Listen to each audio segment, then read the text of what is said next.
Chapter 1.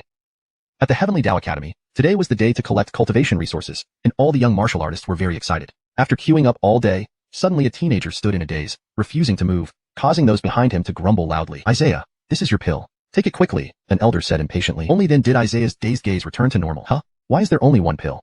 Isaiah asked. "Why should you be given 3 pills with your level of talent?" the elder retorted disdainfully. The elder expected Isaiah to argue loudly, but instead, he turned and left, which made the elder somewhat puzzled. Isaiah no longer cared about these meager cultivation resources. Just then, he heard a voice in his head. "Ding! 10,000 times cultivation system detected the host. Binding now, please wait." When he heard this voice, Isaiah was so excited that he froze during the collection of the medicinal pill resource. "Isaiah, you have such low talent. The administration doesn't wish to give you more cultivation pills. Don't lose heart though. You can still live if you keep a low profile." A girl walked over and looked up at Isaiah, speaking consolingly. Isaiah was handsome and tall, easily the tallest person in the Heavenly Tao Academy. Unfortunately, his talent was rather mediocre, which meant he had no future ahead. "I understand." The girl shook her head. Isaiah's good looks and towering height were useless without extraordinary talent, which sealed his unremarkable fate. Isaiah hurried back to his residence, a dilapidated cottage next to the Heavenly Tao Academy. In his previous life on Earth, he understood what gaining a system meant. From this moment on, he would start reversing his destiny. Isaiah began to gather yuan qi for cultivation. Normally, he could never sense the flow of yuan qi, yet now he could feel it drifting toward him. Ding! Host inhales yuan qi, cultivation experience gained. 1 by 10 times. Ding! Host gathers yuan qi, cultivation experience gained. 1 by 100 times. Even breathing seemed to slowly strengthen him. Isaiah widened his eyes in astonishment. However, his breath had slowed significantly. Another voice echoed in his mind, startling Isaiah momentarily. He felt a tremendous change in his body. Ding! Host breaks through cultivation, advancing to first rank martial artist. Isaiah stood frozen on the spot. He hadn't expected that his long-desired realm could be reached so effortlessly. "Sure enough, my cultivation efficiency has increased by 100-fold? Isaiah exclaimed in surprise. With such speed, wouldn't he become unstoppable? Isaiah closed his eyes quickly. In the 9-Dragon continent, where martial artists were revered, only the strong ruled, while the weak perished like ants, barely worth a second thought. Isaiah's mother had passed away when he was young, and his father disappeared last year. The only thing left behind was a desolate jade pendant, rumored to be a relic from a great family. Anyone who could unlock the jade pendant and obtain its contained martial arts and pills would be able to transcend their limits and achieve success easily. However, no one knew how to unlock the desolate jade pendant. Despite a year of research by Isaiah, he made no progress and it ended up being stolen by his cousin. Isaiah was careless, telling his cousin about the jade pendant, only for his cousin to injure him and snatch it away. "Cousin, after all I trusted you, you treat me this way. Enoch Day, I will take revenge," Isaiah vowed angrily. His immediate priority was to rapidly enhance his cultivation and establish himself in the Heavenly Tao Academy. He had already been underestimated by many, and one day, he would make them regret it. In the 9-Dragon continent, cultivation realms were divided into 7 stages: martial artist, great martial artist, exalted martial artist, spiritual martial artist, imperial martial artist, divine martial artist, and imperial divine martial artist. Each stage was further divided into 9 ranks. A breakthrough in cultivation signified a 10-fold increase in strength or more. The muscles in Isaiah's arms had visibly changed. For cultivators, gathering yuan qi usually took a very long time, but it only took Isaiah a few minutes to reach first-rank martial artist. Even a prodigy with outstanding talent would need 2 months to advance from an ordinary martial artist to first-rank martial artist. Currently, his system had increased his cultivation by 100-fold. If it increased by 1,000-fold or even 10,000-fold later, Isaiah couldn't imagine how terrifying that would be. "Cousin, you probably didn't think I'd come looking for you again, did you? Wait for me," Isaiah whispered intently. Ding! Host gathers yuan qi, cultivation experience gained. 1 by 100 times. Ding! Host gathers yuan qi, cultivation experience gained. 1 by 100 times. Gathering yuan qi was surprisingly simple and required almost no effort. Ding! Host breaks through cultivation, advancing to second-rank martial artist. Ding! Host breaks through cultivation, advancing to third-rank martial artist. Ding! Host breaks through cultivation, advancing to fourth-rank martial artist. Unconsciously, Isaiah had been cultivating for several hours, completely lost in the process. Ding! System notification. Multiplied experience rewards are random. Initially, they begin at 100-fold and may eventually reach 10,000-fold. Suddenly, the shabby cottage's door broke open, and Isaiah sensed someone approaching. A burly man appeared at the door. "Hey kid, I heard you received some pills today. That's valuable cultivation resource. If you know what's good for you, hand them over immediately," a gruff voice demanded. Isaiah opened his eyes to see a muscular man before him. He smiled slightly. This man was named Gale Jimshan, who often bullied and robbed others of their pills. Gale Jimshan had attained second-rank martial artist and acted arrogantly as a result. "Foolish waste of space, like you should even try cultivating? Without the aid of pills, how do you plan to speed up? You're just an idiot." "Oh, really? Hand over all your cultivation resources, or I'll send you straight to your grave." "Ha ha ha." Gale Jimshan's face darkened. How dare this wretched Isaiah laugh in front of him? "Why are you laughing? You find me ignorant? Give me your pills, and I'll spare your life." "What?" Gale Jimshan roared angrily. "You're asking for death, aren't you? Look at your cultivation rank. How dare you speak to me like that? If you want to die, I'll gladly grant you your wish," Gale Jimshan shouted fiercely, displaying the imposing presence befitting a second-rank martial artist. Isaiah opened his eyes, not having tested his new strength yet, unsure what kind of power he possessed. Just as he was about to attack, he heard a notification. Ding! Host observes the enemy. Observation skill achieved minor mastery. Ding! Host observes the enemy. Observation skill achieved major mastery. Ding! Host observes the enemy. Observation skill achieved perfect mastery. Ding! Host achieves perfect mastery in observation skill, advancing to yellow tier lower grade insight. This edit ensures the terminology is consistent and reads more naturally in English. The term chuji is translated as lower grade to maintain consistency with typical translations of tiered systems in cultivation or martial arts contexts. Such an operation exists? Isaiah was astounded. This 10,000 times cultivation system was truly incredible. Chapter 2. Killing Intent. Isaiah shook his head. He had merely glanced at the man a bit longer and unexpectedly acquired this ability. Enoch must understand that eye-related techniques are extremely rare. It would normally take years to reach even the minor accomplishment stage. Isaiah once again reaped benefits, directly acquiring a yellow grade technique. Boy, did you get scared, stupid? Gale Jim Shan sneered, throwing a powerful punch. The stronger a martial artist's cultivation, the greater the power behind their strikes. The punch came swiftly with intense wind force. However, in Isaiah's eyes, Gale Jim Shan's punch was slow, akin to the speed of a turtle, making him want to laugh out loud. Too slow, Isaiah said with a shake of his head. What, you actually dodged? Gale Jim Shan exclaimed in astonishment. Gale Jim Shan felt embarrassed. Being a second-rank martial artist, he could not bear the humiliation of having Isaiah dodge his attack. So, Gale Jim Shan threw another punch with even more force than before, using all his might. Isaiah easily dodged again. With his newfound insight from observing the technique, he could now predict Gale Jim Shan's attacks and didn't need to panic at all. You still missed. You're truly trash, Gale Jim Shan, Isaiah taunted. This can't be happening 3 times in a row. How are you doing it, boy? Gale Jim Shan realized something was seriously wrong. Isaiah was acting abnormally strange today, which was inexplicable. Just as Isaiah was about to make his move, he heard another system notification. Ding! Master observed the enemy's fist technique. It has reached the minor accomplishment stage. Ding! Master observed the enemy's fist technique. It has reached the major accomplishment stage. Ding! Master observed the enemy's fist technique. It has reached the perfect mastery stage. Ding! Master's fist technique reached perfect mastery stage and has upgraded to the yellow grade lower tier martial art, whirlwind fist. Isaiah punched forward, sending out a powerful wind, producing an ear-piercing buzz. Gale Jim Shan received the full force of the punch and was thrown backward, smashing into a wall and spitting out blood. PFT. Gale Jim Shan felt like his body was shattered into pieces. He looked at Isaiah with disbelief, his shock uncontainable. Never in his dreams did he think Isaiah, who possessed the poorest talent, could do this to him. Isaiah approached slowly, and Gale Jim Shan knew it was serious. He found it almost impossible to stand up, sensing a killing intent in Isaiah's eyes. Why aren't you talking anymore? Did you think you could kill me? Gale Jim Shan hurriedly knelt on the ground. Galen! Isaiah, it's all my fault. I shouldn't have treated you like this before. Please, just let me go. Let you go? Haha, you're already like this. Even if I don't touch you, you'd bleed to death, Isaiah laughed. Gale Jim Shan struggled, but soon collapsed, lying motionless on the ground. The martial technique's power was too strong. Isaiah hadn't intended to kill him so quickly but didn't really mind either. Ding! Yellow grade lower tier martial art whirlwind fist has gained proficiency by 100 times, and has reached the minor accomplishment stage. Isaiah smiled, realizing his martial arts could also grow rapidly. After tossing Gale Jim Shan aside, Isaiah did not want dead bodies near where he lived. During this process, Gale Jim Shan's money pouch fell out. Who would have thought Gale Jim Shan was so wealthy? This bag of coins is quite heavy. Isaiah threw the pouch around. Isaiah soon returned to his house and picked up the pills on the table. In the past, Isaiah was very reluctant to consume pills. These were low-grade elixirs called essence chi pills, greatly helping martial artists speed up their cultivation. He would surely obtain more pills in the future. After swallowing the essence chi pill, Isaiah unexpectedly heard a system notification before he could even begin cultivating. Ding! Master consumed the essence chi pill, gaining experience by 100 times for martial cultivation. Isaiah's eyes lit up. Ding! Master's cultivation has reached 5th rank martial artist. Wow, unbelievable. This system keeps multiplying everything I do. Isaiah exclaimed in surprise. Being able to enhance his abilities to such an extent delighted Isaiah. His rapid cultivation improvement seemed to carry no negative side effects. Most martial artists suffered some negative impact when they ascended too quickly or beyond their limits, but Isaiah faced none of these issues, thus easing his worries. The next day, after pondering all night, Isaiah knew it wasn't time to take revenge on his cousin yet. Behind his cousin stood a large family clan. With Isaiah currently only a martial artist, he doubted he was ready for such a vengeance. There was no need to rush. Taekwondo Academy had a treasure training area known as the Rear Mountain, where chi gathered abundantly, ideal for martial artists to absorb. Thus, places rich in essence chi became hotspots fought over by sections. However, one needed qualifications to enter this place. This qualification was becoming an alchemist. In the Nine Dragons continent, alchemists held a status higher than martial artists. Alchemists' esteemed status was due to their rarity. Stringent conditions must be met to become one. An alchemist's strength determined a set's potential and future. Nearly all martial artists desperately tried to become alchemists. The Rear Mountain served as a reward for alchemists, while ordinary martial artists rarely had access to it. Becoming an alchemist was the quickest way to accumulate wealth and resources. Without anything right now, Isaiah needed to become an alchemist if he wished to enter the Rear Mountain.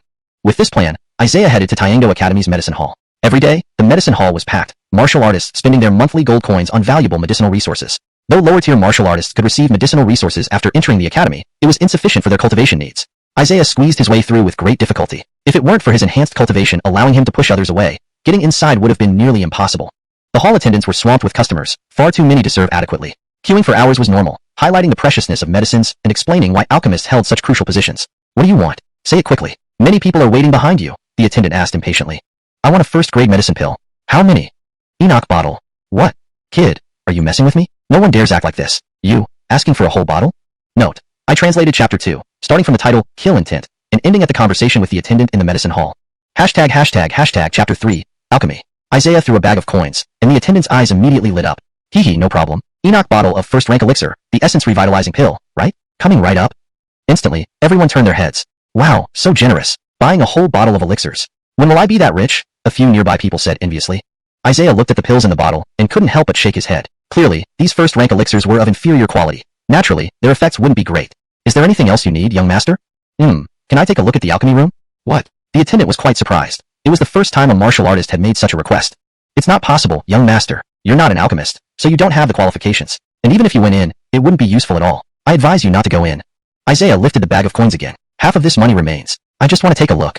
The attendant hesitated for a moment, thinking it wasn't inappropriate, and since he had already spent so much money, just looking around wouldn't cause any trouble. All right, young master, please follow me. This kind of eccentric person like Isaiah was encountered for the first time. Even if he entered the alchemy room, it wouldn't cause any problems. Young master might not know, our main instructor in the alchemy room is Grandmaster Baker. He is a renowned figure far and wide. When you go in, make sure you remain silent. Isaiah nodded. Understood. Going into the alchemy room himself might provide significant help. Isaiah smiled slightly. Walking down a corridor, Isaiah could smell the pleasant aroma of the elixirs, which invigorated the spirit. Looking around, Isaiah noticed many people making a commotion. Look, Allelise, the pride of the Gale family, has arrived. Who would have thought we'd be so lucky today? Not only is Allelise highly skilled in cultivation, but she also has exceptional talent in alchemy. They say she is about to become Grandmaster Baker's disciple. That's impressive. Last month, Allelise officially became a first-rank alchemist and reached the 6th level of martial master. Many dream of having her as their beloved. Isaiah originally had no impression of Allelise, but hearing the passers-by talk incessantly about her, he naturally remembered her. The Gale family was one of the 3 major families in the ancient city. Although Allelise was a woman, her abilities were on par with men, if not surpassing them. She might become the future matriarch of the Gale family. While others seemed to be here primarily to discuss women, Isaiah's purpose was clear, to observe alchemy. Most in the alchemy room were apprentice alchemists, and there were instructors evaluating them. Those with talent would be intensively trained. Though small, the alchemy room housed over 60 people. It was both a place for refining elixirs and a classroom where instructors gave lectures. Isaiah came here specifically to attend the lectures. Many people were whispering excitedly among themselves. I'm so excited. We see Grandmaster Baker only once a month. Wow, Allelise is too beautiful. Naturally, Isaiah was different from them. He quietly waited, unsure when the elixir instructor would arrive. Allelise, your talent in alchemy surprises me. With more effort, you will surely surpass me. Grandmaster, you flatter me. I still need to work harder, Allelise replied, emerging as a truly beautiful girl whose beauty captivated all present. Allelise, if you have any questions, ask me directly. Your future is boundless. Perhaps our ancient city will produce a great alchemist, Grandmaster Baker said expectantly. All right, let's begin the lecture now. Grandmaster, I'll just listen from the side, Allelise requested, and Grandmaster Baker nodded. As Allelise moved to sit at the back, many people cast envious glances at Isaiah, who sat beside her. He remained indifferent, not even sparing her a glance. Why doesn't Allelise sit at the front and go to the back instead? That man is pretentious. A goddess sits next to him, yet he pretends not to notice. He must be delighted inside. AI, who is that guy? What right does he have to sit next to our goddess? How annoying. Isaiah remained calm, knowing that many were criticizing him, but it wasn't his intention for Allelise to sit next to him. However, it didn't matter to him. All right, let's begin. Remember, I only teach this once, Grandmaster Baker declared authoritatively, making everyone tense. Martial cultivation and alchemy are different. Martial cultivation can be enhanced through practice, but without innate talent, it's nearly impossible to achieve greatness in alchemy. I will only cover basic alchemy principles once. Grandmaster Baker's voice carried a sense of authority that instilled fear. As the only third-rank alchemist in the ancient city, everyone respected him. None dared to show disrespect here. Those attending the lecture were family heirs or apprentice alchemists. If you fail the assessment, you won't become a true alchemist, and you will never be able to refine elixirs. An alchemist must control the alchemy furnace flawlessly. If not, the fire can either burn you or destroy entire cities. The consequences are dire. So, either you don't become an alchemist, or if you do, you must make a resounding success. Controlling the flame of the alchemy furnace is the most critical condition for an alchemist, Grandmaster Baker continued elaborately. Everyone listened intently, holding their breath, though the content was vast, and only a few could retain it all. Some took notes. Isaiah found the profession of an alchemist interesting. He needed to accumulate wealth quickly, and becoming an alchemist was necessary. Additionally, alchemists held a special status and were often given unique privileges in major sects or cities. Isaiah listened attentively, his eyes half closed. Allelise noticed Isaiah. Everyone else was taking notes, but he alone did nothing, remaining calm. He seemed different from the rest. Does he think he's better than others? Allelise smiled faintly, not wanting to engage with someone like Isaiah. Someone with such an attitude certainly wouldn't amount to much, and his self-assured demeanor was unpleasant to watch. Ring. The master listened to Grandmaster Baker's lecture for 5 minutes, earning 100x experience points in alchemy. Ring. The master has become a first-rank alchemist. Chapter 4. Where are you going? Isaiah smiled faintly. Indeed, his conjecture was correct. Just by attending the lecture, he had become a pill artisan. The moment Isaiah became a pill artisan, He felt as if he had undergone an instantaneous elevation. He smiled slightly. Forget becoming a second-rank pill artisan. Even reaching third rank wasn't an issue. Isaiah felt a bit excited. A large amount of knowledge about pills flooded into his mind. Ding. Master listened to Master Baker's lecture, gaining 100 times the normal alchemy experience. Ding. Congratulations, Master has become a second-rank pill artisan. Oh, Master Baker speaks so fast. Did he just say green herbs cannot be combined with purple ones for refining? I didn't catch it. It's really too hard. Not only that, you also have to be very careful with the quantity of the herbs. Otherwise, the pill won't have any efficacy. There's no use if one isn't smart enough to remember all these pill refinement requirements. Isaiah shifted his gaze and glanced at Alalier. Although she was a genius who had already become a first-rank pill artisan at the mere age of 16, compared to Isaiah, she was negligible. Isaiah was now a second-rank pill artisan. Furthermore, it only took Isaiah 20 minutes of listening to lectures to surpass Alalier. Well, that concludes this session. However, the elders of the Gale family request that I personally refine a pill, so I'll give you a demonstration, Baker said seriously. Whoa, actually getting to see Master Baker refine a pill. It would be great if we could watch more often. The group whispered amongst themselves before quickly falling silent, afraid to say another word. Master Baker raised his hand, and a small alchemy furnace floated into the air. Controlling the heat is crucial in pill refinement. Heat isn't solely a matter of time. How well it's controlled directly affects the final product. If the flame in the alchemy furnace isn't properly managed, it's clear that a good pill can't be refined. Flame control requires a high level of expertise. Master Baker was extremely serious, and his words left many people in distress. Everyone, pay attention. Place the herbs inside the alchemy furnace, then control the flame using your own essence energy. Of course, some learn fire-based martial skills, which can also aid in pill refinement. To simplify, refining a pill consists of 3 steps: fusing the herbs, flame refinement, and forming the pill. Master Baker spoke as he skillfully manipulated the alchemy furnace, demonstrating remarkable dexterity. I'm refining a regular pill now, a recovery pill that can swiftly heal injuries. The flames in Master Baker's alchemy furnace were constant, and everyone watched with anticipation. A recovery pill was considered luxurious to them. During a battle, taking one to quickly restore strength undoubtedly provided a significant advantage. With a twist of his hand, Master Baker extinguished the flame, leaving the furnace making a boom sound. Everyone gazed at the alchemy furnace with anticipation. Inside the furnace, 10 pills appeared, astonishing many. They yearned to obtain such pills. Though ordinary recovery pills, they still evoked envy. Isaiah remained unperturbed, but Alalier felt that this person was being disrespectful. He was different from others.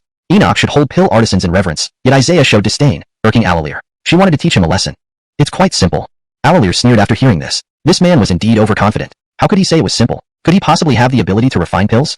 Ding. Master observed pill refinement, gaining 100 times the normal alchemy experience.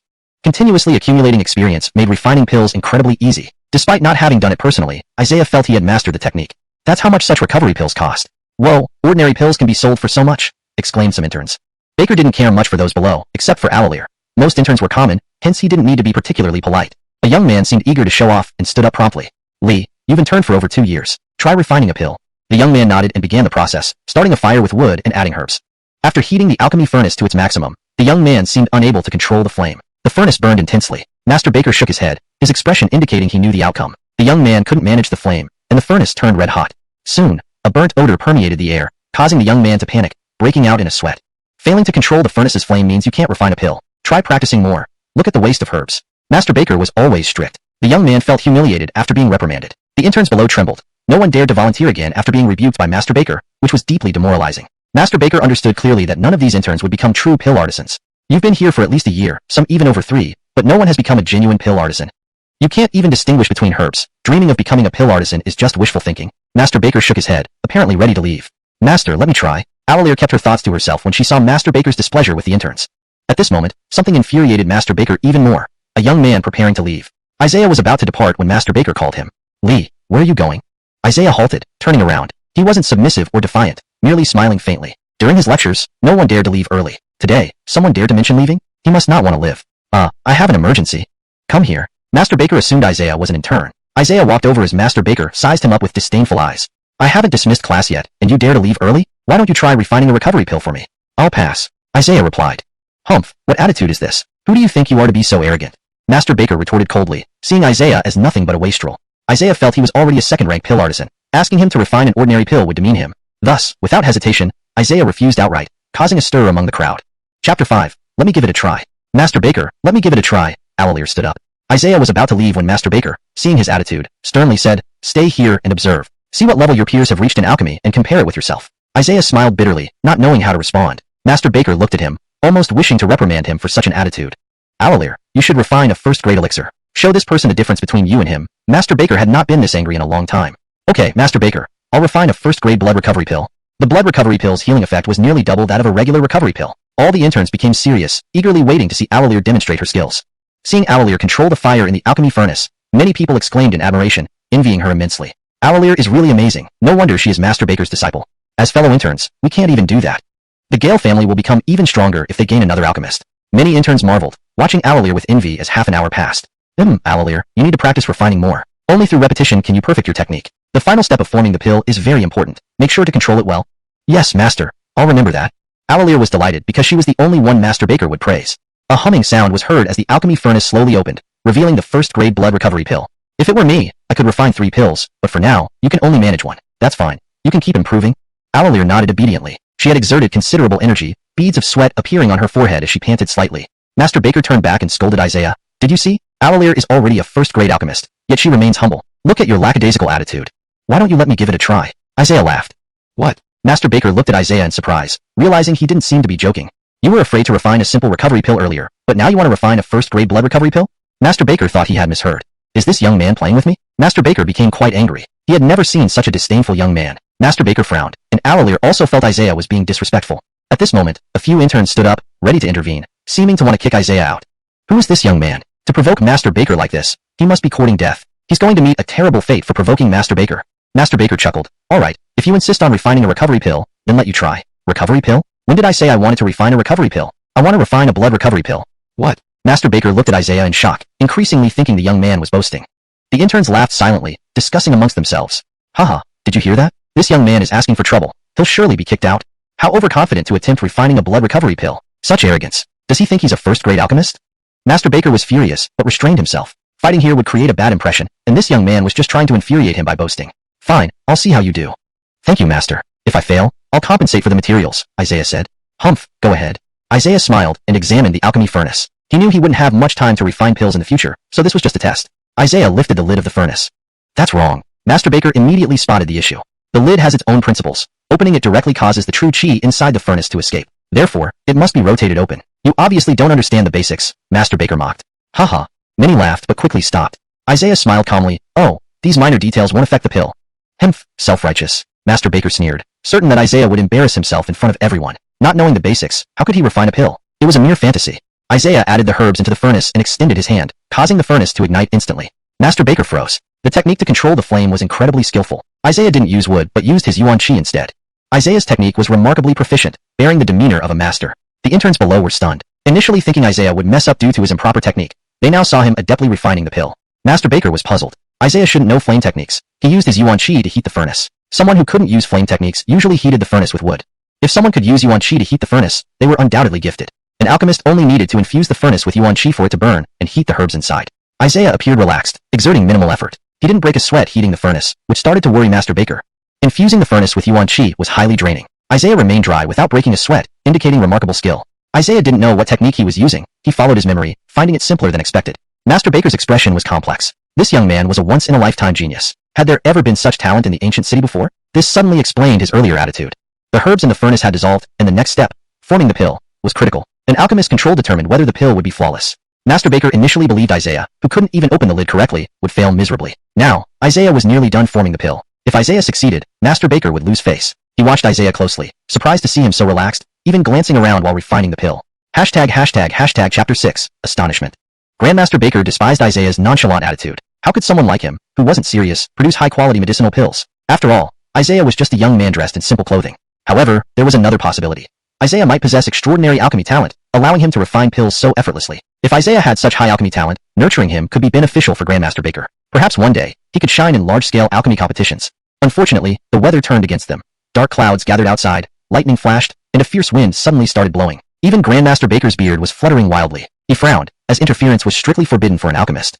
When an alchemist refines pills, they channel their entire essence, leaving them extremely vulnerable. Any sudden attack during this time could be fatal. Additionally, the strong wind made it difficult for Isaiah. He relied on essence energy to maintain the fire, but the wind threatened to extinguish it. To counteract this, Isaiah would need to expend more essence energy to keep the flames intense enough, which disrupted his control over the temperature of the furnace. Grandmaster Baker shook his head. No matter how talented Isaiah might be, the intense wind would prevent him from succeeding.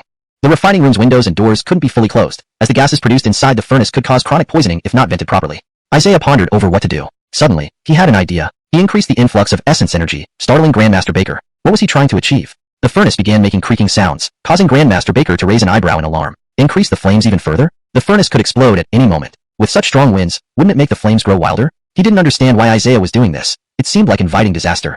In a flash, Galen Roger rushed to grab a small log from the stand and threw it into the furnace. Everyone watched tensely, worried that the furnace might explode due to the strong wind. The creaking sound stopped. Everyone was surprised. Despite increasing the flame to its maximum, the furnace was now stable. Grandmaster Baker's eyes widened in astonishment. He looked at Isaiah, trembling slightly, as if witnessing a priceless treasure. Isaiah increased the flame intensity, and with the addition of the log as fuel, the flames naturally stabilized the temperature inside the furnace. Such advanced refining techniques were only known after years of experience. Yet, this young man somehow knew them? He probably didn't have a master. Could he have figured it out himself? Grandmaster Baker marveled at this revelation. Isaiah was undoubtedly a true genius, and the presence of such a remarkable talent in the ancient city was truly rare. Ding, congratulations, you have successfully refined 3 level 1 healing pills. Alchemy experience gained X 100 times. Congratulations on reaching the mid-stage level 2 alchemist. Isaiah was momentarily stunned by the system's notification. So, alchemists are divided into several stages. That's right. Each level of alchemist has 4 stages: early, mid, late, and peak. For level 1 alchemists, the differences between these stages are relatively minor, Alois explained. Alois looked at Isaiah with great anticipation. She thought she was a genius until today when she realized there were always greater talents beyond her reach. Not bad, managed to refine 3 healing pills. Isaiah opened the furnace, releasing a pleasant aroma. The other interns almost cried out in envy. After all, Alois, considered a prodigy, had spent considerable effort and only managed to refine 1 pill, while Isaiah refined 3. This gap was enormous. Look at that. He refined 3 pills, comparable to Grandmaster Baker. Amazing. Who is this guy? A genius surpassing Alois? I can't believe this is happening. I want to meet him. He's too cool. A girl gushed. Isaiah smiled and turned to leave, looking incredibly cool as he walked away under everyone's gaze. Wait, young man. Isaiah paused and turned back. Yes, anything? Grandmaster Baker hesitated. Reflecting on his previous attitude towards Isaiah, he felt a stinging embarrassment for asking him to stay now. Grandmaster Baker smiled weakly. Your alchemy skills are astonishing. His tone had changed from earlier condescension to flattery. You're too kind. It was just luck. What's your name, young man? From which family do you come? Prefer not to say. This response left Grandmaster Baker feeling somewhat humiliated. Isaiah clearly had some pride. If you don't mind, I have other matters to attend to. Hold on, don't you want your refined pills? Grandmaster Baker deliberately asked. No need. Others were envious to the core. 3 level 1 pills were incredibly valuable, potentially worth a fortune, yet Isaiah dismissed them effortlessly. There's something important I want to discuss with you. What is it? Isaiah replied impatiently. He needed to focus on his cultivation and couldn't waste time here. Would you consider being my disciple? I am the most renowned alchemist here, and I believe you've heard of me. Grandmaster Baker crossed his arms, the first time he had ever extended such an offer. Anyone with sense wouldn't refuse him. The crowd below was abuzz with shock. No one expected Grandmaster Baker to make such a proposal. ##### Chapter 7. Becoming an Elder. Master Baker has refused countless families who came to ask him to take on disciples. Gail Schwenna is the only one he ever chose. Who would have thought that today Master Baker would proactively offer to take on a disciple? Wow, how enviable. That young man is incredible. Alas, why can't I be half as capable as him? Master Baker smiled faintly and glanced at Isaiah's hesitant expression. He was certain that if he offered even a little benefit, Isaiah would surely agree. After all, he was the only third-rank alchemist in the ancient city, so Master Baker felt very confident. No interest. By the time Master Baker fully processed these words, Isaiah had already reached the door. The room that had been abuzz with excitement fell completely silent, everyone revealing looks of astonishment. Almost no one could believe that Isaiah actually refused Master Baker's invitation to become his disciple. Isaiah appeared to be nothing more than a young man dressed in simple clothes, but his actions were astonishing. Many began to whisper among themselves. Considering Master Baker's qualifications, he was undoubtedly the highest-ranked alchemist in the ancient city. Being his disciple was a dream for many young people, and numerous powerful families sought to curry favor with Master Baker. For Master Baker, who had never had anyone refuse him over the years, and especially when he had taken the initiative to propose taking on a disciple, this refusal was extremely embarrassing. Isaiah's reply of, no interest, showed complete disregard for Master Baker's standing. Lee, we can discuss the conditions further. Where are you going? Master Baker jogged after Isaiah, hastily adding, I am currently the alchemist and grand elder of the Gale family. If you don't mind, why not come to the Gale family as an elder? Become an elder? Isaiah looked back at Master Baker. It seemed Isaiah was somewhat interested, so Master Baker hurriedly smiled. Enoch must know that the Gale family was the most powerful clan in the ancient city, possessing various rare herbs and cultivation resources that money couldn't buy. As an elder of a major clan, Isaiah would gain many privileges, which would be advantageous for him. The Gale family will treat you as an honored guest, rest assured about this. Isaiah pondered over the implications. Such a decision required careful consideration. No, I'm an outsider. It wouldn't be feasible for me to become an elder of the Gale family. Moreover, I prefer to remain low-key. Isaiah shook his head. Lee, don't worry. Once you become an elder, you'll be treated as a distinguished guest. You won't have to handle any of the family's affairs. Rest assured, it should be fine now, right? If you wish to leave in the future, you can depart at any time without obstruction. Isaiah smiled. This arrangement had no obvious drawbacks for him, and he could leave whenever he wanted. Becoming an elder of the Gale family would greatly help him gain entry into the Heavenly Tao Academy's back mountain, where his cultivation would rapidly advance. Alright then. Haha, little brother, tell me your name. Let's go to the Gale family right away. They'll give you a token and perhaps some new clothes too. Master Baker patted Isaiah on the shoulder. Gail Schwenna stood stunned on the side. Master Baker, usually such a serious person, was now groveling to please Isaiah and offering him such favorable conditions. The other interns were envious. They couldn't imagine how Isaiah managed to secure such a high position in the Gale family so easily. Oh right, young man, there's something I'd like to ask of you. There's no need for formalities, Master, Isaiah replied. I still don't know your name.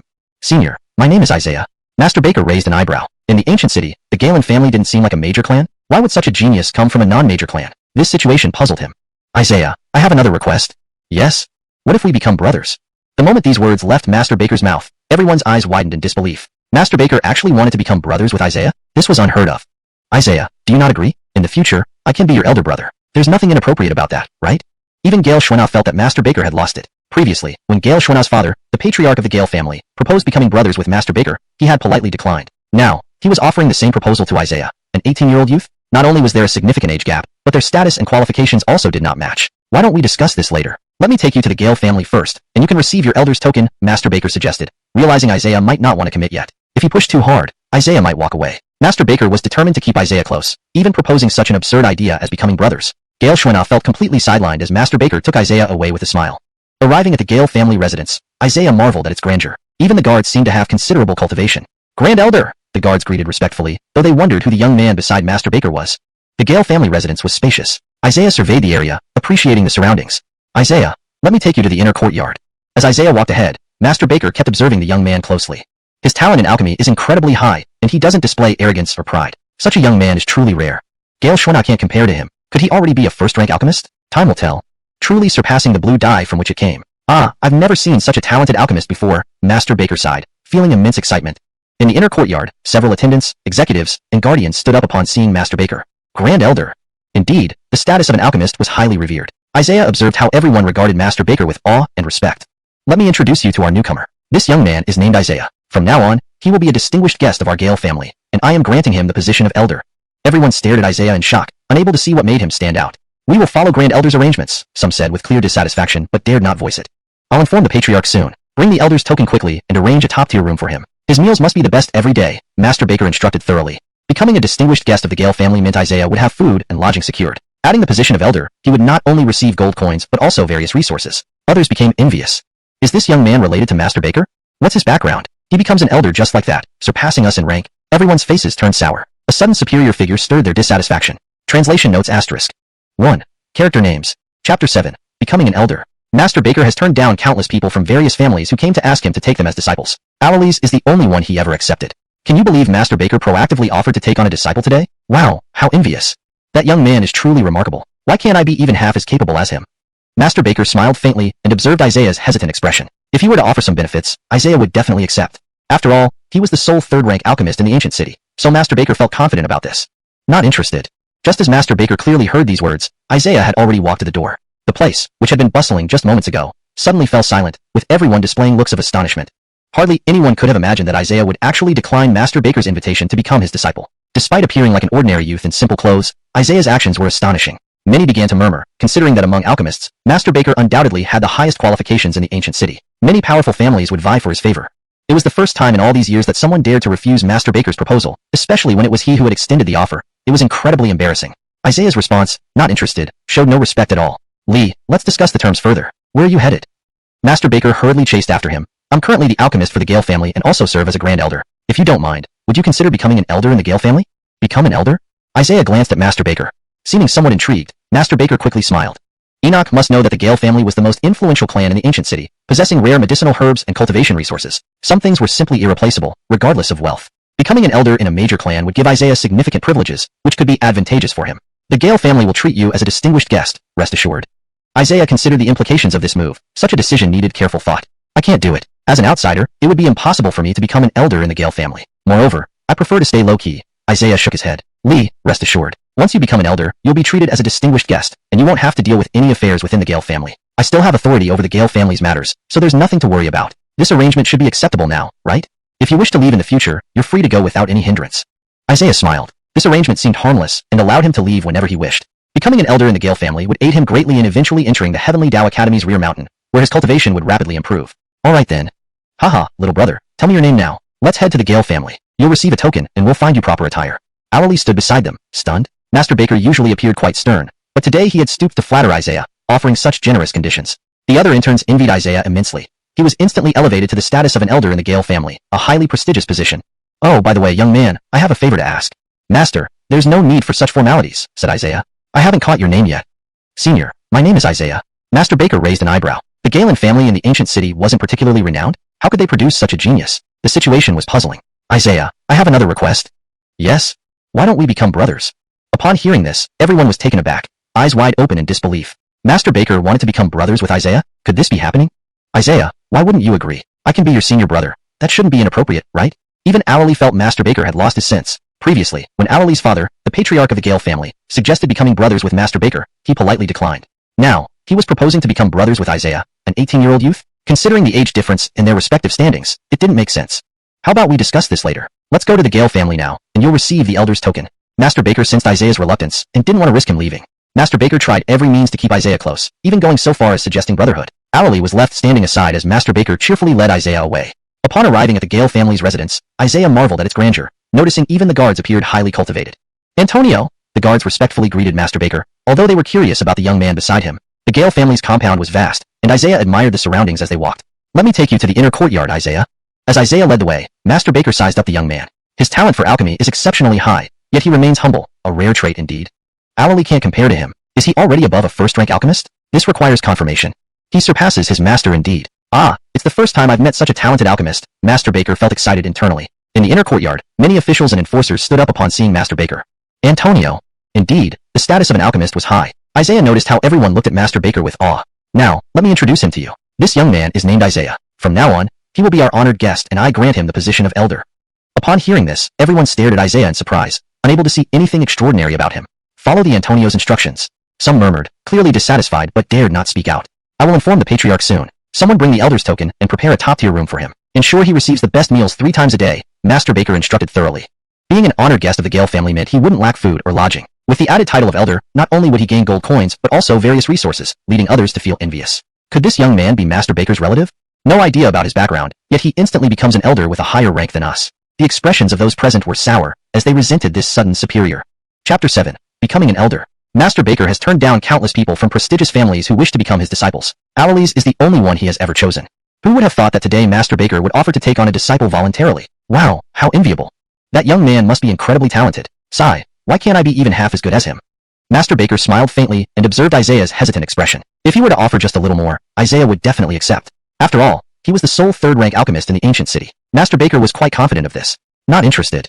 When Master Baker finally processed these words, Isaiah was already walking towards the door. Moments ago, the place was buzzing with excitement. Now it had fallen into dead silence. Everyone wore looks of astonishment. Almost no one could believe that Isaiah actually refused Master Baker's offer to be his disciple. On the surface, Isaiah appeared to be nothing more than a common youth, yet his actions left everyone stunned. Many began to murmur. When it came to talent, few could match Master Baker's caliber. No one in the ancient city could rival his alchemy skills. Being his disciple was the dream of many young aspirants, and many influential families sought to ingratiate themselves with Master Baker. In all these years, this was the first time someone had dared to refuse him, especially when it was a request he had made personally. It was incredibly embarrassing for him. Isaiah's reply, not interested, showed a complete lack of respect. Lee, we can discuss terms further. Where are you going? Master Baker hurried after Isaiah, saying, I am currently the alchemist and the chief elder of the Gale family. Would you consider becoming an elder at the Gale family if you do not mind? An elder? Isaiah looked back at Master Baker. It seemed Isaiah was showing some interest, so Master Baker quickly added a smile. The Gale family was the most powerful clan in the ancient city, with access to rare herbs and cultivation resources. Some things simply couldn't be bought with money. Becoming an elder of a prominent family like the Gale family would give Isaiah many privileges, which would certainly benefit him. The Gale family will surely treat you as a distinguished guest. You needn't worry about that, assured Master Baker. Isaiah pondered over the implications. He had to think clearly about this. No, I'm from outside your clan. The Gale family won't agree to me becoming an elder, and besides, I prefer to keep a low profile. Isaiah shook his head. Lee, don't worry. Once you become an elder, you will be treated as a VIP. You won't have to handle any matters within the Gale family that I can't ensure. How does this sound now? If you want to leave in the future, you are free to go without any hindrance. Isaiah smiled. This arrangement posed no harm to him and allowed him the freedom to leave whenever he wanted. Becoming an elder of the Gale family would greatly aid his future entrance into the Heavenly Dao Academy's rear mountain. Entering there sooner would significantly boost his cultivation. Alright then. Haha brother, you must tell me your name now. We should head to the Gale family immediately. You'll receive a token, and you can change out of those plain clothes, said Master Baker, patting Isaiah on the shoulder. Owley stood in shock. Master Baker, usually a stern figure, was humbling himself to court Isaiah's favor. Moreover, he offered such favorable conditions. The other apprentices were envious beyond belief. Isaiah instantly became an elder of the Gale family, a position of high prestige. By the way, young man, there's something I wish to ask of you. There's no need for formalities, Master, Isaiah replied. I still don't know your name. My name is Isaiah. Master Baker raised an eyebrow. Wasn't the Galen family supposed to be a minor clan in the ancient city? What brought about such a prodigy? Isaiah, there's one more thing I would like to request. Yes? How about we become brothers? This suggestion caused an uproar. Everyone's eyes widened in disbelief. Master Baker wanted to become brothers with Isaiah? Do you have any objections, Isaiah? In the future, I can be your senior brother. There shouldn't be any problem with that. Aloise thought Master Baker was acting unpredictably. Previously, when her father, the patriarch of the Gale family, suggested becoming brothers with Master Baker, he politely declined. Now, here he was, suggesting brotherhood with an 18-year-old youth? Their age difference spanned several decades, and in terms of status, it was inappropriate. Let's leave this matter for later. First, I'll take you to the Gale family and get you your elder's token. Master Baker sensed Isaiah's hesitation and didn't want to risk him leaving. Master Baker was desperate to keep Isaiah by his side, even resorting to such absurd lengths as offering brotherhood. Leaving Aloise aside, Master Baker led Isaiah away with a pleasant smile. Upon arriving at the Gale family residence, Isaiah marveled at its grandeur. Even the guards appeared to be of considerable strength. Chief Elder, greetings. The guards greeted respectfully, but wondered who the young man accompanying Master Baker was. The Gale family residence was expansive. Isaiah surveyed the surroundings, appreciating the ambience. Isaiah, let's go to the inner courtyard. Walking ahead, Isaiah felt Master Baker's keen gaze on him. What incredible alchemical talent, and yet he isn't arrogant. Such youths are rare. Aloise can't compare to him. Could he already be above a first-rank alchemist? This needs verification. He surpasses his mentor in every way. It's my first time encountering such a gifted alchemist. Master Baker marveled inwardly, barely able to contain his excitement. Inside the courtyard, various officials and guards stood up upon seeing Master Baker. Chief Elder, greetings. Indeed, alchemists held high esteem. Isaiah observed how everyone regarded Master Baker with awe. Now, let me introduce this young man named Isaiah. From now on, he will be a VIP and will hold the position of elder in our Gale family. Everyone gaped at Isaiah, unable to discern what made him stand out. Follow Chief Elder's instructions. Some muttered their dissatisfaction but dared not speak openly. I will brief the patriarch soon. Bring him the elder's token, assign him a top-tier room in the residence, and ensure his meals are of the best quality, instructed Master Baker meticulously. Being a VIP meant a life of luxury, and adding the title of elder meant additional gold coins and resources. Others grew envious. Could this young man be related to Master Baker? Unknown origins, yet he jumped straight to elder, a higher rank than us. Many faces darkened with displeasure at this sudden superior position. Please review and adjust as needed. Chapter 7. Becoming an elder. Master Baker doesn't know how many family members have visited to ask to be his disciples, but all were rejected. Aelin is the only one he has ever accepted. I never thought that today Master Baker would take the initiative to accept a disciple. Wow, it's so enviable. That young man is really amazing. Sigh, why am I not even half as good as him? Master Baker smiled slightly and looked at Isaiah, who seemed hesitant. He believed that with just a bit of benefit, Isaiah would surely agree. After all, he was the only third-grade alchemist in the ancient city, and Master Baker was confident about this. No interest. By the time Master Baker fully processed these words, Isaiah was already walking towards the door. The place, which had been buzzing moments ago, fell into complete silence, with everyone showing their surprise. No one could imagine that Isaiah would actually refuse Master Baker's invitation to become his disciple. Isaiah looked like an ordinary youth dressed in simple clothes, yet his actions left everyone astounded. Many started discussing how Master Baker was undoubtedly the best alchemist in the ancient city. Becoming his disciple was a dream for many young people. Powerful families would vie for Master Baker's favor. This was the first time anyone had refused Master Baker, especially when he had taken the initiative to offer discipleship. It was incredibly embarrassing for him. Isaiah's response lacked any courtesy. Lee, let's talk about the terms. Where are you going? Master Baker hurried after him, saying, I'm now the alchemist and grand elder of the Gale family. If you don't mind, how about coming to the Gale family as an elder? An elder? Isaiah glanced at Master Baker. It seemed Isaiah was interested. Master Baker quickly smiled. As the largest family in the ancient city, the Gale family possessed various rare herbs and cultivation resources. Some items were not obtainable with money alone. Being an elder of a major family would give Isaiah many privileges, which would also be beneficial to him. The Gale family will treat you as a distinguished guest, rest assured. Isaiah was thinking about the pros and cons of the offer. Such decisions must be made carefully. No, I'm an outsider. The Gale family wouldn't approve of me becoming an elder. Moreover, I prefer to keep a low profile. Isaiah shook his head. Rest assured, young man, once you become an elder, you'll be treated as a distinguished guest and won't need to handle any affairs of the Gale family. I still have final say on such matters, so don't worry. Does this work now? If you want to leave in the future, you can do so anytime, and no one will hinder your departure. Isaiah smiled. There seemed to be no disadvantage to this arrangement, and he could leave anytime. Becoming an elder of the Gale family would help immensely if he wanted to enter the Heavenly Dao Academy's Heavenly Dao Back Mountain later. Early entry would greatly boost his cultivation. Alright then. Haha, little brother, tell me your name now. Let's go to the Gale family. They'll give you a token and new clothes. Master Baker patted Isaiah on the shoulder. Aelin was stunned. Master Baker, usually a serious person, had lowered himself to flatter Isaiah and offered numerous good conditions. Other interns envied Isaiah intensely. He was now an elder of the Gale family, a high-ranking position. Oh right, young man, I have a request. Master, you don't need to be so polite, Isaiah said. I don't even know your name yet. My name is Isaiah, Sr. Master Baker raised an eyebrow. The Galen family wasn't a major clan in the ancient city? Why did such a genius come from there? This was surprising. Isaiah, I have another request. What is it? How about we become brothers? This statement caused a stir. Everyone found it hard to believe. Master Baker wanted to become brothers with Isaiah? Could this be true? Isaiah, why not? In the future, I'll be your elder brother. There seems to be nothing wrong with that. Aelin thought Master Baker was unreliable. When Gale clan's patriarch, her father, proposed to become brothers with Master Baker before, he had politely declined. Now, he was suggesting brotherhood with Isaiah, an 18-year-old boy? Not only did their ages differ by decades, but their statuses and seniority didn't match. Let's discuss this later. First, I'll take you to the Gale family and get your elder token. Master Baker sensed Isaiah's reluctance and didn't want to push too hard. Master Baker tried every means to keep Isaiah close, even willing to be brothers, which was quite absurd. Aelin was completely sidelined as Master Baker led Isaiah away with a smile.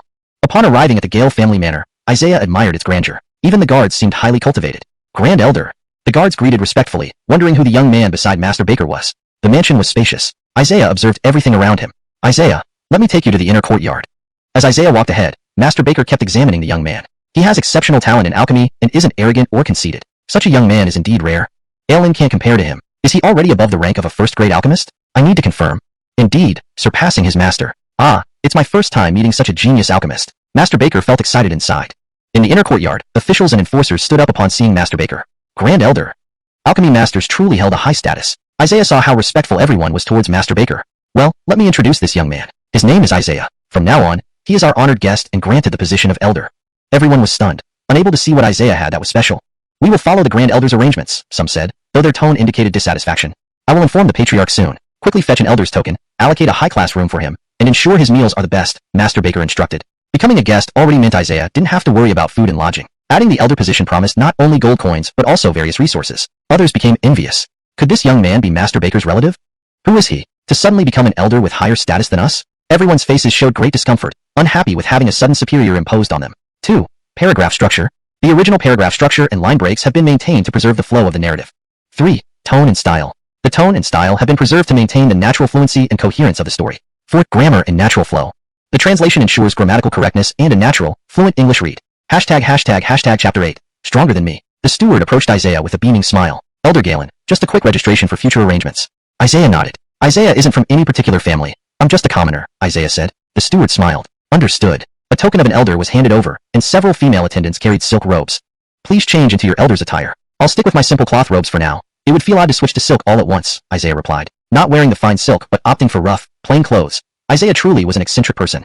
Venerable Brooke hurried over and suggested, Isaiah, shall I have someone tailor a set specifically for you? No need. Just place the clothes in my room, Isaiah responded, seeing Venerable Brooke's insistence.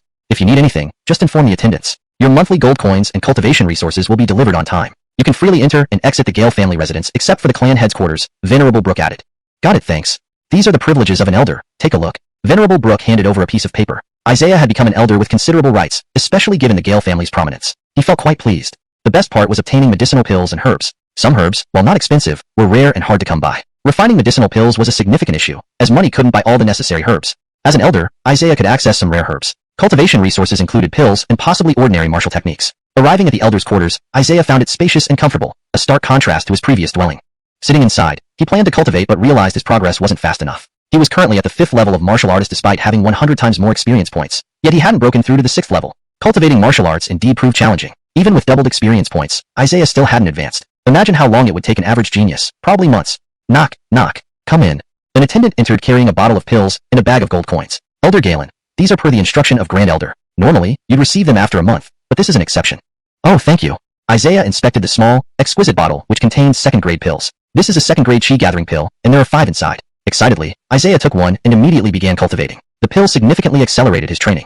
After consuming the pill, the speed shortened several-fold. A talented cultivator would take 4 months to advance from the 5th to the 6th level, but with pills, it could shorten to 3 months. Isaiah swallowed one pill after another. Beep. Owner consumed 5 chi-gathering pills. Martial arts cultivation experience multiplied 100 by 100. Beep. Owner consumed 5 chi-gathering pills. Martial arts cultivation experience multiplied 100 by 100. Beep. Owner consumed 5 chi-gathering pills. Martial arts cultivation experience multiplied 100 by 100. With his eyes closed, Isaiah cultivated as surrounding essence energy surged into his body. His internal essence continuously increased. Unconsciously, Isaiah practiced day and night for 3 days straight. Beep. Owner broke through to the 6th level of martial artist. Beep. Owner broke through to the 7th level of martial artist. 3 days and nights to advance 2 levels. This rate is remarkably fast for me, Isaiah mused. His cultivation speed far exceeded that of any other genius. While others required months, he only needed 3 days, showcasing formidable talent. Opening his eyes, Isaiah considered martial techniques. He possessed only 2 lower-grade yellow rank techniques, Observing Skill and Whirlwind Fist. Owning yellow rank techniques was excellent in the ancient city. Isaiah tried out Whirlwind Fist, being careful not to destroy the room. He practiced half his strength to achieve practice effect. Beep. Owner performed lower-grade yellow rank technique Whirlwind Fist, receiving 10 by 100 skill experience. Beep. Owner reached intermediate mastery of Whirlwind Fist. Isaiah moved around the room faster. Beep. Owner walked over 20,000 steps, gaining 10 by 100 experience points. Learning Wind Step. Bright-eyed, Isaiah found that even his walking brought wind, and his mind absorbed knowledge about Wind Step. Speed-based skills were essential for evading attacks. Having obtained movement, observation, and combat techniques, Isaiah felt well-rounded compared to other warriors who focused on singular skills. Ecstatic from his gains, Isaiah decided to rest. Outside his room, no one dared disturb him, as Grand Elder Brooke instructed against it for several days. Though Isaiah became an elder, this wasn't widely publicized. Gale Schwen returned home without seeing Isaiah, missing a chance to chat. In the main hall, Gale clan head Morgan sat alone, contemplating something seriously. Why has my daughter been so down lately? Has she encountered a bottleneck? Morgan asked. Gale Schwen needed time for both alchemy and cultivation. Time was precious, especially for alchemists. Combining martial and alchemical studies was crucial. Alchemists faced many bottlenecks. Not a romantic matter. I met someone stronger than me, a superior alchemist named Isaiah. Wah? Morgan was surprised, thinking she must be joking. He knew the resources for alchemists in the ancient city. How could there be a genius better than you? The young man in simple cloth robes far surpasses me. His name is Isaiah, and his talent is undeniable. Hashtag chapter 9. Hard to believe. I've never heard of any Galen family. Such a person would surely become a future threat if not eliminated now. Morgan raised an eyebrow. Father, please calm down. Master Baker holds him in high regard, and Isaiah even refused to be his disciple. What? This is true? Morgan thought he had misheard. Master Baker's doorstep was always bustling with people vying to join under his tutelage. Morgan himself had paid a great price to have Alali become his only disciple. For someone like Isaiah to turn down such an offer was unimaginable. Indeed, the younger generation seemed full of remarkable individuals. So, where's this young man now? Alali replied casually. Master Baker offered many conditions. Isaiah has become a distinguished guest of our Gale family and has been granted elder status. What? Is this true? Morgan was astonished. No one had informed him of these developments. These were all arranged by Master Baker. Father, I hope you act calmly. Isaiah is not an ordinary person. If we mishandle things, he might leave our family. Yes, I understand. I will meet this young man at the appropriate time. Morgan felt a bit excited. Though it meant having someone more powerful than Alali, it could be a very fortunate addition for the Gale family if he served them. Morgan nodded slightly, feeling somewhat exhilarated. If Isaiah was truly as formidable as Master Baker esteemed, he must possess exceptional qualities. The next day, after completing his cultivation, Isaiah opened the door to find a female servant outside. Prepare some food for me. Yes, Elder Galen, please wait a moment. Shortly, the servant brought fine wine and delicious dishes, and Isaiah started eating heartily, having been quite famished from his intense cultivation sessions over the past few days. He felt his cultivation progress was rather swift, but knew he needed to improve his martial techniques soon, as they were key to victory in battle. The Gale family mansion was teeming with activity. Wandering around idly, Isaiah saw someone. His cousin's capable subordinate, Malcolm, was visiting the Gale family today on important business. Isaiah approached a servant, asking, "Who is that Malcolm, and why is he here today?" "Oh, Malcolm is discussing some land matters." Nodding, Isaiah decided to meet Malcolm. Malcolm was still seated in the reception hall, enjoying tea and pastries. This Gale family's tea is truly delightful, and these pastries, incredible. Isaiah wanted to barge into the reception hall but was blocked by several guards. "Who are you, boy, dressed in rags? What are you doing in the Gale family mansion?" "I think he's just an intruder. Get lost before I make you." Isaiah chuckled. "Tell Malcolm to come and recognize his grandpa. Today, I'll make sure he gets a taste of my strength." Malcolm's guards immediately changed expression. Even within the Gale family, everyone treated Malcolm respectfully. Who dared speak so arrogantly? They thought he was inviting death. "Boy, you're courting death. Don't you know Malcolm is nicknamed Gale the Tyrant? The last person who crossed him had their limbs broken. He's dead meat, yelling here without knowing his place." Suddenly Malcolm is coming out. "Let's kill him while we can." The guards glared fiercely at Isaiah. Enoch of them, a large, muscular man, looked particularly intimidating. "Enough, let me deal with him." The muscular man stepped forward, wielding a mace covered in blood. Just as the muscular man finished speaking, Isaiah slipped past him effortlessly, making him furious. How could this kid ignore him? "You brat, think you can get in?" The man swung the mace down with immense force, creating a strong gust of wind. Everyone around was terrified, unsure how much power it carried. Even imagining it was terrifying. None of the guards could fathom what shape Isaiah would be in after the strike, expecting a gruesome scene. "The little punk will disappear into nothingness," the man snarled. Isaiah faced away from the mace-wielding man. As the mace descended toward him, it unexpectedly missed its mark. With a loud thud, the floor shattered into a small pit, sending the guards reeling backward. The muscular man couldn't believe it. Just as he was about to crush Isaiah, the boy sidestepped, and while facing away, what kind of confidence did he have to evade such an attack? The muscular man found it hard to believe. That kid shouldn't be this strong. Isaiah moved slightly to the side, placing himself next to the mace. It was as if he was mocking the muscular man, showcasing his strength. The young man in rags was fast, almost unseen. Despite the tremendous impact from the mace, he stood unharmed. The guards were taken aback. "I see. This kid has some kind of martial skill that enhances speed. To face enemies with your back turned is incredibly confident. His speed is impressive. Why don't we all gang up on him? I just wanted to teach Malcolm a lesson, but since you want to interfere, fine, I'll take care of you too," Isaiah said calmly, turning his head. "You got lucky. I won't fail this time. Can a youngster like you maintain that speed without running out of energy?" The muscular man sneered. As he prepared to raise the mace again, Isaiah stomped on it. How is this possible? The muscular man couldn't lift the mace. The weapon lay pinned under Isaiah's foot, crushed by sheer force. The guards gaped in shock. The muscular man was known for his immense strength, able to fight beasts. Yet Isaiah was even stronger, seemingly possessing superhuman power. Evidently, Isaiah was indeed stronger. The guards couldn't believe it. Isaiah lifted his foot, smashing the heavy mace into fragments. The weapon crumbled with a loud bang. This strength is insane. The muscular man was thoroughly intimidated. He didn't dare move as Isaiah punched him squarely in the chest. Against such an opponent, martial skills weren't necessary. A stern voice called from the reception hall. "Stop." Chapter 10. Where is he? The guards tensed up upon hearing the voice, recognizing it as Malcolm's. Isaiah noticed the armor on the burly man's body. After that punch, it was already beginning to crack. Good thing the guard captain had armor for protection, or he would have died this time, Isaiah chuckled. He wanted to try out his whirlwind punch. Asterisk chime. Host has executed a lower yellow rank martial technique, whirlwind punch, gaining 10 by 100 times the skill experience. Asterisk. A strong gust of wind swept by, almost making it impossible to keep one's eyes open. The guard stared in shock. It wasn't just an ordinary boxing technique. Just what martial skill could be so powerful? The burly man got hit by the whirlwind punch. His armor immediately shattered. He flew 10 meters away, completely drained of strength, and collapsed with blood streaming from him. Cold sweat broke out on the foreheads of Malcolm's guards. Their guard captain, who was no less than a 4th-rank warrior, couldn't withstand such an attack? How could a common-clothed youth be so formidable? His strength did not match his age at all. Enoch punch took out our captain. How can this happen? If the captain is dead, Malcolm will rage. I'm terrified now. That common-clothed youth is too terrifying. Isaiah's icy gaze, sharp like a sword, made everyone's hairs stand on end. They didn't dare move. They felt their lives were no longer theirs. Malcolm sauntered lazily out of the reception room, drinking wine from a cup. What bravery, daring to touch my men. It looks like you're getting tired of living, Malcolm said, looking at Isaiah. Hemph, next is your turn. You? Malcolm was quite surprised. Yes, that's right. But what was your name again? Gale what? Malcolm instantly flew into a rage. Isaiah, the waste of space, actually didn't remember his name? He hadn't expected to meet Isaiah here, and even less expected that this worthless fellow wouldn't remember his name. The guard captain was a 4th-rank warrior. How could he lose to Isaiah? His elder cousin had put Isaiah to death back then. There was no way he should still be alive. To them, Isaiah was nothing but trash, someone who couldn't hurt a chicken, and anyone they sent over would be able to take care of him. Malcolm's expression darkened as he looked at Isaiah. His guard captain had been killed. He couldn't let this slide. Now you'll see something pretty. Isaiah used wind steps, moving quickly as if shadowing his own form. Asterisk chime. Host has executed a lower yellow rank martial technique, wind steps, gaining 1 by 100 times the skill experience. Asterisk. Malcolm couldn't see anything clearly except a strong gust of wind blowing around, disheveling his hair, while an icy chill instantly raised goosebumps on his skin. Asterisk chime. Host has executed a lower yellow rank martial technique, whirlwind punch, gaining 10 by 100 times the skill experience. Asterisk. Isaiah's punch undeniably aimed at Malcolm's chest. However, he held back a bit. It was necessary to leave this dog some life.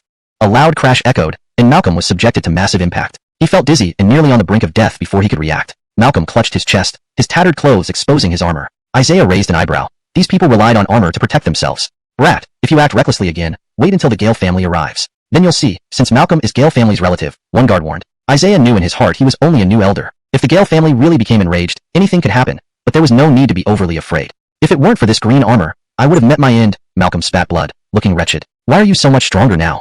This couldn't be explained. Not long ago, he was just garbage, with zero talent. Why did he suddenly transform into a whole new person? At least 6th rank warrior level, Malcolm felt fear creeping into his heart. My elder cousin, how is he doing lately? I want to know his whereabouts, Isaiah interrogated. Your elder cousin is in Gym City. I don't know the specifics, Malcolm trembled. Isaiah's face turned grim. Gym City was where his elder cousin's clan resided. If he stormed in alone, something bad would surely happen. I know your elder cousin took your things. It's rumored he plans to give it as a gift soon, Malcolm added. What? Who is he planning to give it to? Maybe during the flower dance festival in a month, where big shots will come down. Isaiah calmed down a bit. So he had less than a month. Malcolm's guards trembled in fear. Even Malcolm isn't a match for Isaiah. What on earth happened?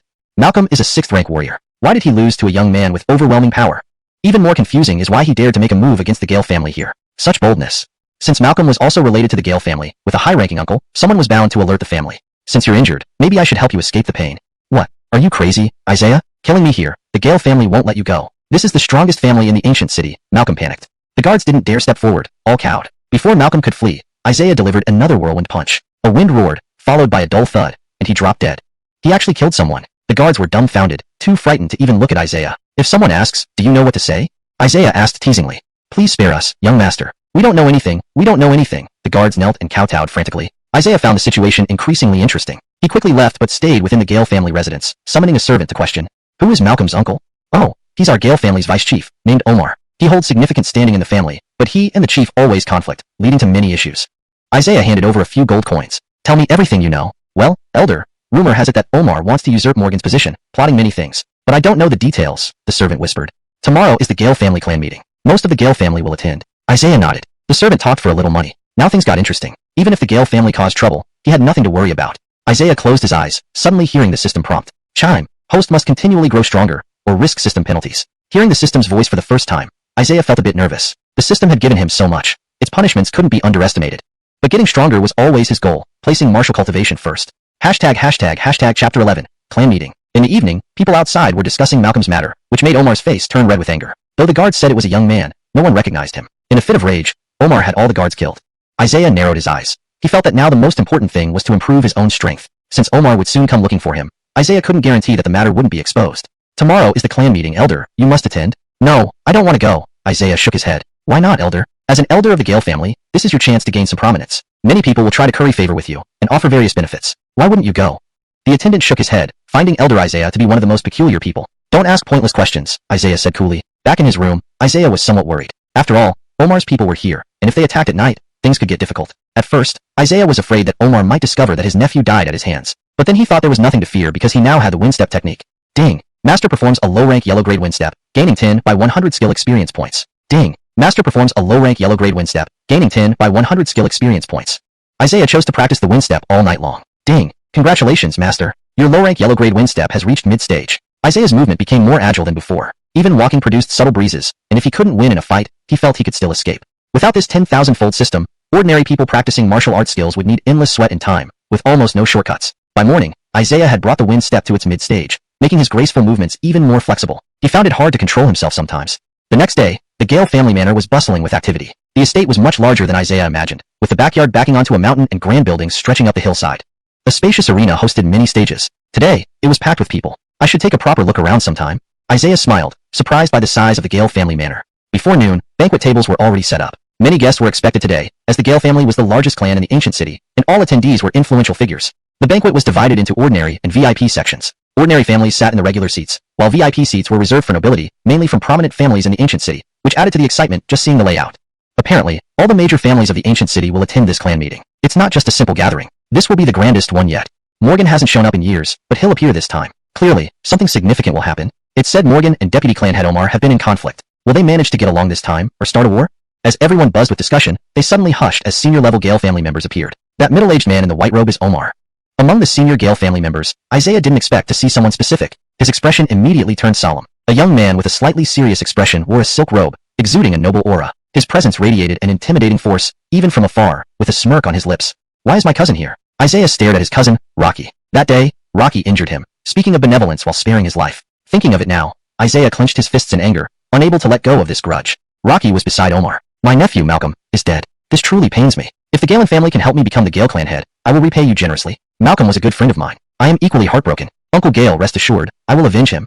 Omar sighed, appearing slightly sorrowful. Your cultivation seems to have advanced recently. You are indeed a prodigy. Do not embarrass yourself at today's clan meeting. I came well prepared. Humph. Rocky looked down on everyone as if they were insignificant. Congratulations on the Gale clan meeting. May the Gale family flourish. Guests arrived one by one, each holding gifts, escorted into the venue by Gale family attendants. Isaiah quietly watched from his seat, soon spotting Gale Shwena and another steady-looking young man. Compared to Omar, this person seemed deeper and more concealed. This was Morgan, the Gale clan head. His presence was even more powerful. The Gale family lived up to being the largest clan in the ancient city, with every leader exuding immense authority. Morgan and Omar stood in opposition. Guests greeted either Morgan or Omar, showing the underlying power struggle between the clan head and deputy clan head. It was inevitable in large families. To secure the position of clan head, one had to compete fiercely. Isaiah knew the rules of this world. Even brothers would show no mercy when facing each other over family power. Rocky beside Morgan appeared superior. Isaiah smiled faintly, surprised to see him here. Should he consider making a move? Bang bang boom. A loud sound like 1,000 horses thundered past, causing everyone's faces to change drastically. Isaiah turned back, searching for the source. It was the sound of metal armor clashing. Clan head, there's trouble. An iron cavalry broke into the Gale family manor. A guard stammered, rushing to report. The Gale clan elders' expressions changed dramatically. Today was the clan meeting, and an iron cavalry entering indicated possible hostility. They meant business. This was a blatant challenge to the Gale family's dignity. Haha, brother. You're not doing a great job as clan head, letting a cavalry disrupt things? Omar mocked. Morgan remained calm, smiling gently. Brother, you're thinking too much. Himph. We'll see how you handle this. When the elders ask, you'll be responsible. Omar appeared smug. People widened their eyes in fear, retreating hastily. The iron cavalry was undoubtedly a formidable army, each member a cultivated warrior. Chapter 12, Rocky. The warriors of the Black Iron Cavalry rode into the scene on war horses, clad in armor and wielding various weapons. Their arrival struck fear into many hearts. These iron-armored cavalrymen wore grim expressions with eyes that radiated menace, creating an intense pressure that was only amplified by their large numbers. In an instant, the elders of the Gale family were thrown into a panic. The leader of the Black Iron Cavalry sported a carefree smile, looking down at everyone present as if they were nothing. What a magnificent estate the Gale family has, he said with a sneer before dismounting. The rest of the cavalry followed suit. They all had imposing demeanors and stern faces, exuding an overwhelming, intangible pressure that even affected Isaiah. Just as everyone assumed the leader was there to provoke trouble, the entire Black Iron Cavalry suddenly knelt with a loud thud. By order of Alexei, we 500 members of the Black Iron Cavalry are to be placed under the command of Patriarch Morgan. We respectfully ask that you accept us. The leader bowed deeply and said. Morgan was visibly surprised and quickly stood up. Alexei is too courteous. To give away such an elite force like the Black Iron Cavalry is truly generous. Please, Patriarch Gale, accept all 500 of us. Otherwise, we won't be able to report back successfully. I understand the intention of Alexei. Leader, please join us for a seat. I will immediately arrange accommodations for the Black Iron Cavalry. This announcement left everyone stunned. With Alexei sending such a formidable force, the Gale family's power would be significantly strengthened. Omar jumped to his feet, slapping the chair in shock and glaring at Morgan. Alexei sending such an elite force was indeed enviable. Now, trying to usurp Morgan's position seemed almost impossible. Omar's face darkened. Even with support from the Galen family, they couldn't match 500 Black Iron Cavalry. Several other families arrived later, but none made as grand an entrance as the Black Iron Cavalry. Gradually, these guests aligned themselves with Morgan, mostly intimidated by the presence of the cavalry. Look, the people from the Galen family in Bright City have arrived. The arrival of the Galen family drew considerable attention, though not as much as the Black Iron Cavalry. Isaiah watched the Galen family members closely, realizing that these were the people behind Rocky, his future enemies. Elder from the Bright City Galen family wishes to greet the Gale family, wishing them prosperity, one of the Galen family elders said. Morgan responded, to receive a delegation from the Bright City Galen family is quite an honor. However, isn't Rocky already with Omar? The elder smiled and took his seat. As more guests arrived, Isaiah paid little attention to the smaller families. However, he noticed a few individuals who walked in later. Leading the group was an elderly man, none other than Great Master Baker. His arrival garnered greetings and bows from many, showcasing the respect due to the sole third-rank alchemist in the ancient city.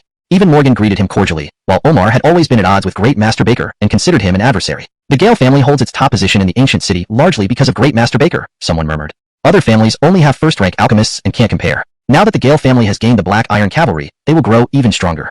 Isaiah had initially shown little interest in the clan meeting, but the appearance of Rocky piqued his curiosity. Morgan, bolstered by the support of the Alexei, felt particularly jubilant today. The success of this gathering greatly boosted his family's prestige.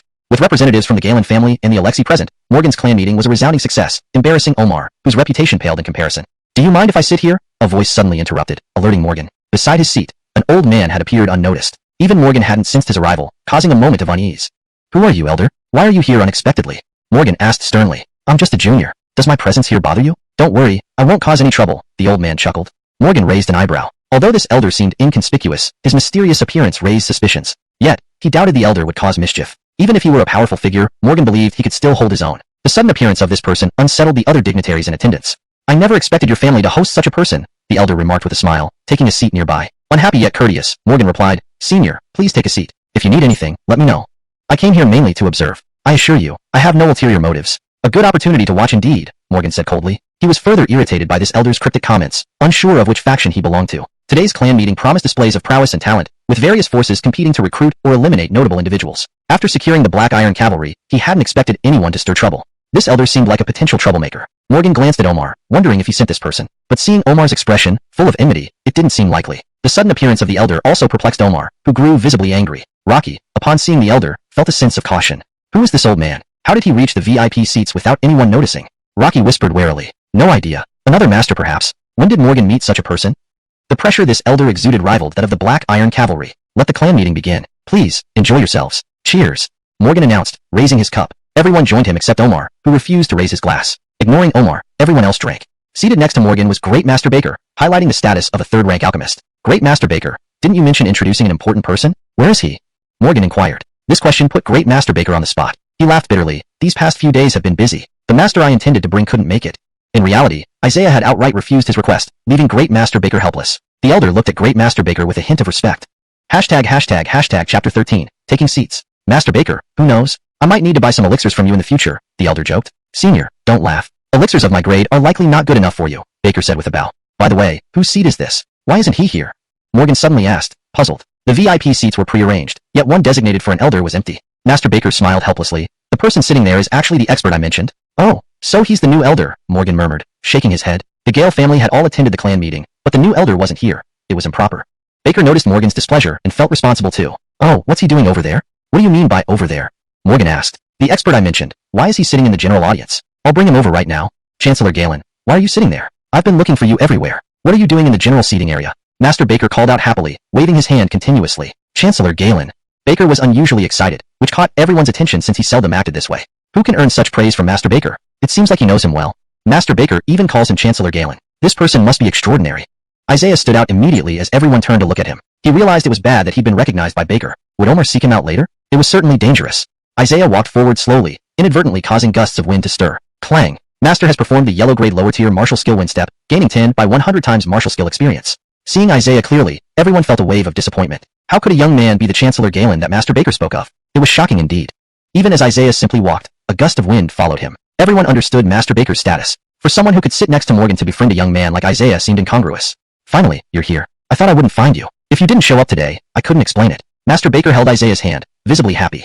Morgan met Isaiah for the first time, recalling his daughter Gail Schwana's words. Could she have meant this young man? On the surface, he looked quite ordinary with nothing exceptional about him. Chief, this is the expert I mentioned, Baker introduced. Morgan sized up Isaiah but remained hesitant. If you are an elder, then please take your seat.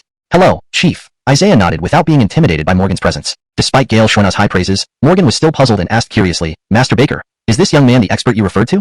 He is the most talented alchemist in the ancient city. Even Gem City might not have more skilled alchemists. Morgan's expression changed slightly. Master Baker was so certain. Could Isaiah really be that formidable? The bright side for Morgan was that Isaiah was already an elder in the Gale family. Treating him well would benefit the family greatly in the future.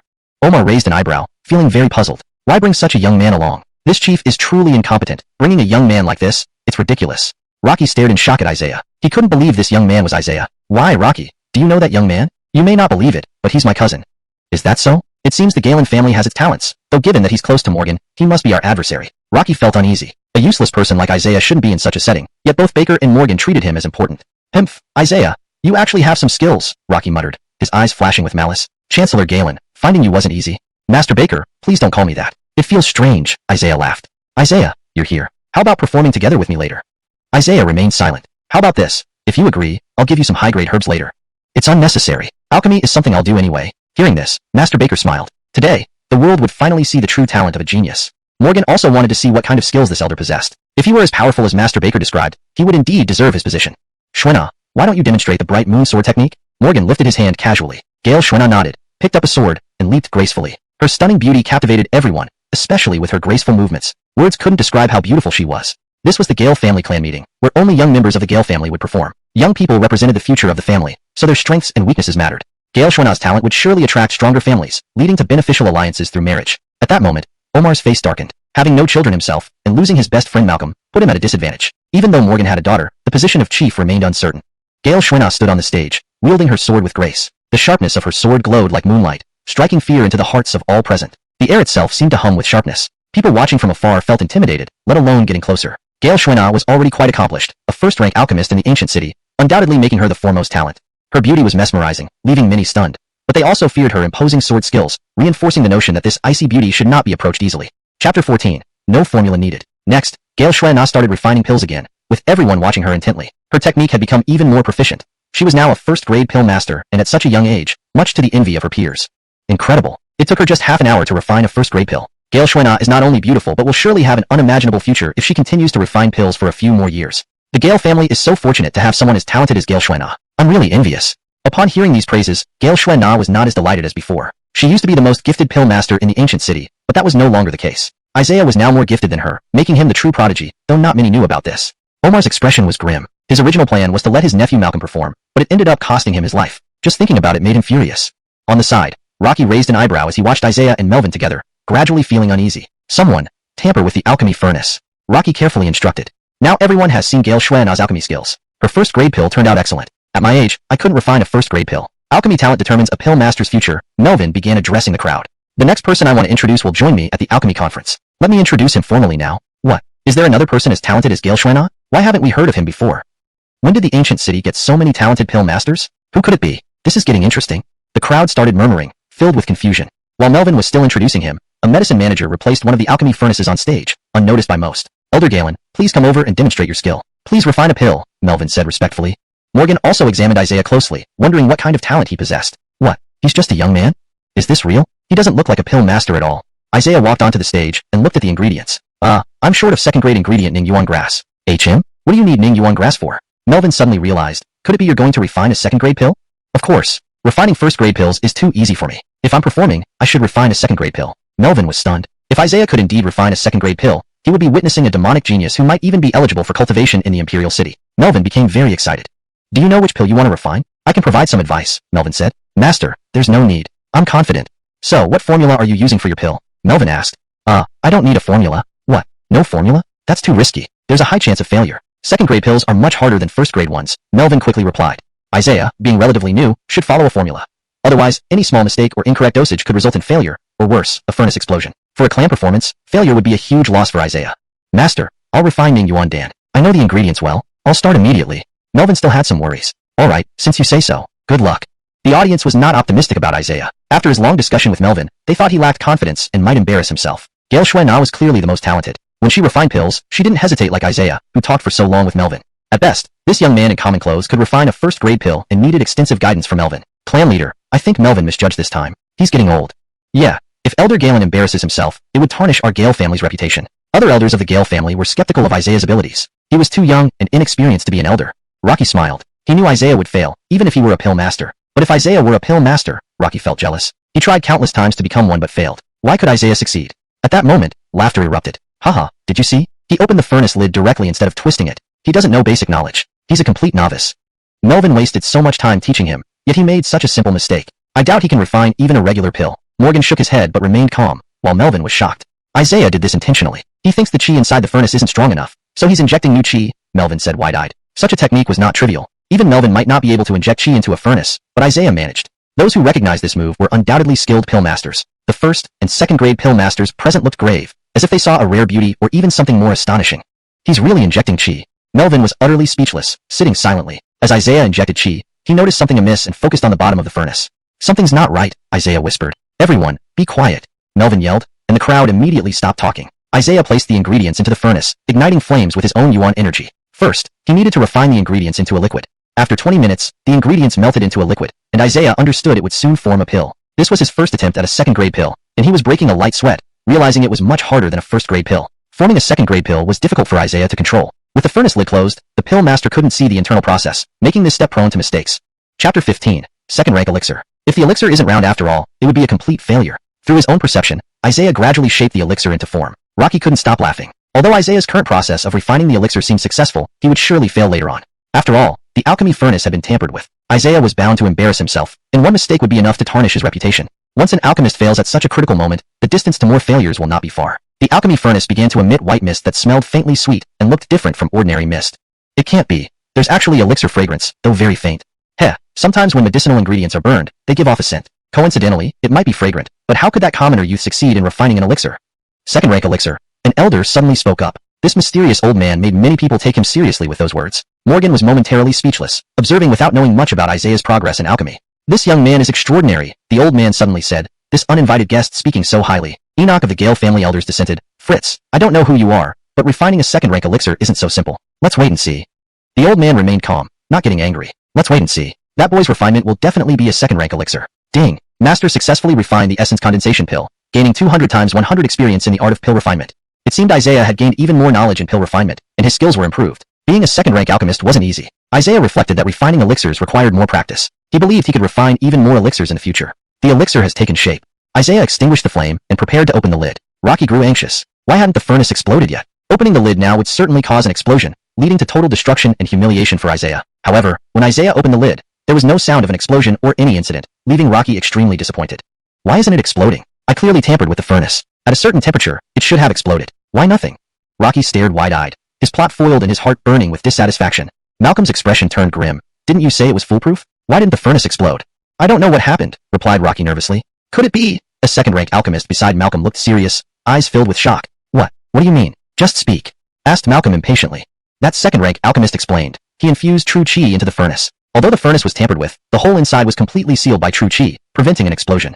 There's such a thing? Is Isaiah's alchemy so powerful? The second-rank alchemist looked displeased. It seems Grandmaster Baker found a prodigy, truly a rarity.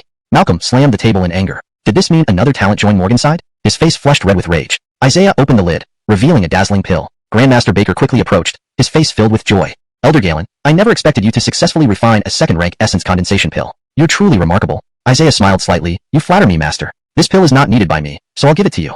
You would give me such a second-rank elixir? Baker was astonished. You don't want such an important pill? This was a second-rank elixir, more potent than a first-rank one. It was worth a fortune. Baker understood that this essence condensation pill could help a 9th-level warrior master break through to the next realm. Such pills played a significant role, coveted even by great families. It was a pill that helped warriors transcend to the martial ancestor realm, not to be taken lightly. This single essence condensation pill could be worth 10,000 gold coins. I don't understand. Wouldn't you need this pill for your cultivation? Why give it to me? Heh, the ingredients were yours. How can I let you bear the cost? If I need it again, I can refine another. It's not difficult. This essence condensation pill is valuable. If I sell it for a good price, I will share it with you. Seeing Baker's earnestness, Isaiah nodded. He still needed rare herbs in the future, and Baker could obtain them. Important herbs were not easily acquired, making Baker invaluable for obtaining precious materials. Other first-rank alchemists came over to congratulate Baker. Baker, finding such a prodigy, you must be incredible. Truly unbelievable. Ancient City will gain another brilliant alchemist, refining second-rank elixirs. Truly impressive. Moreover, Isaiah refined the essence condensation pill, one of the hardest second-rank elixirs to make. He didn't even use a formula. He's too strong. Isaiah felt somewhat embarrassed and bowed in response. Predecessors, you flatter me. I'm not that remarkable. Is this really an essence condensation pill? Asked Morgan, intrigued even as he admired this elixir. Isaiah took less than an hour to refine this pill. People on and off the stage buzzed with noise, showing shock, envy, or admiration. Did you hear? A second-rank essence condensation pill, which can help one reach the martial ancestor realm. Advancing from 9th level warrior master to the next realm is incredibly hard unless one has exceptional talent. Enoch wrong move could harm the warrior, but the essence condensation pill helps one break through. Not possible. How could that commoner youth be so powerful, refining a second-rank elixir? Master Baker really knows how to find talent. An elder sitting in the VIP area smiled. Earlier, an elder had contested with him, saying Isaiah wouldn't succeed. You see, not only did he succeed, but he also refined the essence condensation pill. Senior, you are truly wise. I apologize for my lack of foresight. The elder smiled. Morgan glanced at him, sensing this old man had a purpose. Could it be to observe Isaiah? I never thought Ancient City had a more remarkable alchemist. The first genius alchemist title is no longer held by Alili. Chapter 16. The Withered Jade Pendant. Only now did everyone snap back to their senses, staring at Isaiah in bewilderment. Without a doubt, he was the first true alchemy genius here, his talent deserving of cultivation in the Imperial City. Well, the Gale family has had enough performance for today. Now let's see Rocky step up. An elder stepped forward and asked, Isn't Rocky not one of our Gale family members? Is he trying to join our Gale family now?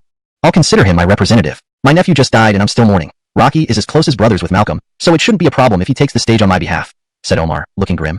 In the blink of an eye, Rocky was already on stage, leaving many people bewildered by what had transpired. There was no doubt that Rocky was showcasing his strength. The title Third Young Master of Bright City made everyone treat him with reverence. His martial arts prowess was exceptionally high, and many were intimidated by his imposing aura. Not sure what level Rocky is at right now. The pressure is overwhelming. Humph. Rocky gave a cold snort, releasing an overpowering presence that sent quite a few people reeling backwards. Sensing Rocky's formidable power, Morgan's face turned sour. I didn't expect that Rocky's realm has already reached the 8th rank of martial artist, and he's already in the late stages. There were 4 phases to every realm. Early, middle, late, and peak. At this rate, Rocky would soon reach the peak phase, posing a threat to Gale Shuina. Morgan pondered somberly. Omar was ruthless and unscrupulous, aiming to achieve his goals by any means necessary. Malcolm's death dealt a severe blow to him, despite being less powerful than Rocky. Malcolm was his nephew, after all. With the loss of his nephew, Omar wanted trouble, believing Morgan orchestrated the whole thing from behind the scenes. Gale Shuina was a top-rank alchemist at the 6th rank of martial artist. She couldn't match up to Rocky. Although Isaiah sided with Morgan, he wasn't part of the Gale family. What the future held for the Gale family was uncertain. Only those with considerable power could have the chance to become the clan leader. Rocky has already achieved the 8th rank of martial artist and is in the late stage, someone commented. He's too strong. Last month, I heard he was only in the early stage. You think the title Third Young Master of Bright City is given for nothing? His talent in martial arts is unparalleled. Rocky understood that by showcasing his immense strength, his cultivation surpassed most of his peers. He aimed to make a significant impact. Even the ancient city king would give him due respect. Rocky intended to put certain individuals under pressure, especially Isaiah. Being a pharmacist wouldn't ensure absolute safety. With Rocky's family backing, it wouldn't be hard to stifle this budding alchemist. Rocky glared fiercely at Isaiah, expecting him to cower in fear at his formidable strength. However, Isaiah remained calm and collected instead. Suddenly, a gust of wind blew by, and Rocky lifted his gaze to see an elderly man standing before him. When did this old man arrive? Rocky panicked momentarily. This old man had the opportunity to attack him earlier. The elder exuded terrifying power. What does Senior need? Rocky refrained from making any rash moves, knowing this old man wasn't an ordinary figure. I've come to discuss the Withered Jade Pendant. Hearing this, Rocky's expression changed dramatically. He hadn't expected an unknown elder to know about this secret. Since they were on stage, everyone overheard this conversation, and murmurs began among the VIP seats. The Withered Jade Pendant? Sounds familiar somehow. At such a crucial moment, asking about a jade pendant seems strange. Although Rocky's expression turned grim, he soon regained composure. With Omar supporting him, this elder likely wouldn't take action. Fine, I'll be honest. Yes, the Withered Jade Pendant is in my possession. So what? Rocky replied. Several family heads showed alarm. While most people weren't aware, they certainly knew about the Withered Jade Pendant. Omar and Morgan exchanged looks, as did the other elders who now understood what the Withered Jade Pendant was. The Black Iron Rider commander of the ancient city also showed intense interest. The legend of the Withered Jade Pendant contained unparalleled martial techniques and supreme elixir formulas. Anyone who possessed it would reap enormous benefits. For instance, if Morgan obtained the Withered Jade Pendant and mastered its contents, the Gale family's influence would multiply. Morgan wasn't surprised either. He didn't expect the assembly to mention the Withered Jade Pendant. Everyone became restless, particularly Omar, who seemed both angry and hateful towards Rocky. Gulletto brat, hiding something valuable like this from me all along, Malcolm muttered angrily. It seems the Withered Jade Pendant is indeed in your hands. I won't do anything to you, but I must warn you. This Jade Pendant isn't an ordinary item. Do not attempt to uncover its secrets recklessly. What are you implying, old man? Rocky raised an eyebrow. As the guardian of the Jade Pendant, I merely offer a warning. If you insist on opening it, I won't stop you. But I am curious how you obtained it, the elder remarked coolly. You're the Jade Pendant's guardian. Rocky panicked immediately, realizing what level of power it took to guard the Withered Jade Pendant. If you want to know, I'll tell you. I stole it from my cousin. Rocky shouted loudly. A wave of discussions broke out. Many found such actions despicable. The Withered Jade Pendant. No wonder Rocky went to such lengths. He even robbed it from his cousin. Ah, life is harsh. Survival of the fittest. Forget about honor and righteousness. They're meaningless. Many brothers have turned against each other for interests. At that moment, Isaiah leaped onto the stage. Embarrassing to admit, but my cousin beat me and left me for dead, then took the Jade Pendant. Was Rocky's cousin really Isaiah? The crowd stared in shock, intrigued and puzzled by the story unfolding between these two. Naturally, everyone enjoyed the drama. The Gale family's assembly saw a lot of Galen family highlights. Rocky is a martial arts prodigy, and Isaiah is an alchemy prodigy. The Galen family is truly remarkable. This is getting interesting. That withered jade pendant seems priceless. Even the clan leader is concerned. It was puzzling why Isaiah admitted this without hesitation. Didn't he find it embarrassing? Chapter 17. Attack. You are really something, aren't you? Why didn't I ever notice such talent in you before? Rocky glared at Isaiah with disdain and a tinge of envy. The value of a prodigy in alchemy far exceeded his own, causing him to feel deeply unbalanced. In Rocky's eyes, Isaiah was nothing more than a good-for-nothing. The tension between the two on stage captivated the audience. Everyone was intrigued by the prospect. In their minds, Rocky, a martial arts genius, had yet to meet his match. What would happen if a fight broke out now? Who could predict the outcome? That elder, guardian of the wasteland jade pendant, looks like a real powerhouse. He might even be stronger than me, Morgan remarked, his expression serious. Who would have thought that the ancient city would actually have a guardian? That elder is incredibly formidable. The guardian of the wasteland jade pendant, even if we combine forces from our few families, we'd likely not stand a chance against him. Various members of the families murmured amongst themselves, their expressions slightly anxious. The elder spoke calmly, as a guardian, my intentions are purely to warn you. That pendant is beyond your control. I will not take it from you. Hearing this, Rocky felt a lot more relieved. Otherwise, if this elder decided to attack, he wasn't sure if anyone could defeat him. What about the wasteland jade pendant? Isaiah demanded. Do you actually think I would return it to you? Don't delude yourself. I know you won't give it back willingly, so I'll have to take it back. Take it back? Haha, with what skills? Oh, I see. You want someone else's help to snatch it back? Not until I defeat you first, but I will definitely take it back. Isaiah said confidently. Haha, do you really think you can? Isaiah, don't dream. It's been less than a month since I injured you last time. How could your cultivation level compare to mine? Rocky taunted, his eyes now filled with murderous intent. When did Isaiah become an alchemical prodigy? Had he known, he wouldn't have attacked Isaiah so rashly. Isaiah was already a second-grade alchemist at such a young age, and they were related. What a tremendous asset for the family. But alas, Rocky regretted his impulsive actions. Who could have imagined that this waste of space could become a second-grade alchemist overnight? From Isaiah's current attitude, it was clear he wouldn't side with Rocky, making him an enemy. If he couldn't have him, then he must destroy him. At this moment, someone whispered into Omar's ear, instantly enraging him. It's him? Without further ado, Omar leapt up, releasing an intense wave of killing intent as he lunged at Isaiah with a palm strike. Isaiah reacted swiftly, utilizing wind step to evade the strike. With such intense killing intent, even Isaiah at his current 7th rank martial artist level knew he wouldn't withstand such a blow. This Omar was ruthless. Dodged. Omar hadn't expected this and cursed inwardly at the speed of the young man. Ding. Host performs low yellow tier skill wind step, gaining 20 by 100 skill experience. Morgan immediately stood up. Omar, have you lost your mind? Attacking Isaiah like that? Morgan broke out in cold sweat. If Isaiah had taken that hit, it could have been fatal. Isaiah was now a treasure to the Gale family, and protecting him was paramount. Were you the one who killed my nephew Malcolm? Omar questioned angrily. Yes, Isaiah replied calmly. Many people in the Gale family were shocked. He admitted without hesitation. But Isaiah was calm under pressure. Omar roared furiously. I swear I will kill you today, or I won't be able to live with this humiliation. Don't be too confident. Do you think I'll let you get away with it? Morgan asserted sternly, asserting the authority of the clan head. Omar turned crimson with rage. Looking at Omar's fury, Isaiah realized this was going to be a tough adversary. I'll handle him, Uncle Gale. Rocky smirked. The crowd was abuzz. This alchemist is brave, having made enemies of both Omar and Rocky. Quite impressive. Vice clan head Omar is notorious for holding grudges. Provoking him within the ancient city spells trouble, especially after Isaiah killed Malcolm. This is turning interesting indeed. Isaiah faced Rocky squarely. We must have a decisive duel, life or death. If you win, I'll return the wasteland jade pendant. Do you dare accept my challenge? No outside help allowed. Deal. Agreeing so quickly? Rocky was a bit surprised. Isaiah's martial cultivation was weak, and hiding under Morgan's protection made sense. Why rush into a duel? Considering Isaiah's status as a second-grade alchemist, Morgan would undoubtedly protect him zealously. Yet why agree to a duel with him? Isaiah must be foolish. Rocky smirked sardonically.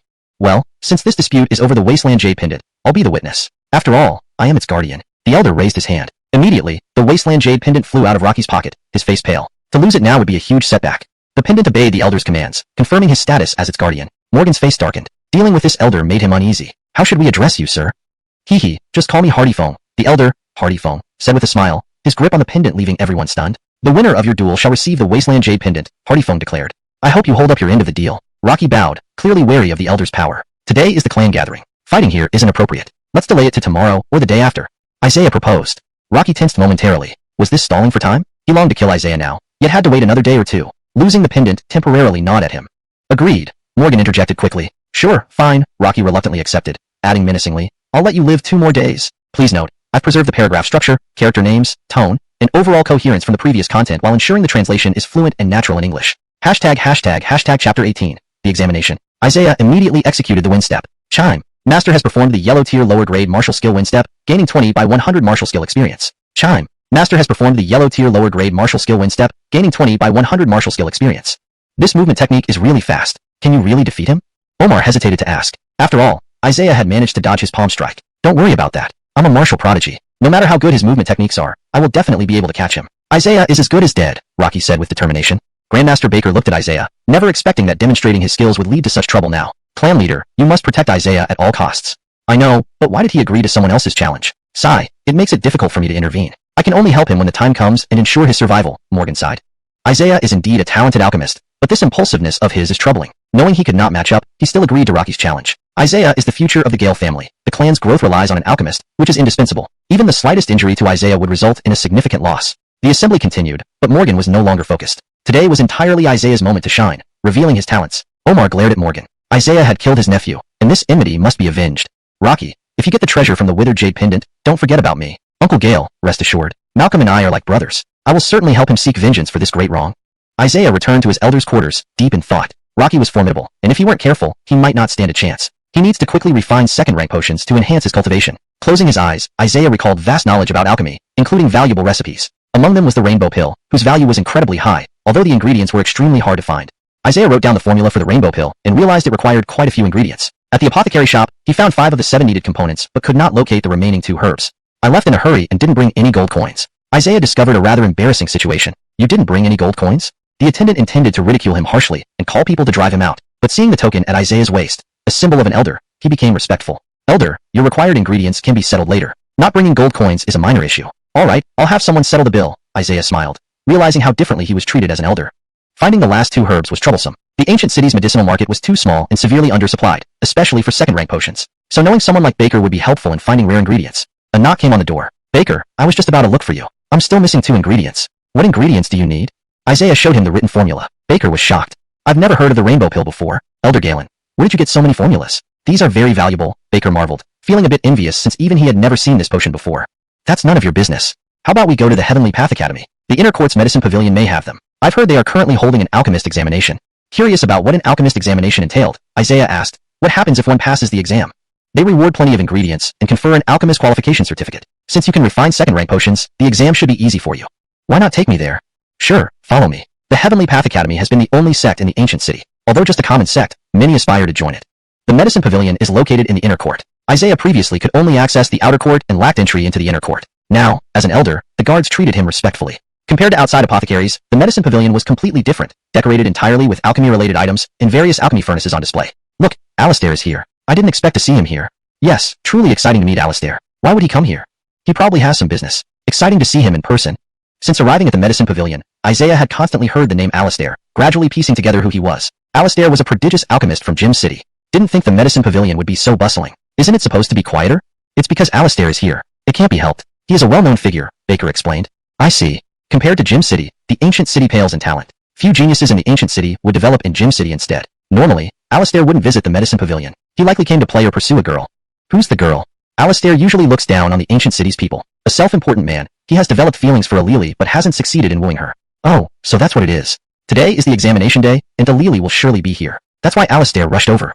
Suddenly, a louder voice echoed, Alistair has arrived. Isaiah glanced over, seeing a regal-looking man approach, adorned extravagantly. Though somewhat handsome, he appeared arrogant. Alistair's talent surpasses Alili. They are perfect matches. True, Alistair has refined a second-rank potion, even a lower-grade one. Talents from Gem City are superior. Our ancient city rarely produces such geniuses. Chapter 19. The Contest. Is there really a distinction between upper, middle, and lower grades for second-rank potions? Isaiah asked curiously. Elder Galen, you must be joking. How could you not know such an essential fact? Second-rank potions do indeed have upper, middle, and lower grades. Baker thought Isaiah was only teasing. Isaiah's alchemy skills were very proficient, and his knowledge of potions was extensive. It seemed unlikely he didn't know such basic information. I never paid attention to it before. I'm truly sorry. Haha, Elder Galen. You are really funny. Alchemists and martial arts practitioners both have stages like early, mid, late, and peak phases. These distinctions help in judging the strength of an individual. Only second-rank alchemists have these phase distinctions. First-rank alchemists don't. Alistair walked into the hall followed by a group of sycophants. They all looked like servile followers. Soon they arrived at a grand hall where the potion test was about to begin. Alilis was getting ready for the examination. Oh, Alili, you're still working so hard? Even after all that time, you can't surpass me. I almost feel sorry for you, Alistair said mockingly as he approached. What are you here for, Alistair? Alili replied, her voice melodious but slightly displeased. Everyone was captivated by her beauty as she stood in a long dress, resembling a fairy, drawing more than a few gazes. Wow, Alili is stunning. She has a perfect figure, but she's too cold-hearted. Many suitors have been turned away. Alistair isn't one to give up easily. Alistair sneered, Alili, your talent is lacking. Talent is crucial for an alchemist. Look at me, highly talented, hardly needing to put in effort, and already nearly a second-rank alchemist. Don't talk nonsense. My exam is starting soon. Alili sounded annoyed, suspecting Alistair had come just to cause trouble. The evaluators nearby kept smiling awkwardly at Alistair, trying to appease him. Alalie, will you consider being my woman? I can't wait any longer. If you refuse, forget about passing today's exam, Alistair threatened. The evaluator, ignore him and start my test now, Alalie demanded. Alistair shook his head. Everyone should show respect to me since I'm from the Nico family in Gym City. The evaluator hesitated. Perhaps we should call an elder from Tainyagai. I cannot decide on this matter. Alalie felt helpless. If the test didn't proceed today, she would have to wait longer. What do you want, Alistair? How about this? We'll have a competition in alchemy. If you win, you pass the exam, and I'll give you a second-rank win spirit pill. If you lose, come to my room tonight. Alistair spoke with an arrogant tone. Everyone cheered. Wow, rich and powerful people are different, aren't they? Truly bold. Alistair smiled confidently, looking rather despicable. He appeared extremely domineering.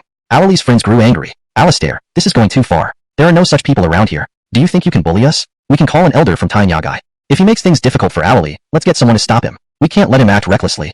Isaiah saw Alistair's self-important demeanor and found him laughable. Such a person boasts at every little achievement. His alchemical talent was negligible compared to Isaiah's own.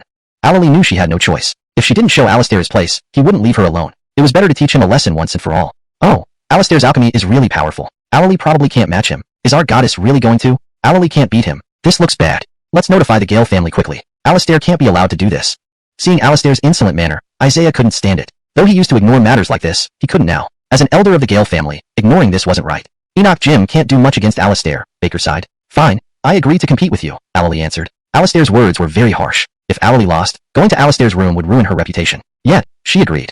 Sure, remember to keep your promise if you lose. Absolutely. Isaiah couldn't understand why Alalie agreed. Alistair behaved like a bully with no decorum. And for such an alchemy contest, Alalie's chances of losing were high. Is Alalie doing this for the wind spirit pill? It would greatly aid an alchemist by enhancing perception, Baker wondered aloud. Surely not, Isaiah murmured, observing Alalie. Many present watched Alistair disapprovingly but dared not speak up. So then, you'll serve as the judge. Alalie and I will each refine potions, and don't forget this is a contest, the evaluator nodded. But then an elder from Tainyagai appeared, wearing a black robe and with white hair. Alistair, let me handle this. I'll be the judge, but the loser must fulfill their promise. This is Tainyagai, the elder sternly stated. Refine genuine pills using standard ingredients. The one who refines the most wins, Alistair proposed. The greater an alchemist's skill, the more potions they can refine. You both understand. Let's begin. Alalie maintained a serious expression, never relaxing during alchemy. Alistair, however, seemed quite casual. Alistair believed defeating Alalie would be easy. He didn't need to be particularly serious. Alalie, see how nervous you are? Don't worry, I'll treat you well, he leered. Alalie ignored him, focusing on refining potions. She placed herbs into the cauldron but couldn't yet use elemental energy to heat it, opting for traditional firewood instead.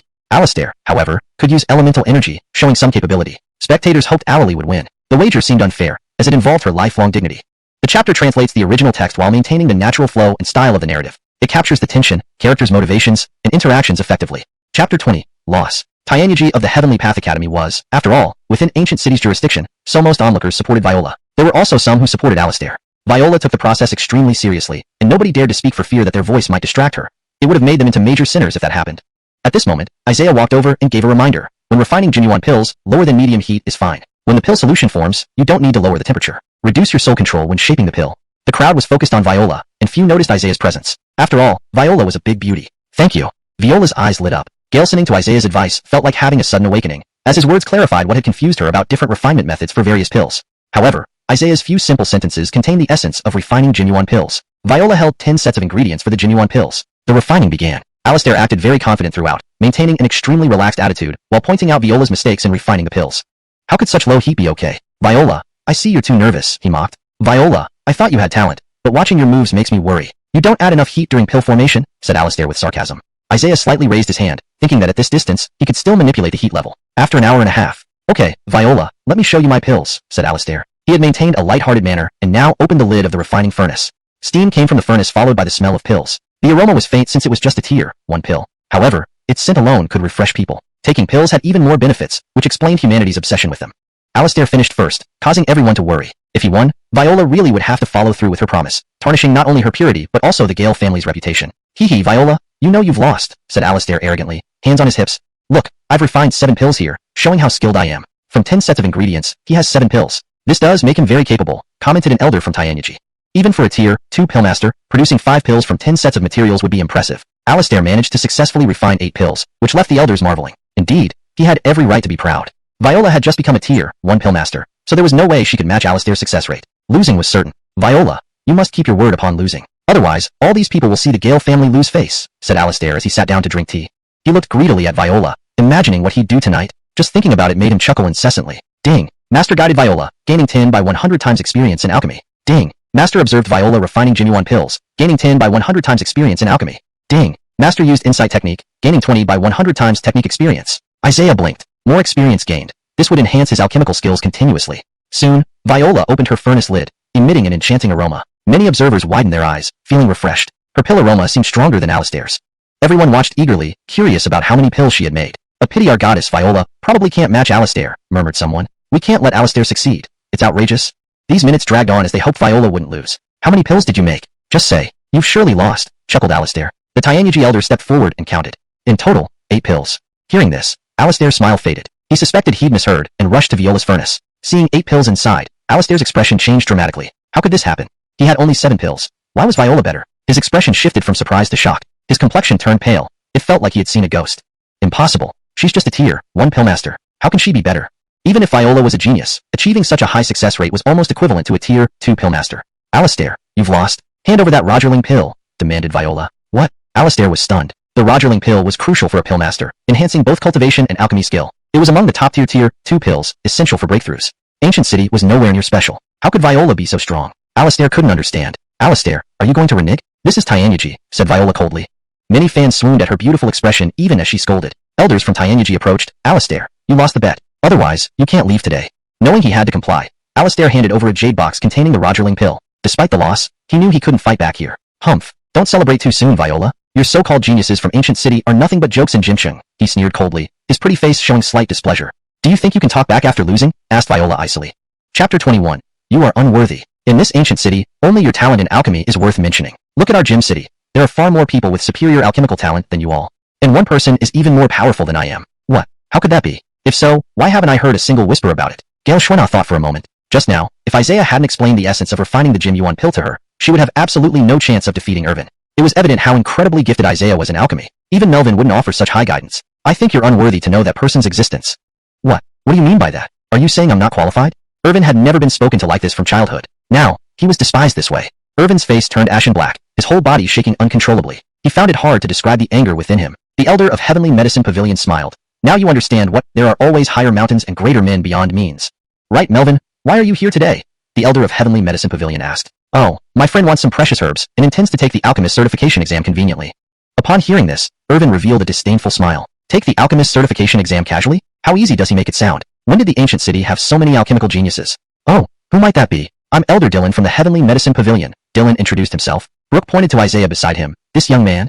This young man? Dylan showed a puzzled look, not expecting it to be a youth. When you see him perform later, you will be amazed, Brooke said confidently. Dylan knew Brooke very well. He rarely praised anyone. Yet, Isaiah earned such praise from him, making Dylan wait with bated breath. I didn't expect Isaiah to come here as well. He surely made a name for himself at the Gale family clan meeting. He's about to compete against Rocky, yet he has the heart to come here? It's different to meet him in person. Is he here to take the exam? Isaiah was usually very low profile. Earlier, everyone's attention was on Gale Schwenna and Irvin's match. Irvin, do you know why you lost? Seeing Irvin looking utterly defeated, Gale Schwenna couldn't resist mocking him. Why? Because someone just now guided me. That person is the true genius, while you are nothing. Just because that genius gave her a little guidance, Gale Schwenna beat Irvin, a second-class alchemist. This situation was unbelievable. You're saying there was such an incident? Irvin's face paled instantly. He couldn't believe it. Was that genius too extraordinary? At what level of alchemy must one reach to be so powerful? Dylan calmly replied, Irvin is indeed a second-class alchemist at an early stage. It's understandable that he lost, being overly arrogant. At this moment, hearing these words, Irvin felt a piercing pain in his heart. His reputation as a talented alchemist was gone. Many would mock him from now on. Seeing Isaiah, Irvin suddenly remembered something. Isaiah walked up to Gale Schwenna and whispered a few words earlier. Suddenly, everything became clear. So it was you? You just now gave Gale Schwenna a few pointers, and thus she beat me? Otherwise, given the large gap between our alchemy skills, how could she possibly win? Facing the almost flushed Irvin, Isaiah was almost too lazy to respond. You brat, how dare you ignore me? Isaiah turned back and glared fiercely at him. Ding! Master fiercely glares at Irvin, earning 30 by 100 experience points for detecting martial arts. Ding! Congratulations, Master, your detection martial arts have upgraded, obtaining mid-level yellow stage detection martial arts. Reaching proficiency, using this skill can instill fear in enemies. Isaiah was also somewhat helpless. He merely got a bit angry and glared, earning martial arts abilities in the process. A very powerful technique. Apart from having strong observation skills, it also had considerable power. Isaiah felt quite pleased inside. Irvin felt aggrieved but dared not act recklessly here. Instead, he noticed something significant. On Isaiah's waist hung the insignia of an elder, specifically, the Gale family elder's insignia. He didn't misidentify it. Even with Irvin's great alchemy talent, he couldn't obtain an elder position. Conversely, Isaiah, at a young age, was already a Gale family elder. He felt extremely envious. Isaiah, right? Or should I call you Elder Galen? You intend to pass the second-class alchemist exam? Yes, Elder Dylan, the second-class alchemist exam. Everyone was taken aback upon hearing this. They all understood what it meant, a second-class alchemist. Some people spent over a decade trying to upgrade from first-class to second-class alchemists, indicating the challenge involved. Gale Xuanna was also surprised. The gap between her and Isaiah seemed insurmountable, exceeding her imagination. You've really surprised me today, Isaiah said to Gale Xuanna. Thanks to you. If it weren't for you, I wouldn't have obtained this wind spirit pill. Gale Xuanna had never seen such a high-grade pill before, so she opened it to inspect. Opening the top-grade second-class pill, a ray of light-like glow attracted everyone's attention. A round pill exuding a gentle breeze and a delightful aroma was so mesmerizing that everyone looked at it longingly. Even if they couldn't ingest it, just a few more glimpses would satisfy their hearts. Isaiah, seeing the wind spirit pill, was also captivated by its aroma. Indeed, top-grade second-class pills were exceptional. Among those present, Irvin was the most furious. That pill was originally for his own cultivation breakthrough, his most precious resource for improvement. Now, it fell into Gale Xuanna's hands, driving him to desperation as he tried to find ways to reclaim it. Our ancient city has hope. If such a young person can achieve second-class alchemist status, we surpass Gem City, don't we? Exactly. Gem City's alchemists have always looked down on us. This time, we might turn the tide. Alchemy itself is fraught with difficulties, and producing a genius is not easy. Gale Xuanna felt very excited. Getting Isaiah's guidance made her feel incredibly fortunate, admiring such a person from the bottom of her heart. Irvin looked particularly gloomy. He was 25 and only achieved second-class alchemist status after 6 years. Now Isaiah, only 18, becoming a second-class alchemist wasn't good news for Gem City. It would add a formidable rival. Gem City's best alchemist was only a first-class alchemist at 18, but Isaiah seemed to be slightly more accomplished. Hashtag chapter 22. The most difficult. Alistair immediately became tense. If Isaiah were to pass the certification, it would not bode well for Jimcheng. For some reason, Alistair felt an unexplained fear toward this young man. He sensed that Isaiah was a true prodigy with otherworldly talent. His eyes darted back and forth as he thought about what he should do. Ephraim sized up Isaiah. Though Isaiah did not seem arrogant, the fact that he wanted to take the second-rank alchemist examination at just 18 years old was hard to believe. Are you sure you want to take the second-rank alchemist examination? Ephraim asked. Of course, I wouldn't joke about something like this, Isaiah replied with a smile. In fact, by choosing the second-rank alchemist examination, he was still holding back. He had also planned to attempt the third-rank alchemist examination next. All right, Ephraim conceded, unsure why he found himself willing to believe in someone like Isaiah. Compared to Alistair, Isaiah seemed much more steady and composed. Perhaps giving him a chance wasn't such a bad idea. I will have someone prepare the materials for a second-rank alchemy exam. Be prepared. Galenduin pills are relatively simple. Ephraim handed Galen Roger a list of medicinal materials from which he could choose to refine. There were 5 types of pills listed, ranging from the simplest to the most difficult. I'll choose Shangyuan pill. This is the most difficult second-rank pill. Are you sure you want to choose the hardest one? Ephraim asked curiously, beginning to doubt Isaiah's reliability. Even if Isaiah was a prodigy, wasn't his confidence a bit over the top? All right, I'll have someone prepare the materials for the Shangyuan pill. Get ready here, Ephraim responded without belittling Isaiah. On the contrary, Ephraim treated Isaiah very respectfully, even though he usually had a short temper and never showed any favor to arrogant youths. Everyone marveled that Isaiah must be truly exceptional since Ephraim treated him with such respect. This was a second-rank alchemy examination involving refining Shangyuan pills, a particularly difficult task. Even experienced and qualified alchemists would shy away from attempting to refine this pill due to the high risk involved. While its efficacy was excellent, so was the potential for failure. If Isaiah failed, he would have to wait another month. Failing the first attempt often led to repeated failures, affecting one's mindset significantly. A servant from the Heavenly Medicine Pavilion brought the required materials. The process took a while, but Isaiah didn't mind. Meanwhile, Alistair looked extremely unhappy. He did not want Isaiah to pass the examination. Passing a second-rank alchemy exam would mean Isaiah surpassed all the geniuses in Jimcheng. This simply couldn't be tolerated. The exam begins now. Isaiah nodded and immediately began refining the Shangyuan pill. As the only candidate for the second-rank alchemy exam, everyone's attention was on him. With a wave of his hand, flames ignited instantly. Ephraim raised an eyebrow in surprise. This young man has such boldness. How strong is his soul control? With just a touch of yuan energy injected into the alchemy furnace, the flames lit up perfectly controlled. Neither too large nor too small. Enoch Jim, it seems you didn't misjudge him this time. But whether he can successfully refine the pill remains to be seen, Ephraim remarked lightly. Just wait and see. Even if you're reluctant to admit it, you must be impressed by his alchemy skills. Ephraim smiled faintly. Enoch Jim had keen observation indeed. Yes, Isaiah's self-confidence, rather than arrogance, was commendable. It was interesting to see what kind of pill he would refine. This ability to control flames, combined with injecting yuan energy while needing soul power, is indeed admirable, Ephraim commented in amazement. True, someone like Isaiah has an unparalleled talent in alchemy. Is this the most difficult Shangyuan pill? Isaiah smiled faintly. He hadn't broken a sweat yet, and for him, this wasn't challenging at all. Since it was only a second-rank pill, it wasn't too difficult. Still, Isaiah was meticulous and serious about refining pills. He never took it lightly. Great men remain absolutely serious in everything they do. Ephraim quickly recognized Isaiah's talent. Refining a second-rank pill, especially the Shangyuan pill, seemed effortless to Isaiah. He didn't break a single sweat. This young man's talent is extraordinary, 1 in 10,000, Ephraim commented. There's no doubt Isaiah's talent surpasses Ali's several times over, Enoch Jim praised. Ali was also excited. Although Isaiah had exceptional talent in alchemy, he wasn't aloof and was willing to guide her. Making friends with someone like him was crucial. She dared not hope for anything more. Isaiah's knowledge of alchemy was extensive, and he naturally didn't use conventional alchemy methods. After all, along with gaining alchemy experience, he also acquired peculiar refinement techniques, and he wanted to try new methods. Ephraim hesitated to draw conclusions. He couldn't identify Isaiah's technique either. It was definitely not a standard method. Normally, the first step was to heat the alchemy furnace until the ingredients melted before cooling the liquid. However, Isaiah did the opposite, cooling the ingredients before heating them, completely reversing the typical method. Enoch Jim, have you ever seen anyone refine pills this way? Why don't you explain the principles? Ephraim asked curiously. I've never seen it either. Who knows what strange path this kid is taking? His pill refining technique keeps changing. Ephraim frowned. Typically, only ancient alchemists hundreds of years old refine pills in such an unusual manner. Yet Isaiah's technique was utterly unfathomable. Ha ha ha. Suddenly, an abrupt laughter echoed. Everyone turned to see Alistair laughing loudly. Alistair was almost certain that Isaiah's method was entirely wrong. How could anyone cool the ingredients before they melted? It was ridiculous. So this was the famed genius from the ancient city? Alistair couldn't help but laugh, finding it a colossal joke. What's so funny, Alistair? People like you show no respect to others. You think you're a talented alchemist? Ephraim reprimanded. Don't you see, Master Ephraim? Isaiah's technique is completely wrong. There's no way the pill can take shape. Chapter 23, 2 Supreme Elixir Pills. Isaiah was not some kind of prodigy, and Alistair felt he had overestimated him. Alistair, silence, Dylan said coldly. Alistair must not be allowed to disturb Isaiah's elixir refining. Humph, did he just add 4 portions of the ingredients? Alistair gritted his teeth. Though he very much wanted to mock Isaiah, he could only hold back for now. He could ridicule Isaiah freely once Isaiah failed.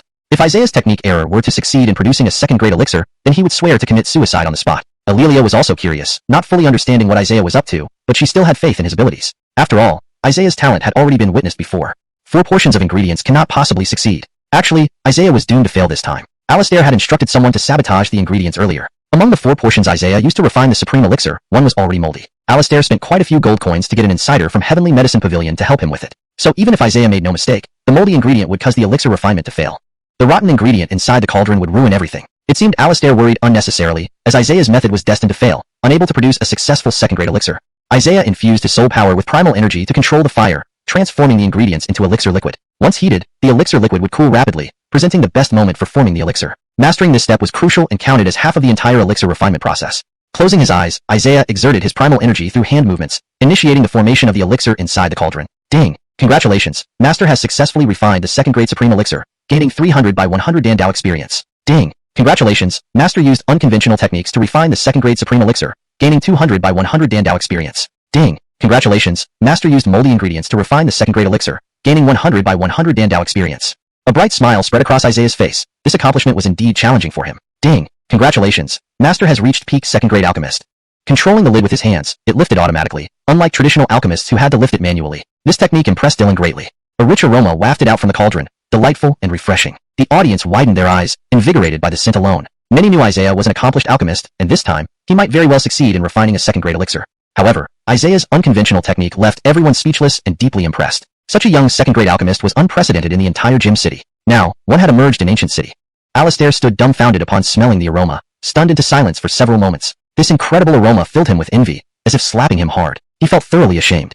But why? Alistair looked bewildered. One of the ingredients was moldy, which should have definitely led to failure. Moreover, Isaiah's erroneous technique should have affected the result. Alistair's expression turned grim, unable to describe his shock. Using moldy ingredients was strictly prohibited, risking both failure and furnace explosion. Yet, under such challenging conditions, Isaiah succeeded, making Alistair wary. Isaiah's alchemy skills were extraordinary. His talent could only be described as monstrous. Alelia was equally shocked, knowing Isaiah would succeed. His unconventional technique made elixir refinement look effortless. Even after completion, he showed no signs of sweating. Isaiah took only about an hour to refine the elixir, a far cry from the usual 5 or 6 hours, sometimes half a day, for a freshly promoted second-grade alchemist. Why was Isaiah so fast? Refining the supreme elixir in such a short time surpassed normal expectations. Dylan was equally astounded, looking at Isaiah as if he were a priceless treasure. She wished Isaiah would stay at Heavenly Medicine Pavilion. Tian Dao College hadn't seen a prodigy in ages. Isaiah had every qualification to be a flagship asset, displaying almost superhuman talent. I spent considerable time refining this elixir. Approaching Isaiah, Dylan stared wide-eyed, disbelief clear in her voice. 2 top-grade supreme elixirs? A wave of commotion followed. Unbelievable. 2 top-grade supreme elixirs? Is this a joke? How can this happen? It's truly incredible. Top-grade supreme elixirs, no less. 4 portions of ingredients resulted in 2 top-grade supreme elixirs. This is beyond extraordinary, almost matching third-grade alchemist standards. Everyone lost composure, having never witnessed such an event. This assessment opened everyone's eyes widely. Alistair from Gem City stood with his mouth agape, utterly disbelieving. Gem City produced many talented alchemists, but none compared to Isaiah. Isaiah practically overshadowed all the genius alchemers from Gem City. Alistair felt almost hopeless. How could Isaiah be so powerful? 2 top-grade supreme elixirs were enviable, superior to Alistair's wind spirit pill, and highly beneficial for cultivation enhancement. Alelia was internally shaken, Isaiah's alchemy skills surpassing everyone's expectations. She thought nothing would surprise her anymore, especially after her resolve to become the greatest alchemist. Yet, Isaiah continually amazed her, changing her perspective entirely. 2 top-grade supreme elixirs are equivalent to 10 first-rate ones, Dylan remarked emotionally. Passing the second-grade alchemist assessment with top-grade elixirs, you now possess the qualifications of a peak second-grade alchemist, Isaiah. ##### Chapter 24, Advancement. Master Baker's eyes sparkled. Isaiah was only a little behind the level of his own third-grade alchemist. Indeed, Isaiah was a prodigy. Isaiah, just wait a moment. The token for second grade alchemist will be sent to you soon. Isaiah nodded, looking exceptionally calm, even without any hint of joy. Alois was confused. Had he not become a peak second grade alchemist? If it were an ordinary person, they would have jumped with excitement. Wasn't Isaiah being too composed? Everyone looked at Isaiah with admiration, unable to contain their respect. Congratulations, now you are a peak second grade alchemist, Alois said as she walked over with a smile. Not much of a deal really, Isaiah replied with a smile. After waiting for a while, a servant arrived with the token. Isaiah examined the token, noticing that the second grade alchemist token was distinct and more radiant than the family elder's token. Let me show you how. Alois placed both tokens together. Combining the elder's token and the alchemist's token was something Isaiah hadn't expected. Look, there's your name on the back, Alois pointed out. I understand now. Isaiah hung the tokens around his waist. Turning around, he saw that Baker and Ephraim had already disappeared. He had wanted to talk to Baker for a few minutes, but lost the chance. I have other matters to attend to first. Alright, we can chat when you have time, Alois said with a sweet smile. Here, Elder Galen. These are the ingredients for the 7-colored pill as per Master Ephraim's instructions. Isaiah blinked, having come here specifically for the 7-colored pill's ingredients. Returning to the Gale family residence, Isaiah knew he still had important tasks ahead. The duel was about to begin, and fighting Rocky was critical. Upon arriving home, Isaiah quickly resumed refining the 7-colored pill. This time it was smoother, encountering almost no difficulties, taking only 2 hours. Ding! Owner successfully refined second grade 7-colored pill. Alchemy experience 200 by 100 times. More experience gained. Isaiah chuckled. The system's multiplier was impressive, and would likely increase further. Next, he took 3 pills. Ding! Owner consumed top grade second grade supreme pill. Martial arts experience 1000 by 1000 times. Ding! Owner consumed top grade second grade supreme pill. Martial arts experience 1000 by 1000 times. Ding! Owner consumed upper grade second grade 7-colored pill. Martial arts experience 1000 by 1000 times. Isaiah felt numerous changes instantly. His martial arts cultivation kept rising, elevating him to a new realm. Advancing cultivation was usually difficult, but after consuming several high-quality second-grade pills, Isaiah finally broke through. Ding! Congratulations! Owner's martial arts cultivation has reached the 9th rank martial artist realm. Isaiah widened his eyes. At the 9th rank martial artist realm, he could feel changes throughout his body. Energy flowed within him, and with a slight effort, all nearby furniture flew away. This power is incredible. Isaiah practiced in his room, realizing he needed to improve his combat skills. Ding! Owner performed lower yellow rank spin fist technique, gaining martial technique experience 100 by 100 times. Ding! Owner performed lower yellow rank spin fist technique, gaining martial technique experience 100 by 100 times. Ding! Owner's spin fist reached mastery. Ding! Owner's spin fist reached perfection. Ding! Congratulations! Owner has comprehended intermediate yellow rank tiger fist technique and achieved minor success. Isaiah continuously practiced, slightly out of breath. With battle against Rocky imminent, he had to be fully prepared. Meanwhile, at Heavenly Tao Academy, Baker, Ephraim, and others sat solemnly in the hall. Clan leader Morgan has arrived. Morgan rushed over, seemingly urgent yet joyful. Excellent, our ancient city can finally rise. We won't be bullied by Gym City anymore. They always say we lack talented alchemists, one elder remarked. The Academy Dean will arrive shortly. We must protect Isaiah, ensuring no harm comes to him. But Ephraim, did you really see Isaiah refine 2 top-grade supreme pills? I witnessed it firsthand. It's unbelievable, I know, but Isaiah is truly exceptional. Ephraim couldn't suppress her delight. With such talent, we must cultivate him properly. His future is boundless. Most alchemists at Heavenly Tao Academy remained at the 1st or 2nd grade for years, stagnating in alchemy. Yet, Isaiah had already achieved this at such a young age. We need to think about how to retain him. Otherwise, Isaiah could easily be poached by others, Ephraim stated seriously. Such a prodigy might not consider us worth staying in, given the limited resources of Ancient City. The Academy Dean slowly approached. We must offer attractive conditions to ensure Isaiah stays here. Dean! Everyone greeted respectfully. The Dean, a serious middle-aged man named Gaelong Tion, entered, causing everyone to stand solemnly. Why not make him the chief elder of the Gale family? Morgan suggested. If we offer him a position at Heavenly Tao Academy right now, he might not accept it immediately. We don't know if he wants to join, and it would be awkward if he refused, Baker analyzed. So let's start by making Isaiah the chief elder of the Gale family and grant him more privileges. Access to the Heavenly Tao Back Mountain should be open to him, Gaelong Tion proposed, stunning everyone. Only a dozen people could enter the Heavenly Tao Back Mountain, and Isaiah was now one of them. Yes, after discussion, we've decided to grant Isaiah these privileges and the position of chief elder, hoping he'll stay with us. Morgan pondered. Temporarily, Isaiah might stay, but long-term, he wasn't a common talent. He would seek greater places. Back at home, Isaiah became chief elder unexpectedly. Initially, he considered refusing but agreed for Baker's help. News spread swiftly. Isaiah, the youngest and chief elder of the Gale family. Chapter 25 Beauty. At the Gale family residence, Omar wore an unpleasant expression, while Rocky shook his head. You don't have to be so anxious. Although he's a great alchemy prodigy, his martial cultivation certainly isn't as formidable. Rest assured, I will definitely kill Isaiah, Rocky said sternly. Omar gritted his teeth, still unable to accept that his nephew was dead. I even kept a trump card in reserve. I had originally planned to use my spirit essence pill later, but this time, I want to make sure everything goes perfectly. Rocky's eyes glinted with determination. He was currently at the late stage 8th rank of martial artist realm. After taking the spirit essence pill and fully absorbing its effects, he might reach his peak. Isaiah had just come out of his room when it was time for his duel with Rocky. As he left, he overheard a conversation among some servants. Didn't think that Rocky was so strong, defeating an elder under Morgan. Indeed, that elder was also at the 8th rank of martial artist realm, yet Rocky easily beat him within 6 moves. The servants murmured among themselves.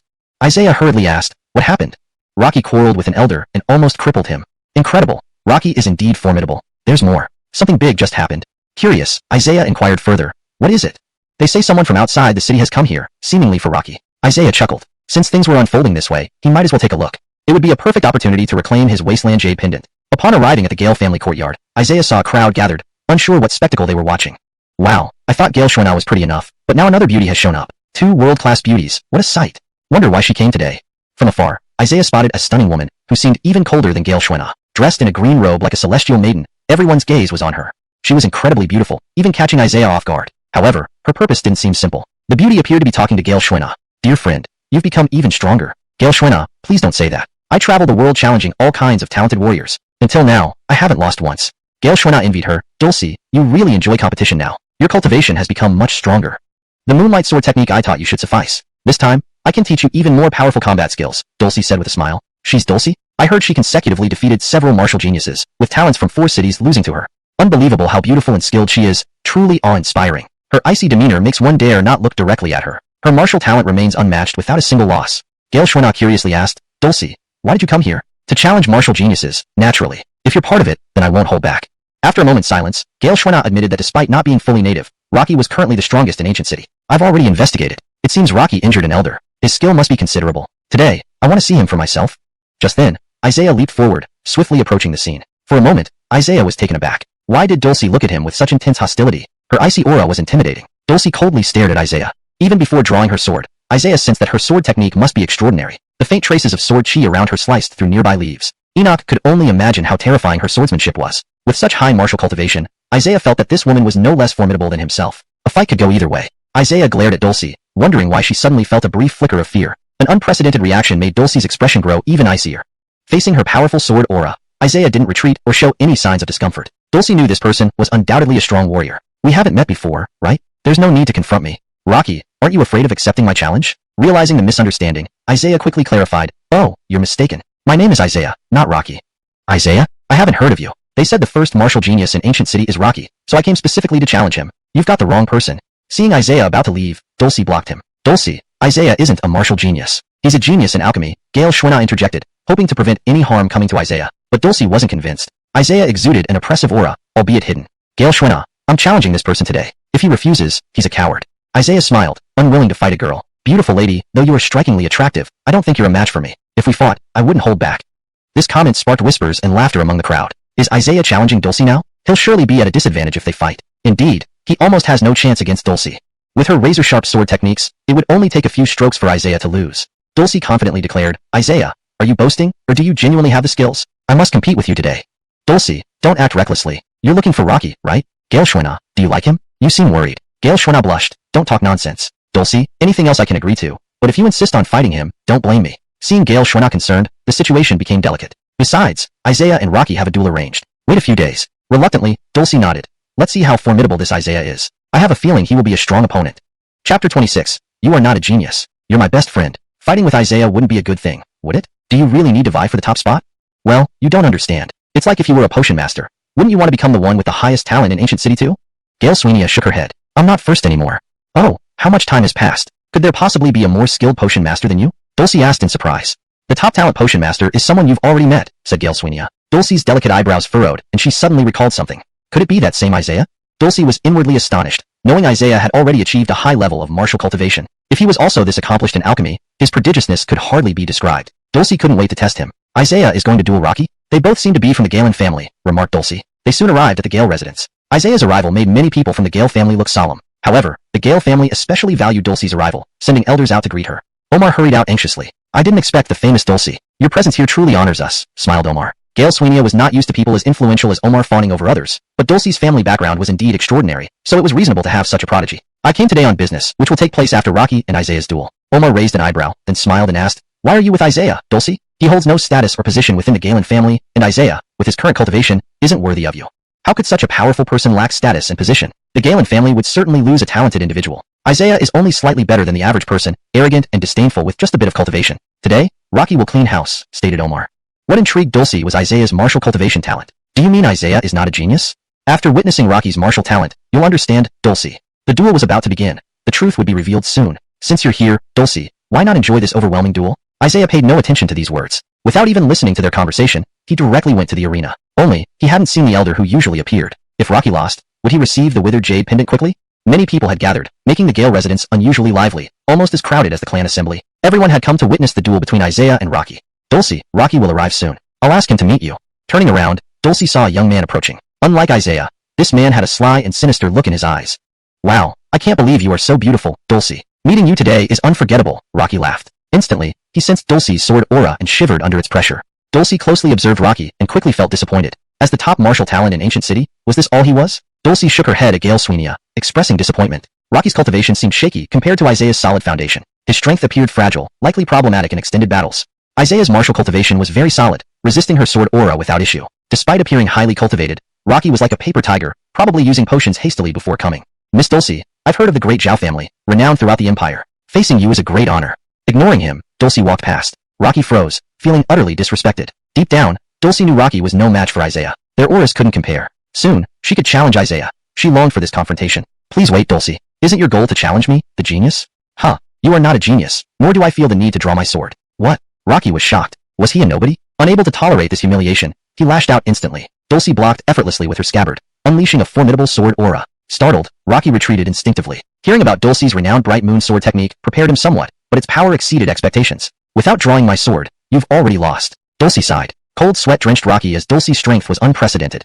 Your immediate task is dueling Isaiah, not starting a fight now. Omar understood the gap and wanted Rocky intact for the upcoming duel. Though defeated by Dulcie, it wasn't shameful. The centuries-old bright moon sword technique of Dulcie's family was legendary, and being beaten by it was understandable. Beat Isaiah first, forget other things, advised Omar. Rocky remained bitter, but dared not say more. Losing before engaging had deeply impacted him. Hurry to the arena. Isaiah will surely beat you. On the platform, Isaiah practiced mid-rank Yellow Tiger Fist slowly, appearing harmless. Ding. Master performs mid-rank Yellow Tiger Fist, gaining 10 by 100 skill experience. Ding. Master performs mid-rank Yellow Tiger Fist, gaining 10 by 100 skill experience. Spectators couldn't help laughing at the seemingly powerless display. Chapter 27. Fragile as a breeze. Is Isaiah joking? With his martial arts techniques so slow and utterly powerless, what is he even doing here? I can't understand the meaning of his practice. He stands no chance against Rocky. This is the first time I've seen such a funny thing.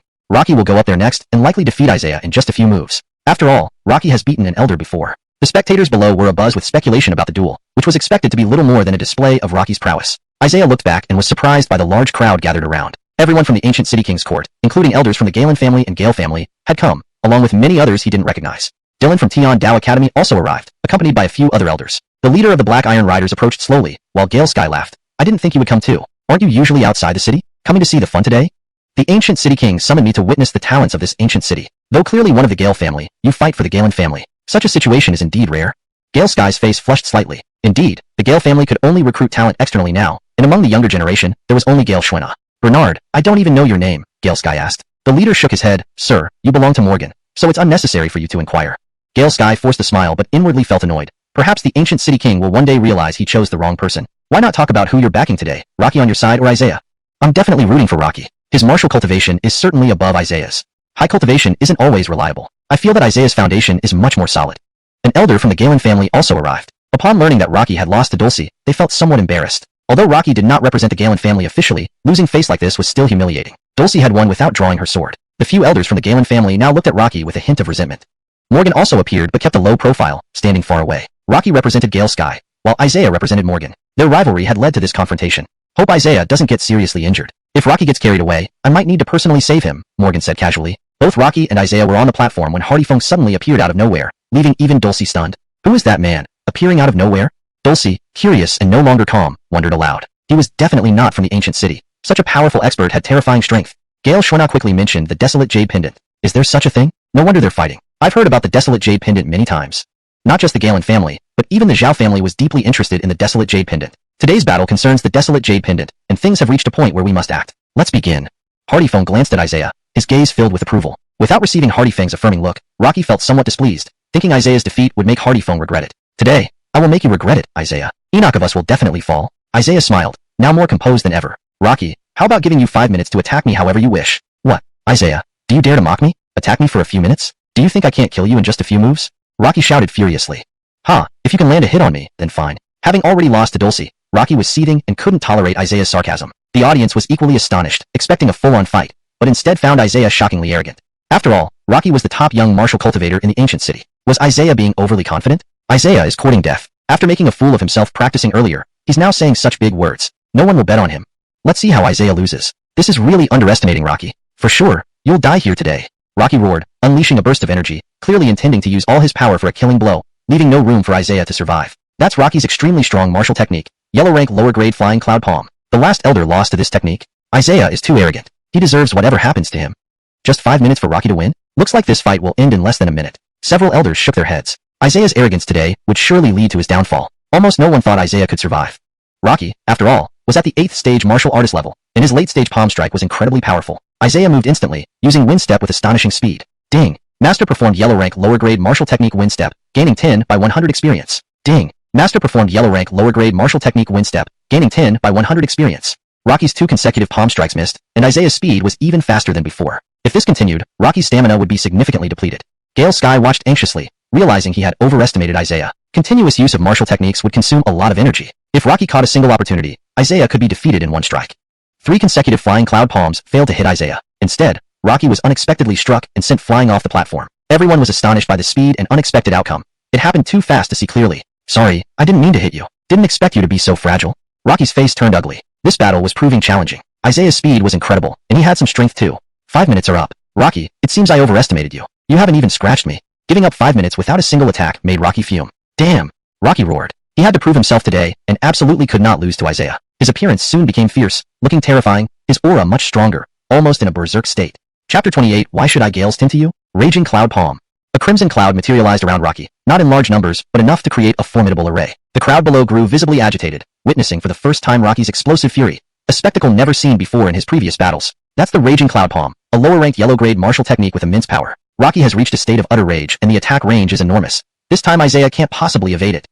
The attack area is too vast. There's no way for Isaiah to escape. He's probably doomed. Why is Isaiah still standing there? Rocky thought that Isaiah had given up, unable to use martial techniques due to an insufficient supply of essence energy. If the Raging Cloud Palm hit him, it would almost guarantee his defeat. This time, Isaiah didn't dodge. Had he surrendered? But Isaiah launched a counterattack. He threw a punch, and an immediate thunderous roar followed. The sound of a mighty tiger's bellow erupted. Roar! A phantom tiger appeared, instantly neutralizing Rocky's Raging Cloud Palm. His punch struck Rocky squarely on the chest, sending him flying out, coughing blood, completely disheveled. Ding! Master used intermediate rank Yellow Tiger Fist, earning 100 by 1000 skill experience points. Tiger Fist has reached the mid-competency stage. That roar from the Phantom Tiger sent shivers down everyone's spine. Isaiah's punch was immensely powerful, and those who had previously seen his moves were astonished by the newfound ferocity in his strikes. When Isaiah first stepped onto the platform, his punches didn't seem as potent as now. Little did they know his fist technique possessed such destructive power. Elders present tightened their expressions, as if witnessing a once-in-a-lifetime prodigy, some delighted while others were apprehensive. I originally thought Rocky would win, but the outcome turned out quite the opposite. Isaiah won far too easily. Isaiah defeated Rocky with just one punch. Who could have thought the city's top martial cultivator would change hands so quickly? He's incredibly strong. Isaiah not only won but did so in such a short time. His cultivation is truly terrifying. Gale Skyface looked particularly grim. Rocky's defeat was absolute, dashing any hopes of bolstering himself through Rocky's strength. It was now utterly impossible. If I'm not mistaken, that martial technique was Tiger Fist, a clear intermediate yellow grade skill. Where did this kid get such a technique? And how did he execute it so flawlessly? This is beyond comprehension. Gale Skyface gritted his teeth, his expression dark.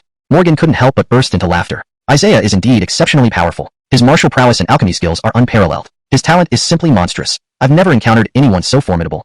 It looks like Isaiah can challenge Dulcie, but who is the stronger between them? Isaiah glared coldly at Rocky, finding his victory all too easy. This can't be. How could I lose to you? I'm at the 8th level of the martial artist realm. Could it be that? Yes, you worthless piece of trash. Do you really think you're some great genius? To me, you're nothing but garbage. I am indeed more powerful than you. Isaiah stared down at Rocky from a superior height. Rocky gnashed his teeth, thoroughly disgraced. How could he face the clan again? Thinking of this, he felt an intense urge to devour Isaiah alive. Hmph, winning against me isn't so simple. Rocky suddenly pulled out a square brocade box, releasing several needles in quick succession. Isaiah dodged swiftly, but the needles pierced the spectators nearby, causing instant deaths. A loud boom echoed. Just a few needles caused such devastation. They weren't ordinary hidden weapons. Isaiah glared icily at Rocky. He had shown mercy, yet this scoundrel dared to launch hidden weapons? Hardyfong shook his head. Rocky clearly had no idea what to do with Isaiah. Ha, you actually wanted to kill me with that? The intermediate rank yellow treasure weapon hidden needle cloud needle couldn't even touch Isaiah. Rocky is truly desperate. Gale Skyface fumed, smashing the table next to him with a single palm strike. Rocky clenched his jaw, thinking the cloud needles would reverse the situation. Watch me take your life, dog. Isaiah was about to make his move. The crowd exploded in surprise. Stop immediately.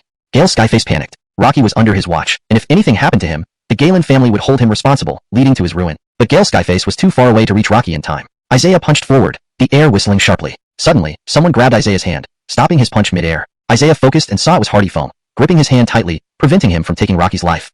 Why are you stopping me? Isaiah asked. Wasn't the guardian of the desolate jade pendant protecting Isaiah? Reflecting on his earlier warnings, it seemed Hardyphone didn't want Rocky harmed. So, Hardyphone must be protecting Rocky or someone allied with him, making them enemies to Isaiah. Holding Isaiah's hand, Hardyphone realized the immense force behind it, almost slipping despite his strength. Isaiah, for my sake, let it go. Rocky is already this low. Why push him to the brink? Why should I listen to you? Isaiah asked. Hardyphone smiled faintly, sensing the young man's complexity. If Isaiah fought seriously, he'd be a formidable opponent. His win steps were too fast. We can negotiate. Since you've won, I'll give you the desolate jade pendant if you let Rocky go. Without hesitation, Isaiah retracted his hand and unleashed a tiger fist directly. Ding! Master used intermediate rank yellow tiger fist, gaining 100 by 1000 skill experience points. Blocking Isaiah took considerable effort from Hardyphone, who didn't expect the youth to be so powerful.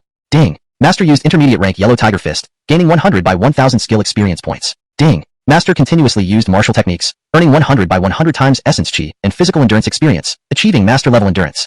Another punch from Isaiah forced Hardyphone to retreat, having exhausted much of his stamina. Hardyphone retaliated with a palm strike, which Isaiah evaded using wind steps. Morgan was stunned. Isaiah's impulsive nature might cost him dearly facing such a mysterious powerhouse. Why provoke him so rashly? How about this, Isaiah? I'll not only give you the desolate jade pendant, but also a martial technique and a recipe. Isaiah halted upon hearing this. Chapter 29, Daring to Make a Move. Hardyphone looked at Isaiah with a bit of surprise. After delivering several tiger punches in succession, one would certainly expend a significant amount of essence and stamina. But why did Isaiah not even seem to be out of breath? This kid was truly unpredictable. Hardyphone understood in his heart that Isaiah was undoubtedly a true genius. Executing martial techniques required essence. Without it, a martial artist couldn't perform them. By Isaiah's rank, 3 tiger punches should have been very draining, almost making further martial technique use impossible. Yet his essence and stamina were unusually abundant. I believe you wouldn't want to fight me right now. I'm a martial artist from the Desolate Hall and can offer you the Desolate Jade, top grade rank 2 pills, and a martial technique scroll. Immediately, Hardyphone produced a scroll, which Isaiah confirmed to be a martial technique named Desolate Palm, an upper yellow rank martial technique unique to the Desolate Hall. Also included is the formula for the top grade rank 2 pill called the Desolate Pill. How about it? Spare him, and we won't need to fight. The Desolate Hall was not well known to everyone. It was rumored to be one of the most mysterious sects, and anyone who knew its name must be someone important. Omar, standing afar, raised an eyebrow. Why didn't Hardyphone just fight Isaiah directly? It would be great if he could eliminate him. Yet Hardyphone not only refused to fight but offered martial techniques and pill formulas. Wasn't this too unusual? Fine, no problem. This time, I'll let his dog life go, but next time, maybe not. As expected, Isaiah is reasonable and talented. We might meet again sometime, Hardyphone said as he handed over the Desolate Jade, the martial technique, and the formula. Isaiah accepted with a smile. When the Desolate Jade was revealed, Morgan, Omar, and many elders stood up eagerly gazing at the jade. It had the potential to change the fate of a family. If Omar obtained this jade, perhaps the position of clan leader would be within reach. Unfortunately, it didn't happen as wished. The Desolate Hall's martial technique. Hardyphone is indeed generous. Is there some kind of relationship behind the Galen family? Morgan speculated. Rocky seemed formidable, but Isaiah proved to be even stronger, one of the Galen clan elders muttered. The good thing is that the powerhouse saved Rocky, though it's surprising Isaiah dared to attack such a powerhouse. Below, the crowd buzzed. Though Hardyphone gave only an upper yellow rank martial technique, its value far exceeded that of most techniques. Everyone present, especially the elder leaders of large families, wanted it. Moreover, Isaiah received a pill formula, enviable even in thought. A Desolate Hall martial technique held immense value, potentially becoming a family heirloom. The Desolate Hall had disappeared for so long that it was almost forgotten. Omar's face fell. Representing him, Rocky had been defeated thoroughly, leaving Omar feeling humiliated. Hardyphone helped Rocky down. Suddenly, 4 figures leapt up to Isaiah. The Galen clan immediately sent 4 elders, approaching aggressively. Humph, Isaiah, you injured Rocky today. This will not be left unsettled, the leading elder growled. 4 elders against 1 Isaiah. If Isaiah were even a martial genius, he'd still be at a disadvantage here. Galen clan elders are shameless, actually sending 4 against 1, and all being elders, people murmured. Probably trying to regain lost face after Rocky's defeat. What will Isaiah do now? Isaiah laughed coldly. If you want to make a move, then come on. I'm not afraid. Hemph, facing death, Isaiah is still boasting. Stop, shouted Morgan, descending from above and kicking an elder. A powerful aura filled the air, sending the elder flying and coughing blood. 4 against 1? Ha, your Galen clan elders are truly shameless. Clan leader Gale. The leading elder's face turned dark. If Morgan acted, the outcome would be disastrous for Galen clan. Besides, this was Morgan's territory. In a real fight, they'd be at a severe disadvantage. The elders had to apologize humbly. The leader of the Black Iron Cavalry approached slowly, wearing a black helmet exuding invisible killing intent. No one knew his face or real name. Omar, your man has already lost. Now you're going to do something so disgraceful?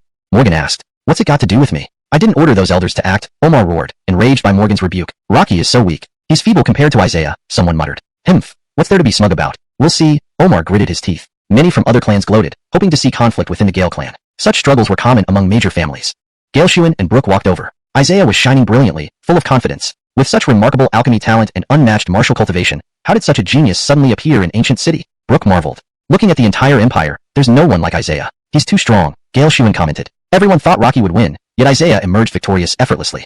Morgan watched Isaiah approvingly. You were truly amazing today. Thank you, clan leader, for letting me become chief elder. Don't hesitate to speak up whenever needed, Isaiah. Isaiah nodded. If those 4 elders had really attacked, he might have struggled despite his current strength. Now, with the desolate hall backing the Galen clan, matters became more complicated, especially concerning the desolate jade. It was retrieved, but deciphering its secrets posed new challenges. As Isaiah took a few steps, countless leaves drifted towards him, subtly concealing a faint sword aura, barely perceptible but menacing. Suddenly, cold light flashed. Turning around, Isaiah saw Dulcie approaching with her sword drawn. Chapter 30. Battle with Dulcie. Previously, when facing Rocky, Dulcie had already determined the outcome without drawing her sword. However, when facing Isaiah, she had already drawn her weapon. Morgan raised an eyebrow. What was Dulcie, the pride of the heavens, doing here at this time and in such a murderous manner? Could it be that she intended to start a fight? The leader of the Black Iron Cavalry also lifted his head slightly upon seeing Dulcie, showing great interest. Isaiah, we will have our battle tomorrow, Dulcie said. Allowing Isaiah to rest for a day before the match didn't sit well with Morgan. After all, Dulcie came from the Zhao family, a family far from ordinary. Fighting her would undoubtedly put Isaiah at a disadvantage. Moreover, the bright moon sword technique was terrifying. Morgan had witnessed its power, which could slice through metal like butter. Do you have anything else today? Isaiah asked. No. Why not fight me today? Do you want to fight me now? Dulcie asked in surprise. Of course, is there any problem? If not, let's begin. Isaiah, you've expended too much physical energy and your essence energy is almost depleted. I think we should fight tomorrow, Morgan suggested. It's fine, I know my limits. Seeing Isaiah's determination, they had no choice but to agree. But was this really a good idea? By doing this, Isaiah would be putting himself at a disadvantage. Many onlookers were also astonished. Where did Isaiah get his courage? He had just fought Rocky and then engaged Hardy Foam. He must have expended an enormous amount of essence energy.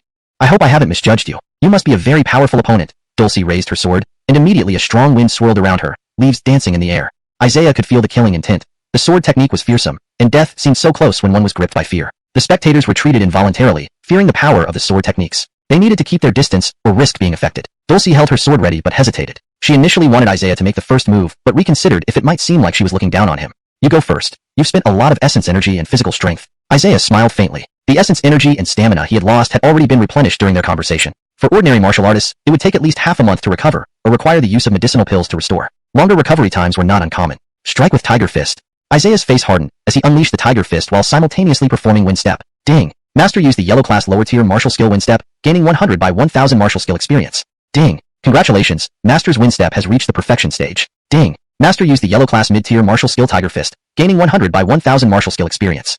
Moving swiftly with Wind Step, Isaiah also executed the Tiger Fist, catching Dulcie off guard momentarily. Bright Moon Sword Technique. Dulcie waved her sword, creating an illusion as if moonlight surrounded her, filling the area with deadly intent. Isaiah's Tiger Fist, which created a tiger shadow, was instantly cut through. After breaking the Tiger Fist, Dulcie thrust her sword directly at Isaiah's heart, showing no mercy. This strike, if successful, would surely kill him. In that instant, Isaiah's eyes widened in alarm. His heart pounded as the sword tip neared his chest. At the brink, Isaiah narrowly dodged the strike, but was still grazed by the sword's aura, leaving several cuts on his chest. Ding. Master used the yellow class lower tier martial skill Wind Step, gaining 100 by 1000 martial skill experience. Fortunately, he managed to avoid the fatal strike. Otherwise, Isaiah would have met his end. Dulcie's sword technique was incredibly formidable. Every swing of the Bright Moon Sword technique produced a moon-like illusion. No matter how fast Isaiah's Wind Step was, it seemed ineffective, especially since he was already injured. Dulcie's sword seemed to track its target with scattered sword auras, making it nearly impossible to escape. The arena wasn't large, and Dulcie's unpredictable and versatile sword technique made it extremely dangerous for Isaiah. Enoch misstep, and he would be dead. Not willing to give up, Isaiah unleashed several Tiger Fists, each accompanied by the roar of a tiger, but none of them had any effect against Dulcie. Ding. Master used the yellow class mid-tier martial skill Tiger Fist, gaining 100 by 1000 martial skill experience. Dulcie could easily block Isaiah's Tiger Fist with a light slash. Not only that, but Isaiah's hand was also cut by a sword aura, causing severe pain as blood flowed freely. Dulcie's sword dripped with blood, looking even more menacing. Sweat poured from Isaiah's forehead. This was the first time he faced such a tough battle after acquiring the system. Dulcie's serious expression was stunning, but her cold, unforgiving sword was equally intimidating. Tiger Fist. Isaiah roared. Ding. Master used the yellow class mid-tier martial skill Tiger Fist, gaining 100 by 1000 martial skill experience. Ding. Congratulations, Master's Tiger Fist has reached the proficient stage. A roar echoed loudly. Dulcie thought she could deflect the attack again, but this Tiger Fist's destructive power doubled. The Bright Moon Sword technique couldn't completely block Isaiah's Tiger Fist. A powerful force erupted, forcing Dulcie back step by step. Much stronger? Dulcie felt a bit surprised. Before she could fully process it, Isaiah rushed forward and grabbed her wrist tightly, preventing her from using her sword further. With a bang, Dulcie struck Isaiah fiercely. Isaiah spat out a mouthful of blood. Even her palm strikes were incredibly powerful. Dulcie's hand was firmly restrained, and in close combat, she struggled significantly. She hadn't anticipated that Isaiah was astonishingly strong. No matter how hard Dulcie tried to pull her hand back, Isaiah's grip remained firm. Unable to use her Bright Moon Sword technique, Dulcie was suddenly at a disadvantage. Isaiah delivered a gentle palm strike, sending Dulcie flying away. Her sword slipped from her grasp, and she landed outside the arena. The palm strike didn't cause significant injury, but landing outside the arena signaled her defeat. She bit her lip as she stood up. She had lost? Just moments ago, Dulcie had the upper hand, but Isaiah had turned the tide in an instant. Close combat prevented Dulcie from using her sword, and it was frustrating for her. Isaiah breathed a sigh of relief. Holding Dulcie's sword, he could feel the chilling aura emanating from it, sending a shiver down his spine. Dulcie bit her lip, appearing even more captivating. Her angry glare at the onlookers made them lower their heads in fear. Chapter 31. Surprisingly won. Isaiah was a little worried. This woman was highly competitive, and she would surely not be satisfied with such a loss. Would she insist on fighting again? At this moment, Isaiah was already at his limit, his strength and vitality almost completely drained, to the point of overexertion, compounded by quite serious injuries. You won? Dulcie's tone was extremely cold. You seem unwilling to accept it. Of course I'm not willing. The one who should have won is me. I've defeated the renowned geniuses from several cities, yet I didn't expect to lose in this obscure, talentless ancient city. There was another thing that infuriated Dulcie, the final palm strike. Isaiah had touched the bear. From childhood to now, Dulcie had never encountered such an incident. She felt both ashamed and angry. In our Zhao family, there's a rule that the loser must give something to the winner. I'll give you my hairpin. If I win in the future, I'll take it back. Dulcie took off her hairpin. Isaiah looked at her appearance and felt uneasy inside. How dare you refuse? Dulcie asked angrily. Yes, and you definitely won't get it back, Isaiah smiled. I'll take it back in our next duel, Dulcie said reluctantly. Her usual icy demeanor softened slightly, like spring sunshine. The desolate jade pendant will surely bring calamity. You should be careful, Dulcie warned. Isaiah shook his head. Next time, he wouldn't get injured. It shouldn't be long before you go to the desolate temple. Isaiah hesitated for a moment. He didn't know if he could go. According to legends, it was a very mysterious place. Probably. Dulcie nodded. With a wave of her hand, the sword spun back into her grasp, and she turned to leave. Suddenly, everyone became agitated. The domineering Dulcie, who has defeated so many geniuses, actually lost to Isaiah. Wow, today was truly spectacular. I've heard the Zhao family is closely related to the royal family. Such a talented person lost to Isaiah. He might even be ranked in the empire, Jim sighed. The Galen family should be regretting it now. Isaiah, as the first genius proficient in both alchemy and martial arts, is incredibly formidable. The Black Iron Cavalry leader slowly approached. If Lord Isaiah has the time, please visit the ancient city's royal palace. The ancient city king will certainly treat you as a distinguished guest, the Black Iron Cavalry leader said. Morgan raised an eyebrow. The ancient city king was also interested in Isaiah. Someone like Isaiah wouldn't stay in the ancient city forever. The Gale family couldn't accommodate such a powerful figure. It was smarter not to bind Isaiah in any way. In the future, Isaiah was sure to become a ruler in his own right. Very well, when the time is right, I will pay respects to the ancient city king. The major families of the ancient city also came forward to greet him. Chief elder of the Gale family, I will visit tomorrow. Please make sure to receive me. Heavenly Dao Academy hopes to befriend Lord Isaiah. Feel free to ask for anything. If you wish to visit Heavenly Dao Academy's rear mountain, it won't be difficult. Isaiah nodded, politely replying to a few sentences. Morgan addressed everyone. That's enough for today. Isaiah needs to rest. Let's discuss things later. Everyone reluctantly left. Isaiah knew that his time was precious. By defeating Dulcie, you've caused quite a stir. The people of Gym City will certainly hear your name. Isaiah lowered his eyes, thinking about Dulcie's cultivation level. She gave off a very dominant aura. I need to rest and heal my injuries. After obtaining the desolate jade pendant, Isaiah also needed to spend time studying it. Let me arrange for someone to help you heal. No need. As an alchemist, I can treat my own injuries. What treasures lie within this jade pendant? Isaiah examined the desolate jade pendant. He hadn't noticed its uniqueness before, but now it seemed mysterious in his hands. After resting for a few days, Isaiah reviewed the scrolls given by Hardy Foam, which contained martial techniques and recipes. There was even the recipe for the second-grade desolate pill, which Isaiah found quite challenging to prepare. This pill would significantly enhance his power, but acquiring the ingredients for the desolate pill would not be easy. Even the Heavenly Dao Academy might struggle to find them. Isaiah was nearly at the peak of the martial master realm. Breaking through to the next level would be incredibly difficult, usually taking 1 or 2 years. He didn't want to spend that much time. After resting for a few days, Isaiah hurried to the Heavenly Dao Academy, where he had been busy receiving guests recently and had no time for visits. The desolate jade pendant would surely attract many powerful figures. If Isaiah didn't grow stronger, he would be waiting for death. Arriving at the Heavenly Dao Academy, Isaiah used wind steps to rush toward the rear mountain, barely acknowledging the elder greeting him. In the Heavenly Dao Academy's rear mountain was a restricted forest, rumored to contain magical beasts. Isaiah believed this forest held the necessary ingredients for the desolate pill. Elder Galen, welcome. Are you here to train? Please come in. Elder Clearwater greeted Isaiah personally. Elder, I have important matters to attend to and can't afford to be formal. The training ground in the rear mountain is spacious. Cultivating there will gather spiritual energy faster, aiding your advancement. I'm not just here for cultivation. I have something to consult. Oh, you're quite famous now. No need for formalities. What's on your mind? Do you have a map of the Heavenly Dao Academy's rear mountain? That's unlikely. The rear mountain isn't large, but deeper inside. It's very dangerous due to the restricted forest. I plan to enter that forest. What? You're joking, right? That's the restricted forest. Even our elders dare not enter. Why do you want to go in? I need 2 precious herbs, 1,000 flower fruit and cloud immortal grass. Without them, it'll be very challenging. Isaiah, listen to me. The restricted forest is extremely dangerous. Even with your current cultivation, you might not return. I don't have time to waste. If I don't get stronger, enemies will come looking. You should know that there are magical beasts in the forest. Don't talk about herbs. You might end up as their food. Bowling. Isaiah dashed inside. Elder Clearwater sighed, unable to stop him. Chapter 32. Demon Beast Boar. Isaiah activated Wind Step, swiftly rushing into the back mountain. Dylan became anxious. What should be done if something happened to him without supervision? But this was the Forbidden Forest, a place even the Chancellor of Heavenly Path Academy knew nothing about. Just at this moment, he enters the Forbidden Forest. Sigh, I heard someone entered the forest from another entrance. What if something goes wrong?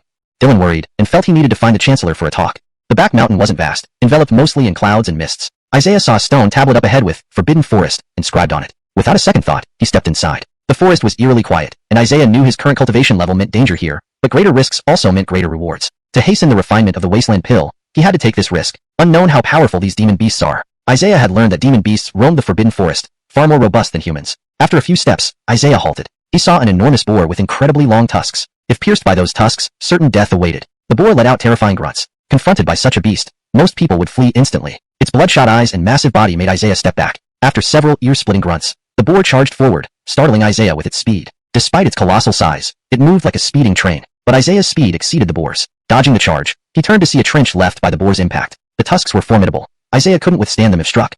Unsure of the boar's realm, demon beasts seemed to have cultivation levels similar to humans but were much stronger at equal ranks. Isaiah felt he lacked any advantage, except for wind step, which would help him escape if injured. Attempting to fight, Isaiah punched the boar. This boar's hide is so thick. His hand tingled from the impact. The hide was impenetrable. Great, now it's getting interesting, said Isaiah, still engaged with the boar. Not far away, an elder and a young man approached, wearing prestigious armor providing strong protection. Yates, did I see right? Someone battling a demon beast boar here? And he's just a youth?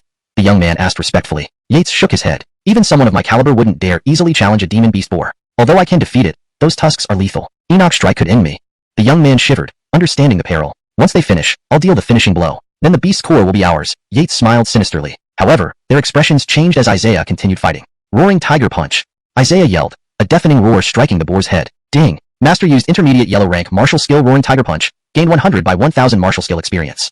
Dazed, the boar raged, becoming faster and stronger. To demon beasts, humans were mere ants to be killed and eaten slowly. Fate was grim. Yates had seen many warriors fall to this boar, whose resilience and tusks could kill even martial experts of warrior ancestor realm. That boar attacked the young man. Why didn't he dodge? He's doomed. Too young and foolish. But Isaiah defied expectations. Instead of dodging, he countered with roaring tiger punch, overpowering the boar's tusks. How is this possible?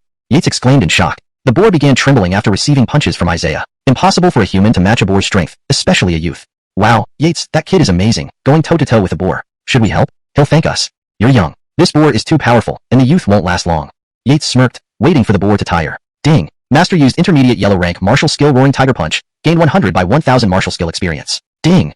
Isaiah noticed the boar's ferocity waned when hit by roaring tiger punch, likely due to fear of the tiger's roar, reducing its attack strength by half. Ding. Master observed demon beast boar's tusks charge, gaining 10 by 1000 experience. Ding. Congratulations, Master acquired superior yellow rank martial skill tusks charge, reaching minor success stage. Unexpectedly, observing the boar's attacks earned him martial skills, a revelation from the experience multiplier. Initially fierce, the boar grew timid after a few punches, especially hearing the tiger's roar, making its legs tremble. Isaiah delivered repeated roaring tiger punches, noticing the tough hide despite 10 strikes. Ding. Master observed demon beast boar's hide, gaining 10 by 1000 experience. Ding. Congratulations, Master acquired superior yellow rank martial skill demon beast boar armor, reaching minor success stage. Gaining 2 martial skills excited Isaiah. Who would have thought entering the forbidden forest would yield such surprising benefits? Just as Isaiah celebrated, the boar's tusk pierced him. He paused, realizing his negligence.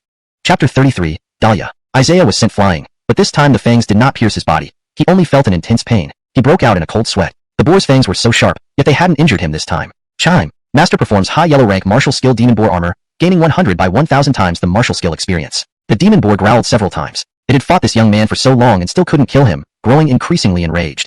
Isaiah continued to fight the boar, accumulating more experience all the while. Chime. Master performs high yellow rank martial skill Lamar collision, gaining 100 by 1000 times the martial skill experience. Chime. Master performs high yellow rank martial skill demon boar armor, gaining 100 by 1000 times the martial skill experience. With such vast amounts of experience, Isaiah grew progressively stronger, nearly receiving enhancements that were hundreds or even thousands of times over. Yates and the young man were stunned. They couldn't imagine something like this could happen. That young man wore no armor at all, yet why could he hold his own against a demon beast? Isaiah's physique was practically that of a demon beast itself. He fought barehanded for so long without getting hurt. It was unbelievable to think this was the strength of a teenager. A monstrous level of power indeed. How is this possible? Why can that youth also use such a martial skill? His attack was like a fong, Yates said with an ugly expression, shocked by Isaiah's power. Though the demon boar looked fierce on the outside, it was actually quite terrified. After fighting for such a long time, it had suffered numerous injuries. Ayo. The boar let out a howl, a sound that puzzled Isaiah. Not only did the boar lower its head, but its body also trembled continuously. After looking for a while, Isaiah was slightly surprised. Was this foolish boar submitting? It had lost all of its earlier ferocity and continued to whine pitifully. It was thoroughly afraid. No matter what human warrior the boar faced, its fangs always pierced through their bodies. However, this young man remained unpenetrated. Not only did he possess a hide as tough as the boar's, but he had even learned the boar's attacks. Naturally, the demon boar was now terrified. These 2 new skills Isaiah gained during this battle were incredibly useful, Lamar collision and demon boar armor. With thousands of times the normal experience gain, it wouldn't take long to reach intermediate proficiency. Since the boar was now begging for mercy, there was no need for Isaiah to finish it off. Clearly, his cultivation was still strenuous. Isaiah's desire for power intensified. Lee, you've worked hard, a voice called out. Isaiah turned around, raising an eyebrow. An elder and a young man slowly approached, both wearing noble-looking armor. Now this boar is almost defeated, and you are seriously injured too. Perhaps you should leave quickly, the young man suggested. Leave quickly? Ha, how funny. Why should I leave? Isaiah retorted. This elder's cultivation wasn't very high, and the young man's was even less. Enoch was at peak 8th level martial artist, the other at intermediate 8th level martial artist. To Isaiah, they were insignificant. How dare they come here with such low cultivation? Yet their equipment was quite luxurious, offering some means of survival. Why leave? Lee, aren't you being a little too confident? The elder asked. You want a free ride? Isaiah questioned. Yates was displeased. How do you speak to your elders? Considering you managed to fight against a demon boar for so long, you must be a talented martial artist of the first rank. Soon, the young man noticed the injury on Isaiah's hand and suddenly understood. Hello, my name is Imo Baker. I'm also considered a minor martial talent. Have you engaged with the Dahlia? The Dahlia? Never heard of her. Imo Baker raised an eyebrow, bewildered. The Dahlia, the Empire's martial talent, was virtually unknown by none. Why didn't Isaiah know her? Isaiah was an impressive martial talent himself. How could he be so ignorant, never having heard of the Dahlia? The Dahlia was exceptionally beautiful, and her bright moon sword technique was unparalleled. Few among the younger generation could match her. I've never heard of the Dahlia, nor am I interested. Oh, you are a martial genius after all. Why wouldn't you be interested? Warriors aspire to fight stronger opponents to improve themselves. Isaiah nodded. Indeed, fighting stronger opponents made one progress faster, granting exponential experience gains. She earned the title Dahlia because she challenged many of the Empire City geniuses and defeated them all. Moreover, her bright moon sword technique is unmatched, likely ranking among the top 5 in the Empire. Such a high ranking was indeed impressive. Isaiah thought the name, Bright Moon Sword Technique, sounded familiar. When mentioning the Dahlia, Imo Baker became extremely excited, revealing a deep admiration for her. The last time I faced her, I was utterly defeated, suffering a serious wound on my hand. Seeing you have a similar injury, I presumed you also lost to her. Isaiah examined the sharp wound on his hand, which still throbbed with pain. Dulcie's sword technique had almost taken his life. It was incredibly powerful. Fortunately, he narrowly won. Shaking his head, Isaiah knew Dulcie would become even stronger next time. To avoid becoming a casualty of her sword, he had to grow stronger. Her sword technique is truly formidable. Many strong warriors fear her. The Empire views her as a pillar of strength. I hope to obtain the demon core to break through my cultivation. Isaiah smiled, recalling something. Dulcie's sword technique seemed to be the bright moon sword technique. He hadn't expected Dulcie to be the renowned genius of the Empire. You must have lost too, right? There's no shame in it since the Dahlia ranks highly in the Empire. I lost? Sorry, I won. What did you say? Imo Baker looked astonished at Isaiah, finding his words somewhat credible. Don't believe me? Isaiah asked. Words are meaningless, and I really doubt Dulcie losing to you. Recalling Isaiah's advantage over the demon boar, Imo Baker found the young man increasingly terrifying. A faint aura of dominance emanated from him. Isaiah pulled out a hairpin from his sleeve. If you've met Dulcie, you should recognize this hairpin. Chapter 34. The Bottomless Abyss. This is impossible. Yates's eyes widened in shock, and beside him, Imo Baker was speechless. They were both utterly astonished.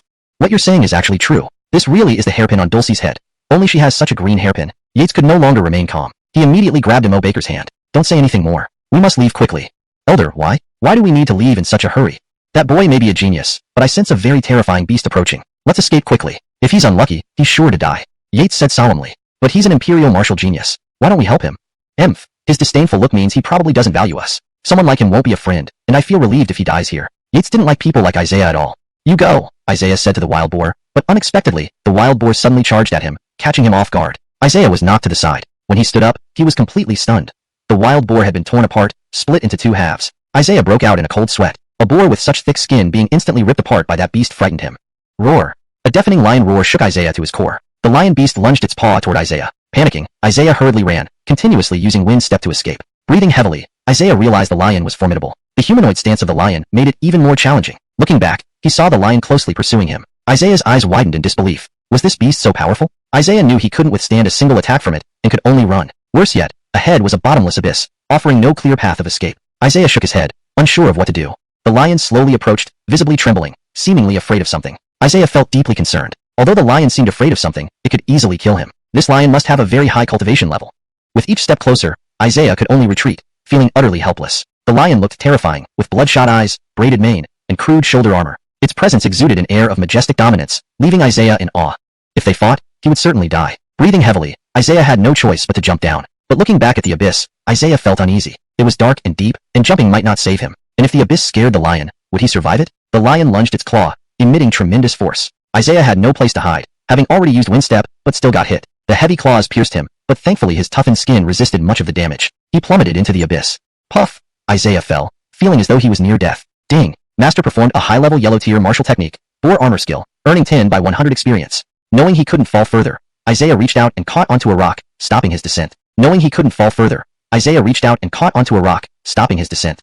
Puff! Isaiah trembled. That claw strike was incredibly powerful. Fortunately, the protective skin saved him from certain death. There was definitely something terrifying below. Otherwise, the lion wouldn't retreat so easily. Falling would surely mean death. Unsure of the lion's cultivation level, Isaiah shuddered. If he hadn't escaped quickly, he would have been dead already. Suddenly, Isaiah spotted something, almost causing him to lose his grip and fall. What the hell is this? Isaiah swallowed hard, confirming he wasn't mistaken. Thinking it was a vision caused by injury, he realized the abyss was indeed complex. Isaiah saw a boat, a large one, magnificent and regal, suspended in mid-air. This was Isaiah's first time seeing a floating boat. Curious about how it remained airborne, he wanted to explore inside. However, the opulent architecture of the boat, similar to a palace, posed a problem. He couldn't enter due to a sturdy iron gate. Tiger Fist. Ding. Master performed a middle-level yellow-tier martial technique, Tiger Fist, gaining 100 by 1000 skill experience. A loud bang echoed as Isaiah was repelled backward, his hand tingling from the impact. The gate was incredibly strong, making it difficult to open. Headache. How do I get in? Where can I find the key? Striking the gate several times, it remained immovable. Isaiah felt disheartened. If he couldn't enter, things would be complicated. In the abyss, Isaiah found it increasingly difficult to breathe, starting to feel dizzy. What would happen next? On the brink of despair, Isaiah noticed his hairpin glowing. He picked it up, hearing the iron gate rumbling open on its own. Surprised, Isaiah felt relief. The hairpin seemed to be a lifeline.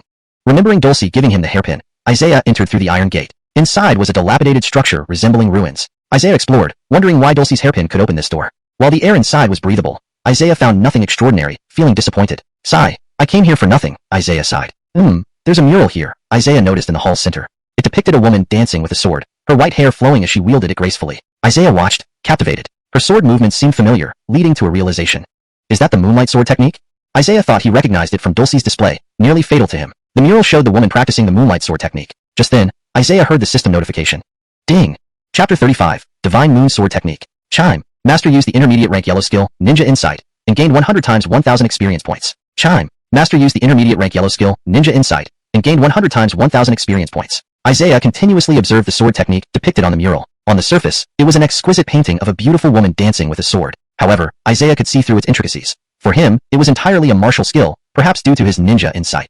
Chime. Congratulations, Master has reached the intermediate stage in the Ninja Insight skill. Chime. Congratulations, Master has reached the advanced stage in the Ninja Insight skill. Chime. Congratulations, Master has reached the perfect stage in the Ninja Insight skill. The power of this eye technique was formidable, combined with his own 10,000-fold training system. Isaiah now realized he could quickly learn from observing others and gain experience, even when under attack. Regardless of the circumstances, he was continually growing stronger. Only now did he realize how terrifying this multi-fold experience boost was, even considering it as transcending normal boundaries. Initially, the mural was merely a depiction of a beauty practicing swordsmanship, but Isaiah could discern the profound secrets within it. The sword techniques hidden here must be extraordinary. After a considerable amount of time spent observing, Chime. Master observed the lower rank celestial skill, Divine Moon Sword Technique, and gained 100 times 1000 experience points. Chime. Master observed the lower rank celestial skill, Divine Moon Sword Technique, and gained 100 times 1000 experience points. Isaiah's eyes widened in disbelief. He hadn't expected it to be a lower rank celestial skill. In the Nine Dragon Continent, martial skills were categorized into celestial, earthly, mystic, and yellow ranks. Previously, all of Isaiah's skills had been at the yellow rank. Now, however, he obtained a celestial rank skill. Isaiah felt an unprecedented excitement surge within him.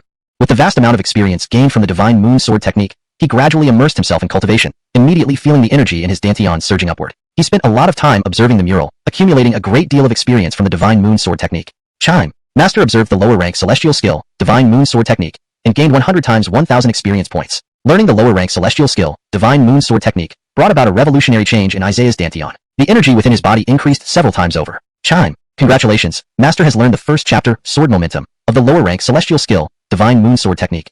Chime. Master learned the first chapter, Sword Momentum, of the lower rank celestial skill, Divine Moon Sword Technique. Martial arts experience increased by 1000 times 1000. Chime. Congratulations, Master has advanced in cultivation. Congratulations on reaching the middle stage of the 9th level of Warrior Realm. Learning this Divine Moon Sword Technique not only broke through his cultivation level, but also revealed the extraordinary nature of the lower rank celestial skill. Previously, Isaiah had witnessed Dulcie's sword momentum, but now he was on the verge of comprehending this realm. Understanding sword momentum meant controlling the surroundings, becoming one with the environment, and achieving supreme sword mastery. After breaking through in his dantian and grasping sword momentum, Isaiah could sense everything around him as if anything could become a sword, even a small twig. Soon, Isaiah was delighted, as understanding sword momentum significantly enhanced his strength. He could now challenge enemies at the 9th level of Warrior Realm, though he remembered that against the previous lion, he might still be at a disadvantage. After practicing the Divine Moon Sword Technique, Isaiah attained a new realm, which he hadn't previously comprehended. Sword momentum gave Isaiah a fresh perspective on swordsmanship. Controlling sword momentum allowed Isaiah to destroy many things. With a gentle flick of the twig, a burst of sword chi emerged, leaving a noticeable mark on the ground. Even Isaiah was amazed at the incredible power of sword momentum, which seemed several times stronger than his most potent skill, Tiger Punch. Additionally, the energy in his dantian multiplied several times over. With an already superior constitution compared to ordinary martial artists, he now experienced a qualitative transformation. The last time he narrowly defeated Dulcie, but this time, Isaiah felt confident. holding the twig effortlessly. He felt like he could sever anything. Grasping sword momentum made him feel truly powerful and fearless. I've only mastered the first chapter of the Divine Moon Sword technique so far. It's incredible. However, he wasn't sure how many chapters the lower rank celestial skill, Divine Moon Sword technique, contained. Isaiah had been learning here for almost a week, all under the condition of having 10,000-fold experience. Otherwise, he wouldn't have progressed so rapidly. To fully grasp this skill, he needed to memorize all the content of the mural. After searching, Isaiah found an inner chamber in the hall containing various items, including brushes and paper. He hastily took a brush and began copying the entire mural, so he wouldn't have to stay there indefinitely. If he wanted to leave later, he would be able to do so. Chime. Master gained 100 times 100 experience points for sketching the martial skills. Isaiah smiled silently. Even drawing provided experience. This improved efficiency, ensuring he sketched every detail perfectly. This lower rank celestial skill contains so much content. I filled an entire book, haha. Isaiah carefully arranged the papers, intending to process them into book form. The quality of the paper here was excellent, not easily damaged. Isaiah now cherished the Divine Moon Sword technique like a treasure. Let's see what else is inside. Looking at the luminous hairpin, Isaiah suspected this place was related to the Zhao family. The Zhao family was a prominent clan in the empire with legendary prowess. What then was this place? Isaiah was somewhat curious. It should be connected to the Zhao family. The Zhao family was indeed impressive. They possessed such a place, making Isaiah marvel. No wonder Dulcie had such talent, capable of challenging most geniuses in the empire. With such a formidable clan, her exceptional talent was understandable. The Divine Moon Sword technique was truly formidable. Even wielding a branch, Isaiah left a clear sword mark with just a swing. If only he had a good weapon. Continuing his exploration, Isaiah soon spotted a sword. Perfect timing as he lacked a sword, and one was right there. Walking over, Isaiah attempted to draw it out but failed. Damn, what's wrong with this sword? Isaiah noticed the sword's extraordinary aura even before unsheathing it. Despite his efforts, he couldn't pull it out. He then took out the hairpin. The hairpin emitted light, causing the sword to tremble violently. Suddenly, the sword flew out, emitting bursts of sword chi in all directions. Isaiah's surroundings were instantly cut to pieces, yet he caught the flying sword without being harmed by the sword chi. This sword shone as brightly as moonlight, stunning Isaiah. Such a weapon suited him perfectly. He desperately needed a good sword now. Chapter 36, A Twig. Isaiah clearly remembered the sword Dulcie held last time. It was so exquisitely sharp, yet, this sword he now wielded seemed even more formidable. With one powerful swing, Isaiah did not anticipate the outcome. Fragments of space crumbled like shattered glass, leaving him utterly stunned. Standing at the entrance of the fractured space, Isaiah peered inside. It was a square space, neither too large nor too small. Could a sword actually have such an effect? Inside, a skeleton lay, seemingly from long ago. The owner of this sword and this ship must be him. Isaiah looked around. There were no treasures here, but he wasn't concerned about that. The bones looked pitiful, marked with deep injuries. What severe wounds these were. Nearby, Isaiah saw a piece of paper. This person was a certain king from the Zhao family. Cashin of the Wasteland Hall could no longer bear it, engaging in battle, both severely injured. The earth shook, and I, covered in wounds, found myself unable to save myself. I came here, hoping a descendant of the Zhao family would come and stop the Wasteland Hall people. I die without regrets. Some kings of the Zhao family didn't leave names behind. It seems this ship came here to seek refuge. Isaiah gazed at the sword in his hand. It could open a spatial rift. Today, he'd gain many good things. But how to leave here? Isaiah felt the challenge. With the steep cliffs of this abyss, climbing up would be incredibly difficult. Moreover, outside the ship's structure, Isaiah wouldn't be able to breathe, making it impossible to climb out. As Isaiah pondered, he noticed a mechanism next to a scroll. He picked it up and read strange writings. Understanding them, he realized how to operate the ship, potentially escaping this abyss. After some study, Isaiah managed to control the ship, flying it upwards. A ship that could fly. These Peter were truly remarkable to create such technology. Returning to the cliff's edge, Isaiah peeked outside. The endless forest stretched before him. He still needed the medicinal ingredients for the wasteland pill, his journey's goal unfulfilled. Riding this ship would draw too much attention. Isaiah decided to proceed on foot. However, he hadn't seen the lion yet, which worried him. He wasn't sure if he could defeat it. Finding Thousand Flower Fruit and Cloud Fairy Grass was uncertain. The wasteland pill was crucial for breaking through to the next cultivation realm. He had to find it. Advancing from warrior master to martial sovereign realm took a long time. Even for geniuses, 1 or 2 years. Isaiah couldn't wait that long. If he had the wasteland pill, his improvement would be significant, enabling his early breakthrough to the martial sovereign realm. This restricted area was vast, and Isaiah didn't know when he would reach the end. Since learning the Divine Moon Sword technique, his perception had become extremely strong. Before, he used his perception mainly for alchemy. Now, he could sense things several kilometers away. Living beings, plants, everything. Finding the 2 herbs became more likely. Leaving the ship, Isaiah headed to the other side of the cliff. Along the way, he gathered various herbs, useful for later. After walking for a while, Isaiah sensed the presence of Thousand Flower Fruit and Cloud Fairy Grass, filling him with joy as he hastened his pace. But it wasn't simple. Strange creatures appeared. A swarm of unidentified magical beasts blocked his path. Isaiah wasn't afraid. He wanted to test his sword skills. In the forest, he continuously performed wind steps. Ding! Master executed low-rank yellow-tier martial technique wind steps, gaining 100 by 1000 martial technique experience. Speed was essential. The beasts here were very powerful. Ahead, Isaiah saw a sea of flowers, a dazzling array before him. Such scenery in this martial world amazed him. The myriad kinds of flowers were breathtaking. Isaiah continued forward, aware that the flower fields hid numerous magical beasts. Sure enough, rapid shadows darted out, too fast to identify. Isaiah raised an eyebrow, finding the figures grotesque and eerie. Why did such beautiful flower fields house these odd creatures? A hideous figure emerged, wielding a sharp dagger, drooling profusely like a dwarf. Isaiah's back tingled. These beasts were terrifying. Enoch Dwarf appeared, followed by many more. hiding among the flowers. Isaiah saw almost 100 instantly. These dwarfs were skilled, at the late to middle 6th rank of warrior master. With their numbers, Isaiah would have surely died if not for his current strength. He saw several dead warriors. Likely they came here seeking something, meeting terrible fates. Just as Isaiah prepared to draw his sword, he thought using the divine moon sword technique might be premature. Instead of drawing his sword, Isaiah picked up a twig and faced the dwarfs, practicing with it. The dwarfs laughed, thinking Isaiah a fool for challenging them with a twig. They underestimated him. Previous martial experts fell to the dwarfs. What made this young man so arrogant? The dwarfs attacked swiftly. Isaiah smiled. Due to his sword skill, the twig was as sharp as a sword. When one is strong enough, even a fragile twig can be a potent weapon. Isaiah waved it. The divine moon sword technique shone like the moon, impossibly distant yet captivating. First time using it, Isaiah felt rejuvenated. A light swing decapitated the rushing dwarfs into halves, horrifying the remaining ones. They never expected this outcome. Isaiah only used a twig, not a real blade. If he used his sword, what havoc would ensue? His sword energy surged powerfully, cold and deadly like celestial moonlight. Most dwarfs died instantly. Though usually fearless in combat, they trembled before Isaiah's prowess, fleeing in terror. Breathing heavily, Isaiah was exhilarated. Chapter 37. Risk of Death. Chime. Master has used the heavenly tier low-rank martial art, divine moon sword technique. Experience gained 100 by 1,000 times. Isaiah knew that he would only become more powerful by continuously refining his sword skills. The dwarves dared not lay a hand on Isaiah anymore. Initially, they fled in panic, but after a short while, they came back to prostrate themselves vigorously. These dwarves were utterly terrified, prostrating with great effort. Isaiah shook his head and continued searching among the 1,000 flowers. Among these 1,000 blossoms, Isaiah soon spotted a fruit. Instantly, he felt relieved, originally worried about not finding it, but now he was quite lucky. Picking up the 1,000 blossom fruit, Isaiah planned to continue his search. You people help me find various herbs, especially cloud immortal grass. The dwarves all began trembling and left one by one. Isaiah patiently waited. Not long after, these dwarves returned with various herbs. Although Isaiah didn't recognize these herbs well, he would get familiar with them over time. This must be the cloud immortal grass. After collecting the herbs, Isaiah planned to leave. He had gathered all the ingredients for the wasteland pill. Even if it was him, he did not wish to linger longer in this forbidden forest. Isaiah closed his eyes, using his sword momentum to sense the surroundings. He really didn't want to encounter that lion at this moment. Spending a considerable amount of time in the forbidden forest, Isaiah followed the original path back. The return journey went relatively smoothly. At the back mountain of Heavenly Tao Academy, there was a large crowd gathering. Dylan and some elders were just preparing to head towards the back mountain. Why did Isaiah run off to the forbidden forest? Where should we look for him? Although he is a genius, he is too impulsive. That forbidden forest is incredibly dangerous. What can we do?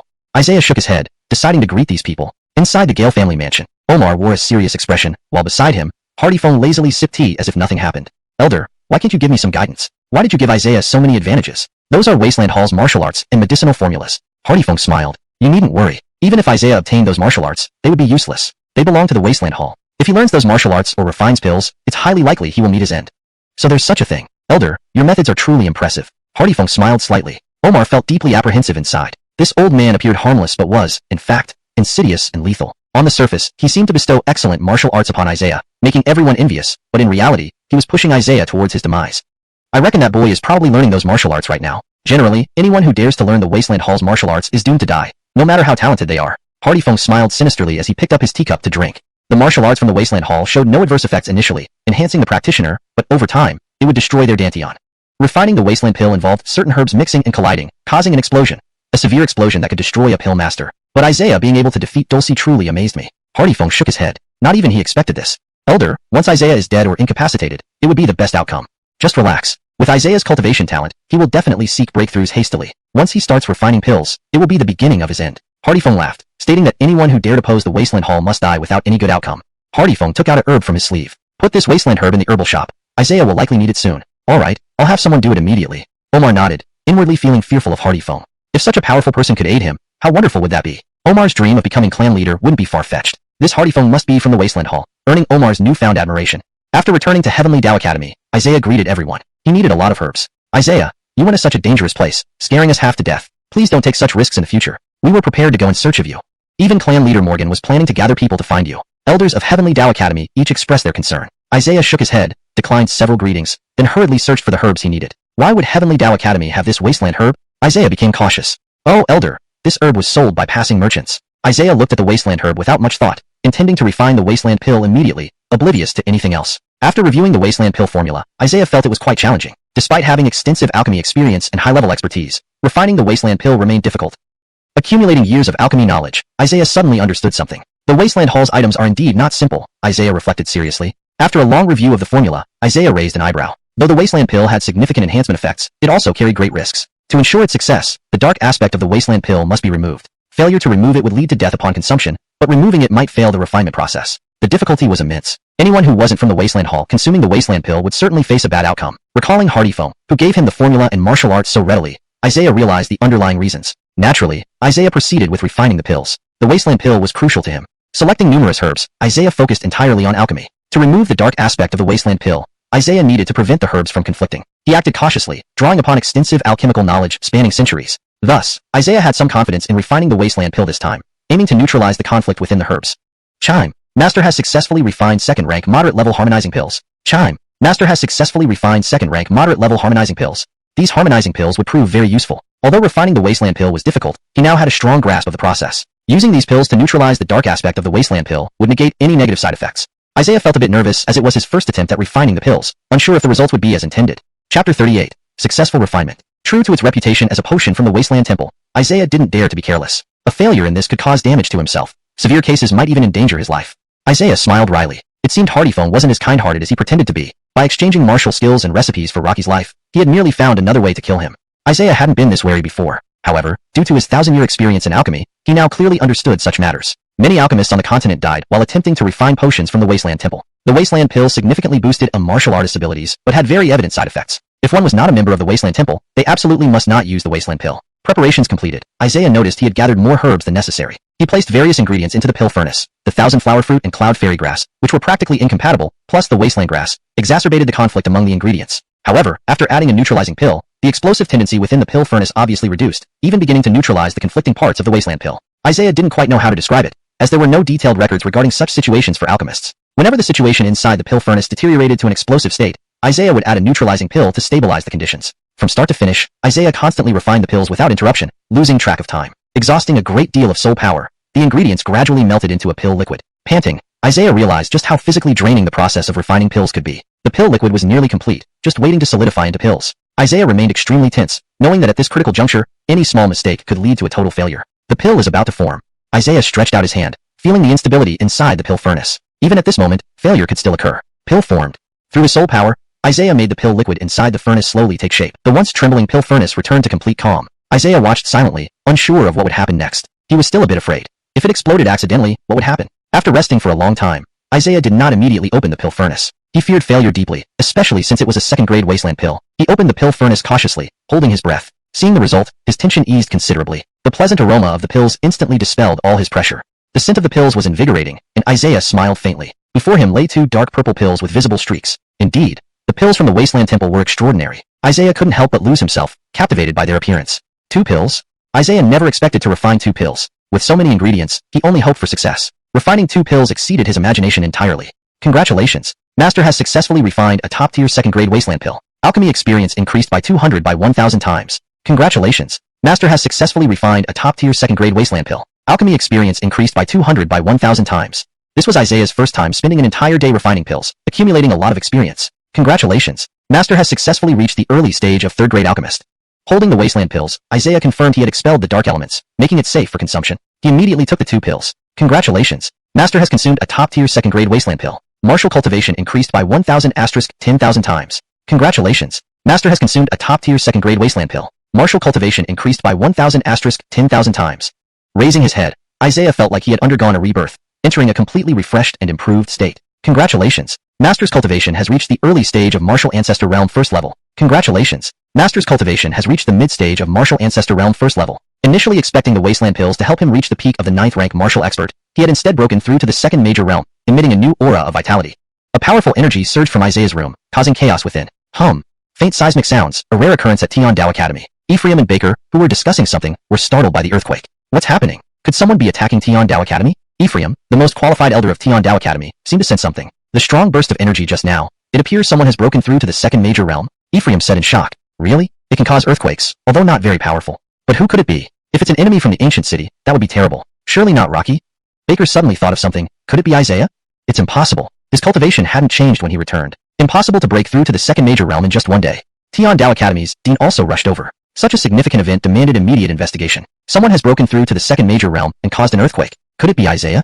Baker asked nervously. Currently, Isaiah was the most likely candidate in Tiandao Academy. If Isaiah used a top-tier second-grade potion to aid his cultivation, breaking through wouldn't be impossible. Such a speed of cultivation was astonishing. Even Dulcie had taken 3 months to reach the second major realm, using numerous second-grade potions. Cultivation consumed the most time and resources in pills.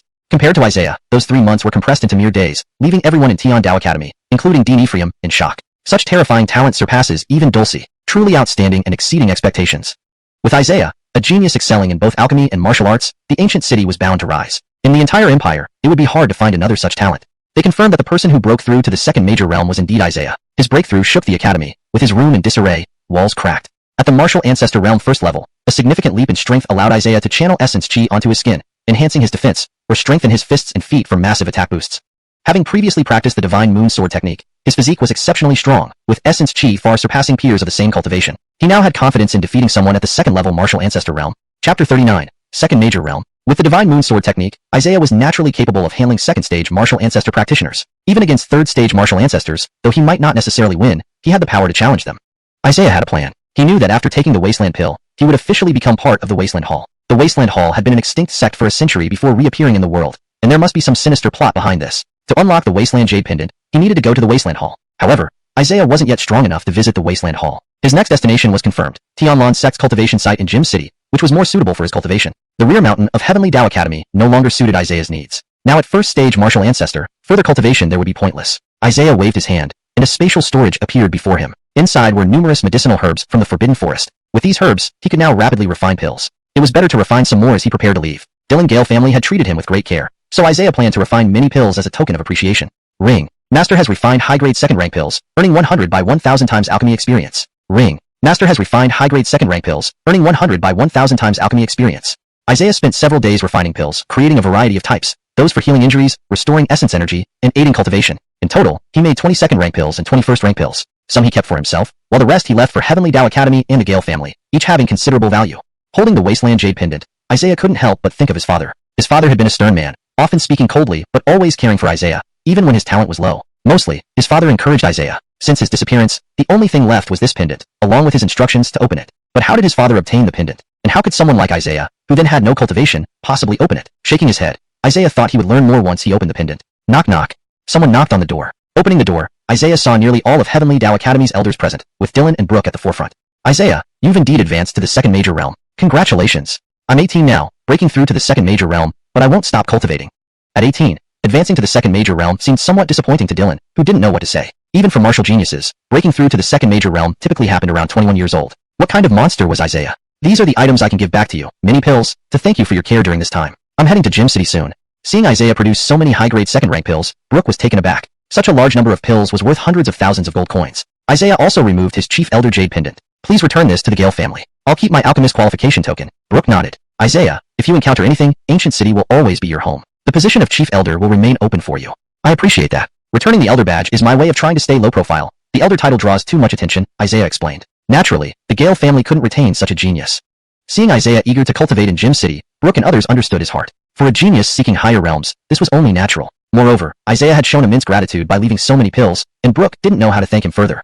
After bidding farewell to everyone from Heavenly Dao Academy, Isaiah set off. Isaiah, be careful. Gym City is perilous and also where your cousin, Rocky, lives. They will surely try to harm you.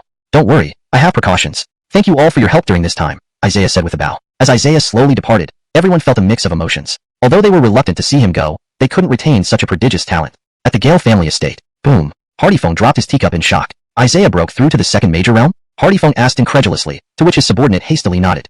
How was this possible? Hardyfong found it hard to believe. Not only did Isaiah survive refining the Wasteland Pill, but he also advanced in cultivation after consuming it. Senior, didn't you say Isaiah would surely die refining the pill? Why did he succeed?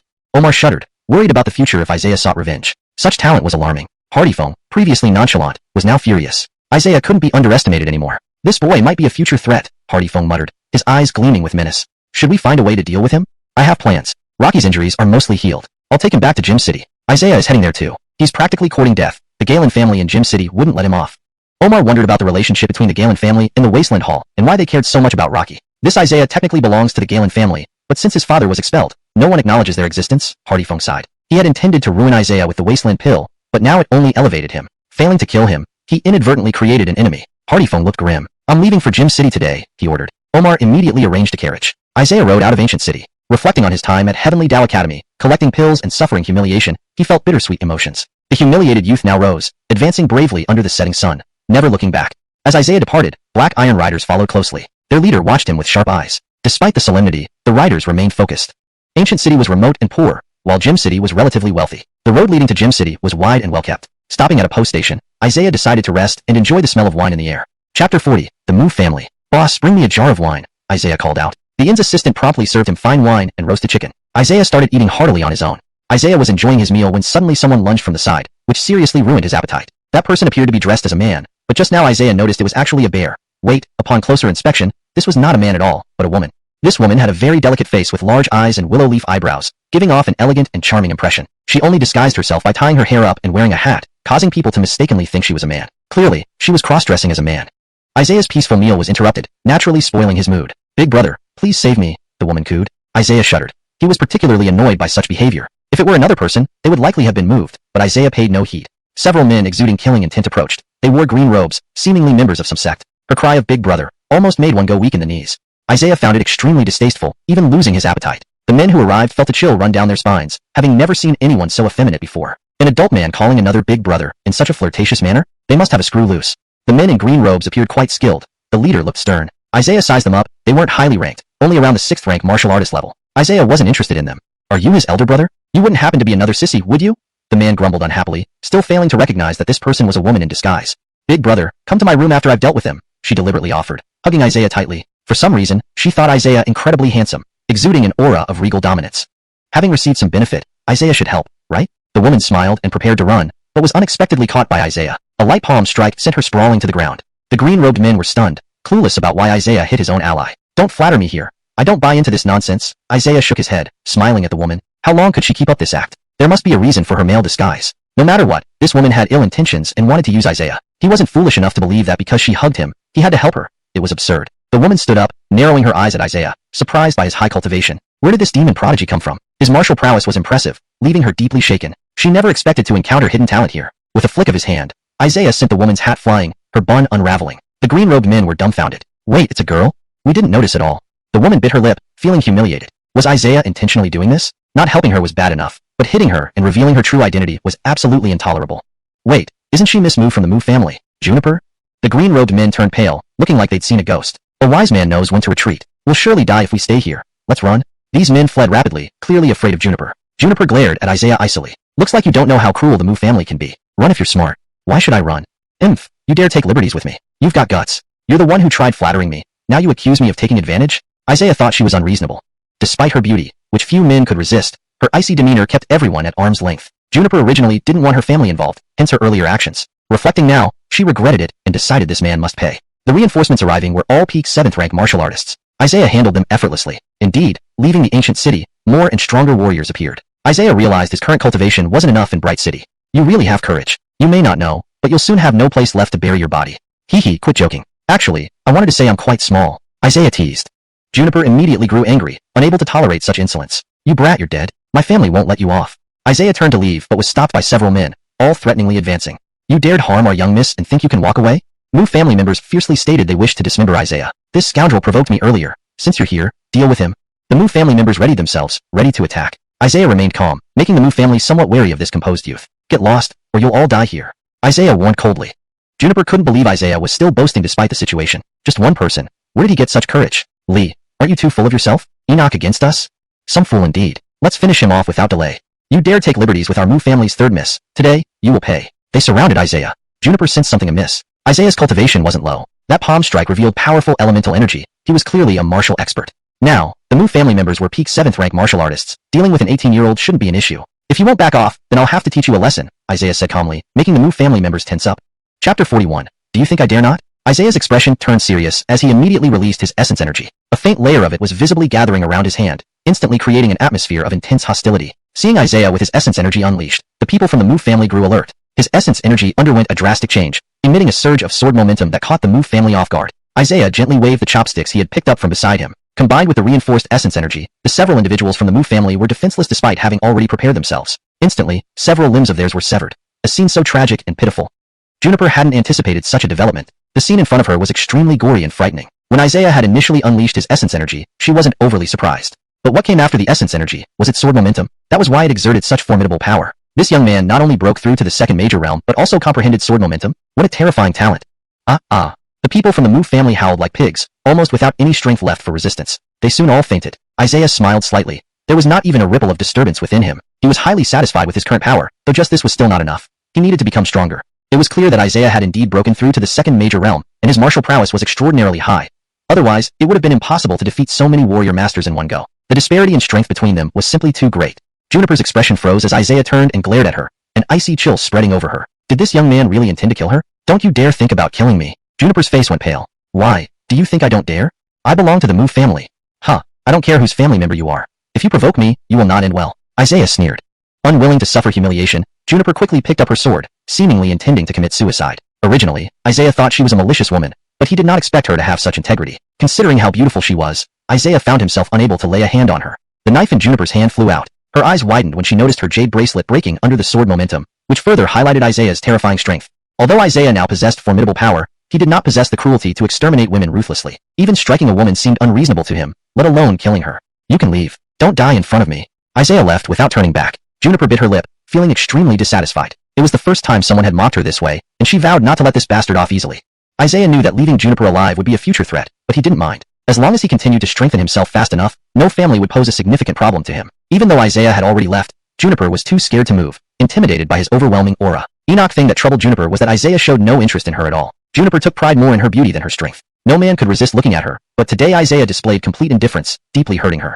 Isaiah put on a hat near him and proceeded on his journey. Finding it boring, he decided to read through the Divine Moon Sword technique. He carefully read the lower-grade heaven-class martial technique he had copied by hand. Ancient characters were beyond the comprehension of most people. After thoroughly examining it, he realized something was missing. Divine Moon Sword technique consisted of 4 sections, but the part he had copied was incomplete. He only had the first section. If he could gather the entire Divine Moon Sword technique, he would be able to cultivate the body of the moon deity and gain a lifespan spanning 1,000 years. Excitement surged through Isaiah. Indeed, the gains from the Forbidden Forest were significant. At the inn, Juniper revealed a smile as she looked at her broken jade bracelet. At the very instant it broke, a noble middle-aged man, miles away, sensed it immediately. The Mu family's jade bracelet has shattered. Could Juniper be in danger? Desperation and concern filled the middle-aged man's voice. Seconds later, numerous elders and guardians rushed over. Chief, what happened? Juniper is in danger. The protective bracelet on her body shattered. Enoch Elder pondered for a moment. Stacy has always wanted to escape the family's supervision, finding us too strict. Could she have broken it herself? Iggy shook his head. That's absolutely impossible. She lacks the ability to break the jade bracelet. Send everyone out to find Juniper immediately. What audacity! How dare someone harm our 3rd Mississippi? We must make them pay dearly. Iggy was clearly heartbroken. Once we find that person, don't kill them immediately. If anything happens to Juniper, I want to take revenge personally. Right, Chief? A vengeful member of the Galen family has arrived, and they've asked us to keep an eye out. The Galen family was another prominent clan in Bright City, so it was necessary to maintain good relations with them. The vengeful member of the Galen family is called Isaiah, right? Let's keep an eye on him as well.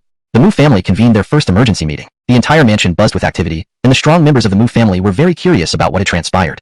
Isaiah continued forward, approaching Bright City, which had towering city gates guarded heavily. Upon arriving, Isaiah saw arrest warrants posted. It was clear they were issued by the Galen family. Being influential in Bright City, the Galen family was confident that Isaiah would come here. The guards had considerable strength, and while it wouldn't be difficult for Isaiah to handle them, if more powerful warriors were drawn in, it would be problematic. Despite his high cultivation, ignoring other powerful figures was not feasible. Isaiah became cautious, lowering his hat slightly as he contemplated ways to enter. The city guards were mostly at the warrior master level, making entry quite strict. Do you see how strict the security is? It seems they're looking for someone named Isaiah, a passerby commented. The Galen family is truly generous, offering 500,000 gold coins for Isaiah's head.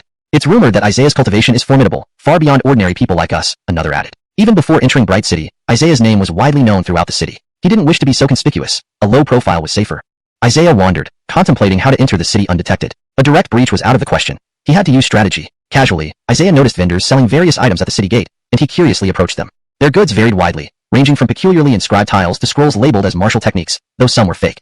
Chapter 42, Acquaintance. Isaiah had only intended to browse casually, but when he saw a particular book, his eyebrows shot up. The scroll containing the Divine Moon Sword technique left Isaiah dumbfounded. Unable to resist, he picked it up for closer inspection. It bore striking resemblance to the pictorial and textual descriptions of the Divine Moon Sword technique that Isaiah knew well. After careful examination, he could confirm this was part of the 2nd chapter. However, a large portion had been torn off by someone, which was truly regrettable. Lee, these strange characters are beyond anyone's comprehension. If you're interested in buying, just 200 gold coins would do. It can be considered as a legacy treasure for collection. The elderly man smiled. Nobody had ever shown interest in this scroll until today, surprisingly catching the attention of a young person. Isaiah never imagined such a rare treasure would appear at such a small stall. He pretended to remain calm. All right, I'll buy it casually. Isaiah chuckled. The old man laughed at Isaiah's foolishness. Why buy something so shabby and unreadable? Clearly a big fool. Isaiah handed over the gold coins without hesitation and carefully stashed away the scroll. Yet, he still couldn't think of a way to enter Gem City, with even more vigilant guards posted around. Aren't you that young man? You're still alive. A familiar voice called out. Isaiah became alert. Being recognized at this moment was surely not a good thing. Turning back, he saw Mo Baker speaking to him. Why am I still alive? Shouldn't I have died? On that day, The elders sensed something amiss and took me away. It was said that a mighty magic beast killed countless strong men, and they assumed you were certainly dead. Haha, disappointing you then. Isaiah recalled the lion and felt the situation had indeed been difficult. M.O. Baker's guards began to show dissatisfaction. What attitude is this brat showing us? Acting so disrespectfully towards our master. You must be tired of living. Pa. M.O. Baker slapped one of the guards right across the face. Who asked you to interrupt when I'm talking? Go stand aside. The guard was stunned. He had never seen M.O. Baker protect anyone like this. Could this hooded figure be special? Normally M.O. Baker disregarded everyone else, yet today he was treating Isaiah with utmost respect. The guard wondered if this young man held some extraordinary status. Isaiah didn't speak, but M.O. Baker guessed what was going on. Isaiah wore a hood outside the city for a reason. Since we've met here by fate, why don't we become friends? What do you think? I think it's best not to. Isaiah shook his head. Friendship with someone like M.O. Baker offered no benefits. Isaiah, I know you are under a warrant now, and there are so many guards at the city gates. It would be tough for you to enter. Breaking through would surely attract powerful adversaries. Isaiah couldn't help but look at M.O. Baker differently. On the surface, he appeared to be just a playboy interested only in eating, drinking, and merrymaking. But he showed considerable intelligence by recognizing Isaiah's predicament. Haha. Mr. Galen, I merely want to assist you. With my help, I can bring you into the city. M.O. Baker bowed respectfully. Isaiah squinted at M.O. Baker. He seemed genuinely respectful. Fine, I'll trust you this time. M.O. Baker deeply admired Isaiah from the bottom of his heart. Not only did he survive an encounter with such a high-level magic beast, but Isaiah also managed to defeat Wu Dao prodigy Dulcie, sending shockwaves throughout the empire, doubtless making him a Wu Dao prodigy as well. But Mr. Galen, why did you buy this scroll? It looks worthless, just some gibberish. What I buy is none of your business. Do you have any objections? Dare not, dare not. Just curious. M.O. Baker smiled. Isaiah's actions seemed peculiar, hard to fathom. At the city gate, the guards were highly alert, thoroughly checking each person who approached. The captain of the guards was stern and looked formidable. He wouldn't let Isaiah slip into Gym City. Check every carriage thoroughly. We can't miss any escapees. M.O. Baker's carriage slowly approached, and the guards bowed upon recognizing the M.O. family crest. Master M.O., please allow us to inspect per regulation. M.O. Baker's expression was cold, commanding respect from all present. There's just me and my alchemist inside. The guard pulled back the curtain, seeing a person wearing a hood, trying to catch a glimpse. He noticed a badge indicating a second-rank alchemist, seemingly worn by a young person.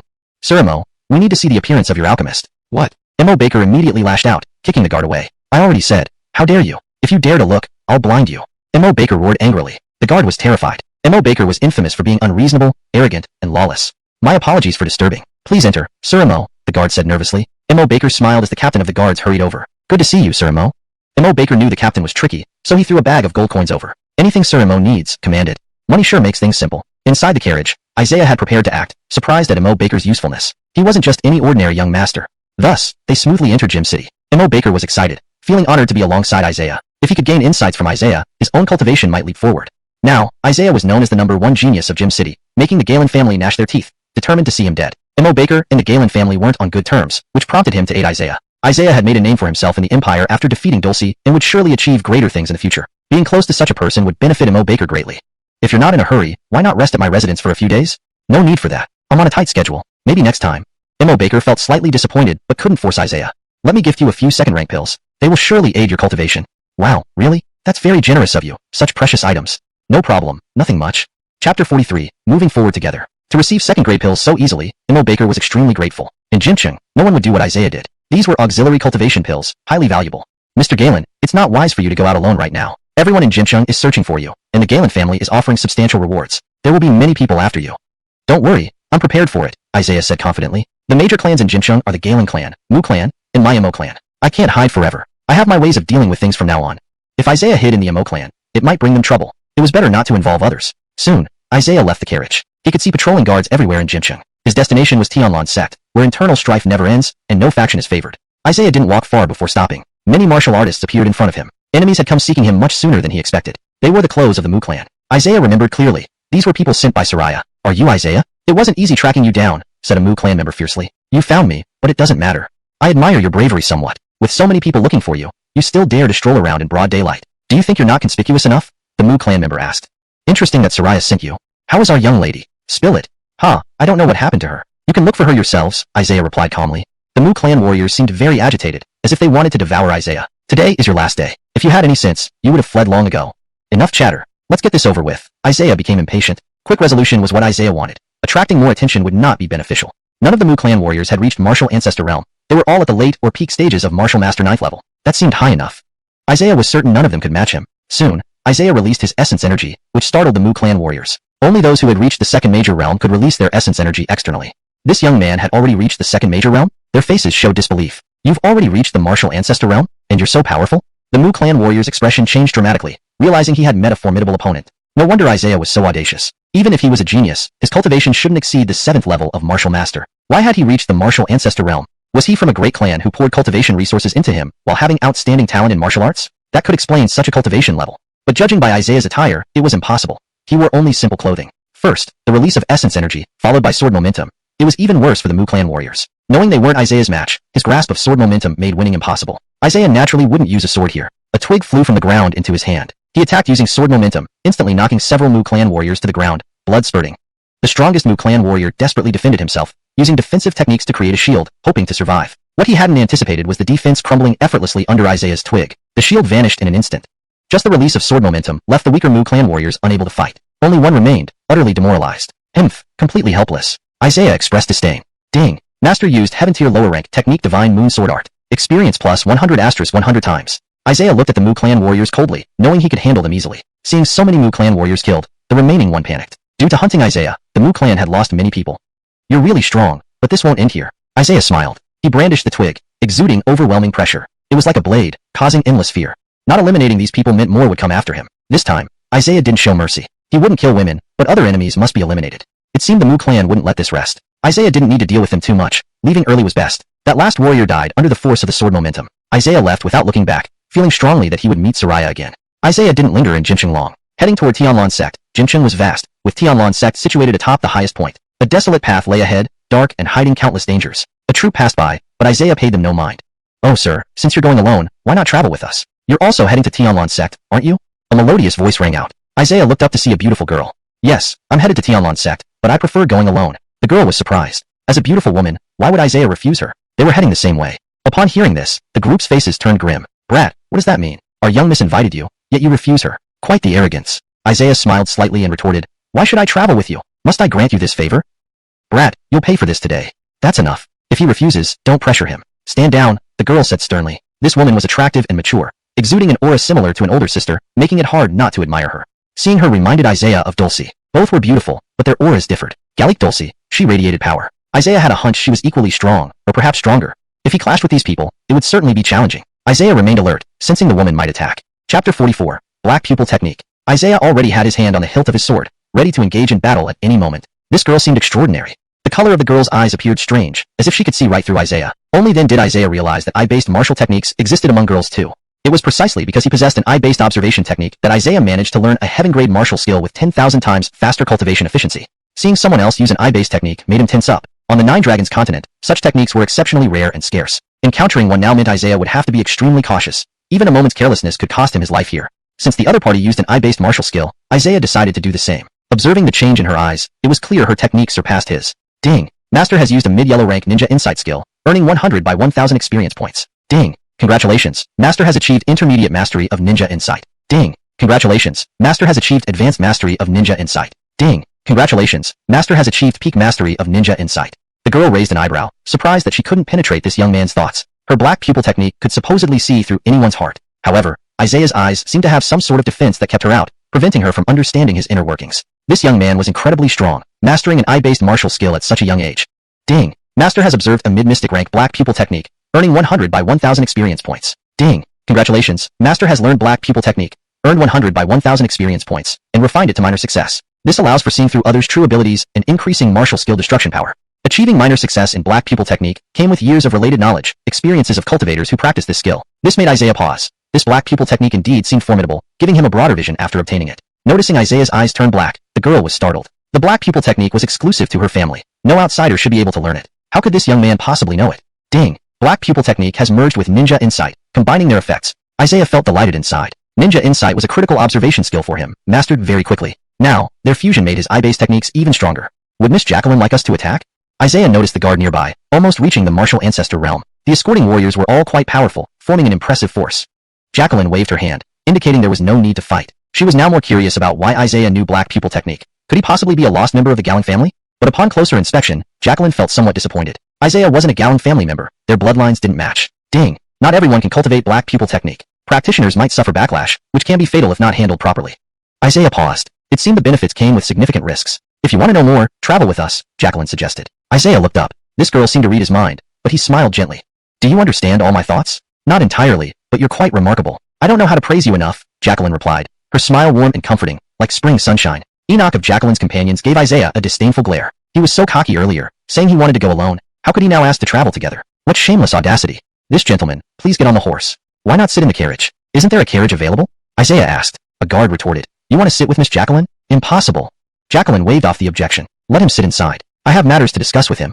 But miss? Everyone's jaws dropped. Allowing Isaiah into the carriage seemed overly intimate. Many admirers pursued Jacqueline relentlessly, including numerous talented and handsome men. None met her standards, yet she wanted to talk with Isaiah? On the surface, Isaiah appeared to be just a simple youth, unremarkable in every way. Sitting together in the carriage seems too close. Could this be love at first sight? But what poor taste to choose this youth. AI. Miss Jacqueline remains inscrutable. Isaiah chuckled, noticing the badge on his waist catching Jacqueline's eye. A second-rank alchemist badge? She confirmed it. This young man was indeed a second-rank alchemist? Realizing this, she grew anxious. His cultivation level wasn't low either. Ignoring why he knew black pupil technique, how was he also a second-rank alchemist? His talent was terrifyingly exceptional. Could he belong to some prestigious clan? Not only was he an alchemist but at a high rank. In the entire empire, those who became second-rank alchemists by 18 were rare. What puzzled Jacqueline most was his mastery of black pupil technique and its recent use. Once employed, eyes turned black. She hadn't been mistaken. A guard shook his head. You don't know. There must be a reason Miss Jacqueline chose him. Have you seen a second-rank alchemist this young? What? A second-rank alchemist? Is this a joke? All present looked incredulous, staring at the carriage where Isaiah, a second-rank alchemist, remained so low-key. Ordinary alchemists would proudly display their achievements. Here was the first humble one they'd encountered. Some guards felt jealousy and envy. If they were alchemists, they too would be invited into Jacqueline's carriage, not just that young man. You seem to know black pupil technique, which surprises me, Jacqueline said with a smile. Isaiah no longer concealed the truth. Miss Jacqueline, I indeed possess it. Chapter 45 Guidance. I don't know how to address you, young master. Meeting a genius like you is truly an honor for me. My name is Isaiah, and I'm actually not much of a genius. If you're not considered a genius, then the empire wouldn't have any others. Your cultivation is at the second major realm, martial master, and you are also a rank 2 alchemist. Jacqueline said with awe, acknowledging that such talent was rare even across the entire empire. A small achievement is not worth mentioning. Miss, do you have other matters? I want to know how you cultivated the black pupil technique. Apart from our family members, no one else should be learning it. I'm not sure myself. I was born with this ability. I'm an orphan and don't know many other things. It was a casual reply, but Jacqueline also knew it wasn't wise to press further. Looks like you have another question in mind. Do you know what I'm about to ask? With my accomplishments and being talented in both alchemy and martial arts, surely there must be a renowned teacher guiding me behind the scenes, right? Actually, there's no such mentor. I've done all this on my own. Hearing this, Jacqueline's dark eyes brightened slightly, revealing surprise as she hadn't expected such a response. Isaiah, a genius without guidance? It sounded improbable. No matter how gifted you are, your cultivation shouldn't have advanced so rapidly without a mentor's guidance. I'm really not lying. And regarding the black pupil technique, I was born knowing it. No one can teach me. Jacqueline employed the black pupil technique to read Isaiah's thoughts, checking if he was lying. However, her technique wasn't powerful enough compared to his. His eyes were like an impregnable wall, impossible to see through. This youth indeed had something alarming about him, leaving Jacqueline momentarily tense. Miss Jacqueline, there's something I wonder if I should say. Go ahead. It seems that your black pupil technique has only reached the intermediate level and hasn't progressed further. This technique has significant side effects, and if not handled properly, it could be fatal. The Gowing family's exclusive martial art, the black pupil technique, allows one to see through an opponent's heart, enhancing their power twofold. While beneficial, it has numerous drawbacks. If a user can't handle its backlash, it could cost them their life. After learning the black pupil technique, Jacqueline practiced tirelessly day and night. First, to become stronger, and second, to preserve her life. Only by cultivating it to a higher level could she hope to ensure her survival. How did Isaiah know? You know these things? Jacqueline speculated that Isaiah must have used the black pupil technique to thoroughly understand her situation. Isaiah's black pupil technique was even more formidable than hers. She felt a sense of unease, sensing that he was incredibly mysterious and not just a simple youth. Sensing the atmosphere turn cold, Isaiah smiled gently. If I say I specialize in the black pupil technique and am a master of it, would you believe me? Jacqueline's face turned icy. She wasn't smiling. Isaiah was exceptionally enigmatic, full of unexplainable elements. A master of the black pupil technique, an exceedingly rare title in the empire. Even among the Gowing family, no one dared to claim such expertise. There were outsiders who risked their lives to learn the technique because it offered immense power. To fully understand an enemy's intentions gave a decisive advantage. Thus, powerful warriors chose to risk learning it. But declaring oneself a master of it, Jacqueline had never heard of such confidence within her family.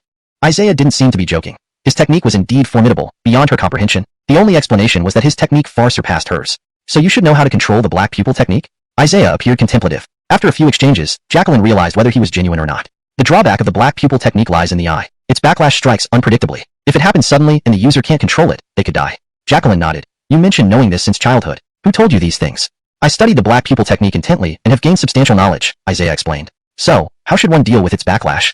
Enoch method is to cultivate it to a perfected stage for better control. Another involves resting for several days and using a special technique to release black energy from your eyes. How do I do that? Jacqueline had never heard of such a method. Seeing Isaiah's seriousness, she wondered if he was genuine. Rub your temples while injecting a small amount of essence energy. Inject too much, and it will hurt. Just a little bit will do. This should alleviate the pain caused by the black pupil technique. With some doubt, Jacqueline agreed. Alright, I'll give it a try. She followed Isaiah's instructions and indeed felt less tension in her eyes, a state she'd never experienced before. I didn't expect your method to work. This method can only suppress the symptoms temporarily. So, you should hasten to improve your black pupil technique cultivation for long-term safety. Truly, he wasn't a fraudster. The backlash on your black pupil technique is severe. Dark circles under the eyes mean the damage might be irreversible. These words struck at Jacqueline's deepest concerns. Her condition was indeed dire. The drawbacks of the technique outweighed its benefits. So, how should I cultivate it to the intermediate stage? I've hit a bottleneck and can't advance. You should first enhance your cultivation before focusing on the black pupil technique. This way, you might progress faster rather than prioritizing the technique. Your current cultivation level doesn't favor its improvement. Indeed, now I see why every time I practice the black pupil technique, I feel my essence energy is insufficient. Now I understand. Isaiah nodded, examining Jacqueline carefully. He thought her innate talent was decent. Isaiah's words seemed trustworthy. Jacqueline found herself relying on this youth, given that his methods proved effective. She had to seek his guidance humbly. The black pupil technique is currently endangering your life. After the eye pain, you lose consciousness. That's true. It's indeed troublesome. As I'm still young with limited research time, if you have any books or manuals on black pupil technique martial arts, I'd appreciate borrowing them. Isaiah realized his knowledge was inadequate and needed more information. He decided to ask Jacqueline, hoping for valuable insights. I'm sorry for doubting you earlier, Jacqueline admitted, feeling guilty. ####Chapter 46, The Impossible. There's no need to be so formal. I know that such a request might raise suspicions. If anything unfortunate happens to me in the future, I hope young Master Galen will lend a hand. As long as it's within my capability, I'll do my best. Do you happen to have any scrolls on the black pupil technique in your family? Could I take a look if you do? Skills like family martial arts cannot be easily shown to others, especially since Isaiah had just met them. They needed to be cautious. Many people risk their lives to obtain the black pupil technique, and casually showing it to an outsider seemed unwise. If Miss Jacqueline finds it inconvenient, I won't insist. Isaiah understood that his request might seem excessive. It was normal for them to be hesitant. For the Galen family, the black pupil technique was their lifeblood, and thus of great importance. Showing the black pupil technique to outsiders would cause serious consequences. Perhaps I could offer some gold and treasures instead. Or anything else you want, Jacqueline suggested. Isaiah shook his head. My knowledge of the black pupil technique is limited, and I've never seen any related books. If you can't show me, then I can't help you. Jacqueline hesitated. The family had warned against ever showing the black pupil technique to anyone. This was a major taboo. Isaiah originally thought there was no hope and began considering other methods. He realized he might need to rely on the system to understand the black pupil technique fully. The system's experience could provide relevant knowledge, but Isaiah wasn't sure if it could give him complete information about the black pupil technique. Jacqueline's expression turned solemn, almost cold. She considered many things. This was their first encounter today, yet everything was so coincidental. Just meeting a youth skilled in the black pupil technique who offered to save her. Could all of this be prearranged? While she couldn't read people's minds, Jacqueline also found this thought unreasonable. Isaiah had already told her about the cure for her eye pain, which indeed worked. If Isaiah truly wanted to help her, wouldn't doubting him be unfair? I'm sorry for being too abrupt earlier. It's fine if you don't want to show me. I'll find other ways to study the black pupil technique. Isaiah smiled. Isaiah's words were easy to believe. He exuded a sense of security. The Galen family seemed to be a prominent one, and the ancient skill of the black pupil technique was unique. Even though Isaiah wasn't from the Galen family, he had to consider its side effects. Those who learned it often died eventually. It was only a matter of time. Clearly, not all martial skills were beneficial. You should understand that someone with such a skill wouldn't carry it around carelessly. Perhaps you can discuss this with my father. Will he definitely hand over the skill? Why are you so confident? If I wouldn't agree, my elders would be even harder to persuade. Outside the carriage, the guards and protectors looked displeased. They traveled in several carriages, and sharing one with the celestial beauty Jacqueline was a dream come true. On the way to the Tianlon sect, please be cautious. Protect Miss Jacqueline with your lives if a powerful figure appears. While the protectors worried about potential dangers on the road, they also grew wary of Isaiah inside the carriage. He seemed up to no good, and if he harmed Miss Jacqueline, it would be disastrous. They wanted to peek inside but knew it would be impolite. Seeing Isaiah meditating, Jacqueline noticed the continuous absorption of essence energy around him. Was he practicing? Why did his cultivation method differ so much from others? Moreover, he gathered essence energy at an astonishing speed. Warriors at the martial ancestor stage often consumed vast amounts of physical energy when absorbing essence energy, but Isaiah showed no sign of exhaustion. He appeared relaxed, which made him seem quite unusual. Clearly, Isaiah possessed a terrifying talent for cultivation, allowing him to practice continuously without rest. No wonder his cultivation level was so high. Ding! Master absorbed essence energy, receiving 100 by 1,000 times martial experience. Isaiah focused entirely on his practice, captivating Jacqueline deeply. She had never felt so moved by any youth before. High martial cultivation, proficient in the black pupil technique, and a second-grade alchemist. It was surprising how humble Isaiah remained, never boasting or bragging. His composure was evident. If Isaiah negotiated properly, she could give him the black pupil technique, but they would need to get married. Unfortunately, Isaiah only cared about the black pupil technique, showing no interest in Jacqueline. He regarded her as an ordinary friend, which slightly disappointed her. If Isaiah opened his eyes now, Jacqueline would be embarrassed. Her face flushed red, heart pounding, feeling something unprecedented. Isaiah merely practiced for a short while, undistracted by other matters. At first, he absorbed essence energy to cultivate, but found the pace too slow. To accelerate his progress, he needed medicinal pills to boost his essence energy absorption. Midway through his cultivation, Isaiah repeatedly used the black pupil technique, making his sword skill stronger. He couldn't wait to test it out. The black pupil technique significantly enhanced a warrior's strength. Using it multiple times drained both his physical energy and essence energy. Ding! Master observed the intermediate rank black pupil technique, gaining 100 by 1,000 times experience. Suddenly, Isaiah felt a sharp pain in his eyes. Was this the side effect of the black pupil technique? He stopped using it. Opening his eyes, he noticed his pupils had turned black with a faint, indistinct ring. Isaiah was wary of the black pupil technique side effects. Though he gained extensive knowledge, he still lacked crucial information to save himself. Breaking through to the second stage of martial ancestor didn't seem possible soon. Isaiah believed even doubling his efforts would require more than half a month, possibly a month. Anyone else would be satisfied with his speed, but Isaiah felt it was too slow. Hearing this, others would certainly be infuriated. Wasn't Isaiah's cultivation speed fast enough? Young Master Galen, did you use the black pupil technique just now? Weren't you cultivating? Oh, I combined cultivation with using the black pupil technique. Jacqueline was shocked. In her understanding, this was absolutely impossible, almost delusional. Chapter 47. Uninterested. Can you really cultivate inside a carriage? Such an environment mustn't be too conducive for cultivation. I wonder what Isaiah's current cultivation level is. Although Isaiah was only at the first level of the martial ancestor realm, Jacqueline had a premonition that he might be able to fight someone at the second level or higher of the martial ancestor realm. I've reached the second level of the martial ancestor realm? What? Did you just break through after cultivating for a while? Haha, that's impossible. After all, this place isn't some kind of sacred cultivation site. Breaking through to the second level is very difficult. So, you're lying to me again, Jacqueline pouted and playfully slapped Isaiah. This action indicated her closeness. Isaiah didn't seem to care or respond, making Jacqueline feel a bit hurt. Does this boy have no feelings for me? However, inwardly, Isaiah was not as calm as he appeared. For such a beautiful and aloof girl to act affectionately towards him, it was natural for him to be moved. It seemed his heart wasn't as steady as he wished. A true cultivator should remain unperturbed in any situation. Although Jacqueline posed no threat to him, Isaiah still felt the need to hone his mindset. My cultivation level isn't that impressive. It's merely at the first level of the martial ancestor realm. Now, even advancing further feels like an insurmountable challenge. Isaiah had practiced for so long, absorbing plenty of essence energy, yet he remained stuck at the mid-stage of the first level. Breaking through to the late stage was proving exceptionally difficult. Jacqueline observed Isaiah closely but didn't speak. Her eyes were filled with admiration, sensing that Isaiah would be stronger than others at the same cultivation level, especially given his black pupil technique. We are still quite far from Tianlan's sect. Spending time with such a beautiful girl, Isaiah chose to continue practicing instead of engaging in idle conversation. Jacqueline couldn't help feeling disappointed. She was already showing her interest. She sighed inwardly, feeling helpless. She couldn't be too forward. It wouldn't suit her noble identity. Isaiah nodded. I will practice a little more. This time, Isaiah chose to practice the divine moon sword art. Thanks to his black pupil technique, Isaiah found the technique harder to master than before. Yet, he could sense that his sword skills were indeed becoming stronger. Ping. Master has cultivated the divine moon sword art, rank 1, and gained 100 by 1000 experience points. Ping. Master has cultivated the divine moon sword art, rank 1, and gained 100 by 1000 experience points. Ping. Congratulations, Master. The first chapter of the divine moon sword art, rank 1, sword momentum has reached intermediate proficiency.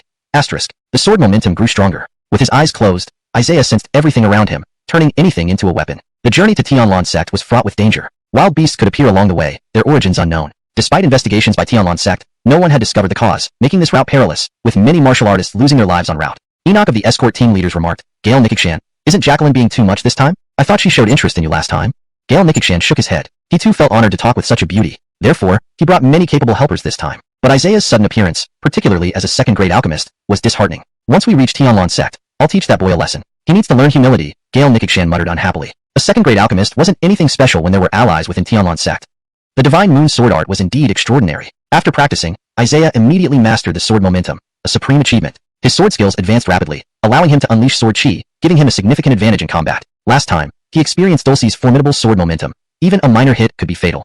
Looking at the wounds on his hand, sharp and precise, still slightly painful, reminded him of that encounter. Jacqueline didn't know how to communicate with Isaiah, whose sole focus seemed to be on black pupil technique. A hint of frustration surfaced. If only he would consider marrying her. Yet, Isaiah showed no interest. For the first time, Jacqueline, renowned for her beauty, felt rejected. In the past, countless people pursued her. Love couldn't be forced. Seeing Isaiah's complete lack of interest, Jacqueline couldn't help sighing. Ping. Master has cultivated the divine moon sword art, rank 1, and gained 100 by 1000 experience points. Ping. Master has cultivated the divine moon sword art, rank 1, and gained 100 by 1000 experience points. Ping. Congratulations, Master. The first chapter of the divine moon sword art, rank 1, sword momentum has reached full proficiency. Isaiah's sword momentum became even stronger. Despite this, he didn't let up. Every moment was precious for cultivation. Practicing the divine moon sword art also enhanced his overall martial arts cultivation. Ping. Congratulations, Master. Your martial arts cultivation has reached the late first level of the martial ancestor realm. Isaiah had been practicing for over half a day, finally breaking through a small stage thanks to the divine moon sword art. He had now reached the late first level, still needing time to peak before reaching the second level. When Isaiah broke through, the carriage shook, startling the horse. If not for Gale Nikikshan's quick actions, they might have had an accident. People outside the carriage wondered about the shaking. Could Isaiah have attacked Jacqueline? That was intolerable. Gale Nikikshan wanted to burst in, restrained only by the others around him. Is Jacqueline's standards too low? That boy is only a second-grade alchemist, and I doubt he's genuine. Yeah, people can fake credentials. He looks like a fraud to me. Jacqueline shouldn't lower her standards. So many influential families' sons pursue her. Isaiah heard the comments outside. He smiled faintly, enjoying the fruits and drinks in the carriage. Peeling a banana and tossing the peel outside. It landed right on Gale Nikikshan's head, angering him further. Chapter 48. That sword momentum. Stop. The lead enforcer was extremely anxious. Gale Nikikshan had no idea what had happened. The lead enforcer, a person even more powerful than him, was named Joa. What's going on? Gale Nikikshan asked. You fools didn't notice such an overwhelming aura just now? Didn't you realize an enemy is approaching? Joa rebuked. Gale Nikikshan was bewildered. There indeed was a strong force that made the carriage sway and spooked the horses, but he hadn't paid much attention to it. You're all too weak. You can't even sense such an intense aura. Joa's expression turned serious, worried about a formidable opponent approaching. If they encountered a powerful foe, it would be quite troublesome. Joa's expression stiffened. That was sword momentum just now. It seemed they had encountered a powerful adversary. Anyone who could wield sword momentum must not be underestimated. Oh no, that person wouldn't be inside the carriage, right? Joa looked grim as everyone turned their eyes towards the carriage, ready for action. Who sneaked into the carriage, trying to harm Miss Jacqueline? Let's talk this through. Joa's expression darkened. He felt incompetent for not knowing when the intruder arrived. If something happened to Jacqueline, all the guards would definitely face death. No one would escape Gowling family's blame. Yet if the intruder controlled sword momentum, could these guards really withstand him? A master of sword momentum was often formidable, stronger even if at the same martial cultivation level. This road usually had no such powerful figures. Joa thought it was their bad luck to encounter such a powerful person. Joa was very anxious. His current cultivation was merely martial master level 8. Their group wasn't very powerful. If they encountered a powerhouse, there would be little chance of winning. The guards were all on edge, never seeing Joa so serious before. They suspected something major must have happened. No one responded from the carriage for a long time. Joa had no choice but to check if Miss Jacqueline was all right. However, upon lifting the curtain, Joa was stunned. There was no one inside. Jacqueline seemed to have fallen asleep with her eyes closed from exhaustion. Isaiah was looking right at Joa. What happened? Did anyone come in just now? Joa asked in surprise. No, just me and Jacqueline. Impossible. There was a surge of sword momentum just now. Joa was momentarily speechless, realizing something unusual might have occurred. Was it you? Isaiah smiled. Yes, the sword momentum was from me. Sorry about that. It was you? Joa stared at Isaiah, as if he were staring at a monster. After being a second-rank alchemist, Isaiah had also mastered sword momentum? Joa couldn't believe it. He'd never heard of such a prodigy. Why had he been unheard of? Thinking of Dulcie, the renowned martial genius who challenged many geniuses and won easily before finally meeting a match she barely beat, he remembered something. It was rumored she lost to a young man by a narrow margin, but still emerged victorious. A young man? For some reason, Joa linked Isaiah to that youth. They were both simple-clothed young men. This youth seemed even stronger, possibly at the martial ancestor realm, and he also wielded sword momentum. This was too monstrous. Joa was completely stunned, unsure how to react. Sorry for the interruption. Himph, why are you being so arrogant here? Gale Nikikshan seized the opportunity, already harboring resentment towards Isaiah. Did I offend you? Isaiah asked. Nonsense. Apologize or you'll regret it, Isaiah said coldly. Alright kid if you're smart. Instantly, a burst of sword momentum erupted, sending Gale Nikikshan flying back 10 meters and falling to the ground, bleeding heavily. Isaiah had restrained himself. Otherwise, Gale Nikikshan would have died instantly. Even without physical contact, Gale Nikikshan was nearly incapacitated. He couldn't believe the disparity between them. Isaiah was incredibly strong. It simply didn't make sense. Reality could be cruel sometimes. Gale Nikikshan felt as if he was about to meet his end. Please forgive me, sir. I know I was wrong this time. Humph. Isaiah remained cold and indifferent. Joa hastily bowed and apologized. My apologies, sir. He has always lacked respect and offended you. I apologize on his behalf. Isaiah didn't pursue further. Joa was tense, fearing that if Isaiah became unhappy, he could easily wipe out their entire party. Gale Nikikshan almost caused the death of everyone. Mr. Galen, I only ask for one thing. Don't harm Miss Jacqueline. I wouldn't do that. If I wanted to act, I would have done so earlier. He disrespected me first. Yes, it's all Gale Nikikshan's fault. The other guards breathed a sigh of relief, all on edge. They never expected this youth to be so extraordinary. No wonder Miss Jacqueline favored him. There must be a reason.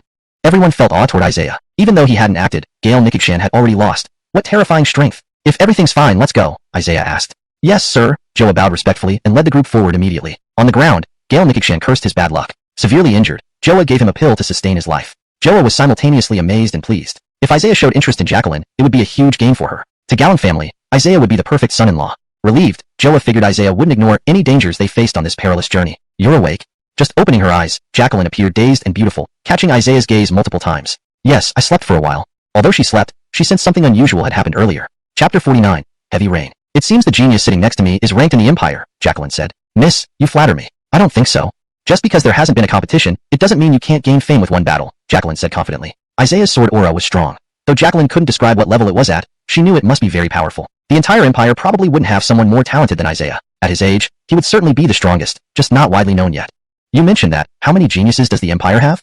If I'm not mistaken, Dulcie should have been defeated by you. Isaiah remained silent, not wanting to brag or confirm it. Dulcie, at her age, is among the most gifted cultivators of her generation in the Empire and ranks in the top 5. Dulcie began cultivating at 6 and reached the 5th level of martial artist at 12, and by 17, she had reached the 8th level. Her cultivation speed was already noteworthy in the Empire.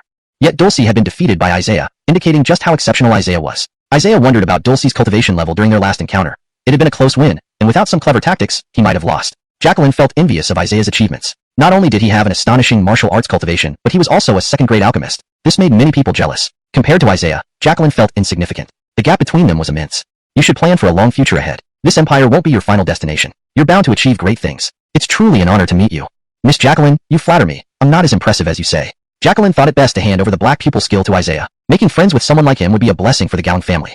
Slightly discouraged, Jacqueline closed her eyes, intending to rest a bit more. Isaiah looked out the window, noting the long and wide road littered with massive bones, remains of magical beasts that roamed this area. The creatures here weren't very strong, as this wasn't entirely beast territory and the Tianlan sect often came to eliminate them. Joa surveyed the surroundings, his brows furrowing as heavy rain began. Such weather made travel harder, slowing their progress. Just moments ago, the sky was clear. Why had it started raining so suddenly? Something felt off. Joa began to worry. He had done escort jobs before and encountered low-level beasts, which they could handle easily. Higher-level beasts could be dealt with if they were few in number, but anything above 4th-level martial artist posed serious challenges. Magical beasts were naturally stronger than humans. A 4th-level martial artist beast was as strong as a human 6th or 7th-level martial artist. Joa stayed alert, fearing any trouble. Look, we're approaching the Tianlan sect. Seeing the buildings atop the mountain in the distance, Joa felt relieved. They had safely made it this far. Increase our pace. This storm feels unnatural. The convoy sped up. Inside, Isaiah opened his eyes, sensing something approaching. Boom! Thunder and lightning struck. Joa knew something was wrong. Such a sudden downpour was unusual. It was too late to react when he saw agile beasts bounding towards them, causing his face to pale. A group of dwarves appeared, jumping around, looking terrifying and bloody. Joa felt dread. I've never seen these beasts before. What are these dwarves? They screamed, killing several guards effortlessly. Joa panicked. These dwarves were incredibly ferocious, unlike any he'd faced before. Initially, there were only a few, but soon a large group emerged. Their cultivation levels were high, and their numbers were overwhelming. Joa shouted, "Everyone, prepare for battle." A taller dwarf appeared, even more menacing, seemingly a leader. Its murderous aura was terrifying. Upon realizing its strength, Joa's face turned deathly pale. The dwarf leader was at least 4th-level martial artist, and with so many of them, their chances of survival dwindled. Why so many dwarves, and why in such heavy rain? Escape seemed unlikely now. Everyone was in panic. Miss Jacqueline, we need to flee. You all must escape now, or it will be too late. Joa exclaimed in a frenzy. Ignoring propriety, Joa pulled back the carriage curtain, only to be shocked. Miss Jacqueline sleeping was understandable, but why was Isaiah still meditating amidst this chaos? Disaster loomed, and Joa was desperate. Sir, please wake up. Disaster is imminent. We've encountered numerous magical beasts. Dependent on an outsider for help, Joa felt uncertain but had no choice. The dwarves moved swiftly, attacking viciously, each strike lethal. Joa called out to Isaiah again, but he didn't respond. This wasn't good. Perhaps he didn't want to help. Why didn't he wake up if so? Joa knew better than to offend a dual cultivator alchemist. Facing magical beasts and a young genius, Joa felt utterly helpless. But what about Miss Jacqueline? Still asleep, what would happen if she woke up in a panic? Well, it's come to this. You must all be ready to sacrifice yourselves. Joa braced for death. Hearing screams outside, Isaiah understood the situation. He wouldn't sit idly. If Joa had asked for help directly, Isaiah would have intervened, but he refrained due to propriety. Isaiah regarded Joa differently now. Jacqueline, seemingly asleep, was actually exhausted from using the black pupil skill. ##### Chapter 50. Offering help. To be honest, Jacqueline was completely unguarded. Isaiah couldn't help but touch her cheek. It was truly soft, and she was indeed a great beauty. If it were someone else, they might take advantage of the situation. But Isaiah was a rather upright person and wouldn't do anything to take advantage of someone's vulnerability. The only thing that concerned him was the black pupil technique of the Gowing family's martial arts. He wasn't particularly interested in anything else. Joa was roaring as he fought the dwarves. He could handle one or two of them, but there were too many enemies. He had already suffered quite a few injuries from their fierce blades and swords. Gale Nikikshan was already seriously injured, and was nearly helpless in this situation. Apart from Joa, the other guards were almost useless. Some died, some were injured, and Joa felt hopeless. There seemed to be no chance for survival. The dwarves were extremely arrogant, leaping about wildly. Joa was about to meet his end when a voice shouted, "Stop!" with an imposing force. Instantly, the dwarves backed off. Joa sensed something and turned around immediately. He was stunned by what he saw. Isaiah walked out slowly, and the dwarves scattered like rats fleeing from a cat. Even their leader was flustered and tried to attack again. Why did the dwarves all show fear upon hearing his voice? The strength behind that shout must have been incredible, illustrating just how powerful Isaiah's swordsmanship was. It could easily overpower any opponent. Isaiah immediately drew his blade and executed a swift strike. In a single stroke, the dwarf leader was dead. Without their leader, the dwarves panicked. Isaiah's swordplay was astonishing. It took lives effortlessly, displaying a domineering and awe-inspiring sword aura that made almost all the dwarves submit. This is too strong. So many dwarves, yet they dare not attack him. Joa was astonished. He never imagined such a scenario. It was Isaiah's first time using a sword, and he wanted to test the power of the divine moon sword technique. Thus, Isaiah swung his sword. Before Joa, it was like witnessing a bright moon, shining and razor-sharp. Instantly, over 10 dwarves died without any reaction time. The ground was scarred with sharp marks left by the blade, deadly at even the slightest touch. The remaining dwarves dropped their weapons and fled in terror. Joa's mouth gaped open in shock. The scene was truly unbelievable. Thanks to Isaiah, he felt like a savior. Joa was so grateful that he wanted to kneel and thank him. Isaiah had saved the entire caravan, although only a few people remained alive. Ching. Master used the heaven-grade lower-level martial skill, Divine Moon Sword Technique. Gained 100 by 100 experience points. Ching. Master used the heaven-grade lower-level martial skill, Divine Moon Sword Technique. Gained 100 by 100 experience points. Isaiah grew more curious about his sword aura. He wanted to fully unleash his power, but these dwarves weren't enough to challenge him. They were defeated with just a couple of strikes. Joa looked at Isaiah, filled with awe. This alchemy and martial genius was no mere reputation. His fearsome ability confirmed that this extraordinary talent was not someone to be provoked. Just that single command of stop froze the dwarves in place, leaving Joa utterly impressed. The survivors were all overwhelmed with gratitude. They almost didn't survive and now revered Isaiah even more. He was truly a worthy genius. Sir, we owe you our deepest thanks. Without you, we would have certainly perished, said one. Thank you for your timely aid. Your kindness will be repaid. If you ever need us, we will repay you with everything we have, another added. You rescued us despite our previous grievances. We are truly grateful. Isaiah shook his head and threw several grade 2 pills. Heal your wounds. There's no need for excessive gratitude. We should just focus on getting the wagons back on track. The guards were moved to tears. Isaiah was like a living bodhisattva, forgiving them and saving their lives while also generously providing medicinal pills. Joa felt deeply ashamed. When Isaiah arrived, everyone had given him cold looks. Yet, here he was, showing such magnanimity while they, lacking skills and driven by jealousy, couldn't compare. Soon, they would reach the Tianlan sect. Isaiah looked up at the buildings atop the mountain. He felt like someone was watching him, though he wasn't sure if it was just an illusion. Such a distance made it unlikely for anyone to be observing, but he had a distinct feeling that someone was watching him at that moment.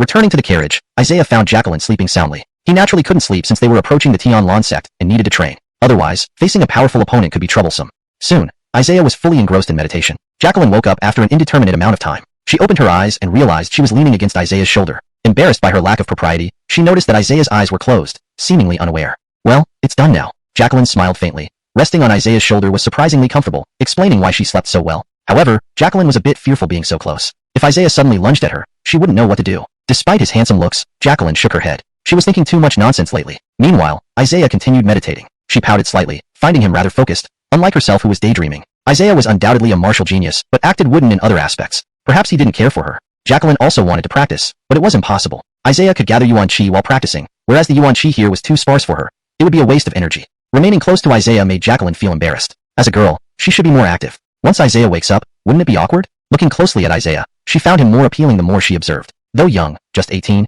he was more mature than many others, with a steady mind, neither restless nor arrogant. Such qualities were rare in a young man. Jacqueline really wanted to know what Isaiah had experienced. Being a genius, he must have faced numerous challenges. She pondered many things about him.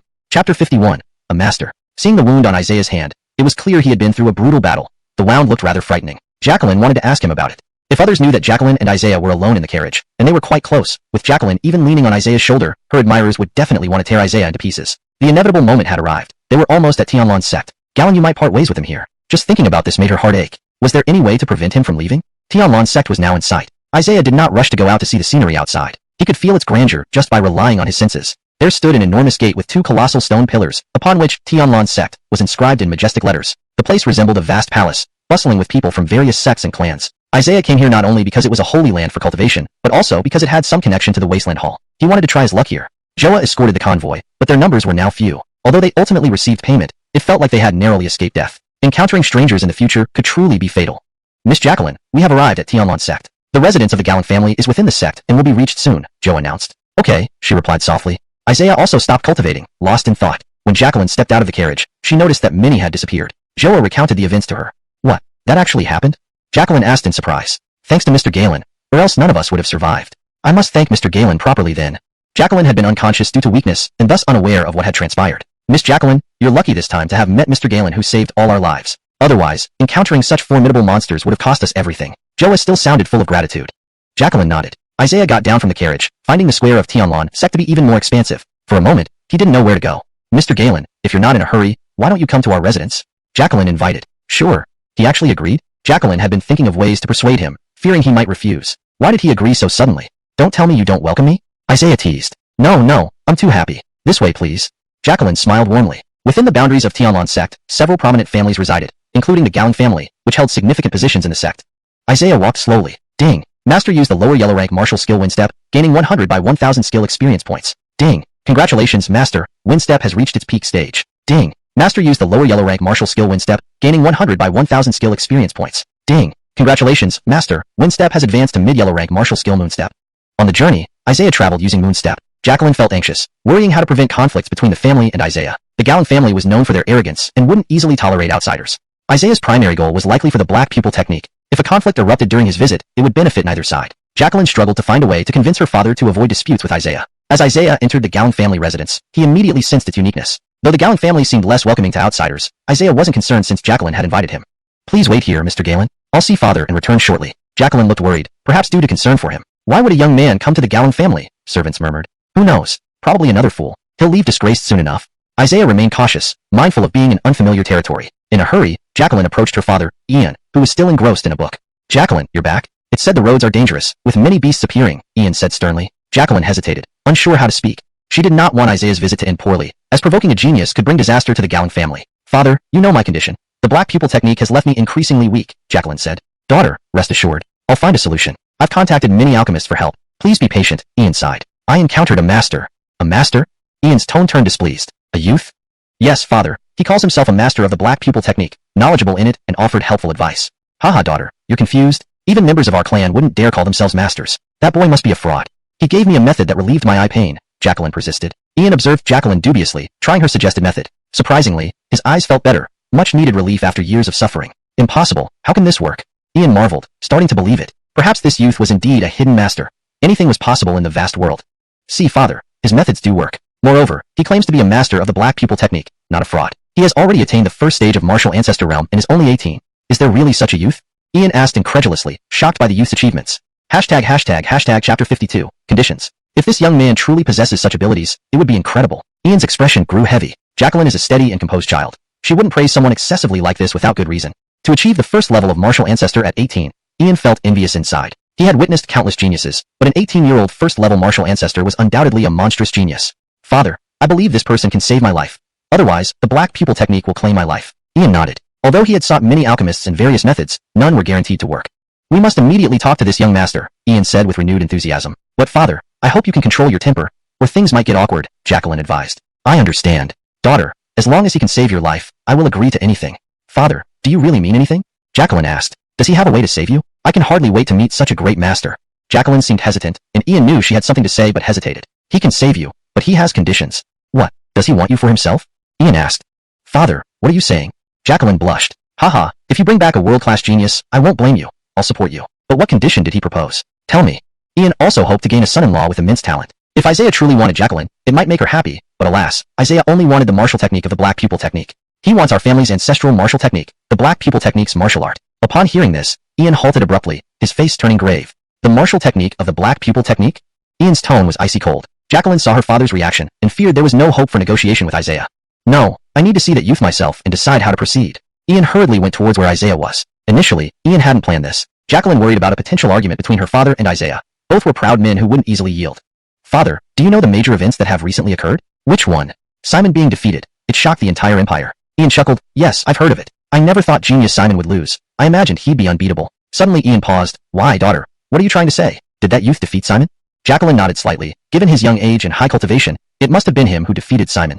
If true, that youth was remarkable indeed. A monstrous genius right here in the Gowing family mansion. Ian felt joy, not having experienced such happiness in a long time. And he's even a second-rank alchemist. Ian found this hard to believe. Could someone really possess such extraordinary talent? It was almost unbelievable. Considering Isaiah's exceptional cultivation talent, many must value him highly, implying considerable backing. Ian realized treating Isaiah as a distinguished guest was necessary. He felt unusually nervous, an unprecedented experience. Isaiah will likely dominate a region in the future. Even if negotiations fail, avoid harsh words. I understand, but that request is nearly impossible. The clan elders aren't lenient. They're all watching for my mistakes. Ian was worried. If Isaiah left angrily, it could harm the Gowing family. Jacqueline's method did relieve some of her eye pain. Ian began to believe Isaiah could save her, yet negotiating remained challenging. The Gowing family's ancestral black pupil technique was powerful yet a curse, drastically reducing their lifespan. Revealing its martial technique to outsiders would draw the elders' scorn. Something unprecedented. Father, just talk calmly. I have no other demands. Yes, I understand. In the main hall, Isaiah rested on a chair. Perhaps due to prolonged cultivation, he had taken a brief nap. Ian approached, unimpressed by Isaiah's appearance. The youth looked plain and unremarkable, lacking any distinguishing features. Even more puzzling was that Isaiah slept here so casually. Ian felt disappointed. He had expected a refined, cultivated figure, but found only a simple clothed youth sleeping. Ian opened his mouth. Clan leader arrived. I apologize for my audacity. Isaiah awakened. You're the young master Jacqueline mentioned? Ian asked. Jacqueline nodded, unable to hide her admiration for Isaiah. Honestly, Ian doubted Isaiah was a martial genius or even a second-rank alchemist, but he kept his displeasure hidden. Let's be straightforward. You should be clan leader. If you want to save the lives lost to the black pupil technique, show me its martial technique. Ian nodded, but his expression showed disapproval. Jacqueline told me of your condition. Can't we negotiate something else? Gold? Other martial techniques?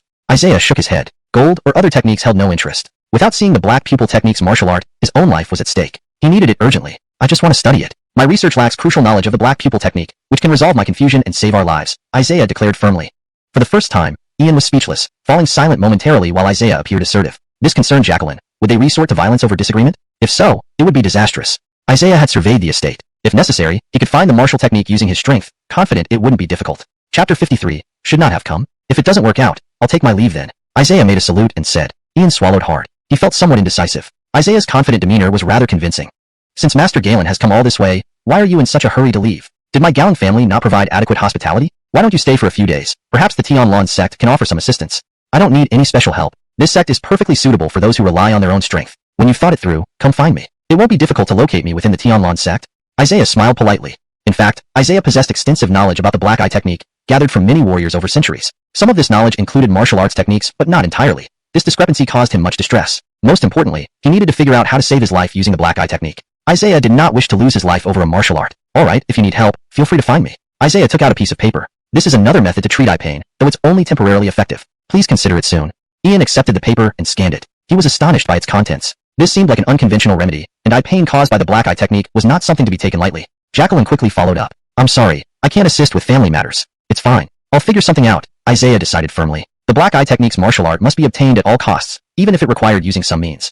Oh, here's a map of the Tianlan sect. It should be helpful. Thank you very much. As Isaiah touched Jacqueline's hand, she blushed, embarrassed. By the time she regained her composure, Isaiah had already left. Isaiah's goal was simple. The Tianlan sect was a great place for cultivation, and he naturally aimed to make full use of the time available for practice. However, things were not as straightforward. The Tianlan sect was an extremely large sect, and Isaiah soon ran into trouble. Everyone here wore green robes. Those with stone patterns on their clothes were inner disciples, while those without patterns were outer disciples. The division was clear, and everyone maintained strict decorum. Isaiah stood out among the crowd like a sore thumb. He wore no long robe, just simple clothing that marked him as a lowly commoner. Others looked at him with peculiar expressions. What does this lowborn come here for, daring to enter in mere cloth? The Tianlan sect isn't a place for his kind. Pity he'll learn where he should and shouldn't go once his legs are broken. The guards watched Isaiah disdainfully, wishing they could kick him out immediately. Isaiah wanted to enter the front hall of the sect. The guards guarding the entrance looked down on him with contempt. As the only sect in Gym City, the Tianlan sect attracted countless warriors, but not everyone could enter. Those without proper credentials were often disciplined by the guards, ranging from having their limbs crippled to their cultivation nullified. Look at this lowborn. Why don't you just leave? What do you think you're doing here? A guard asked angrily. Isaiah remained serious. He didn't want to cause trouble, but there were people looking down on him. The guard's loud voice drew quite a crowd. Incidents like this happened frequently, and people always enjoyed the spectacle. Wow, last time someone had their limbs broken. How did we get another reckless one today? Incredible, it's actually a lowborn. Look at his shabby clothes. Definitely the lowest of the low. The other guards might be lenient, but today it's Yuan, the cruelest of them all. He always cripples his targets, terrifying to watch. Isaiah faced Yuan, who stood proudly in his guard uniform. Initially, Isaiah thought this guard would be formidable, but a quick use of his senses revealed only mid-stage martial artist 9th rank strength. Isaiah couldn't help but laugh. You insolent boy, laughing at us? What are you laughing at, you lowborn? Isaiah shook his head. You better scram, or your limbs will be crippled.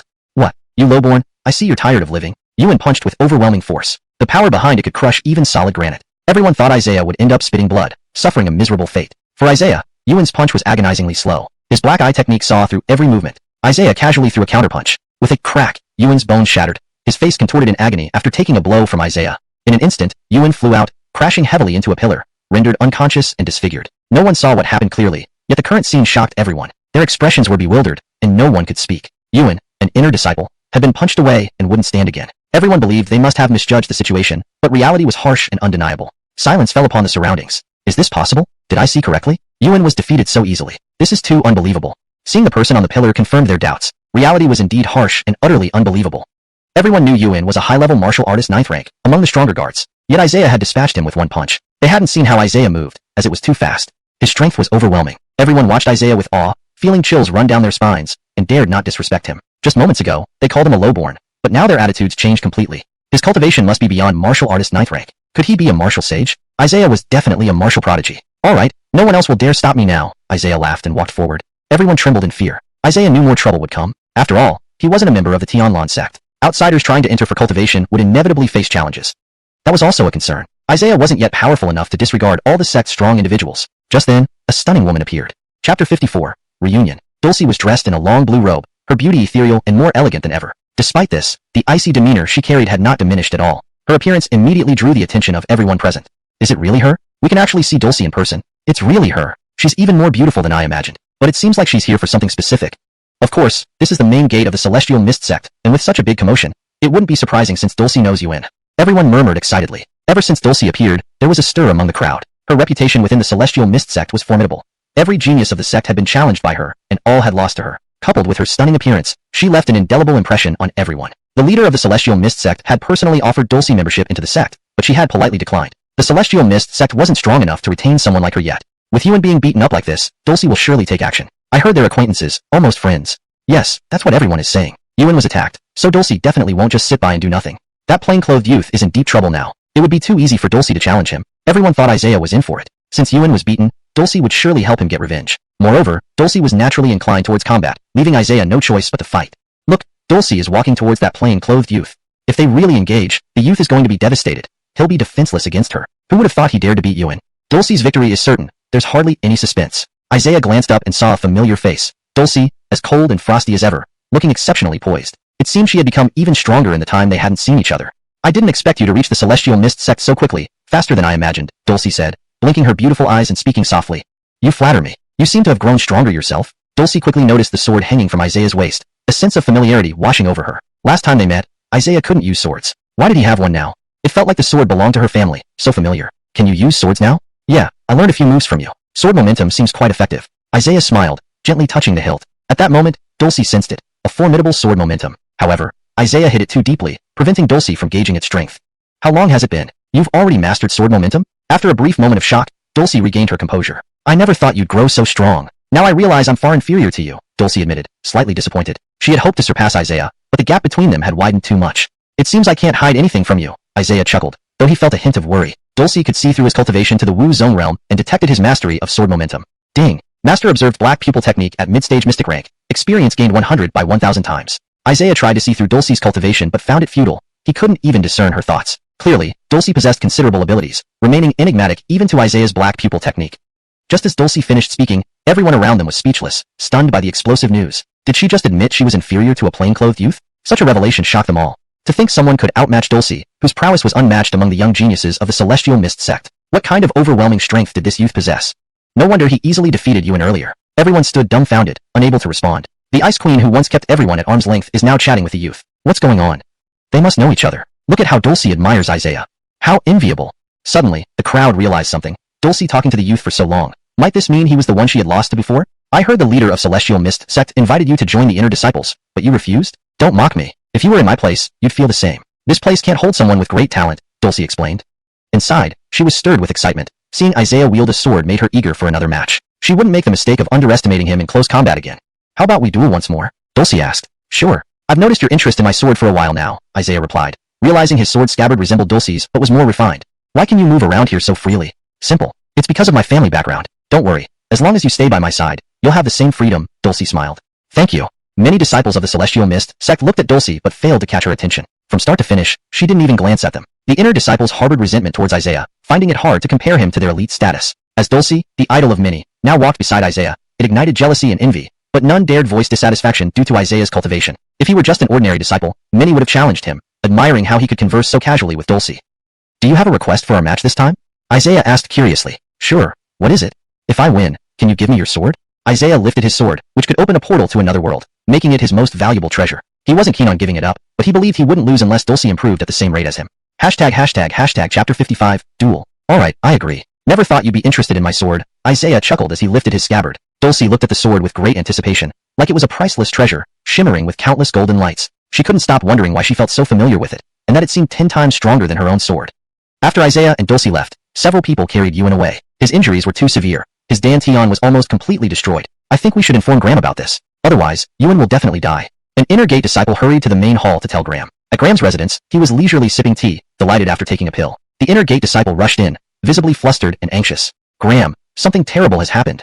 Graham, an elderly man, was startled so badly that he dropped his teacup. I've already told you not to panic. What decorum is this? You've ruined my mood for tea, Graham scolded. The inner gate disciple bowed in fear. What's the matter now? Did Yuan injure someone from another family again? These are trivial issues, not important at all. It's not that, Graham. This time it's really serious. Yuan was beaten by someone and is now severely injured, unconscious, and might even be in danger of losing his life. What? Who would dare hit my grandson? They must be tired of living. Everyone in the Tianlan sect respects me. Who did this? It seems they aren't from the Tianlan sect but an outsider, apparently a martial genius. A martial genius, so what? Provoking me here will have no good outcome. That boy will regret it. Graham's face flushed red with anger. Yuan was his beloved grandson, and today he had been beaten. He couldn't let this go. What does this person look like? A young man in simple clothing with a sword at his waist, quite handsome and refined. Graham nodded. That's enough. I will retire now. Graham slammed the table. Damn it. I'll settle accounts with that boy once I finish refining the final pill. Isaiah and Dulcie walking together naturally drew many gazes. Where are we going to duel? Find a place with fewer people. You wouldn't want so many spectators. It's fine. Any spacious place will do. Wherever you go, there are always people around. Isaiah smiled. When the disciples of the Tianlan sect saw Dulcie, they panicked. After all the young geniuses had lost to Dulcie. It was a thorough defeat. As a girl, Dulcie had bested everyone in the Tianlan sect, leaving the inner gate disciples embarrassed. The Tianlan sect's inner gate disciples trembled. Why is Dulcie here again? Our strongest martial genius is still recovering from his injuries. She can't find anyone else to challenge and now wants to challenge the elders? Dulcie's cultivation is too strong, and her nearly invincible sword aura. The arrival of Dulcie made the surrounding temperature seem to drop. Everyone looked at Dulcie with awe and fear. When the head of the Tianlan sect saw Dulcie, he hurriedly greeted her. I didn't expect you to come again. Are you here to challenge someone? Head Avon, just for a casual sparring match. Avon smiled slightly. Dulcie, you're truly diligent. Every time you visit, you want to fight someone. Who will you be fighting this time? The one next to me, Isaiah. Dulcie pointed at Isaiah. Avon turned to look. Isaiah was a young man in simple clothing. At first glance, nothing special about him. You? Avon shook his head, seemingly unsatisfied with this person. First, Isaiah wasn't from the Tianlan sect, so he probably wasn't that powerful. Why would Dulcie want to fight him? It was strange. Yes, it's me. Is there a problem? Isaiah asked. Avon had a lot to say but held back because Dulcie was present. Do we need to register for duels here? Isaiah curiously asked. Yes, indeed. The Tianlan sect registers duels to prevent fatal outcomes, ensuring safety. This practice aimed to protect talents from being wasted, avoiding the loss of potential geniuses in internal disputes, which would be a significant loss to the sect. Avon glanced at Isaiah, registering them impatiently. Since Dulcie favored this person, there must be a reason. So he decided to just watch the show and leave the rest alone. Originally intending to find a random place for the duel, Avon insisted on using the arena once he appeared. After all, someone like Dulcie should only fight on the arena. Please follow me. The arena is this way. Avon gestured, handing a letter to an inner gate disciple. The disciple immediately delivered the letter to the vice head of the Tianlan sect. News of Dulcie's upcoming duel spread quickly. What? Dulcie is challenging someone again? Who's the unlucky one this time? Our talented youths are all defeated. Why is this happening again? The vice head received the letter quickly, his expression turning grim upon reading it. Dulcie is dueling again? Could it be she's dissatisfied with an elder and wants to challenge one? Not quite. We'll see who she's dueling on the arena. The vice head nodded, accompanied by several elders to witness the event. Dulcie usually had no interest in the Tianlan sect since their geniuses weren't her match. Yet, why was she here again? The vice head speculated if she suddenly developed an interest in the Tianlan sect. Even if unwilling to be an inner gate disciple, perhaps Dulcie had her eye on another position within the Tianlan sect? The vice head would gladly offer his position to Dulcie, hoping she could become the vice head after serving as an inner gate disciple for a few years. He wondered if Dulcie would accept such an offer, knowing full well how powerful the Zhao family was. The Tianlan sect might not be able to match her status. The crowd around the arena grew quickly, puzzling Isaiah. Why were so many people gathering for their duel? Don't be surprised. Perhaps it's due to my reputation. Dulcie looked around, spotting the vice head and the elders. She felt uneasy. These sect elders were devious and treacherous, and she needed to be cautious. Chapter 56, Going All Out. I never thought we would actually get to see the Galen. It must be because of Dulcie. Every time she appears, it causes a huge sensation. Who is Dulcie dueling this time? There are so many people here watching. Isaiah looked around at the crowd. He had wanted to stay low-key, but it seemed that would be difficult. The Galen sized up Isaiah and couldn't help but smile. He dares to challenge Dulcie? Is there some kind of mistake? A nearby elder spoke with lingering fear. Galen might not believe it, but Dulcie said she lost to that commoner youth. I can hardly believe it myself. What? Is this true? The Galen's gaze towards Isaiah immediately changed as if they had met before. Isaiah secretly glanced back, sensing the same feeling he had on his way to Tianlan's sect. Back then, he felt someone on the mountain peak watching him. Now he had that feeling again. The unnerving sensation of being thoroughly scrutinized made Isaiah feel uncomfortable. He constantly sensed someone watching him from behind. The Galen exchanged glances with Isaiah, raising an eyebrow slightly. That familiar feeling was unmistakable. On that day on the road, this person had been observing Isaiah from a great distance. How could he have seen clearly from such a far distance? Clearly, this individual was incredibly powerful, a true expert. The Galen's strength far surpassed those around him, and his aura was distinctly different. Isaiah, even at a distance, could feel it.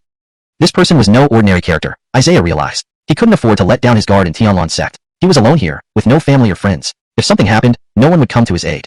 Isaiah suspected this person might know the black pupil technique. Otherwise, how could he have seen him from such a distance? His expression grew serious, a mix of surprise and joy. Why are you distracted? This duel is not a game, Dulcie remarked, noticing Isaiah's preoccupation. She could tell he was focused on something else from his earlier demeanor. The Galen's expression turned grave. Initially dismissive of Isaiah, he now recognized that this person was highly formidable. He nearly misjudged him. Galen, who do you think will win this duel? Probably the youth. He's very unusual. I sense he already has victory within his grasp. The elders were stunned, surprised by the high praise the Galen gave to Isaiah. It sounded almost unbelievable. Galen, you may not know, but Dulcie is stronger than before. Her swordsmanship is different. Isn't it too early to draw conclusions? While that's true, the youth seems more mysterious and unfathomably deep. Therefore, I believe the youth will win. The Galen admired Isaiah greatly. The elders were amazed. It was rare for the Galen to speak so highly of anyone. After waiting a moment, the two finally began their duel. Dulcie's eyes were fixed on Isaiah's sword. Looks like you're really interested in this sword. I didn't expect you to be so fascinated, Isaiah smiled, still not unsheathing his weapon. Dulcie wore an expectant look, determined to obtain that sword. Once Dulcie faced any prodigy, she remained calm and composed. But today, facing Isaiah, why did she feel so tense? It was as if she intended to use her full strength from the start. Compared to Dulcie, Isaiah remained unusually calm. This sword won't be given to you, and I won't lose, Isaiah stated confidently. Begin. They even shouted, and both combatants started. Dulcie's cold expression became even more terrifying. A powerful sword aura emanated from her, 10 times stronger than before. Everyone found it hard to believe that such a seemingly fragile woman harbored such immense power. That intense sword aura forced the spectators to step back several paces. Leaves scattered everywhere. The Galen and the elders were astounded. Dulcie was taking this seriously. Was she going to use her full strength so soon? That's Dulcie's peak moon sword technique. She intends to finish the youth in one strike. The Galen was astonished, witnessing Dulcie unleash her peak sword technique for the first time. Isaiah remained unperturbed. Facing Dulcie's sword aura, he showed no signs of panic. This sword technique was all too familiar to him. Isaiah's divine moon sword technique was far superior to Dulcie's moonlight sword technique. Despite this, he remained cautious. A slight misstep could cost him his life. Isaiah knew what the consequences could be. This is my first time using a sword. Please don't disappoint me. Dulcie instantly appeared before Isaiah, both hands holding her sword. Instantly, sword energy erupted, leaving little room for escape. The arena wasn't large, and if Isaiah failed to counter, the results would be catastrophic. Ding! Master uses heavenly tier lower rank martial technique. Divine moon sword technique sword aura, gaining 100 by 100 experience. Dulcie's full strength attack collided with Isaiah's sword energy, sparking violently. With a light flick of his hand, Isaiah deflected Dulcie's sword. After deflecting her first attack, Isaiah grew more confident. However, he didn't anticipate that Dulcie's second strike was even more powerful. Isaiah was pushed back by the overwhelming force. The shockwave caused him to retreat several steps. Dulcie clenched her lips. She had used her utmost strength, yet Isaiah managed to block it. Her grip tightened on the sword, her hands tingling slightly. Isaiah's sword technique was too strong, nearly impenetrable. What concerned Dulcie even more was that Isaiah was still in defensive mode, not yet launching an attack. From their brief exchange, Isaiah understood that Dulcie was likely at the initial stage of the first-level martial ancestor realm. His chances of winning were higher. Your sword aura is surprisingly strong. You've truly surprised me, Dulcie said, trying to catch her breath. Isaiah didn't seem to have expended much energy. He was simply too powerful, making Dulcie feel extremely pressured. Just considering the energy consumption, Dulcie was at a disadvantage compared to Isaiah. Things were looking grim. The audience below was dumbfounded, mouths agape, shocked beyond belief. The commoner youth's sword skills are incredible. Even Dulcie can't deal with him. Who is this youth? He's unbelievably strong. No wonder he easily defeated Stefan Yuan when entering the front hall. The most crucial part is that he wasn't from Tianlan's sect originally. Who knows where this genius emerged from? Ah, how did another prodigy appear? The disciples of Tianlan's sect were truly enlightened. They saw firsthand the potential of a true prodigy, a level they could never reach in their lifetime. Chapter 57. Taking him as a disciple. Everyone in the audience was stunned. It was the first time they had witnessed someone gain an advantage over Dulcie in a duel, and not just any advantage, but a significant one at that. The top prodigy of Tianlan's sect barely lasted a few minutes against Dulcie before being decisively defeated. Now, there was someone even more formidable than Dulcie, truly proving that there are always stronger people beyond one's reach. The vice sect leader raised an eyebrow, genuinely impressed by Isaiah's strength. Under Dulcie's overwhelmingly powerful swordsmanship, Isaiah should have been powerless to resist, yet it seemed his sword skills were even stronger. The elders exchanged glances, once again witnessing the emergence of a new prodigy. They felt a mix of awe and apprehension.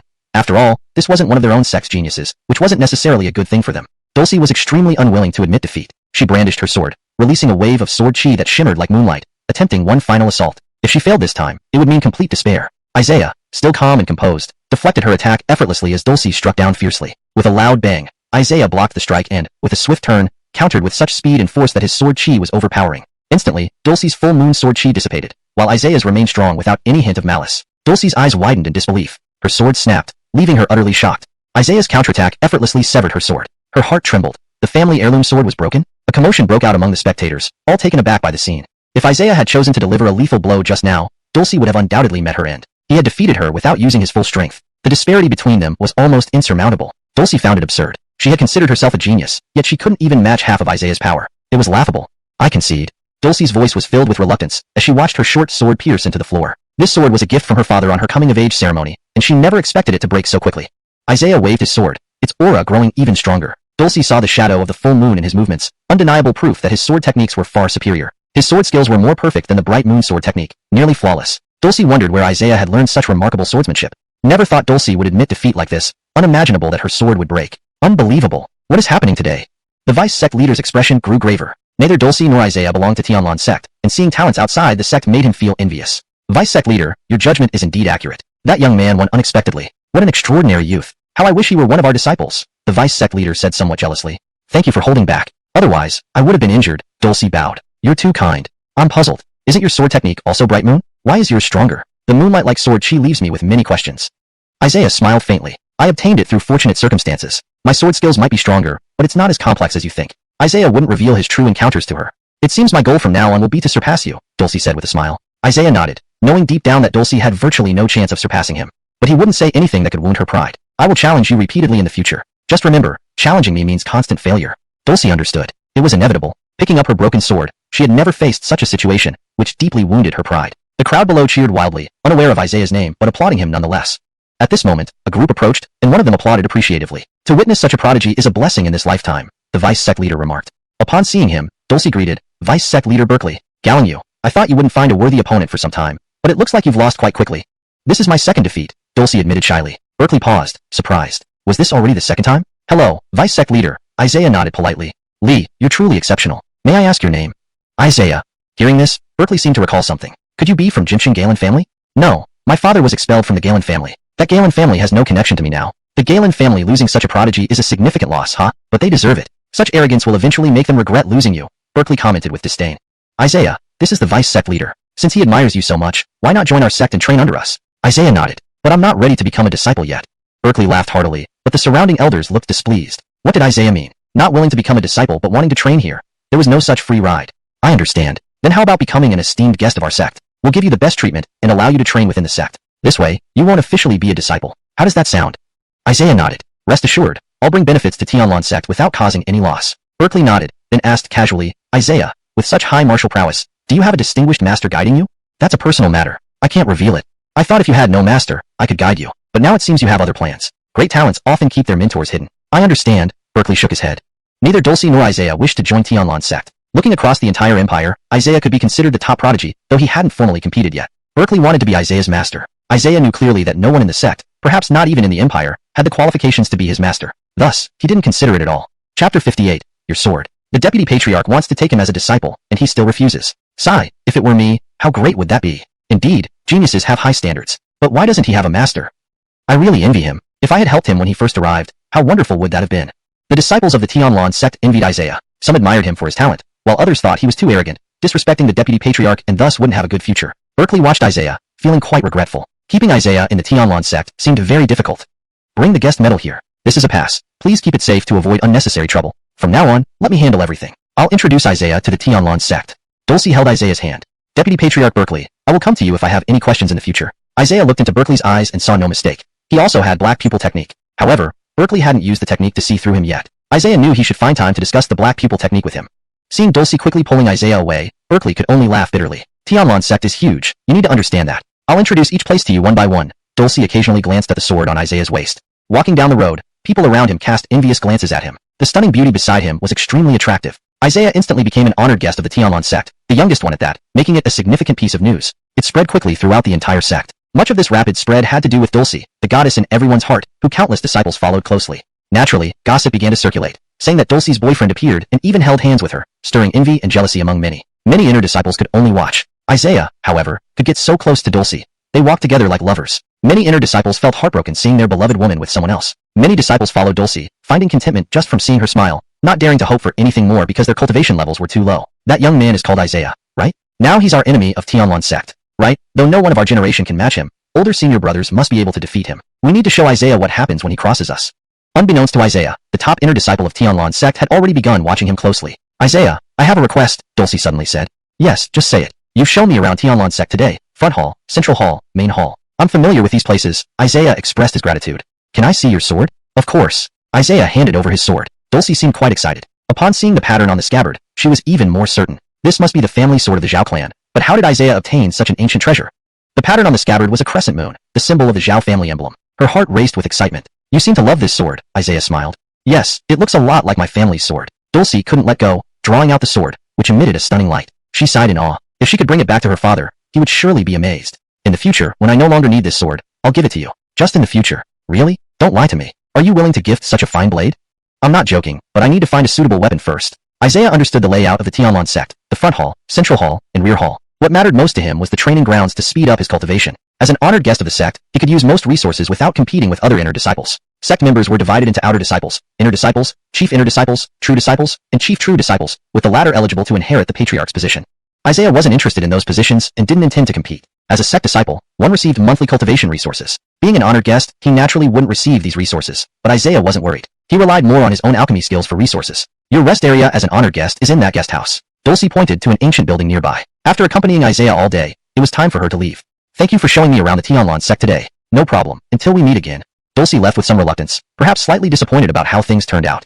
Isaiah had no intention of resting. That night, he went out. Near the guest house was an ancient tower called Shuwen Tower, which mostly recorded the history of the sect and major events over the years. Isaiah wanted to visit it to find any records of the black pupil technique. According to legend, the origin of the black pupil technique was here, where the Galang family originated. Curious about the origins of the technique, Isaiah decided to visit the ancient tower. Not anyone could enter Shuan Tower. Only true disciples were qualified, but as an honored guest, Isaiah had access. Please enter, honored guest sir. The guard bowed politely. Isaiah nodded and entered. This place felt mysterious. As soon as he stepped in, a chilling wind made him shiver. Inside, Isaiah noticed no one of his age, realizing he was somewhat excluded. He knew he needed to become stronger.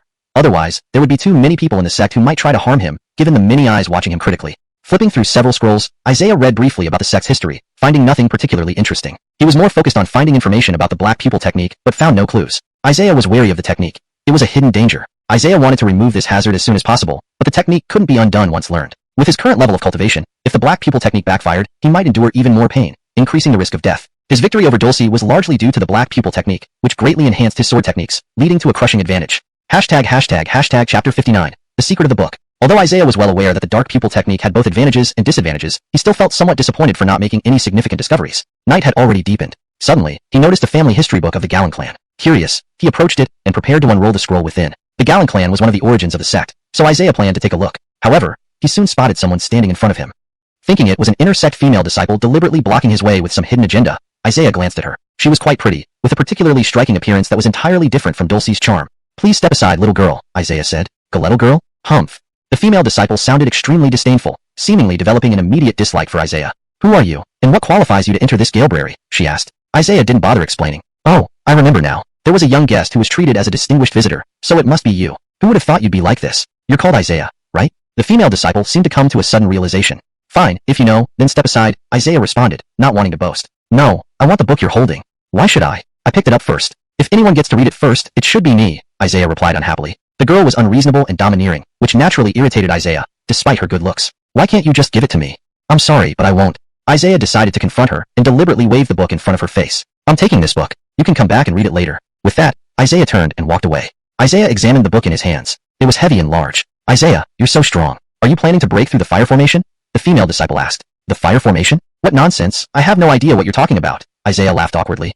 The female disciple was visibly upset, but dared not make a move. Fighting wasn't allowed in the library, and besides, Isaiah was formidable, having defeated Dulcie. She wouldn't dare challenge him. Alana raised an eyebrow at Isaiah, thinking to herself, so, you're just another martial arts prodigy. What's so great about that? You think you can do anything in Tianlan sect? Enoch Day, you'll regret your arrogance.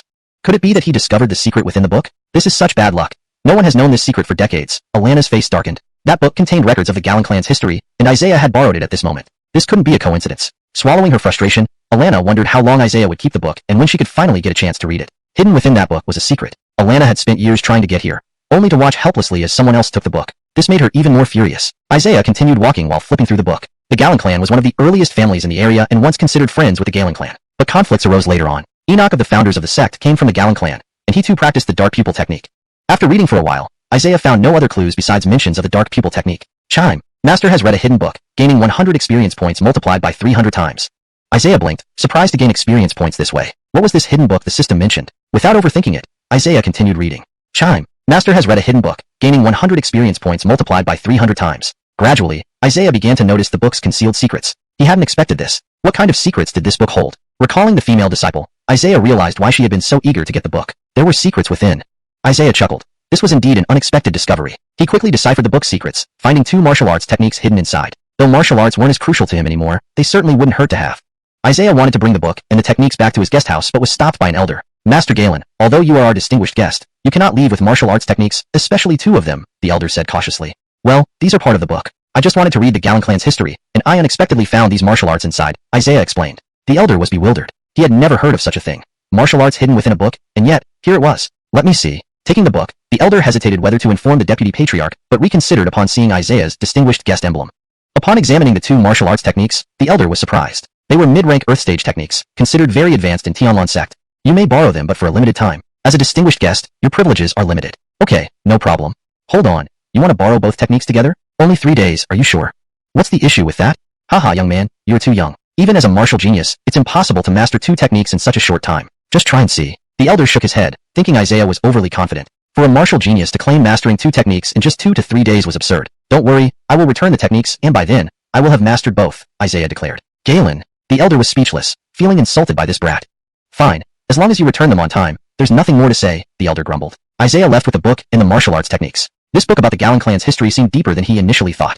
However, he soon felt disappointed. Why wasn't it related to the dark pupil technique? It was a pity. Alana emerged, her face filled with disappointment. Sigh. He still took the book. How did he discover its secrets so quickly? Alana was astounded. Isaiah took just a few minutes to uncover the book's secrets. Was he human? Or had he known the secrets all along? Alana grew even more disheartened, finding Isaiah exceedingly strange. A prodigy indeed. A little humility wouldn't hurt. Such arrogance will lead to failure, the elder remarked dismissively. Alana appeared anxious, realizing the book's secrets had been discovered. Alana, as a true disciple, you wouldn't borrow and cultivate two techniques simultaneously, would you? I think Isaiah doesn't understand the extent of his ambitions. We'll see how he fares, the elder complained. #### translation note. Chapter 59. The secret of the book. Although the black pupil technique had its advantages and disadvantages, Isaiah was fully aware of this. Despite his search, he still hadn't found anything useful, and by now it was quite late. Suddenly, he spotted a volume containing the history of the Gallon clan and went over to take a look, preparing to flip through its scrolls. The Gallon clan was one of the origins of the sect, and Isaiah intended to peruse it. However, he soon noticed someone standing in front of him. Thinking it was an inner disciple blocking his way with some intention, Isaiah glanced at her. She was quite pretty, with distinct features that were entirely different from Dulcie's. Please step aside, little girl, Isaiah said. Galetto girl? Humph. The female disciple's tone was extremely dismissive, as if she instantly harbored resentment towards Isaiah. Who are you that you have the qualifications to enter this library? The female disciple asked. Isaiah didn't feel like explaining. Oh, I remember now. There was a young guest treated with high honor. It's you. I never thought it would be someone like you. Your name is Isaiah, right? The female disciple suddenly realized. If you know, then please move aside, Isaiah said without any intention of boasting. No, I want the book in your hands. Why should I give it to you just because you arrived later? Even if you want to read it, I got here first, Isaiah said unhappily. The girl was unreasonable and acted as if she was relying on her status, which Isaiah naturally disliked despite her good looks. Why can't you just let me have it? Sorry, but no. Isaiah decided to provoke her further by waving the book in front of her. I'll take this book now. You can come back later to read it. Isaiah turned and walked away. Isaiah examined the book in his hands. It was heavier and larger than expected. Isaiah, you're so strong. Are you planning to break the fire array? The female disciple asked. Break the fire array? What nonsense. I don't even know what you're talking about. Isaiah chuckled nervously. The female disciple was furious, but dared not make a move. Combat was forbidden in the library, and Isaiah was incredibly powerful, having defeated Dulcie. How could she dare to challenge him? Alana raised an eyebrow, looking at Isaiah. Just a martial genius. What's so great about it? You really think you can strut around in Tianlan's sect? Sooner or later, you'll get into trouble, just like all arrogant fools. Could it be that he discovered the secret inside that book? This is such bad luck. No one has known about it for decades. Alana's face darkened. That book contained records of the Gallon clan's history, and Isaiah had taken it right when she needed it most. This couldn't be a coincidence. Alana sighed, unsure how long Isaiah would take to read it, or when the book would be available to her again. The book hid a significant secret. Alana had spent years finally reaching this place only to see the book taken by someone else, making her even more frustrated. As Isaiah walked, he continued to read the book. It described the Gallon clan as one of the earliest families in the area, formerly friends with the Gallon family, but later they fell out. Enoch of the sect's founders was also from the Gallon clan, who knew the black pupil technique. After reading for a while, besides mentioning the black pupil technique, there were no other clues. Ding! Master has read the hidden book, gaining 100 by 300 experience points. Isaiah blinked, surprised that he could gain experience this way. Wait, what did the system mean by hidden book? Without thinking much, Isaiah continued reading. Ding! Master has read the hidden book, gaining 100 by 300 experience points. Gradually, Isaiah began to understand the hidden nature of the book. He never expected it to contain such secrets. Why did this book hide something? Isaiah then recalled the female disciple. No wonder she cared so much about this book. It must have hidden secrets. Isaiah couldn't help but smile. It was quite unexpected, and he quickly uncovered the book's secret. 2 martial techniques were hidden within the book. Isaiah chuckled bitterly. Although martial techniques weren't particularly important to him, more knowledge was always better. Isaiah wanted to take the book back to the guest house, but an elder stopped him. Sir Galen, although you are our honored guest, you cannot take martial techniques out of here, especially 2 of them? The elder seemed wary. Well, these are from within the book. I only wanted to borrow the history of the Gallon clan, but I unexpectedly found martial techniques inside. The elder was perplexed, having never heard of martial techniques hidden in books. After many years in the sect, this was the first time he encountered such a thing. Let me see. The elder took the book and hesitated whether to inform the deputy sect leader. Seeing Isaiah's honored guest badge, he decided against it. Upon examining the 2 martial techniques, the elder was surprised. They were intermediate-level mystic rank martial techniques, very rare in Tianlan sect. You can borrow them but only for a limited time. As an honored guest, your privileges are still limited. Okay, no problem. Hold on. You want to borrow both martial techniques together? Only 3 days, are you sure? Why not? Ha, young man, you're too inexperienced. Even as a martial genius, it's impossible to master 2 martial techniques in such a short time. Try it if you must, you'll see. The elder shook his head, thinking Isaiah was too arrogant. To expect mastering 2 martial techniques in just 2 or 3 days, ridiculous. Rest assured, I will return the martial techniques, and I will master both. You. The elder was infuriated. This boy was deliberately provoking him. Fine, just return them on time. I won't say more, the elder angrily replied. Isaiah left with the book and the martial techniques. The book, History of the Gallon clan, seemed less straightforward than he initially thought. However, Isaiah soon felt disappointed. Why wasn't it related to the black pupil technique? That was a pity. When Alana saw the book gone, she looked despondent. Sigh, he still took the book. But why did he discover the secret so quickly? Alana was astonished. Isaiah found the secret within minutes. Could he have already known it? Alana felt even more disheartened. Isaiah was too mysterious. Ha, genius or not, you need to learn humility. Such arrogance will lead to failure, the elder scoffed. Alana appeared worried. It seemed the book's secret had been uncovered. Alana, as a true disciple, you wouldn't borrow two martial techniques simultaneously either. Isaiah is overconfident. Let's see how he manages, the elder complained. The edited translation aims to maintain the original meaning while ensuring natural English phrasing and consistency. Structure. The paragraph structure and line breaks have been maintained to ensure the original flow of the narrative is kept intact. Style and tone. Effort has been made to preserve the tone and style of the original text, maintaining its naturalness and fluidity in English. Grammar and coherence. The translation ensures grammatical correctness and logical coherence with previous content, providing a seamless reading experience. ##### Chapter 60. Performance. Please calm down, elder. Back at the guest house, Isaiah devoted himself entirely to cultivating martial techniques. The techniques were of considerable quality, and naturally, he intended to master them. Despite knowing many martial techniques already, Isaiah believed that retaining only the useful ones would suffice. Now, with 2 intermediate-rank profound martial techniques, it seemed quite sufficient. Isaiah smirked as he flipped through the martial techniques from the Gowling family, namely the Heavenly Residual Leg and Flame Cloud Palm. He wasn't being overly polite about obtaining these skills. With his system multiplying his experience by 10,000 times, he had no worries about learning them. It would just take some time. After an hour, Isaiah barely needed to practice a few moves before he felt he had deeply comprehended them. Chime. Master has reviewed the intermediate-rank profound martial technique Heavenly Residual Leg, gaining 100 by 100 times experience. Chime. Congratulations, Master. Intermediate-rank profound martial technique Heavenly Residual Leg has reached minor perfection. Chime. Congratulations, Master. Intermediate-rank profound martial technique Heavenly Residual Leg has reached middle perfection. Chime. Congratulations, Master. Intermediate-rank profound martial technique Heavenly Residual Leg has reached major perfection. Isaiah spent half the evening mastering the Heavenly Residual Leg. When he tried it out, the floor cracked instantly, leaving a large mark. He wondered if the sect would blame him for this. Then came the Flame Cloud Palm, which was particularly unique as it allowed the user to spout flames. Being Isaiah's first flame-based technique, he was eager and excited to learn it. Chime. Master has reviewed the intermediate-rank profound martial technique Flame Cloud Palm, gaining 100 by 100 times experience. Chime. Congratulations, Master. Intermediate-rank profound martial technique Flame Cloud Palm has reached major perfection. Continuously practicing the martial techniques, Isaiah also gained some improvement in his martial experience. Chime. Master is practicing martial techniques, gaining 100 by 300 times experience. Isaiah understood well that advancing at the martial ancestor realm was extremely difficult. Even top-grade second-tier pills might not help much. He was mentally prepared for this. Cultivation was always a long journey, but he had already advanced far beyond most people. With a mix of excitement, Isaiah took out the desolate jade pendant. There had been no progress on its secrets, and he sensed that certain enemies were stirring up trouble. Resting for a while, Isaiah continued reading the history of the Gowling family. Although the family had produced talented individuals, they eventually declined due to the patriarch's death from the Black Pupil technique. The Gowling family loved and hated the Black Pupil technique because its backlash was inevitable, leading to death regardless of the cultivator's constitution. Isaiah broke into a cold sweat when he read about the lethal backlash of the Black Pupil technique. As he continued reading, he discovered another secret, a hidden mechanism within the Tianlan sect's fire array. Could it be related to the Black Pupil technique? His curiosity deepened, remembering that Alana mentioned something about the fire array. This book concealed so much. Initially seeking the Black Pupil technique, he ended up finding other things instead. Alana likely had her own motives, but Isaiah didn't intend to compete with her. After finishing his reading, he would return the book. Having finished the family history and confirming there were no more secrets, Isaiah set it aside and planned his next move, to explore the Tianlan sect's fire array. Enoch Day passed. The elder of the book pavilion was waiting as usual when he saw Isaiah approach, carrying the martial technique manuals in the family history book. Humph, you've come, the elder sneered. You said I should return the books early, as if you thought I'd steal them. So here I am, returning them, Isaiah retorted. Haha, you finally realize it's impossible to learn these so quickly. Returning early avoids embarrassment. Did you think you could master those techniques so easily? The elder laughed arrogantly. What are you talking about? I've already mastered both techniques, Isaiah replied. Nonsense. The elder was first stunned, then infuriated. Indeed, Isaiah seemed like an impractical troublemaker. Foolish boy, you're delusional. To master them in such a short time? The elder's words drew Alana closer. Upon seeing Isaiah's books, Alana froze, realizing the secrets inside had been fully uncovered. The elder continued. If you've mastered them, why don't you demonstrate? Let me see for myself. The elder didn't believe Isaiah could learn so fast. Even a genius warrior would need months to learn an intermediate-rank profound martial technique. A few days was absolutely impossible. Even the sect leader of Tianlan sect needed a month or more to reach perfection in such techniques. Thinking of the sect leader made the elder proud. The sect leader had reached the 9th level of the martial ancestor realm and was about to break through to the 3rd major realm, an incredible feat. The sect leader had secluded himself for 3 months, rumored to be in intensive cultivation. If he succeeded, the sect leader would gain significant standing in the empire.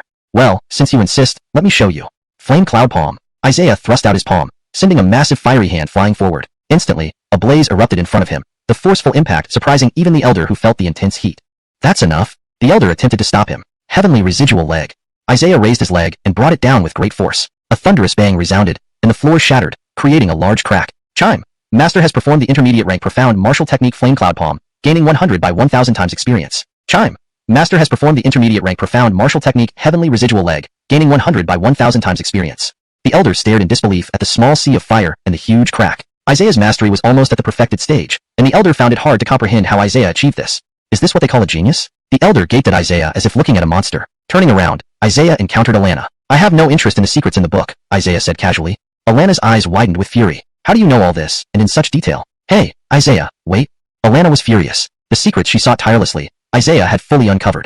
Chapter 61. Fire Array. Hee hee, little girl, I know a lot. Alana looked at Isaiah in surprise. The secrets recorded in the Gowling family's clan history had not been discovered for so many years, yet Isaiah knew everything after getting it for less than one night. It was simply unbelievable. That fire array is crucial, Isaiah thought for a moment and said. Alana knew deep down that she could never compete with Isaiah. If the other party was so powerful, it would be better to cooperate with him. Big brother Isaiah, this secret is very important to me. Can you help me? Alana put on a pitiful look, as if pleading with Isaiah. Isaiah smiled. You weren't like this before. Just help me. It's the last thing my father asked of me before he died. Alana whispered sobbingly. Isaiah squinted his eyes. Alright, no matter what we find later, I will tell you. But I only want things that interest me. Is that fine? Isaiah said seriously. Really? Yes, naturally. But that fire array isn't simple, and given your current cultivation, it might be difficult for you. Difficult? Haha, that's exactly why I want to go. No, you don't understand. If you can't pass the test of the fire array, you might lose your life. Alana tried to dissuade him. Isaiah was someone who wouldn't listen to advice. He hurriedly went to the location of the fire array, Huayun Mountain. Alana followed behind, shaking her head. She thought Isaiah was a stubborn and impulsive person. Due to having the VIP emblem, Isaiah had free access wherever he wanted to go. Isaiah was dressed oddly, and the other inner disciples didn't pay attention to him. Many didn't recognize the VIP emblem, so they paid even less attention to this stranger.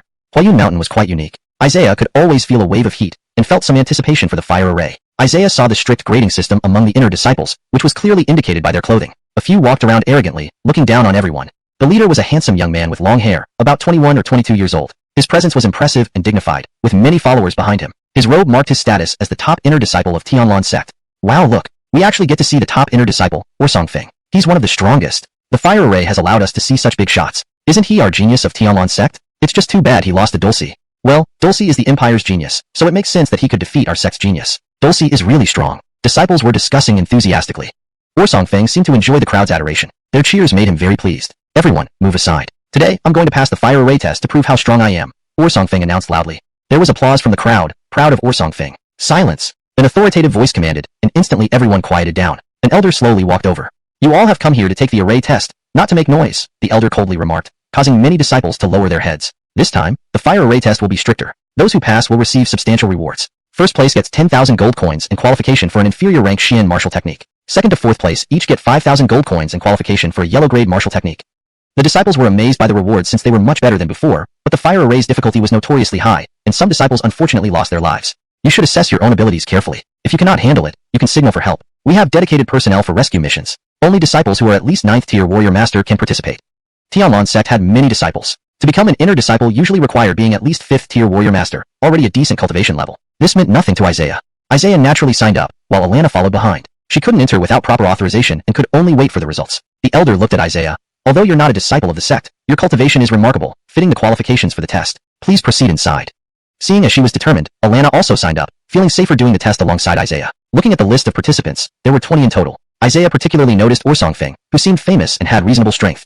Be careful during the fire array test. Don't be reckless. If you can't manage, send out a distress signal to ensure your safety. Inside the fire array, the trial could be observed from higher ground, but only elders and officials, or those in higher positions had such privilege. The elder seemed hesitant, as if waiting for someone. Elder, can we start now? Wait, someone else is still coming, the elder waited. Orsongfeng asked, who else is coming? Such arrogance. Whoa, Dulcie actually came. Am I dreaming?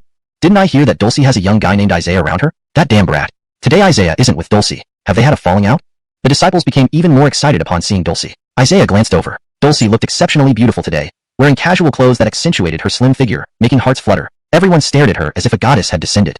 But Dulcie seemed to be walking towards someone specific. I heard you came, so I specially rushed over, Dulcie said. Upon hearing this, everyone was struck by a bolt of lightning. Dulcie came specifically for Isaiah? They must have a special relationship, maybe even a couple? That's the Isaiah. Damn, how I wish I could talk to Dulcie, let alone walk so close to her. Sigh, Dulcie is truly something. Is Isaiah's strong martial arts cultivation worth all this fuss? In front of everyone, Dulcie walked up to Isaiah, arousing envy. No one knew how jealous the others were. Orsongfeng glared disdainfully at Isaiah a few times. In his heart, someone as beautiful as Dulcie should be with him.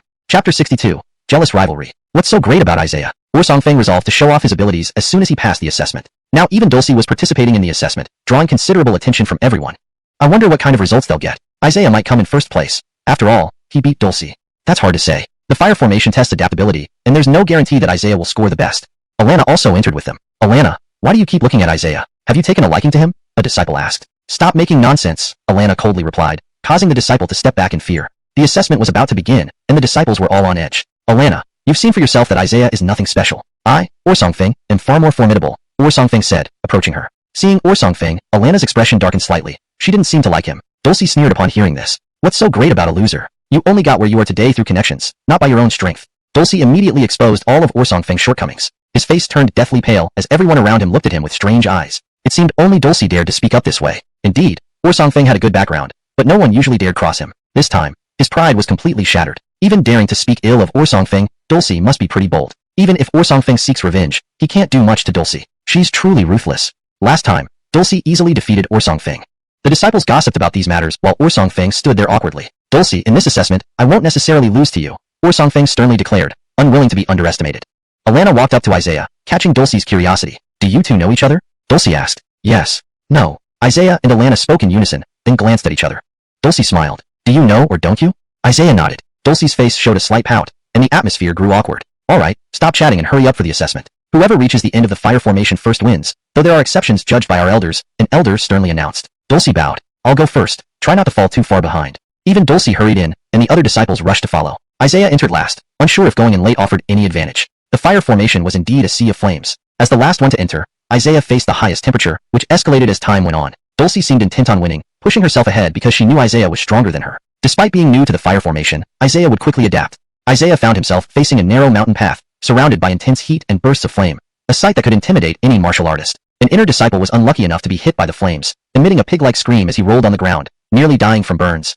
Isaiah, witnessing this for the first time, felt disturbed. However, the elder came to rescue the disciple, allowing Isaiah to continue undisturbed. Flames attacked from all directions, but Isaiah used Moon Step, moving with remarkable speed and agility. Chime. Master used the intermediate yellow rank technique Moon Step, earning 200 by 200 experience points. Elders observing from above were astonished by Isaiah's swift footwork. He dodged flames effortlessly, almost tauntingly. Despite entering last, Isaiah remained calm. The flames intensified over time, creating a fiery mountain-like environment. Escape routes became scarce as multiple flames attacked simultaneously. Isaiah resorted to using Fire Cloud Palm, sending a massive flaming hand that swallowed incoming flames. Chime. Master used the intermediate dark rank technique Fire Cloud Palm, earning 100 by 1000 experience points. Relieved, Isaiah felt the high temperatures but managed to withstand them. The Fire Cloud Palm neutralized the flames, which even a second-layer martial ancestor would struggle against. Alana glanced back, shocked at Isaiah's prowess. The fire formation's flames were powerful, scorching even a second-layer martial ancestor if hit. Observers marveled at Isaiah's ability to counter the flames. You saw that? Isaiah actually extinguished the flames with one palm. Incredible.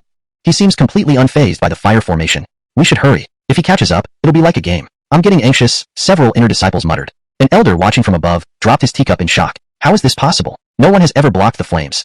Isaiah was the first, an unprecedented feat. The elder's expression hardened. Seeing such talent outside their sect was both unfortunate and concerning. If Isaiah ever became an enemy, what would happen? Most shocked was Alana. Fire Cloud Palm was her father's masterpiece, perfected to an art. Isaiah, after learning it for just a couple of days, achieved near mastery. She couldn't believe how strong he was. Her disbelief was palpable. Chapter 63, The Last Enoch. Alana was restless, her mind in a mess. This fire maze was incredibly dangerous. Getting injured here would be a heavy price to pay. A girl caught in this sea of flames could easily end up disfigured. Dulcie was leading the way, using her sword technique to protect herself from the flames. Though she had entered this place several times, it was still extremely perilous. Even the slightest misstep could result in injury. Despite Dulcie's best efforts, she did not dare to block the flames with her sword directly, as that would likely cause severe burns. However, when she glanced back at Isaiah's actions, she was utterly astounded. Isaiah moved slower and slower, almost leisurely, as if he were strolling through the fire maze. When had he mastered flame-based martial techniques? He was completely impervious to the flames here. We're almost at the finish line, Dulcie thought to herself, feeling slightly relieved. If she won first place, she could at least claim a victory over Isaiah once again. Isaiah surveyed his surroundings. There was a mechanism within the fire maze that he intended to find, regardless of whether or not he finished first. Observation alone wouldn't suffice. Isaiah closed his eyes. Due to the Divine Moon Sword technique, his perception had become extraordinarily keen, allowing him to sense every detail of the area, hoping to pinpoint the location of the mechanism. He deliberately moved slowly for this reason. Fortunately, he indeed found something, but it came with a serious challenge. The spot where the mechanism lay was the exit for the most intense flames. Without hesitation, Isaiah swung his sword at the flaming aperture. The flames parted into two upon contact with his blade, revealing a stone pillar. The flame exit was dangerous, constantly spewing out flames. If he lingered too long, he might not escape with his life. Upon touching the stone pillar, a hidden compartment appeared before him, holding a chest. Isaiah swiftly stored the chest in his sword's extra-dimensional space and hurriedly left. The layers of flames made him feel uneasy. First place, Dulcie, the elder announced loudly. Second place went to Alana, and third place to Songfeng. After nearly all the disciples emerged, Isaiah was still nowhere to be seen. Isn't there still one person who hasn't come out? Huh, I thought Isaiah was so powerful. Looks like he's trapped inside. This so-called martial genius is nothing much after all. Songfeng said smugly, his clothes mostly burned and his body covered in injuries. The elder shook his head as he walked over. Songfeng, your ignorance shows. He is clearly the strongest. What? Isaiah emerged last, but he looked content, having obtained what he wanted. Titles like first place were irrelevant to him. The elder expressed his approval. Lee, you're incredibly strong. You could manipulate the flames and practically play inside. Thank you, elder. Isaiah responded humbly. You are the strongest. All the elders have witnessed it. Therefore, the true winner should be you, with Dulcie placing second, and the rest ranked accordingly. What? How could this be? Orsong Feng was stunned. He couldn't believe that Isaiah, coming out last, could still be declared the winner. The elder explained to Orsong Feng that Isaiah's late emergence wasn't due to weakness but strength. He was the first to block the flames attacks inside the maze. Orsong Feng gaped at Isaiah, filled with resentment. Let's skip the first place title. The rewards aren't for me anyway. I'm not a disciple of the sect. I think the reward should go to Dulcie or perhaps Alana, Isaiah said, shrugging his shoulders. The other disciples murmured in disbelief. Isaiah's behavior seemed foolish, relinquishing such rich rewards. Alana had intended to observe Isaiah earlier, but found no opportunity due to the danger. She didn't know if Isaiah had obtained what he sought and felt awkward asking. Given how long Isaiah spent inside, he must have gotten the item, which only made Alana feel worse despite her third-place ranking. Your strength is really... Dulcie struggled to describe Isaiah's power, sensing that he hadn't revealed everything. I'm not as strong as you think. There are plenty stronger than me. Impossible. In the fire maze, you faced the flames with ease, barely injured. And that stunt you pulled. How could you come out unscathed? Dulcie's tone hinted at her frustration. Isaiah smiled. I specialize in flame-based martial techniques, so it just counteracts the flames. That's all. Why didn't you use it against me? Oh right, it ended too quickly, Dulcie realized. Alana stepped forward and added dryly, you may not believe it, but he just learned. A sweet voice echoed, causing Dulcie to glance at Alana. For a moment, it seemed Alana was quite interested in Isaiah. Moreover, whenever Alana looked at Isaiah, her eyes were filled with anticipation. Dulcie shot Alana an icy look, creating a palpable tension in the air. Isaiah, don't forget about that thing. Alana reminded him. Oh right, I haven't even asked your name yet. How will I find you later? Alana turned around, glaring at Isaiah as if he had wronged her somehow. Isaiah was bewildered, unsure why Alana was acting so strangely. Turning to Dulcie, he saw her walk away silently. Isaiah had intended to talk to her more, but something was off. Dulcie, why are you leaving suddenly? Isaiah asked. Dulcie gave him a lingering look, laden with unsaid meanings, then turned away coldly. Isaiah was baffled. What was wrong with these women? They were acting as if they had sudden mood swings. The other disciples watched in amazement as the two beauties gave Isaiah those reproachful looks. It was a major blow to them, especially since it looked like the women were jealous over him, though Isaiah seemed oblivious. The elder beside him chuckled. Lee, you've got quite the reputation. Not wanting to be the center of attention, Isaiah used the moon step technique to leave quickly. Back at the inn, Isaiah attempted to open the box he had found in the maze, but found it unusually difficult. No matter how hard he tried, the box remained sealed shut. Chapter 64, Becoming a Son-in-Law. I'll see what this box is. Isaiah drew his sword, and immediately, sword energy splattered everywhere. He thought he could slash open the box. With a bang, Isaiah was bounced back. He was slightly surprised. It never occurred to him that the box had a rebounding force, reflecting his attack entirely, leaving him at a loss. For a moment, an obstacle stood in his way. Isaiah raised an eyebrow and looked at it, deciding to deal with it later. Was this what Alana wanted? Isaiah wasn't sure if there were any secret manuals for the black pupil technique inside. The more he used his martial techniques, the more Isaiah felt his eyes hurting. This was not a good sign. The negative impact of the black pupil technique was indeed significant. Isaiah shook his head. He glanced into the mirror and noticed faint dark circles under his eyes. They were barely noticeable unless you looked closely. His martial technique power had indeed become much stronger, but the added dark circles meant a fatal risk in the future. He couldn't help but feel uneasy about it. He must obtain the black pupil technique's martial art as soon as possible. Isaiah made up his mind. Knock knock. Someone knocked on the door. Isaiah hadn't opened it yet when he noticed someone outside watching. He instantly became vigilant. Oh, Vice Sect Master Berkeley. May I ask what's the matter? Mr. Galen, I would like to have a talk with you, Berkeley paused, saying, about the black pupil technique of the Gowling family. Why don't you come with me to the Gowling family manor? Oh, all right. Berkeley stared into Isaiah's eyes, confirming the presence of those faint dark circles. It was definitely due to the black pupil technique. Isaiah hadn't expected the Gowling family member to be the Vice Sect Master of Tianlan sect, such a high-ranking figure. However, Berkeley's sudden visit caught Isaiah by surprise. Following Berkeley, they rode in a very noble carriage. Isaiah got in, noting how grand the Vice Sect Master's entourage was. Back at the Gowling family manor, Isaiah was here once again. Upon entering the hall, Isaiah saw various high-ranking members of the Gowling family. Elders, enforcers, guardians, all appeared. Ian personally came out to greet him. Long time no see, Mr. Galen. This time, Isaiah didn't see Jacqueline, but he didn't ask much about it. The atmosphere in the hall felt off. Ian invited Isaiah to sit to one side while Berkeley sat directly opposite him. These people were trying to suppress Isaiah with their auras. He smiled lightly. It was completely useless. Their cultivation levels weren't higher than his. Berkeley might be stronger than Isaiah along with Ian, but they couldn't suppress him. They were underestimating him. Isaiah dared to come alone to the Gowling family mansion after considering these things. Berkeley chuckled, and as he did, those around stopped their petty tactics and resumed their respectful demeanor. Let's get straight to the point, Isaiah said casually. Berkeley and Ian exchanged glances. Though Isaiah didn't know what they were planning, he sensed it wouldn't be anything good and felt it might not be favorable for him. Ian calmly said, the matter of the black pupil technique needs to be considered by the elders. This is a major issue. If you have any requests, please speak up. No, the black pupil technique is our Gowling family's exclusive skill. We can't give it to outsiders under any circumstances. Why should we give our ancestral martial technique to others? On the contrary, I think Isaiah has exceptional talent. Showing him shouldn't hurt. He's a prodigy. Yes, someone with Isaiah's talent hasn't appeared in the Tianlan sect for many years. Some agreed while others opposed. It's too risky. We can't keep Isaiah. Who knows what disaster he might bring us in the future if he forgets his obligations. Worrying about such matters, Isaiah seems like an upright gentleman, not a despicable person. Moreover, isn't the eye pain remedy he provided quite effective? The elders started arguing, and Ian had never seen such a situation before. In the past, the elders always agreed unanimously. But today, due to this genius, there was so much contention. Berkeley spoke louder. So, what do we do? You all understand the risks associated with the black people technique. Isaiah does have a cure. The elders fell silent. If Isaiah can become part of the Gallon family, it should be fine. Hearing this, Isaiah raised an eyebrow. Become part of the Gallon family? Berkeley stepped forward, asking, Isaiah, this is a condition from our family. If you can join us? You want me to join your Gallon family? I don't wish to be a disciple of the Tianlan sect, Isaiah replied. He had no interest in joining the Gallon family. This request was non-negotiable. Isaiah quickly stood up, and Berkeley hastily tried to persuade him. Wait, sir, don't rush. We're still discussing. Sect rules state so, and we dare not violate them. Once violated, there will surely be criticism and gossip. We are also embarrassed, sir, the elders chimed in with troubled looks. Isaiah slowly sipped his tea. Mr. Galen, it's not about joining our family but becoming our son-in-law. Isaiah was so shocked that the teacup dropped to the ground with a bang. Ian was also astonished, not expecting the family to consider this step. If Isaiah became the Gallon family's son-in-law, it would greatly strengthen the Gallon family. With Isaiah's top-tier talent, the family might rise instantly to one of the Empire's prestigious clans. Such an opportunity only comes once. The Gallon family elders had to seize it. Missing out on a genius like Isaiah meant there would be no second chance. Berkeley's eyes gleamed with anticipation. Isaiah's talent was extraordinary, even earning admiration from him. Such a prodigious youth was unparalleled. If Jacqueline could marry Isaiah, then as her father, he would have no regrets. How do you feel about this, clan leader? I think it's feasible, Ian said with excitement. In that case, let's make it so.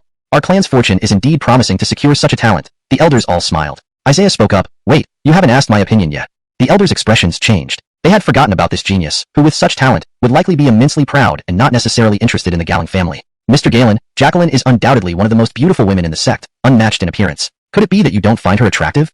Berkeley asked nervously. Jacqueline's beauty was exquisite, pursued ardently by young talents from the sect and various noble families. Mr. Galen should be delighted. Why wasn't he agreeing? I don't think being a son-in-law is appropriate. There's no negotiation on this matter. Isaiah's voice was loud, silencing the entire hall. While the Gallon family wasn't small, marrying into it impulsively offered no benefits to Isaiah. Chapter 65. Familiar murals. The black people technique was indeed a major concern, but Isaiah could find ways to resolve it without necessarily becoming the Gallon family's son-in-law. Alright, Master Galen, this is our fault for not considering it thoroughly. We were wrong, Berkeley said, bowing respectfully. He had thought that offering some polite words would make Isaiah reconsider. After all, he was also the deputy patriarch of Tianlan's sect and deserved some respect. To his surprise, Isaiah showed no consideration at all. You should know better. This simple statement made Berkeley's face fall with embarrassment. Not only did Isaiah refuse the marriage proposal, but he also embarrassed the deputy patriarch. Was this young man acting without considering the consequences? Everyone was still in shock. After all, Jacqueline was exceptionally talented with high cultivation. Although she was inferior to Dulcie, she ranked among the top 3 geniuses in Tianlan's sect. There were many who would willingly marry into the Gallon family. Within the sect, Jacqueline was highly accomplished, her strength amplified by the black pupil technique, making her even more formidable than other geniuses. The only downside was the severe backlash from the technique, which posed a constant threat to her life. If news of the Gallon family's intention to arrange a marriage spread, prestigious families from the Empire might come forward, even offering significant benefits to the Gallon family. Even the patriarch of Tianlan's sect might personally propose. The elders couldn't believe that Isaiah refused the proposal without hesitation. Ian was astounded. Isaiah wasn't just an ordinary person. Why would he limit himself to one family? He would consider even the most prestigious families in the Empire. Considering Isaiah was only 18 and already at the martial ancestor realm, who knew what heights he could reach in a few years, his potential was terrifying. Seeing such a genius about to leave, Ian felt helpless and deeply troubled. Berkeley blinked his eyes, desperately thinking of a solution. Master Galen, you misunderstood us. What? Isaiah asked. What did I misunderstand? Our proposal of marriage is merely a cover-up. In appearance, we get married to avoid gossip about our family, Berkeley explained. The elders watched Berkeley, agreeing that this plan was viable. They quickly added, yes, Master Galen. An engagement would suffice to stop people from talking ill of our family. Isaiah nodded, understanding how much these old foxes valued their reputation. Enoch Day, Master Galen can say that you have other prospects and don't want to hold Jacqueline back, allowing a peaceful separation, an elder suggested. Isaiah chuckled, admiring their well-thought-out plans. Seeing Isaiah smile, the elders sighed in relief. If Isaiah left today, it would be a significant loss for the Gallon family. As long as Isaiah married Jacqueline, there would be no issues. Showing him the black pupil technique manual wouldn't cause any harm. If Isaiah truly was an expert in the black pupil technique, he might genuinely cure its backlash. With the continued risk from the black pupil technique's backlash, they feared sudden death. If Isaiah could provide a cure, they wouldn't need to worry anymore. Isaiah pondered and asked, but won't this affect Jacqueline's reputation? Master Galen considers things thoroughly. When it's time, we'll handle it as planned, ensuring no harm to either party's reputation. It will end amicably, Berkeley reassured. I'm concerned that if it's only an engagement, even if I agree, Jacqueline might not. I know her temperament. Don't worry, Master Galen. I will discuss this with her, Ian hurriedly responded. Jacqueline was unconscious due to the side effects of the black pupil technique. Despite calling in herbalists, there was no improvement. Seeing Isaiah's slight concern for Jacqueline indicated a reasonable person who would consider others' feelings. Master Galen, you can first view the martial techniques with us, and the engagement banquet can be arranged later. Isaiah hesitated, feeling like he was being lured into something. He chuckled softly. We agreed on just an engagement. Don't change your mind later, or else I won't be lenient. Isaiah displayed his sword to everyone, causing their expressions to stiffen. Though stronger, they didn't underestimate him.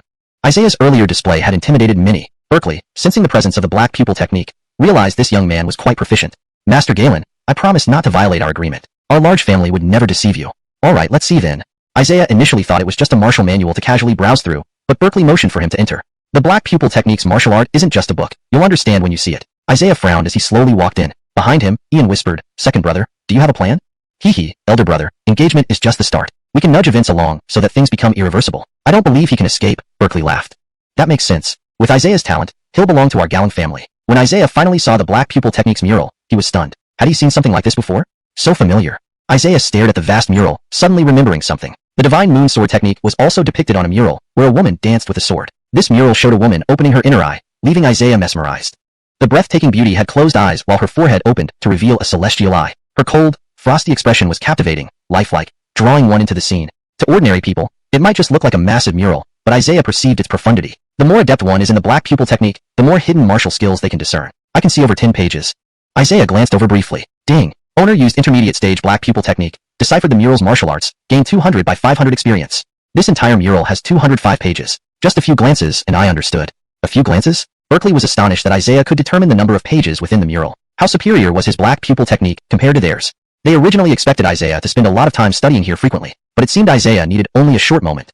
Chapter 66, Engagement. Isaiah sat to one side, confidently studying. His eyebrows were slightly raised, and his expression was solemn. Ding. Master has viewed the Black Pupil Technique martial arts manual and gained 1000 by 1000 times experience. Ding. Master has viewed the Black Pupil Technique martial arts manual and gained 1000 by 1000 times experience. Isaiah thoroughly memorized the Black Pupil Technique, imprinting it into his mind. It seemed that the Black Pupil Technique had some connection with the Divine Moon Sword Technique's female practitioner. Isaiah was somewhat curious about that May. She was truly remarkable. His learning speed was much faster than before, all thanks to the Black Pupil Technique, which seemed to double all the user's abilities. This was the strength of the Black Pupil Technique. Ding. Congratulations, Master. Your intermediate rank Black Pupil Technique has reached the middle stage of cultivation. This translation aims to ensure that it reads naturally in English while maintaining consistency in terminology and style. The term Shenjie is translated as intermediate rank, which better conveys the meaning in English. Would you like me to continue with the rest of the text? Ding. Congratulations, Master. Your intermediate rank Black Pupil Technique has reached the advanced stage of cultivation. For consistency and clarity in terminology, Shenjie is translated as intermediate rank to maintain a unified style and better convey the meaning. Ensure the sentence flows naturally in English.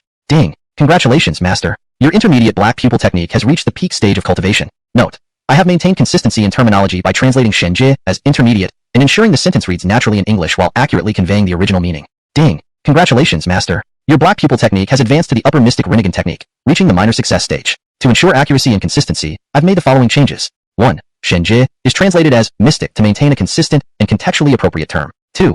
Capitalized Rinnegan, as it is a proper noun in this context. This maintains fluency and ensures the terminology is consistent with the rest of the translation. For a moment, Isaiah was drenched in sweat. The Rinnegan was the upgraded version of the Black Pupil Technique, far more powerful and capable of casting potent illusions that could almost incapacitate an enemy's combat ability. It also enhanced the user's learning capabilities, allowing them to discern their opponent's weaknesses. After upgrading the Black Pupil Technique, the counter effects no longer posed a threat to him. He now knew how to treat it, but what worried him was the side effects of the Rinnegan. Although the upgrade had not saved his life yet, the Rinnegan seemed even more dangerous. He couldn't help but cover his eyes in disappointment, seemingly acquiring another life-threatening technique. While he had a comprehensive understanding of most aspects of the Black Pupil Technique, he still knew little about the Rinnegan and wasn't sure if it had fatal repercussions. Subtle changes occurred in Isaiah's eyes as a strong chill emanated from them. Berkeley watched him intently, sensing something unusual but not fully understanding what was happening. Although his eyes were strengthened, Isaiah did not feel at ease. He no longer experienced eye pain, but he kept thinking about the woman who practiced the Divine Moon Sword Technique. She seemed to have a deep-seated hatred towards the desolate hall and possessed numerous martial skills, yet ultimately met her demise. Isaiah looked at Berkeley and realized that his new abilities were incredibly sharp. Almost none of his thoughts were hidden. Berkeley appeared like a skeletal frame, and Isaiah was amazed by the power of his vision.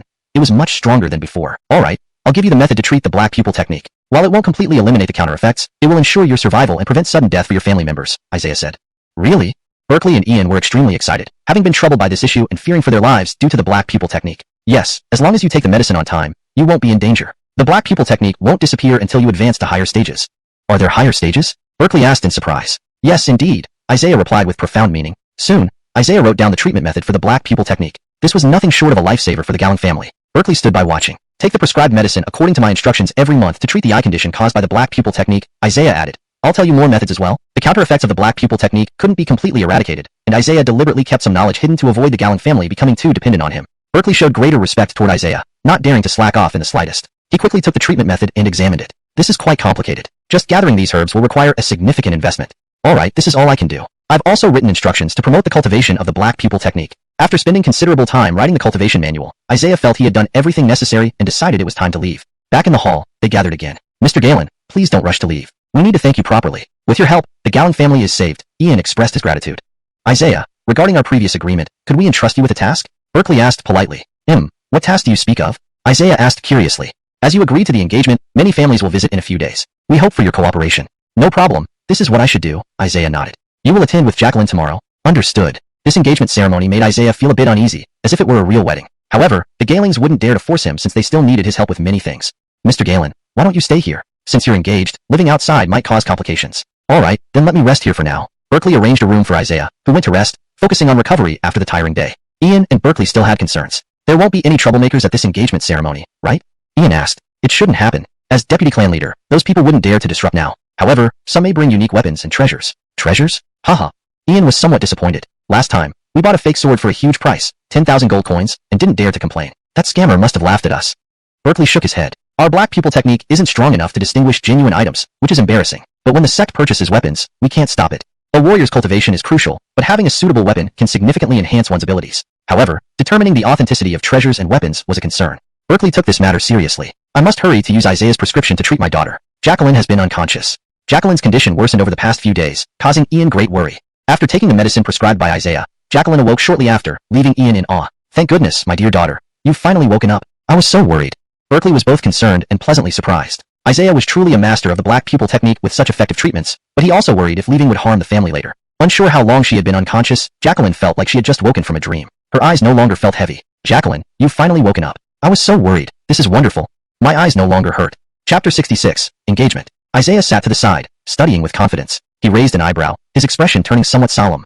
Ding. Master has viewed the black pupil technique manual and gained 1,000 times 1,000 experience. Isaiah fully absorbed the black pupil technique, engraving it deeply in his mind. This technique seemed somehow related to the divine moon sword technique, piquing Isaiah's curiosity about that May. She was indeed formidable. Isaiah's learning speed had significantly increased, all thanks to the black pupil technique. It seemed that any ability of the user was greatly enhanced. This was the power of the black pupil technique. Ding. Congratulations. Master has perfected intermediate mystic rank black pupil technique to medium stage. Ding. Congratulations. Master has perfected intermediate mystic rank black pupil technique to advanced stage. Ding. Congratulations. Master has perfected intermediate mystic rank black pupil technique to peak stage. Ding. Congratulations. Master's black pupil technique has advanced to upper mystic rank Rinnegan technique at initial stage. Isaiah was drenched in sweat. The upgraded Rinnegan technique was even more powerful than before, capable of casting potent illusions that almost incapacitated enemies and also revealing their weaknesses, enhancing learning ability. After upgrading the black pupil technique, its backlash was now useless against him, and he knew how to treat it. However, he now worried about the side effects of the Rinnegan technique. The upgraded technique didn't save Isaiah from potential dangers. Instead, the Rinnegan technique seemed more threatening.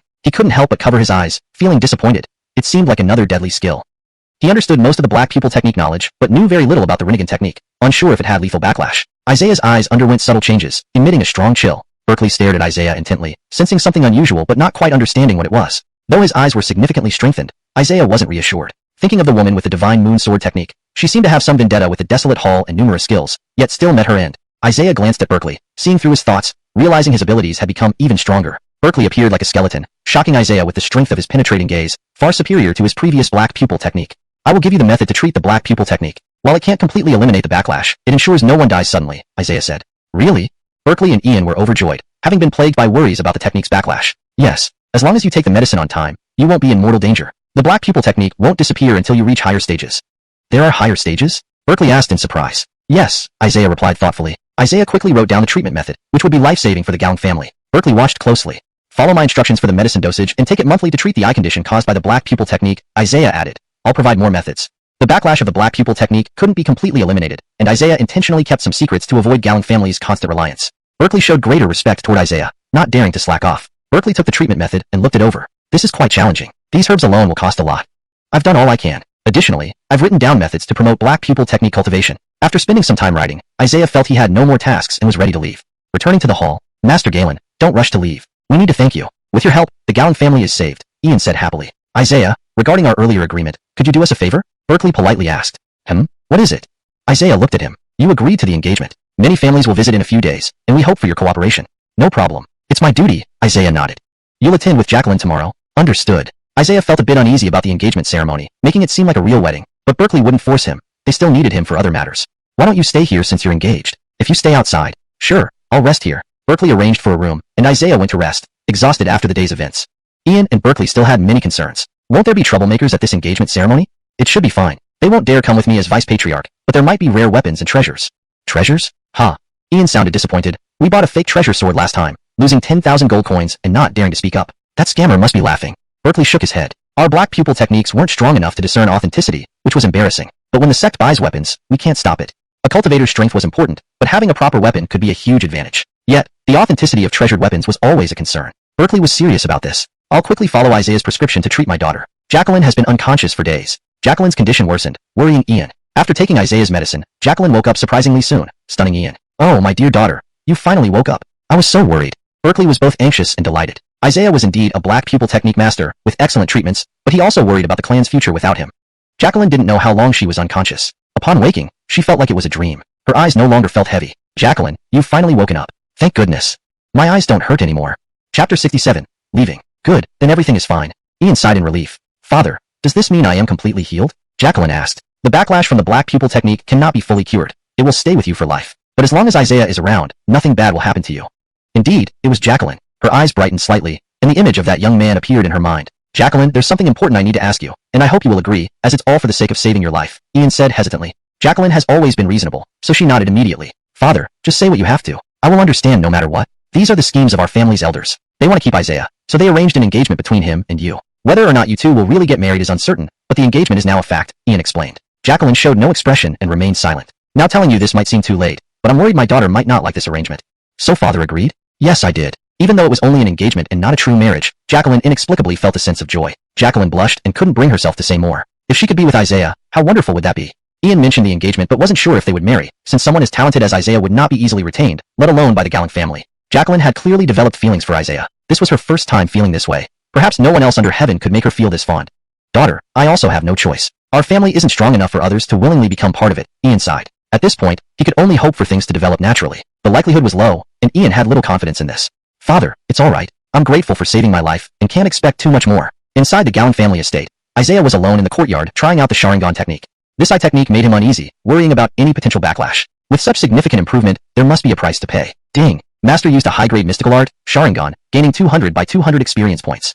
Isaiah found he could see the spiritual energy in the world around him. The place he was in had very thin spiritual energy, which was not conducive to cultivation. Cultivators absorb spiritual energy to strengthen themselves to reach higher realms. Spiritual energy is essential. With the Sharingan, Isaiah could see the distribution of spiritual energy, which undoubtedly brought many advantages. Everyone knows that sects have sacred grounds for cultivation. Now that Isaiah could identify areas rich in spiritual energy, he wouldn't have to compete for these spots anymore.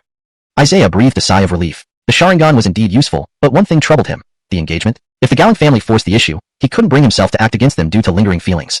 From Berkeley's gaze, it was clear he didn't want Isaiah to leave the family. Perhaps using the cure for Jacqueline's condition could resolve this matter, ensuring the Gallant family would let him go. Isaiah planned to deal with the family in this manner. Engagement wasn't a small matter.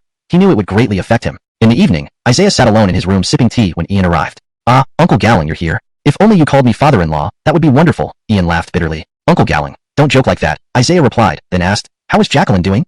She's much better, but still a bit weak. She agreed to the engagement. Seeing Isaiah without any sign of joy, it seemed he genuinely wasn't interested in Jacqueline, leaving Ian disappointed. Isaiah stood up. Let me see her then. Her illness differs from yours. If she can endure, the black pupil technique will surely surpass anyone in your family.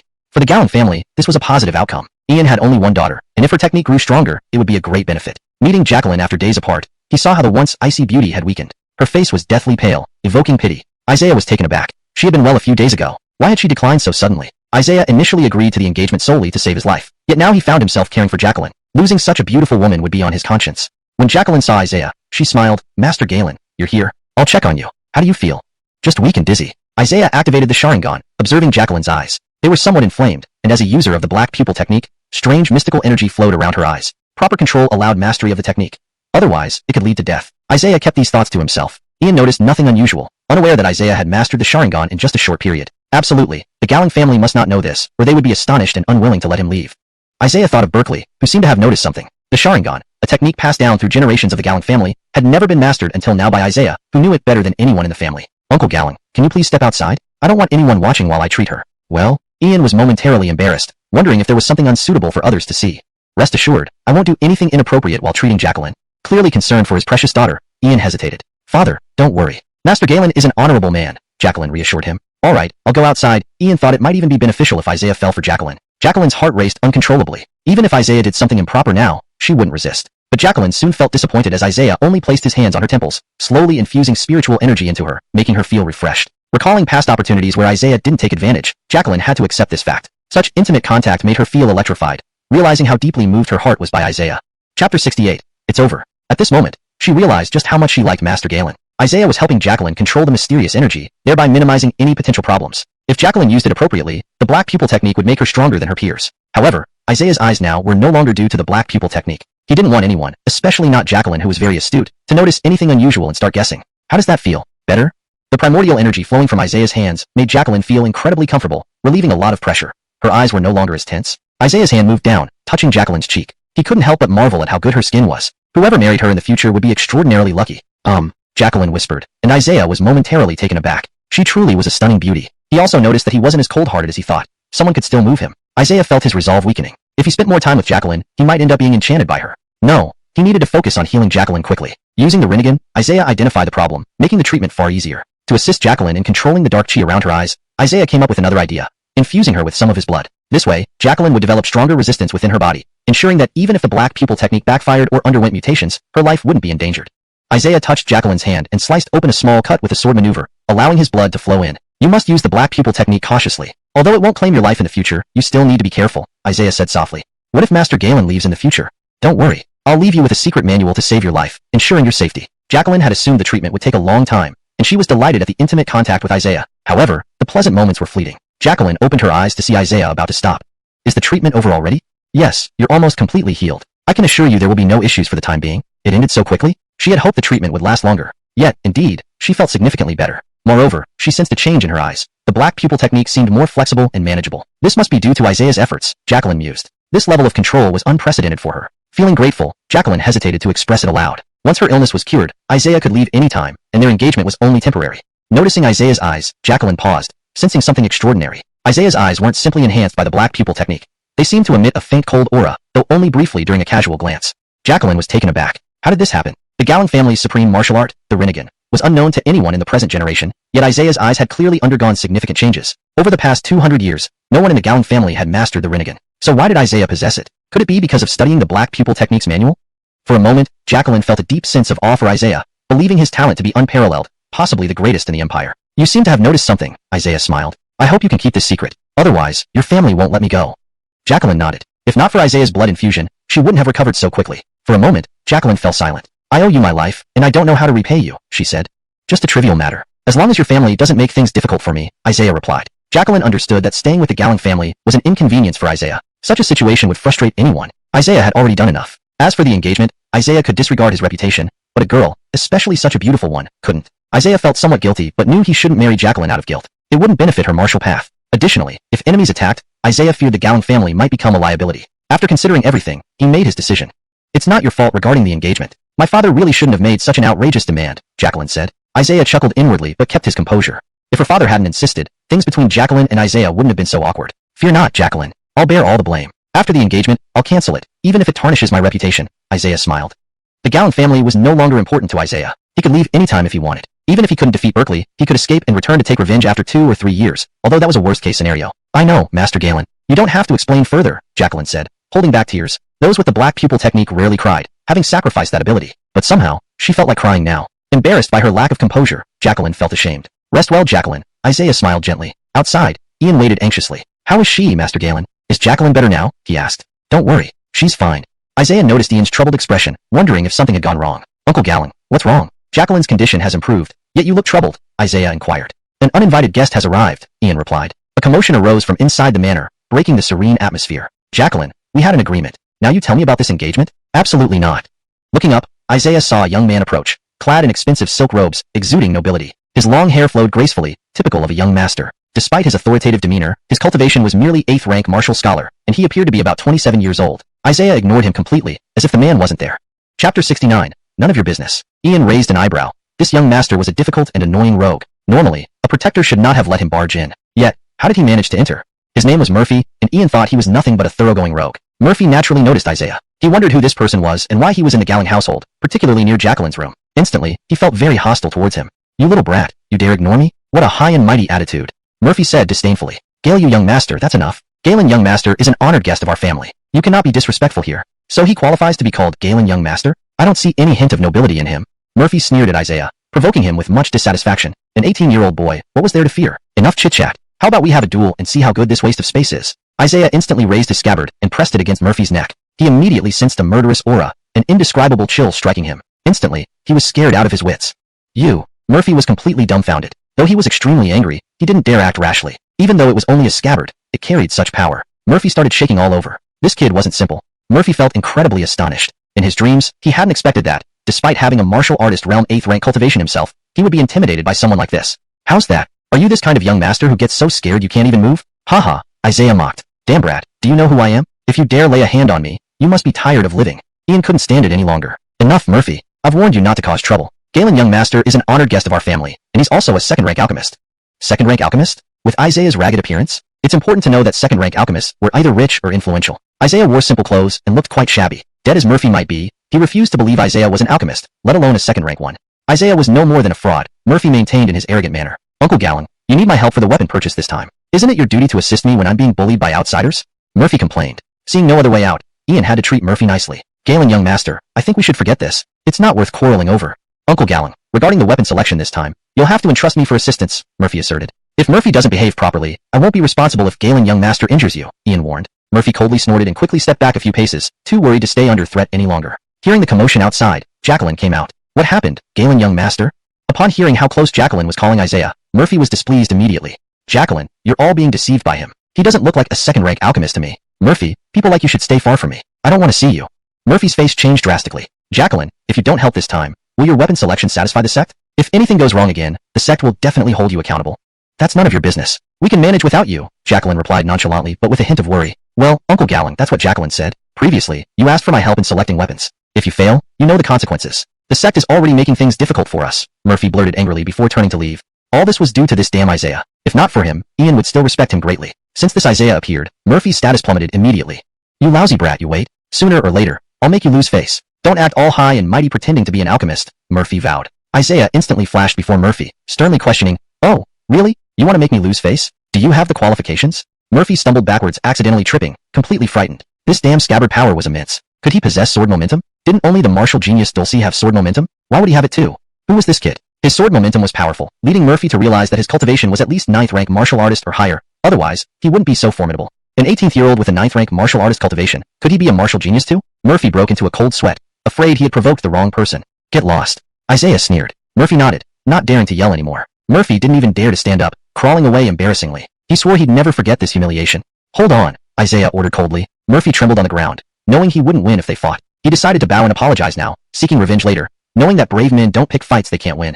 Galen young master, I was wrong. I shouldn't have spoken to you like that. My eyes couldn't recognize talent. It's all my fault, Murphy pleaded. Isaiah scoffed, glaring down at Murphy. Only if you crawl out like a dog. Murphy turned pale. If word got out, how would he stand here again? He couldn't tolerate such humiliation, yet he swallowed his pride. Meanwhile, Ian remained silent, seemingly indifferent. How about I give you a hand so you don't bend over? Crack. Isaiah stomped on Murphy's waist. He felt as if tons of weight were pressing down on him. Aya! Murphy screamed in agony, breaking into a sweat. Knowing he needed to get away fast, he crawled out while rolling on the ground. Isaiah watched Murphy roll away, satisfied. Galen young master, isn't this inappropriate? What if Murphy seeks revenge? It might be troublesome later. No need to worry. Such a person cannot find trouble with me. They lack the capability. But Murphy's family are local bullies. Even as a strong dragon, you might not overpower them. Be cautious moving forward. Ian was inwardly happy. If Isaiah antagonized a major clan, he might have trouble leaving anytime soon. That would mean, depending on the Galen family, a beneficial outcome indeed. #### Chapter 70. Weapons? I don't need to care about someone like him at all, Isaiah said seriously. Then I'll take a rest for a moment. Isaiah turned and was about to leave. If there's anything you need, young Master Galen, feel free to ask. Isaiah returned to his room. Jacqueline, what happened to your eyes? Ian suddenly noticed Jacqueline. Her eyes were even darker than before. Oh, it seems my black pupil technique has reached its peak. Jacqueline replied in surprise. Previously, she had only managed to reach the minor success stage, and for several years she made no further progress. What? You were unconscious all this time. How could your black pupil technique advance so quickly, reaching even the intermediate stage? Ian couldn't quite believe it. The black pupil technique was notoriously difficult to advance in, especially considering Jacqueline had been mostly unconscious. Why had she advanced so significantly? I don't know either. It just feels more flexible and natural now, with no burden when using it, Jacqueline pondered, unsure of how it happened. It couldn't be because of young Master Galen, could it? He seemed to transmit some of his blood to you. What? Such a thing happened? Ian was astonished. Jacqueline's current level of the black pupil technique exceeded Ian's expectations. Given her young age, it wasn't out of the question that she could reach the peak level within a few years. Ian had heard legends from their clan that the black pupil technique could evolve into an even higher form known as the manifesting wheel eye, which was virtually unstoppable. It had been centuries since anyone in the Galen family achieved that level. The technique above the black pupil technique was indeed called the manifesting wheel eye. Ian saw hope in this. His daughter had proven herself capable of advancing the clan's techniques, leading to the rise of their family, possibly even becoming one of the Empire's prestigious clans. Who knew young Master Galen was so powerful? He truly lives up to his title as a master of the Black Pupil technique. Ian was profoundly impressed, and even considered asking Isaiah to help enhance his own technique. Don't even think about making any strange requests, father, Jacqueline warned, knowing her father well. But imagine if Isaiah agreed to help me. What if he could assist in elevating my Black Pupil technique? Ian mused aloud. Father, you're overthinking it. Helping me already took a great toll on him. If we asked for more, it would drain his spirit blood, leaving him unable to control his Black Pupil technique. Jacqueline anxiously argued. Ian realized she had a point. Isaiah's help had come at a significant cost already. It wouldn't be right to ask for more. What I'm curious about is how he healed you, Ian remarked. Jacqueline thought for a moment. He touched my temples and cheeks and transmitted a bit of blood. His lineage is extraordinary. Not only did it cure me, but it also enhanced my Black Pupil technique.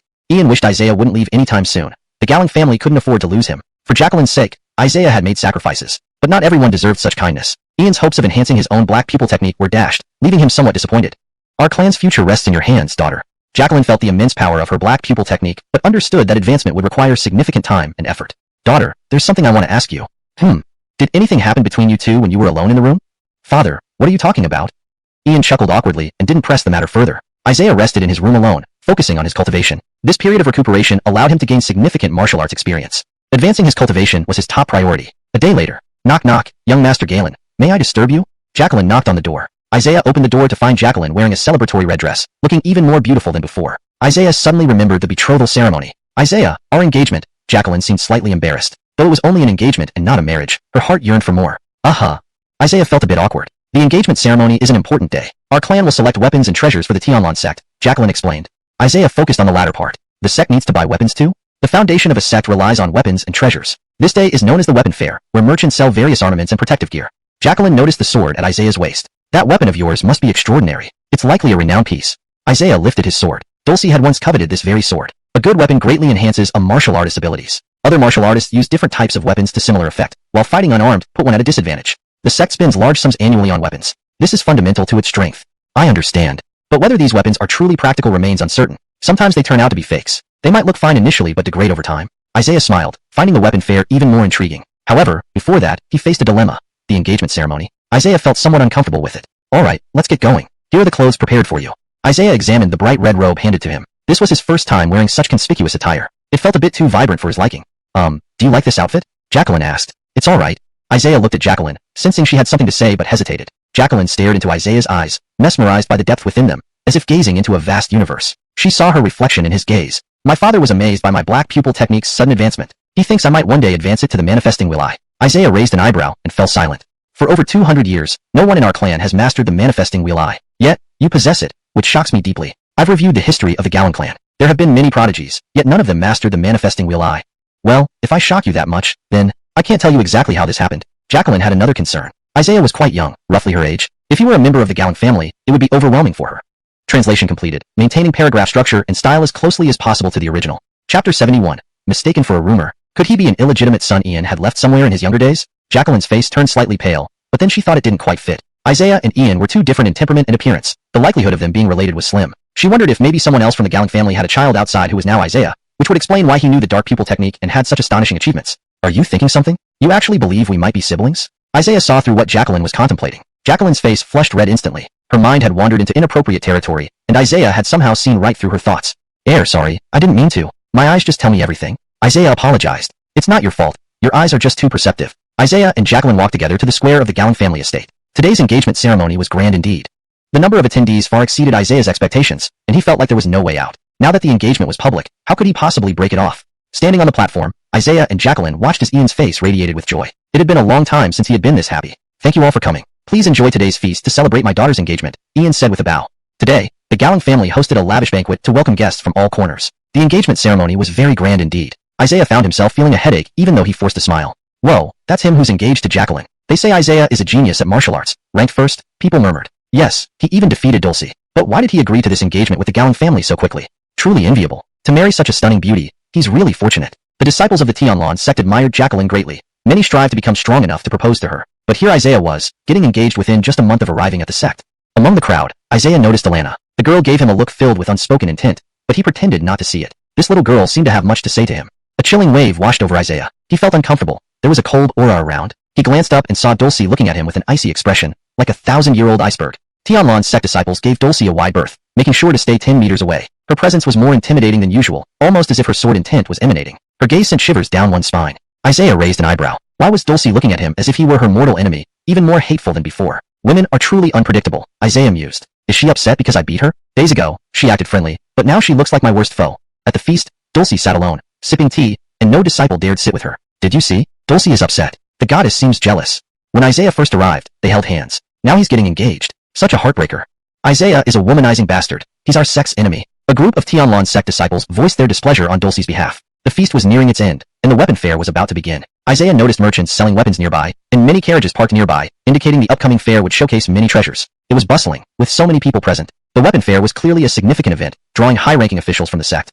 Vice Patriarch Berkeley and the elders appeared, and Isaiah, curious about the grand affair, hoped he might find suitable treasures and weapons. The weapon fair was about to start, and Isaiah closed his eyes, focusing intently while waiting. As Vice Patriarch, Berkeley made a few speeches. Isaiah and the Gowling family sat in their designated seats, the fair soon to commence. Oh, Patriarch Gowling, I didn't expect your luck to be so good this time. Finding such a fine son-in-law, a sarcastic voice remarked. A middle-aged man approached slowly. Ian's face changed when he saw the man, and he put on a polite smile. Brother Gale Baker, long time no see. Didn't expect you to show up at the weapon fair.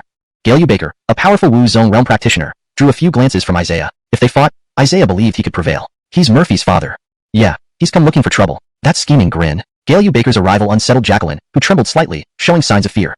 Isaiah understood Gale Baker sought revenge for his son being punished by Isaiah. Some geniuses are too arrogant and will eventually ruin themselves and others. Gale Baker sneered, glaring at Isaiah. Humph, some pampered brats indulge in luxury and debauchery, only to seek help from their fathers once they're ruined. Truly useless, Isaiah retorted. Humph, you're pretty direct. But remember, this isn't your territory. Be mindful where you are, Gale Baker warned. Gale Baker, speak politely. Don't ignore me, Ian stood up. The two patriarchs' confrontation created a tense atmosphere, thick with hostility. Many paused, wondering if the fight would start before the fair. Gale Baker knew the sect wouldn't allow violence here and hesitated. He accidentally glanced at Jacqueline, who was using the dark pupil technique to glare at him. A strange power surged, making him feel threatened. Had Jacqueline's dark pupil technique improved? Gale Baker was taken aback. Her dark pupil technique's backlash has been cured. I thought it was just talk about how amazing this son-in-law is. Looks like it's true. Gale Baker gritted his teeth. Hashtag chapter 72. The ancient scroll. Of course it's true. You really do envy young Master Galen. Ian suddenly realized something. Why was Gale Baker so well informed? How did he know about this matter so quickly? It seemed the Gowling family had their own informants. Gale Baker had hoped that his son Murphy would end up with Jacqueline, which would have brought their two families closer. Now, with Isaiah appearing unexpectedly, this fantasy of his had been shattered. Isaiah appeared to have some real skills, making Gale Baker feel uneasy. However, how could an outsider know how to treat the unique black pupil technique exclusive to the Gowling family? Was there something unknown behind this? Gowling clan leader, I believe you already know. This time for the weapon fair, you'll have to figure things out on your own. My son is like that now. I won't help you anymore, Gale Baker said coldly. I have my ways, no need for you to worry. Gale Baker narrowed his eyes. He knew that once Ian failed to purchase satisfactory weapons and faced blame from the sect, he wouldn't be able to remain so calm. The weapon fair was about to begin. Isaiah, after waiting for so long, was starting to feel impatient. If he had known it would be this slow, he should have continued cultivating in his room and then come later. Many families had gathered. While Isaiah didn't recognize many large clans, he did see people from the Galen family. Rocky's clan members were also present. Isaiah squinted his eyes. Encountering them here was a bit unexpected, but it made sense given that the Galen family was one of the prominent families in Jimcheng. Everyone was getting ready for the weapon fair, where selecting high-quality weapons and treasures was a challenging task. Identifying the authenticity of weapons was difficult, as many inferior weapons might seem powerful at first but would deteriorate over time. Buying a truly excellent weapon was a serious issue. The host of the weapon fair was Tianlan's sect. Sellers included major merchants and private individuals. They had a wide variety of items, including high-grade martial techniques or weapons, but whether they were genuine depended on the buyer's discernment. Isaiah understood that Tianlan's sect was looking to strengthen its resources by purchasing weapons and treasures, entrusting this task to the Gowling family. It was crucial not to waste money on fake items, as that would be a loss. If good weapons and treasures could be obtained, it would indeed be fortunate for the sect. Finally, it's starting, Isaiah sighed, having waited a long time. Due to the engagement, the number of attendees has increased several times compared to previous years, Jacqueline said blushing, wishing it could lead to a real marriage someday. Isaiah merely nodded without responding. Despite Jacqueline hinting at her feelings multiple times, he remained silent. An elder from Tianlan's sect, Avon, appeared. Isaiah had met him before. Avon was the witness when Dulcie challenged Isaiah to a duel. Now everyone, please look at this ancient scroll, discovered from an ancient relic. The writing on it is indecipherable. Some say it's a treasured artifact passed down by a prestigious family, Avon explained, clearly well prepared. Everyone seemed interested in the scroll, but since they couldn't read it, they worried about buying something meaningless. Ian was baffled. Naturally, he used the black pupil technique to examine the scroll, but after a long time, he saw nothing. His skill level was too low to understand everything. Ian had previously asked Murphy for help, but since he'd angered the other party, he had to handle it himself. The Gale family had organized weapon fairs before, so they were quite experienced in identifying weapons, techniques, and various grades of treasures. Several elders of the Gowling family were discussing the matter, unsure of what to decide. Such an ancient scroll, no matter what technique it contains, we can't read it. There seems little point in purchasing it, one elder remarked. Not necessarily. If we decipher the contents, it could be a high-ranking technique, perhaps even a tier 3 martial technique. Making a hasty decision is unwise, another elder countered. They seemed clueless about these matters, leaving Ian in a dilemma. Just then, Berkeley arrived, also paying close attention to this weapon fair, though he wasn't very knowledgeable in this area either. Isaiah found the whole affair rather boring. To him, this ancient scroll was just a storybook. A quick glance revealed everything, thanks to his wheel eye, which could discern who had touched the scroll. This ability surprised Isaiah. He could faintly see the people who had touched the scroll, almost as if he could rewind time. Was this ability going against nature? However, using it consumed a lot of essence energy, and he felt it wasn't worth the cost. For the sect, acquiring weapons and treasures was crucial, but to Isaiah, it was simple. You don't seem very interested, Jacqueline suddenly asked. No, I'm just thinking. Is the sect entirely relying on your family for this? Yes, indeed. Acquiring weapons falls under our responsibility. If we buy something valuable, the sect rewards us. But if we make mistakes, they will blame our family. That sounds like a tough job. That scroll isn't much use. I suggest not buying it. Ian, as clan leader, seemed determined. Acquiring this scroll doesn't seem worthwhile. I won't buy it. The seller sneered. Does the Gowling family have the capability to evaluate weapons? My scroll is ancient, yet you don't want it. Huh, don't regret it later. The seller had hoped to sell the scroll for a hefty sum but was disappointed. He couldn't help feeling frustrated. Ian smiled, not taking it seriously. Such incidents were common. Isaiah realized the benefits of his eye technique. It proved quite helpful. Galeu Baker watched, eager to see Ian embarrass himself. Whispers began among the crowd. It looks like the Gowling family and Galeu family are having issues. They've cooperated before. The Galeu family knows a lot about weapons and treasures since they specialize in this business. If the Gowling family fails this time, Vice Sect leader may face severe consequences from the senior elders. Now, let's move on to the next treasure. Who will find it appealing? Avon's voice boomed across the venue.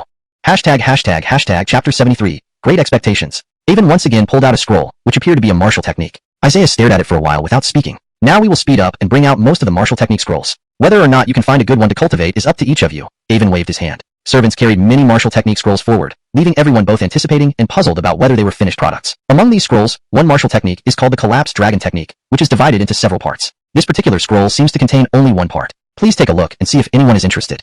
Avon gave a faint smile, but he himself could hardly understand the intricacies of the martial techniques. An elder from the Gowling family stepped forward to inspect the scroll. It looked quite old. If it was indeed a high-quality martial technique that could be cultivated, no one would mind its poor condition. Will other families buy those weapons? Isaiah asked. Of course. The sect's weapon fair also attracts other families who try their luck. Each family sends experienced individuals specifically for purchasing. These people are called weapon masters. The Galeu family has been renowned for generations for producing excellent weapon masters, Jacqueline explained. Isaiah wasn't particularly interested, as the scrolls didn't capture his attention, though learning more about this world's knowledge was fine. The profession of weapon master evolved due to the need in this field. It covers a wide range of areas. We don't have many dedicated weapon masters in our area since it's not a large city. Weapon masters not only appraise weapons but also martial technique scrolls, treasures, armor, and various other items that require appraisal using their expertise. Isaiah smiled. His current Renegade could see a lot, making him an exceptional weapon master, couldn't it? Oh, I see. So it's like an alchemist, considered a profession as well? The status of a weapon master isn't as high as that of an alchemist. However, after becoming a weapon master, one can progress to become a sword forger, whose status can rival that of an alchemist, Jacqueline said with a smile. Do your family members not use the black pupil technique? Our family's black pupil technique can identify weapons and treasures if advanced enough, but we haven't reached that level yet, Jacqueline replied, somewhat disappointed. Previously, the Gowling family had weapon masters, but after poor utilization of the black pupil technique, they lost that status. All the martial techniques provided by the sect have been confirmed to be cultivable, Jacqueline added. At this moment, Galeu Baker stood up. Our family is willing to purchase this scroll. Suddenly, all eyes were on Galeu Baker. As a respected weapon master family within the Tianlan sect, many more people paid attention to the scroll, treating it like a treasure. Even sect leader Galeu Baker spoke, personally. It looks like Galeu Baker is deliberately opposing the Gowling family. He is known for his accurate appraisals.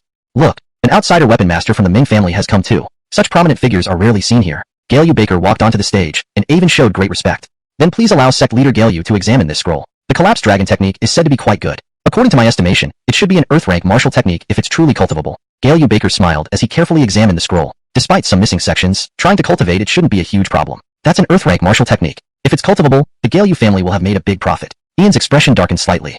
Now it depended on Galeu Baker's luck. If he bought a defective item, it would be a significant loss. After Galeu Baker appraised the scroll favorably, other families started getting restless, wanting to bid for it. The higher bidder would win, and the seller could make a decent sum. As Galeu Baker carefully flipped through the Collapsed Dragon Technique scroll, several elders from different families watched greedily. Galeu Baker cautiously examined the scroll, using his essence energy to judge its age and completeness. He also used his perception to determine if it could be cultivated. Perception was crucial, even used by alchemists to sense pill formation. A flawed martial technique could severely damage a cultivator's dantian, so caution was necessary. Mistakes in cultivation secrets could lead to severe injury, which is where weapon masters played a critical role. They ensured techniques were safe for cultivation, at least ensuring survival. Weapon master was indeed a prestigious profession. Ding. Master observed a weapon master appraising martial techniques and gained 100 by 1,000 experience points. Ding. Master observed a weapon master appraising martial techniques and gained 100 by 1,000 experience points. Ding. Congratulations. Master has reached level 2 weapon master. Ding. Master used the high-class Earth-rank Renegade technique and gained 200 by 1,000 experience points. Isaiah blinked. He hadn't realized it, but when he watched Galeu Baker, he saw through his methods. Rinnegan enhanced Isaiah's observational and learning skills exponentially. By instinctively glancing a few times, he had learned so much. Isaiah was utterly bewildered. He had just come to enjoy the spectacle and see if anything caught his interest. Now, he was already a level 2 weapon master. Galeu Baker spent considerable time before concluding that the final part of the collapsed dragon technique was incomplete. A cultivator attempting to practice it would face internal chaos and severe Dantian injuries. Look, who is that girl? She is Regina, a genius weapon master from the Ming family. She is also going to examine the scroll. Indeed, an Earth-rank martial technique catches the attention of major families. The collapsed dragon technique has flaws, but finding the missing parts might not be too difficult. Regina's melodious voice captivated many. Regina was not from this generation, but seemed to come from a larger city within the empire. Her presence added brilliance to the event, and many looked at her with admiration. Her hair flowed like a waterfall, soft eyebrows, expressive eyes, a beautiful nose, snow-white face, and translucent skin like jade. Her slender figure moved gracefully, swaying like willows in the wind. Isaiah couldn't help but glance at her a few times. She was indeed a beauty and an exceptionally talented weapon master. Chapter 74, The Counterfeit. Regina had merely glanced a few times without even going up to authenticate it, yet she made a judgment that left Galeu Baker amazed. This woman was truly extraordinary. Then Regina walked up. She seemed to be observing the martial techniques as well, and the elder from the Gowing family appeared extremely awkward, seemingly having no solutions at all. He was just an elder with a bit of experience, completely insignificant compared to these two people. More than 10 minutes passed. Number 19 martial technique should be a cultivatable technique. The inferior rank profound technique Jinfeng Palm. Regina lifted the martial technique scroll. That martial technique scroll emitted a white light, and then the large characters Jinfeng Palm appeared before everyone, who immediately gasped in amazement. Seeing other families' weapon appraisers successfully identifying the martial techniques, the Gowing family's elder became even more panicked. He feared that today he wouldn't be able to identify a single martial technique. That would be too shameful. How could Tianlan sect entrust such an important task to the Gowing family? If Ian disappointed them, there would certainly be repercussions afterward. This was the outcome Galeu Baker wanted to see. Why did Ian provoke his Galeu family by beating his son like that? It was unforgivable. After watching Regina's technique, Galeu Baker realized she was even more formidable than himself. He never knew one could control essence energy in this way. The methods for controlling essence energy were multifaceted and widely applied. Ching. Master observed the weapon appraiser identifying martial techniques, gaining 100 times 1,000 experience points. Galeu Baker was also stunned by Regina. This woman wasn't simple at all. But why did she appear here? Could it be that she had some ulterior motive for coming to this weapons appraisal conference? Regina obtaining a martial technique with just her first try made everyone envious, while Ian's face turned rather grim. Even Berkeley shook his head on the side, not expecting events to develop to this point. If they couldn't select good items during this weapons appraisal conference, the sect might demote him from his position as deputy patriarch. Regina looked back at Jacqueline, somewhat concerned about her black pupil art. Once it reached a certain realm, it might even surpass Regina's own abilities. The Gowing family's black pupil art had always been renowned far and wide. The elder from the Gowing family searched through the remaining scrolls but didn't seem to find anything noteworthy. Among this stack of scrolls, only Regina found one cultivatable martial technique. Well, I believe everyone has seen enough of the martial technique scrolls. Let's continue. From below the platform, several people carried up 4 swords, which all looked extremely mysterious, their grades unknown. Weapons were incredibly important for martial artists, and swords had always been one of the most significant weapons on the Nine Dragons continent. When the 4 swords were placed on display, the members of the various families all lit up with excitement, filled with anticipation for the swords. What grade these swords belonged to was the most critical concern for the various families. The higher the grade, the greater the sword's power, making martial artists stronger when using them. However, it was difficult to judge the authenticity of swords. While they might remain sharp for 1 or 2 months, they could break or become damaged over time, causing many experts headaches. Avon drew one of the swords. Various weapon appraisers can come up and inspect these swords. They appear incredibly sharp, and the cold light they emit is quite remarkable. Isaiah had a natural obsession with swords ever since mastering sword momentum. He treated swords like his own limbs, carrying them day and night. Now, seeing the swords, he naturally wanted to carefully examine them. With his newly acquired eye of revelation, Isaiah instantly identified the inferior quality of the sword. It wasn't a good weapon, not even genuine. Isaiah shook his head. He didn't want to show off just yet. Unless something genuinely interested him, he wouldn't stand up. He had learned quite a lot from this weapons appraisal conference, but so far, the martial techniques and treasures being sold hadn't piqued his interest. At this moment, Isaiah could simply observe, learning from others' appraisals and accumulating experience continuously. These swords are not necessarily substandard. Weapon appraisers should be able to see that. If you happen to buy a high-grade one, you'll make a big profit. Avon enthusiastically introduced them. Despite not being particularly professional, each family still sent their weapon appraisers to give it a try, hoping for good luck. Alright, let's inspect the weapons. Compared to martial techniques, we can easily distinguish the quality of knives and swords. If the blades aren't good, we won't buy them.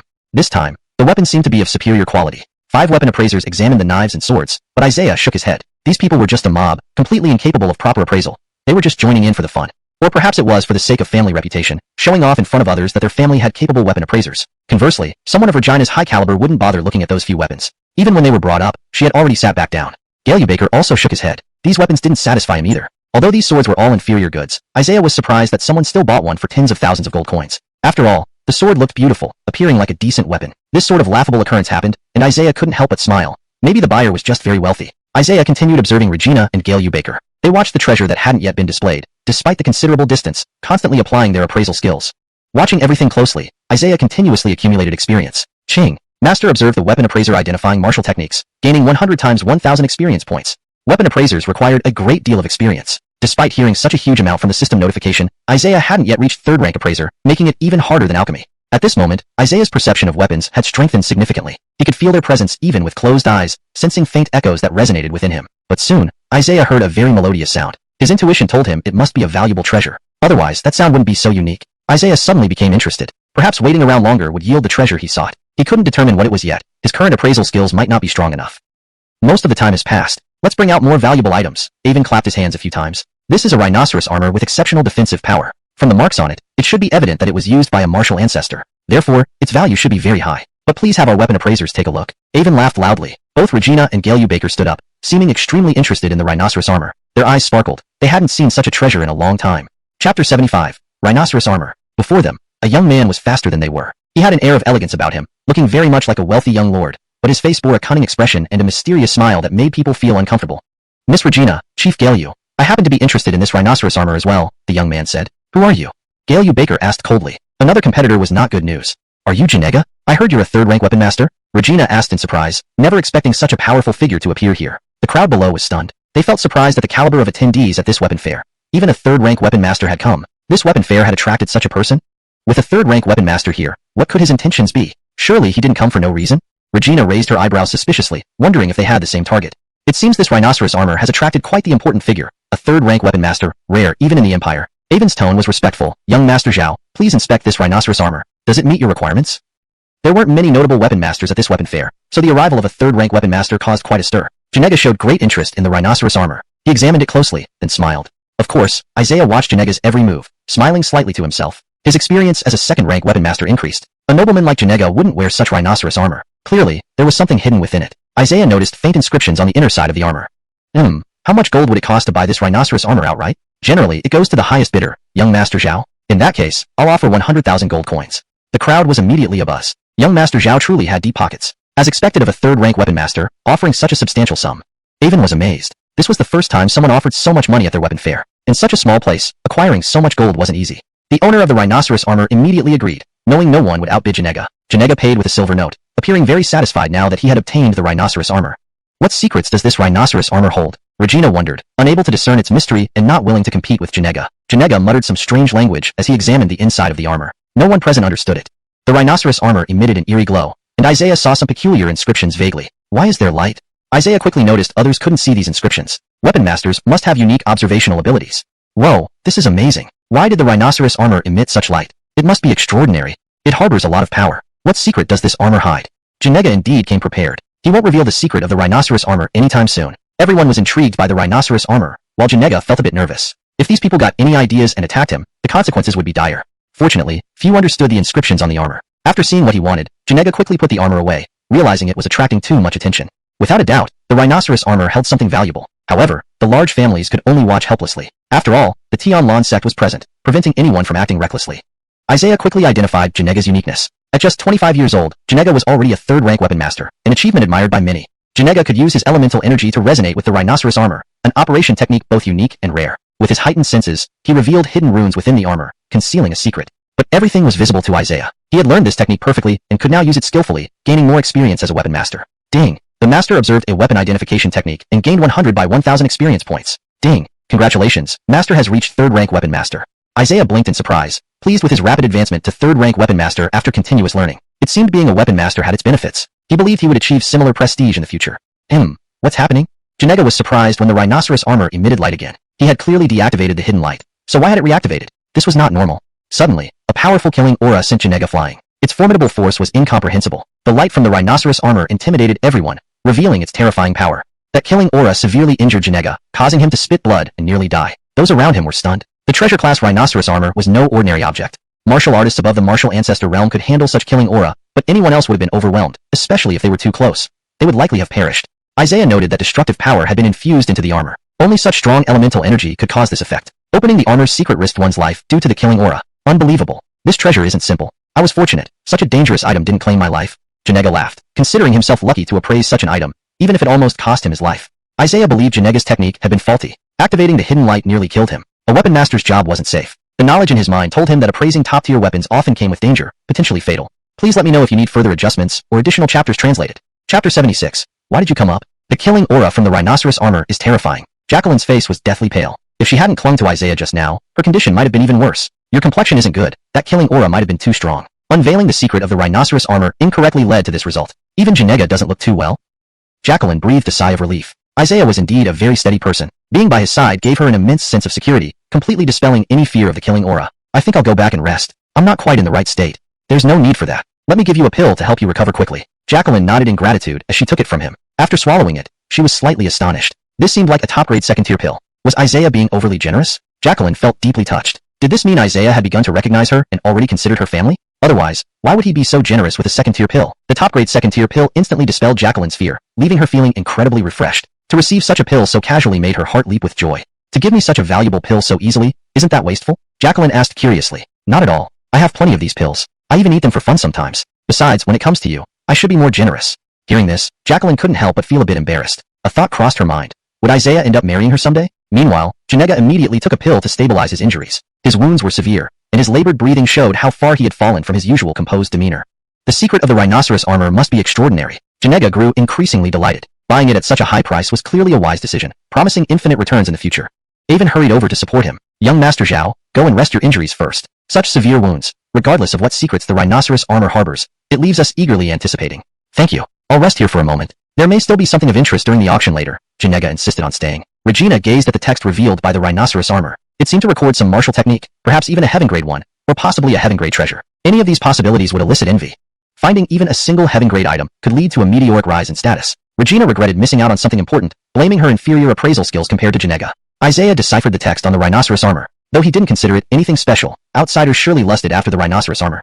Everyone was excited. After witnessing that scene, they were intensely interested in the remaining items. Unfortunately, not being weapon appraisers, they could only rely on luck. Many items remained at the weapon fair. Isaiah glanced through them, hoping there were some decent pieces among them. Now, time is limited. Let's unveil 5 treasures together. If anyone likes any of them, they can come up. As we've seen, this fair has many excellent items. Avon quickly promoted the event.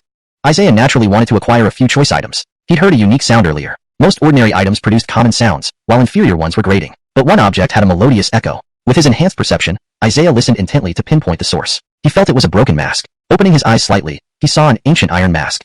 Feeling its resonant echoes, Isaiah concluded it was likely a mystic-grade item, thus making it invaluable, possibly on par with the rhinoceros armor. The 5 treasures appeared ordinary, needing activation by a weapon appraiser to reveal their secrets. Otherwise, they were just plain objects without special qualities. Only the mask seemed valuable, the others worthless and of low grade. Isaiah felt it was time to act, lest someone else beat him to it, especially considering Regina was also a second-tier weapon appraiser. Do any beauties find these 5 treasures appealing? They aren't weapons, but surely at least one person is interested. Avon smiled, trying to encourage someone to come forward. After waiting, Avon shook his head, preparing to move on. No, I want the iron mask. A loud voice echoed, turning everyone's attention to a young man, an unfamiliar face, barely known to anyone. Is that person a weapon appraiser? Why didn't he show up earlier? I'm curious about this youth. Which family does he belong to? Did he just come from the Gallon clan? Those treasures look ancient. Who dares approach without being a second-tier appraiser? Does he understand the rules? An inexperienced teenager approaching was surely just for laughs, destined to retreat if unable to activate the treasures. Gale Baker noticed Isaiah and grew puzzled. He had learned earlier that Isaiah was a pill master. Why is a pill master interfering? It's a waste of time. Ian had been anxious throughout the event, knowing he'd face accountability. Seeing Isaiah unexpectedly left him astonished. What is young Master Galen doing here? When did he get up there? Even Jacqueline was unaware when Isaiah had left. His speed was astonishing. He must have his reasons. Could he now appraise weapons? That seems unlikely. As a pill master, where would he find the time to learn weapon appraisal? Mastering multiple fields simultaneously was nearly impossible. Isaiah was only 18. No matter how talented, it required significant time. It was improbable. Avon recognized Isaiah from their previous encounter, recalling his profound impression of Isaiah's martial talent. Why are you here, young Master Galen? You should go back down, Avon suggested. I came to buy these treasures. I've set my sights on one. Are you sure you can activate it? These items are ancient, not easily awakened. Don't underestimate me. Just watch and you'll see, Isaiah stated confidently. Chapter 77. Activating the treasure. Do you really think you can activate these treasures? If not, you're just wasting time, Avon asked. Does the elder of Tianlan's sect not trust me? Isaiah asked. Seeing Isaiah's confident demeanor, Avon felt it wouldn't hurt to let him try. Isaiah wasn't the type to act irresponsibly. He wouldn't joke about such matters. How much does the seller want for this iron mask? Isaiah asked. The price of the iron mask is 20,000 gold coins. Isaiah's actions seemed unconventional. Normally, one should first attempt to activate the treasure before inquiring about the price, which isn't standard behavior for a weapons master. What is that kid up to? Shouldn't he activate the treasure first and then ask the price? This is ridiculous. Is Isaiah so confident because he's Gallon family's son-in-law that he can behave this way? That guy is probably just making a fool of himself. I can't think of any other reason. Seeing Isaiah's determination to buy the iron mask, the crowd below buzzed with discussion. Many weapon masters dared not even go up to appraise it. Ian stood up anxiously, and beside him, Berkeley was also worried. Isaiah was practically family now, and as deputy sect master, encountering such an incident would be disastrous. Isaiah, you're really daring to do something like this. Aren't you afraid of embarrassing yourself? Galeu Baker slowly approached. What Isaiah was doing would surely become a huge joke. Do you think I can't appraise this treasure? Or that I lack the ability to activate it? Nonsense. If you could activate it, I wouldn't need to be a weapons master, Galeu Baker retorted indignantly. These young people today were truly arrogant and overbearing. It seems many have strong opinions about me. How about this? I'll appraise all the treasures for my first performance. Avon's face darkened at these words. He had initially believed in Isaiah, but his arrogance now made it hard to trust him. Mr. Galen, are you a bit too arrogant? Avon asked, thinking the farce should end soon. At this moment, a servant came forward. The owner of the iron mask hopes Isaiah will appraise it. If he can activate it, selling it to him won't be a problem, and the price won't change. Avon nodded. If the auctioneer allowed it, there was no issue. The auctioneer agreed because they believed Isaiah couldn't activate the treasure, making it an empty promise. No one thought he would succeed. I'm not very familiar with the procedures of this conference, honestly, Isaiah smiled. Avon laughed bitterly. They are certain you can't activate it, so 20,000 gold coins should not be a bad deal regardless of its quality. Oh, I see. Isaiah nodded. Holding the iron mask, Isaiah released his essence energy, gently flowing into it. As an ancient treasure, the iron mask responded to the slightest infusion of essence energy, almost as simple as unlocking a door. Isaiah tried using the manifest will eye to see through the iron mask but found it impenetrable. This object was indeed extraordinary, not a common treasure. His excitement grew. Unexpectedly, the interior of the iron mask was complex, with countless narrow passages. Isaiah believed that as long as his essence energy touched the mechanism, activating it shouldn't be difficult. The crowd couldn't help laughing. Haha, look at that youth acting foolishly. It's impossible to activate that treasure after all this delay. I knew you were here for a show, doing such embarrassing things. While laymen might miss it, Regina and Janega were thoroughly impressed by Isaiah's skilled and unique methods. Such techniques were unseen even in Imperial Weapons Master training. His fluid use of essence energy left Janega envious. Isaiah must be a Grandmaster level expert. Why hadn't he heard of him before? Could it be because the treasure was of a high grade? That's why Isaiah wanted to reveal his skills. Janega couldn't sense the iron mask's interior, knowing he would be helpless. Yet, Isaiah was gradually activating it, only a matter of time. Isaiah closed his eyes, his essence energy coursing through the iron mask, which responded immediately. Suddenly, the iron mask flew into control, emitting brilliant light and powerful aura, startling everyone. They never imagined this shabby iron mask was such a high-grade treasure. Avon, standing nearby, was flung back by the powerful force. He was the most astonished, never expecting Isaiah to succeed, likely activating a profound rank treasure. Did you see that? The light and power from that treasure surpasses the rhinoceros armor. Incredible. There's such a thing. It's probably a profound rank treasure. That kid is amazing.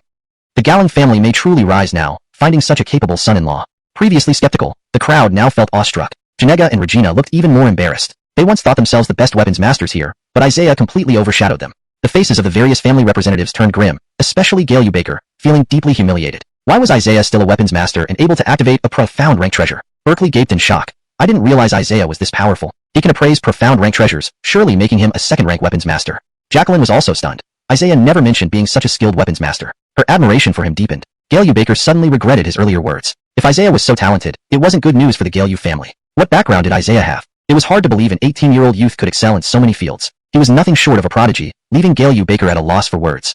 Hashtag chapter 78. He is too mysterious. The imposing aura released by the iron mask was overwhelmingly vast, leaving everyone in awe. Without a doubt, it surpassed the killing intent emitted by the rhinoceros armor. The presence of Janega and Regina suddenly seemed much less significant. Their early appearance seemed to merely set the stage for Isaiah. True geniuses always make their entrance last. Now, Isaiah shone brightly, becoming the most dazzling figure in the entire venue. Ding! Master has activated a high-ranking mystic treasure, the Iron Mask, gaining 200 by 1,000 times experience. Isaiah's senses became even more agile. He felt that his primordial energy could assist him in perceiving more. With the aid of this energy, his perceptiveness grew stronger. Soon, Isaiah raised his hand, causing the remaining treasures to float under his control. He planned to activate all these treasures at once. Seeing Isaiah's maneuver, Janega stood up entirely, feeling as if struck by 5 thunderbolts. What was Isaiah doing? Could a mere 18-year-old really activate 3 treasures simultaneously? It was simply unbelievable. Isaiah chuckled inwardly. These treasures were not of high rank, so he might as well activate them all, and let these people broaden their horizons, sparing them from looking down on others. My god, is he activating 4 treasures simultaneously? What level of weapon master is he? I've never seen such an operation before. Even among 4th-rank weapon masters, I've never seen anyone achieve such a feat. Regina's exquisite face was filled with shock. Even Imperial weapon masters can't do this. Such strong perception is truly beyond comprehension. Galeu Baker watched Isaiah's operation, feeling as if he were about to faint, utterly impressed by his skill. There were also many weapon masters present, some being 1st rank or ordinary masters. They knew how challenging it was to be a weapon master, a profession no less difficult than alchemy, demanding a great deal of time and effort. There were also many weapon masters present, some being 1st rank or ordinary masters. They knew how challenging it was to be a weapon master, a profession no less difficult than alchemy, demanding a great deal of time and effort. Isaiah was only 18. Even if he had started learning appraisal skills while still in the womb, he couldn't have achieved such results. Isaiah's rank as a weapon master was now a mystery. Activating 4 treasures simultaneously must have consumed a tremendous amount of physical strength and primordial energy. Too terrifying. Where does Master Galen come from? If the Empire knew of such talent, they would undoubtedly invite him to take up important positions immediately. Berkeley originally thought he was doomed at this weapons conference, unable to pick out good treasures. But now, Isaiah's brilliance had brought him back to life, making him extremely excited. Master Galen is too powerful. If he really becomes my son-in-law, I'll have no regrets in this life, Ian sighed in admiration. Ironically, Isaiah and Jacqueline were only engaged, and there was a chance Isaiah would eventually leave. The higher his current achievements, the greater the blow to Ian when he departs. Thus, Ian increasingly didn't want Isaiah to leave. Jacqueline, besides marveling, didn't know what else to say. Isaiah was too mysterious. His astounding talent and abilities hinted at hidden secrets. Ding! Congratulations, Master, for activating 4 treasures, gaining 200 by 1,000 times experience. Isaiah smiled slightly. Although the remaining treasures weren't remarkable, Isaiah activated them all. These remaining treasures are all yellow grade. As for their uses, you'll have to study them yourselves. I'm not interested. Isaiah held the iron mask, which was the only thing he wanted. The auctioneers were heartbroken. They thought Isaiah wouldn't be able to activate the iron mask, so they couldn't take it away. But he activated it so quickly. That iron mask looked like a mystic grade treasure, of no low rank, and yet someone walked away with it for just 20,000 gold coins. They were almost spitting blood with anger. Avon hurriedly bowed, realizing his earlier attitude toward Isaiah was not good. If Isaiah held a grudge, Avon would have offended a big shot, one who must be treated with utmost respect. Enoch, wrong word, and the sect might expel Avon immediately to show respect to Isaiah. Isaiah was an absolute genius compared to Janega. It was like comparing a star to the bright moon. The gap between them was immeasurable. According to our agreement, I will take the iron mask, but I won't be concerned with the other treasures, Isaiah smiled. Avon's attitude was much more respectful now. With a smile, he said, Master Galen, you're too humble. This is rightfully yours. Isaiah felt satisfied inside. A high-ranking mystic treasure. He didn't know what it was used for yet, but he'd explore it later. It would certainly be of great help. After all, a high-ranking mystic treasure might not even exist in the entire Tianlan sect, yet Isaiah now possessed one. Many influential families were envious, but they could do nothing. Now that Isaiah was part of the Galen family, everyone held back, knowing the Galen family would protect him fiercely. Even with Berkeley and the deputy sect leader present, no one dared to act rashly. Isaiah naturally didn't reveal the iron mask's grade. Fewer people knowing was better. The atmosphere was uneasy. Everyone felt Isaiah had hit the jackpot. Gentlemen, please remain calm. The weapon conference has its rules. Once a decision is confirmed, don't think about changing it. Otherwise, don't blame the sect for being merciless, Berkeley loudly announced, quieting down many people. Without the Galen family support, dealing with so many powerful families would be incredibly challenging for Isaiah alone. Master Galen, you're truly amazing. Your proficiency in the weapon field is impressive and convincing, Ian smiled. Flattery. I'm just fascinated by swords and have dabbled in appraising, Isaiah replied modestly. Haha, Master Galen, you're such a witty person. With your appraisal skills, probably no one in the Tianlan sect can match you, Ian laughed. Dabbling in appraisal skills led to 3rd or even 4th rank weapon mastery. Isaiah's words made other weapon masters feel ashamed. Others were perfect geniuses with unbelievably high appraisal skills, while they themselves barely understood the basics. Initially here for fun, after such thorough observation, Isaiah was now a master-level figure, filling him with joy. Hashtag chapter 79. I'll teach you. This tenfold system was truly too powerful. He felt that in this world, there was nothing he could not learn. Naturally, Isaiah did not tell anyone about these matters. Others merely looked at him with admiration and envy. Master Galen, I have a request, and I hope you will agree, Ian said. Don't worry. Appraising treasures for you is not difficult. I will certainly help. I am truly grateful, Master Galen. As soon as Ian opened his mouth, Isaiah already guessed what he wanted, which made him respect the young man even more. Previously, because of Isaiah, the Galeu family had fallen out with the Galen family, so it was natural for Isaiah to lend a hand. It was just a trivial matter. Regina recorded everything meticulously, though she still found it hard to believe that Isaiah possessed such abilities. Miss Ming, is this the first time you're reporting on someone like this? Is this young man really that terrifying? An elder protector asked in surprise. He's practically a prodigy. Such a distinguished person must be reported to our master to determine who he truly is and why we knew nothing about him before, Regina said, visibly astonished, her hand trembling as she wrote. Avon smiled. All right everyone, quiet down. We've all witnessed an unparalleled talent, but the weapon competition isn't over yet. The next set of weapons will astound us even more. Servants brought up 4 swords, which looked distinctly different. They emitted faint traces of primordial energy, indicating they were potent weapons. Skilled weapon masters could discern other uses of these swords. The swords emit a faint primordial energy. Surely these can aid warriors in their cultivation. Janega immediately grasped the sword's function. Very well said. Janega correctly identified the sword's function. These 4 swords are also treasures of varying grades. Senior weapon masters have stated that these swords can assist warriors in cultivation, though activating them will be challenging. Avon pointed at the 4 swords. Each sword was razor sharp, making them highly valuable. The price for each sword varies. Are there any interested weapon masters willing to come forward for appraisal? If you're interested, you may purchase and activate it. If one wasn't at least a 2nd rank weapon master, attempting to activate these would likely result in humiliation. Swords that helped in cultivation, despite emitting only a small amount of primordial energy, still offered considerable assistance. Ian nodded to Isaiah, signaling that he agreed. The Tianlan sect needed to acquire such weapons, and naturally, Isaiah would offer his help. Your father wants me to assist. It's better to teach a man to fish than to give him fish. Let me help you instead, Isaiah said to Jacqueline. But I'm probably not skilled enough to become a weapon master, Jacqueline replied with a bitter smile. Under my guidance, you can definitely activate those weapons successfully. Their quality isn't extremely high, so you should manage it. Can I really? You possess the black pupil technique. Don't forget that it can assist in appraising weapons, Isaiah reminded her. Alright, if you say so, I'll give it a try, Jacqueline nodded, somewhat anxious, though she understood the theory behind weapon appraisal. This was her first time putting it into practice. Although members of the Galen family knew the black pupil technique, None had become weapon masters in recent centuries. But with Isaiah's method, she could appraise treasures, albeit not of the highest grade, solving her problem. Try my method. The black pupil technique can help you see through the structure of weapons. Use your primordial energy to touch the core of the weapon, thus activating it, Isaiah advised. But right now, I find it difficult to release primordial energy beyond my body, let alone manipulating it like that. Isaiah pondered. Indeed, this was an issue since Jacqueline hadn't yet reached the martial ancestor realm, making it very challenging. Here's what you can do. Hold your breath and focus. Use your black pupil technique to direct your primordial energy. Even though you can't release it externally, the technique can achieve the same effect. Jacqueline tried it out. Since receiving Isaiah's blood transfusion, she felt a lightness in her eyes and sensed a tiny amount of energy at times, possibly primordial energy. After advancing in the black pupil technique, Jacqueline didn't expect such significant changes within herself. Thank you for your guidance. I'll give it a try. Don't worry. If you fail, I can still help from here. Jacqueline nodded, feeling a sense of being cared for, making her even happier. In the past, Jacqueline couldn't use the black pupil technique for such tasks and nearly lost her life due to it. Not only did Isaiah save her life, but he also taught her how to use the black pupil technique effectively. No one in the Gallant family had utilized it to appraise treasures. Now, Isaiah, an outsider, helped Jacqueline break through many barriers. She believed her black pupil technique could reach greater heights thanks to Isaiah's tutelage. Isaiah whispered to Jacqueline, the third sword is of the best quality. Its core is in the middle of the blade. The second sword's core is in the hilt, while the remaining two are average. I understand. Jacqueline walked onto the stage. Oh, isn't this Miss Jacqueline? What brings you here? Avon asked curiously. He knew the Gallant family had an elder weapon master, but no notable ones had emerged from the family. After receiving guidance from a master, I've come to activate 2 weapons. Avon glanced at Isaiah, then at Jacqueline, surprised by this development. He wondered how strong Isaiah was. Merely guiding Jacqueline could lead to successful activation, something only master-level weapon masters could accomplish. Many weapon masters were intrigued by the 4 swords, each of which was shrouded in mystery. These swords could serve as both weapons and aids in cultivation, greatly enhancing their value. If paired with medicinal pills, it would significantly boost cultivation progress. Several weapon masters planned to try their luck. Regina and Janega were also interested. Such weapons were fairly good. If they were of a higher grade, they'd be perfect. Activating weapons might be simpler, but identifying their authenticity is crucial. If they break after a month or 2, that would be disastrous. That depends on the skill of the weapon master. If they can't identify authenticity, it's quite laughable. This translation maintains the original tone, style, and paragraph structure while ensuring natural English flow and coherence with previous content. Chapter 80. You're doomed to lose. Everyone gazed at Jacqueline with infatuated expressions. After all, she was a great beauty, and being from the Tianlan sect only added to her allure, attracting countless disciples of various sects. Jacqueline didn't know how to appraise before, right? Why did she suddenly step forward? Who knows? A beauty like her knows the black pupil technique. Maybe she has already learned.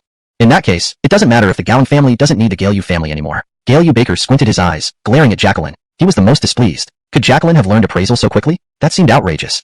Suddenly, Galew Baker thought of something. If Isaiah had guided her, it wasn't impossible. After all, Isaiah was highly proficient in appraisal. If he gave Jacqueline some pointers, and considering she knew the black pupil technique, assisting her wouldn't be too difficult.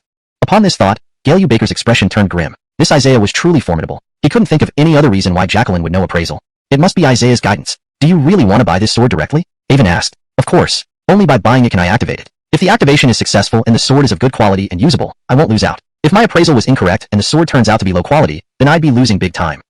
I see. Avon nodded, puzzled by Jacqueline's certainty about the sword's quality. Following Isaiah's instructions, Jacqueline used the black pupil technique to emit a very small amount of primordial energy, which she could still control. Even though her cultivation hadn't reached the martial master realm, the black pupil technique allowed the primordial energy to manifest externally. Acting according to Isaiah's advice, she indeed clearly perceived the internal structure of the third sword. As the primordial energy touched the core of the sword, it began to tremble immediately. Jacqueline felt success was imminent. Avon watched with amazement as Jacqueline successfully attempted her first appraisal. She was about to activate the third sword. He found himself utterly captivated. It seems Miss Jacqueline wants to activate the third sword. If it meets her expectations, it shouldn't take long. The price of the third sword wasn't low, but if it matched its quoted value, Jacqueline felt the price was reasonable. This was Jacqueline's first attempt at appraisal using the black pupil technique. Her heart raced. Her entire family had never managed to achieve this. While they knew the technique, using it for appraisal was almost impossible. Ian furrowed his brows, feeling immensely moved. Originally, he only wanted Isaiah to help with the appraisal, but now Isaiah had even taught Jacqueline the method of appraisal. This was a tremendous favor to the Gallant family. It was unbelievable and made him feel incredibly grateful. Isaiah was truly great. Isaiah's status in the Gallant family was now unmatched. Ian was nearly in tears, unsure how to express his gratitude. This sword could be used for cultivation along with medicinal pills, accelerating her progress greatly. For Isaiah, such a sword was probably not worth mentioning. Jacqueline had an idea to gift the sword to Isaiah, but he might look down on it. After all, the sword at his waist was already very sharp, likely of high grade. Giving him this sword would be embarrassing.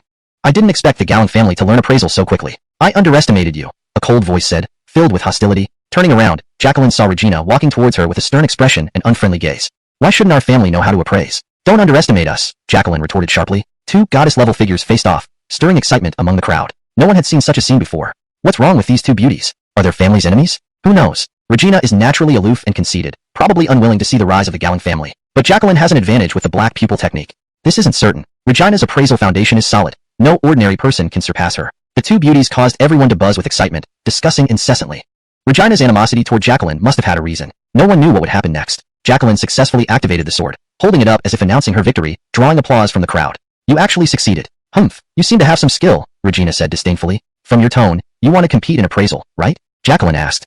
That suits me fine. Let's see who's better. I can assure you, you're doomed to lose, Regina said assertively. Not necessarily, Jacqueline thought, lacking confidence herself since this was only her first successful weapon activation. Avon briefly spoke and introduced the upcoming scroll. This ancient scroll is priced at 30,000 gold coins. Whether it's really worth it depends on whether you can activate it.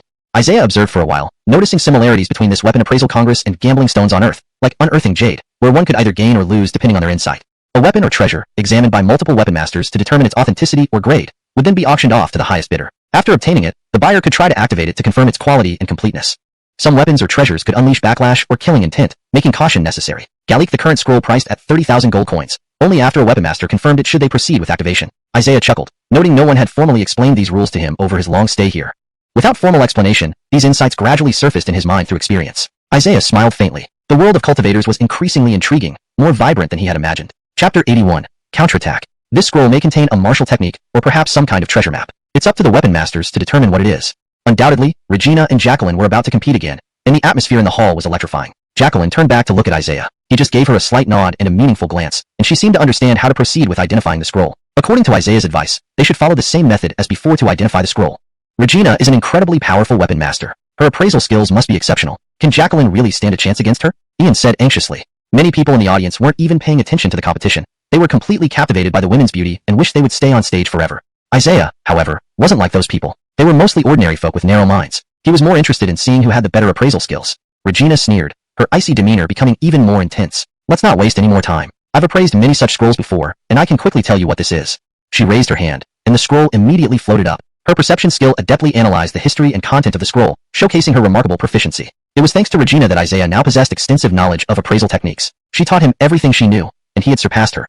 Jacqueline attempted to use the black pupil technique, but weapons and scrolls were fundamentally different. This time, there was no activation involved. Previously, Isaiah had helped her confirm that the sword was definitely of good quality, but now she felt helpless. I have appraised the scroll. It contains an intermediate level Shin, stage martial technique called Heaven Spirit Leg. It's quite suitable for practitioners of the martial ancestor realm, and its power is considerable. Once successfully cultivated, it can significantly enhance a martial artist's speed, Regina announced loudly. Her announcement was met with applause, and everyone admired her appraisal skills. An intermediate level Shin, stage martial technique was highly prized. Many martial artists longed for it, and if one could obtain and cultivate it, it would bring a significant enhancement to their abilities.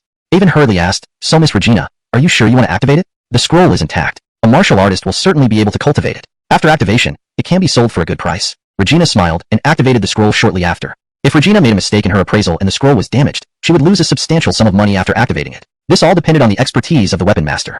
A defective martial technique could severely damage a martial artist's dantian and even lead to energy backlash, causing a regression in cultivation. The words, Heaven Spirit Leg, slowly appeared above the scroll, and the crowd was even more impressed by Regina, considering her a genius weapon master.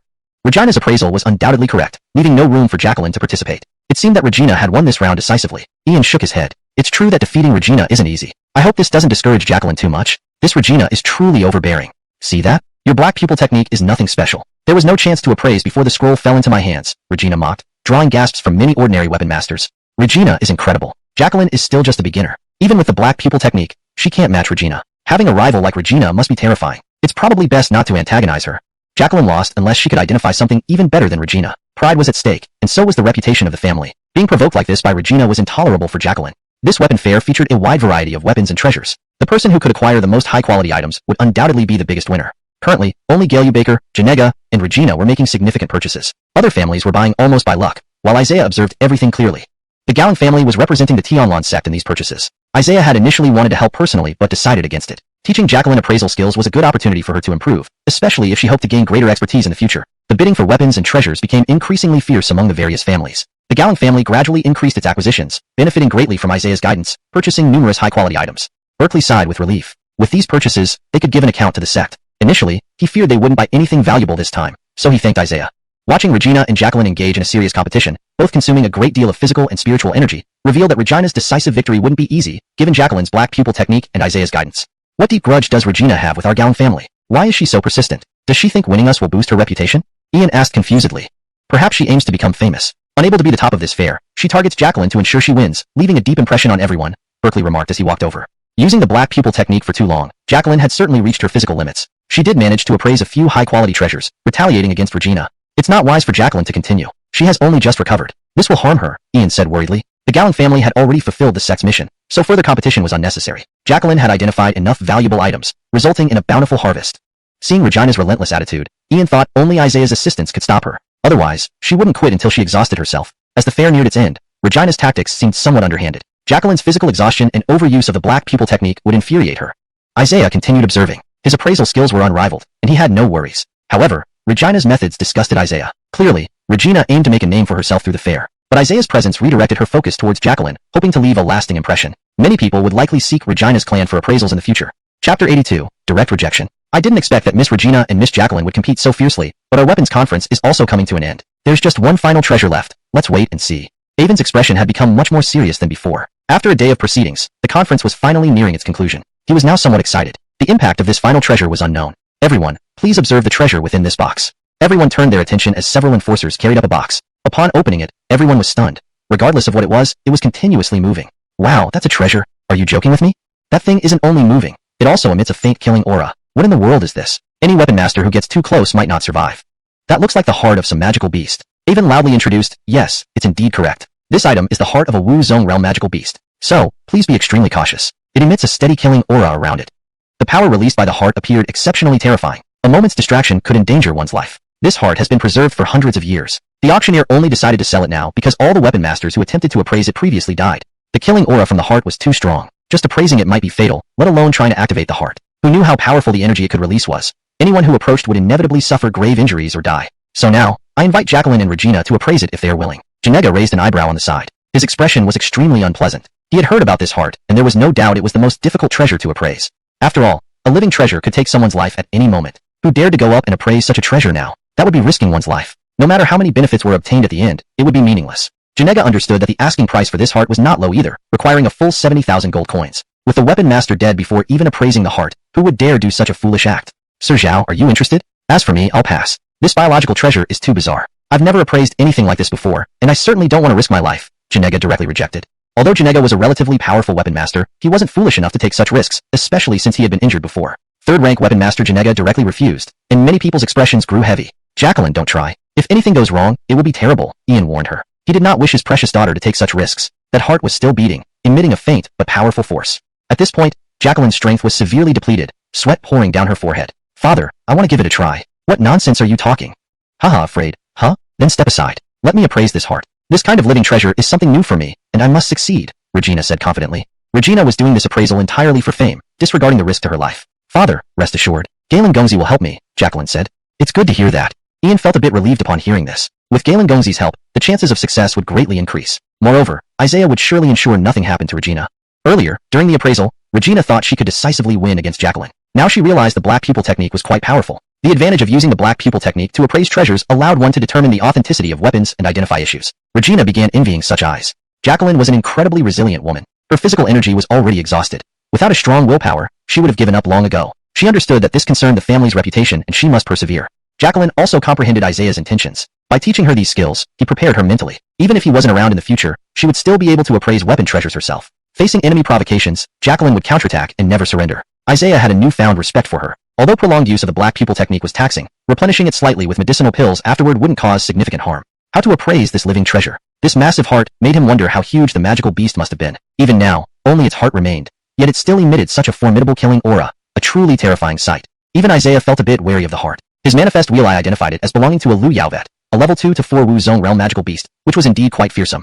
Since it belonged to the animal category, it should fear flames. Isaiah smiled. This knowledge made things safer. Isaiah called Jacqueline over. Don't worry, it won't be too difficult. When the time comes, slowly appraise it with a branch that is fire attached. Release your essence energy gently to perceive the heart. Don't rush it. Otherwise, the heart may feel threatened and react quickly, Isaiah said. Isaiah took out a branch, set it aflame with his fire cloud palm technique, confident in his judgment. Thank you very much. I hope I can succeed, Jacqueline nodded. If Isaiah were to handle the appraisal himself, it would be effortlessly completed without much cost. However, doing so would make people forget about the Gallon family. Therefore, he couldn't do it. He wanted Jacqueline to gain renown, making her a renowned weapon master, which would greatly benefit her family. After all he had done, even if they didn't marry, he hoped Jacqueline would understand. Regina looked quite detestable. Though only a second-rank weapon master, she possessed third-rank qualities, making her a formidable opponent. Her perception and mental strength were also very strong. Isaiah judged that Regina was much stronger than Janega. Faced with such a living treasure, Janega lacked the courage. His reputation would certainly not surpass Regina's and Jacqueline's, being seen as someone who feared death. Haha, Jacqueline, You still dare come up? Why don't you just surrender? If it were Galen Gungzi, he might stand a chance, Regina sneered sarcastically. For a moment, only 2 weapon masters dared to proceed with the appraisal. The atmosphere became tense, the heart exuding infinite pressure. Avon stood far away, not wanting to be harmed by the heart's killing aura. Well, now we have Regina facing off against Jacqueline. This is the toughest appraisal. Please be cautious. Chapter 83. The Heart. Haha, what are you doing with that flame branch? Which weapon master is like you? Isn't this just for fun? Regina asked mockingly. I can't be bothered to explain to someone like you. Just wait and see. Isaiah sized up the heart. After appraising it, he could decide whether it should be used as a medicinal ingredient, or as the source material for forging weapons, or even crafting sturdy armor. No matter which path was chosen, it needed a weapon master's appraisal. The heart is rather large, so you two can appraise it from either side at the same time, Avon said. Jacqueline and Regina both nodded. The climax of the event was about to begin. They had been eagerly anticipating this moment.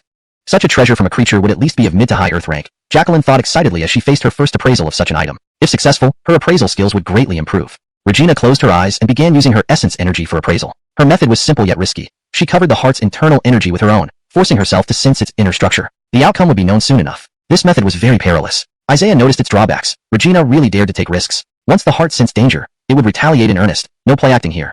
At first, things went smoothly until Regina felt a powerful force push her back suddenly. With a bang, Regina was flung away, landing several meters away before she struggled to her feet, coughing up blood, her injuries severe. Hastily, she swallowed a pill to steady herself. She failed? Miss Regina actually failed. It seems this heart indeed cannot be appraised. Fortunately, the heart did not release its full killing intent, only a fraction. Otherwise, Regina might not have survived. Clearly, being a weapon master was a dangerous profession.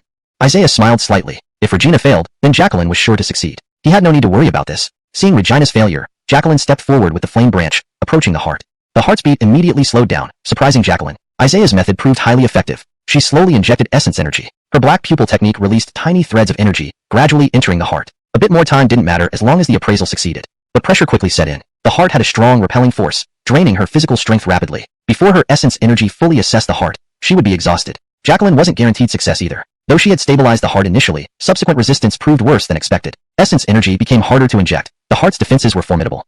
Avon watched anxiously, not daring to get too close due to the danger. What was happening? It looks like Jacqueline may also fail. Appraising this demonic beast's heart is extremely difficult.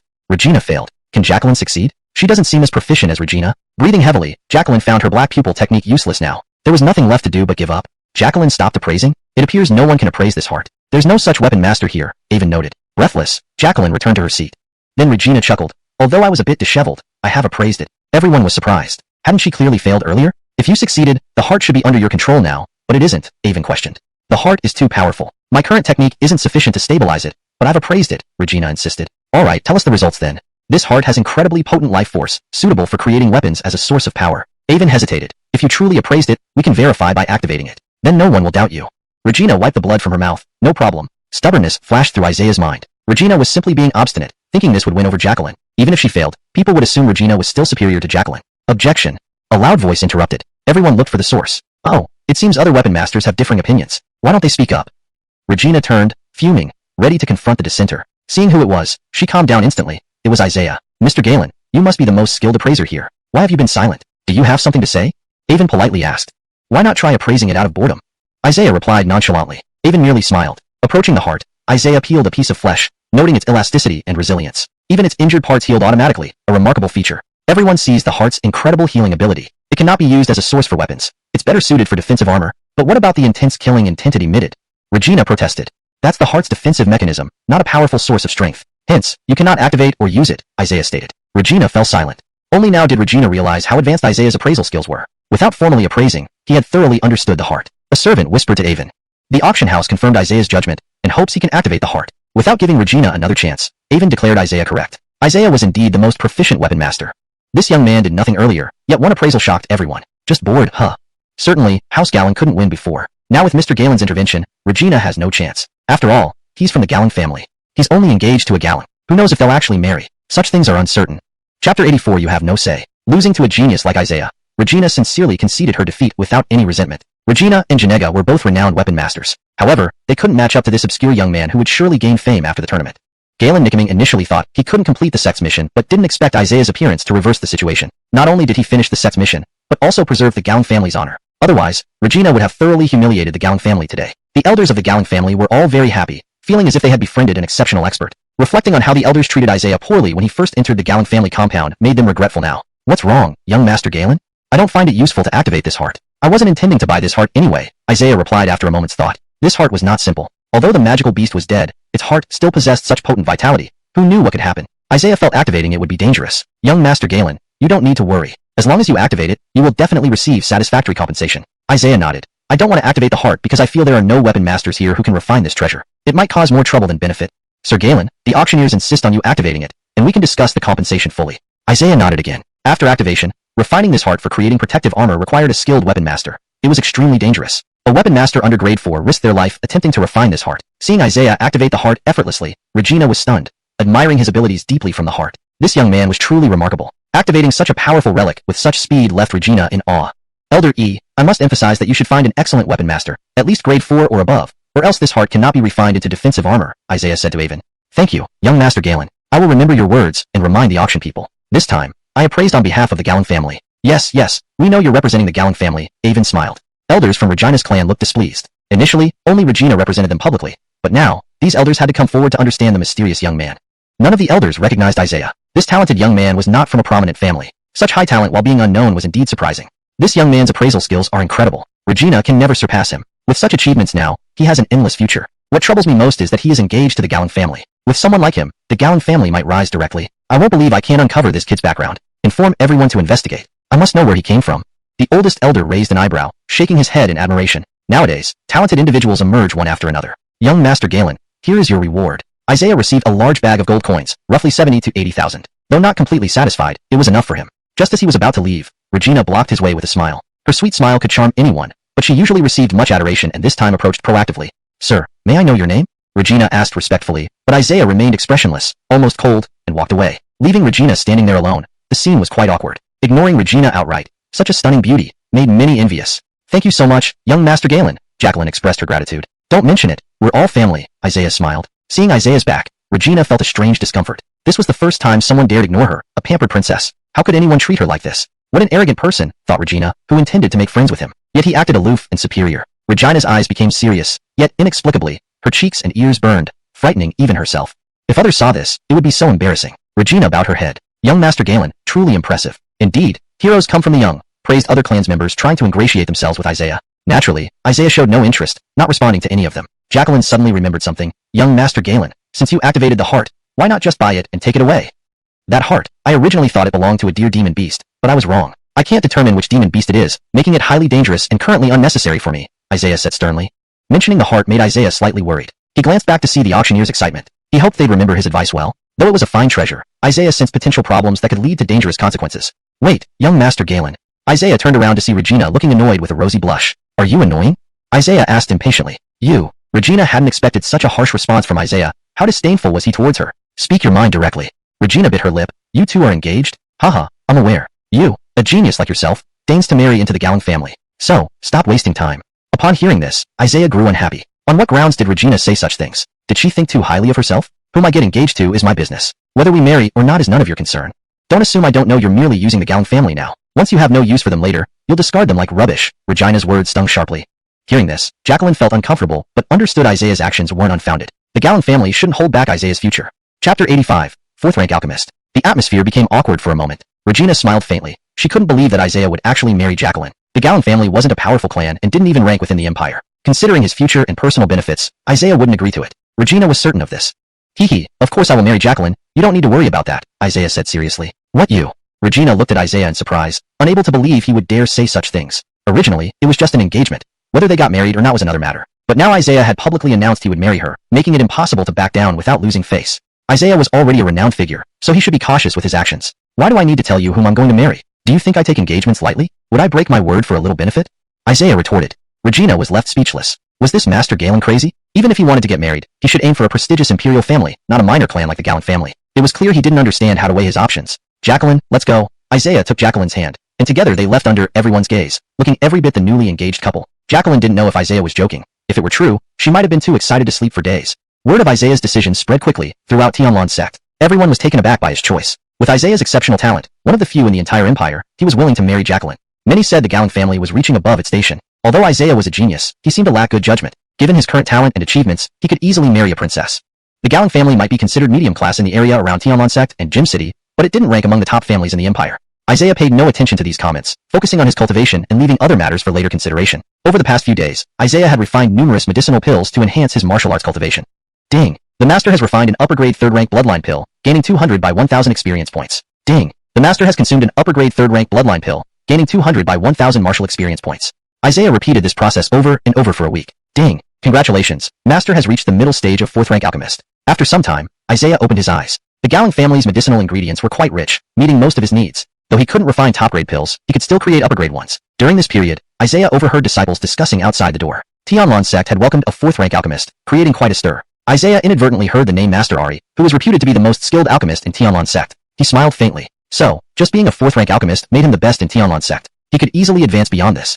At that moment, someone visited. Isaiah opened his eyes slightly. Uncle Gowling, sorry for focusing on cultivation and not paying attention to anything else, Isaiah said apologetically. Hearing Uncle Gowling, Galen Nickaming felt joyful, realizing Isaiah intended to stay, confirming the marriage wasn't fake. Thinking of Isaiah marrying Jacqueline, he couldn't help but feel excited. A faint smile appeared on his lips. But why did Isaiah suddenly change his mind? Could it be his conscience told him it was wrong not to marry Jacqueline? In today's world, personal benefits and prospects were paramount, and breaking promises was common. Galen Nickaming feared any changes of heart from Isaiah. If Isaiah changed his mind, there would be nothing Galen Nickaming could do. Isaiah, I think we shouldn't rush into the marriage, Galen Nickaming said anxiously. Isaiah was surprised. Shouldn't Galen Nickaming be thrilled? Why did he advise against rushing? After some thought, Isaiah realized Galen Nickaming was worried about him changing his mind. If so, it would hurt Jacqueline more not to proceed with the marriage. Uncle Gowling, rest assured, once I've decided to marry, I won't change my mind. Galen Nickaming hadn't expected such a response, feeling a bit incredulous. Isaiah, are you sure? Uncle Gowling, I wouldn't joke about something like this. Please trust me. You can set the date. Are you really sure? Galen Nickaming probed cautiously. Isaiah smiled faintly. I can't go back on my word in front of everyone. I don't want to be that person. That's good. Continue your cultivation then. Just as Isaiah turned back to his practice, he heard commotion outside. It was Master Ari again. Isaiah chuckled. Uncle Gowling, who is this Master Ari? Oh, he's an external alchemist invited by Tianlan's sect. When he arrived, everyone praised him highly. No telling what kind of reward he received, but he's earning gold aplenty. Everyone adores him. Sounds impressive. Alchemists with some reputation in the empire are all the same. Galen Nickaming shook his head. Sir. Galen Nickaming turned to see a servant. Is there something? Well, someone has asked me to deliver a letter to Master Galen. Isaiah asked curiously, who sent it? Master Ari sent it. Isaiah smiled faintly, trying to keep a low profile, yet people still found him. Let me see. Isaiah opened the letter. It seemed Master Ari had an issue with Isaiah. Upon hearing he was an 18-year-old 2nd-rank alchemist, he wished to meet Isaiah personally, claiming he had heard much about him. Isaiah sensed ill intentions through the letter. Master Galen, you don't need to acknowledge such a person. Master Ari is arrogant, and I can barely stand him, Galen Nickaming said plainly. It's fine. Exchange of knowledge among alchemists is normal. Isaiah stood up. He had stayed home long enough and decided to meet Master Ari. Feeling hostility from Ari, Isaiah suspected someone was pulling the strings behind the scenes. Chapter 86. Misleading the Young. Nickaming Gowling was in high spirits. Xiaoxue Gowling had developed genuine feelings for Kimball, and he hoped they would truly end up together in the end. This Master Rogerming was very famous. He had only just arrived at Tianlan's sect, yet many disciples already planned to join his tutelage. Becoming a disciple of an alchemist was the dream of many. Kimball frequently heard Master Rogerming's name throughout his journey. Tianlan's sect's alchemists had never produced any remarkable talent. The most talented were merely a few 3rd-rank alchemists. Now, with the arrival of a 4th-rank alchemist, it was natural that he would be revered like a deity. Master Rogerming's residence was massive, and now visitors came in droves, akin to a bustling street. Kimball chuckled. Even the Gowling family didn't have so many visitors. A lot of alchemists arrived, but they were all 1st-rank or even unranked. They were eager to meet a true master, and Kimball was also influenced by this atmosphere. This world was so brutally honest. One should have been used to it long ago. Master Rogerming put on quite a show, Kimball thought, looking at the long queue. He felt that waiting in line to see him would take too long, losing interest momentarily. The whole Tianlan sect treats Master Rogerming like an ancestor, granting him numerous privileges, unrestricted access to cultivation sanctuaries, free use of the sect's medicinal herbs, and substantial monthly offerings, Nickaming Gowling said with a bitter smile. Kimball hadn't displayed his own alchemical talents at Tianlan sect before and was relatively low-key, so he naturally wasn't bothered by these things. If I have to wait in line like that, I'm not in the mood. Uncle Gowling, let's go. Kimball turned to leave. Mr. Galen, you're here? Tianxia Gowling appeared at this moment. I deeply appreciate your appraisal of those items. I wanted to visit you personally, but you were cultivating. Tianxia Gowling spoke very politely. Uncle Gowling, no need to be so formal, Kimball smiled, brushing it off as a minor matter. Do you want to see Master Rogerming? I'll send someone to inform him immediately. Tianxia Gowling, despite being a deputy head, found it difficult to meet Master Rogerming. Even he had to queue. Let's not bother. Since the master is so busy, I'll go back. Uncle Gowling, don't worry about it, Kimball replied with a smile. Tianxia Gowling then left, having other important matters to attend to. Just as Kimball was about to leave, a servant arrived. Mr. Galen, Master Rogerming wants to see you. This made everyone else quite dissatisfied. They had waited for 1 or 2 hours without getting to see Master Rogerming. Why did Kimball get called in right away? Wasn't that unfair? Who is that young man? Why did Master Rogerming call him in directly? Who knows? He doesn't even have any gifts, showing no respect at all. Isn't that guy a weaponsmith? Why is he here now? The crowd harbored significant resentment towards Kimball.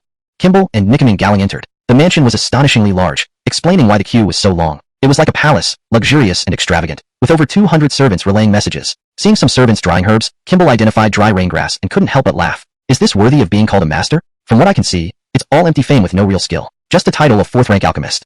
Nickaman Gallon was surprised. Why was Kimball so sure? Why do you say that? That herb isn't bad, but dry rain grass shouldn't be sun-dried, only wind-dried. This master doesn't seem very capable. Kimball glanced at similar herbs, noting that Master Rogerming's methods for preserving and storing them were incorrect. He was certain this master wouldn't amount to much. And for Master Rogerming to invite Kimball personally, he likely wanted to challenge him, a clear invitation to humiliation. Upon reaching a square, Kimball saw Master Rogerming giving a lecture. On the surface, Master Rogerming appeared to be a serious alchemist in white robes, but his behavior was amateurish, lacking the dignity of an alchemist. Rogerming focused on lecturing, while below, countless disciples listened, filled with admiration and reverence for alchemists. To become a formidable alchemist, you must be willing to spend money. This is indispensable. My lessons will differ from other teachers, listen carefully. Rogerming was refining second-rank pills, not imparting actual alchemy techniques but continuously boasting about his skills. Kimball arrived, and Rogerming ignored him, clearly putting on a show. This wait took some time.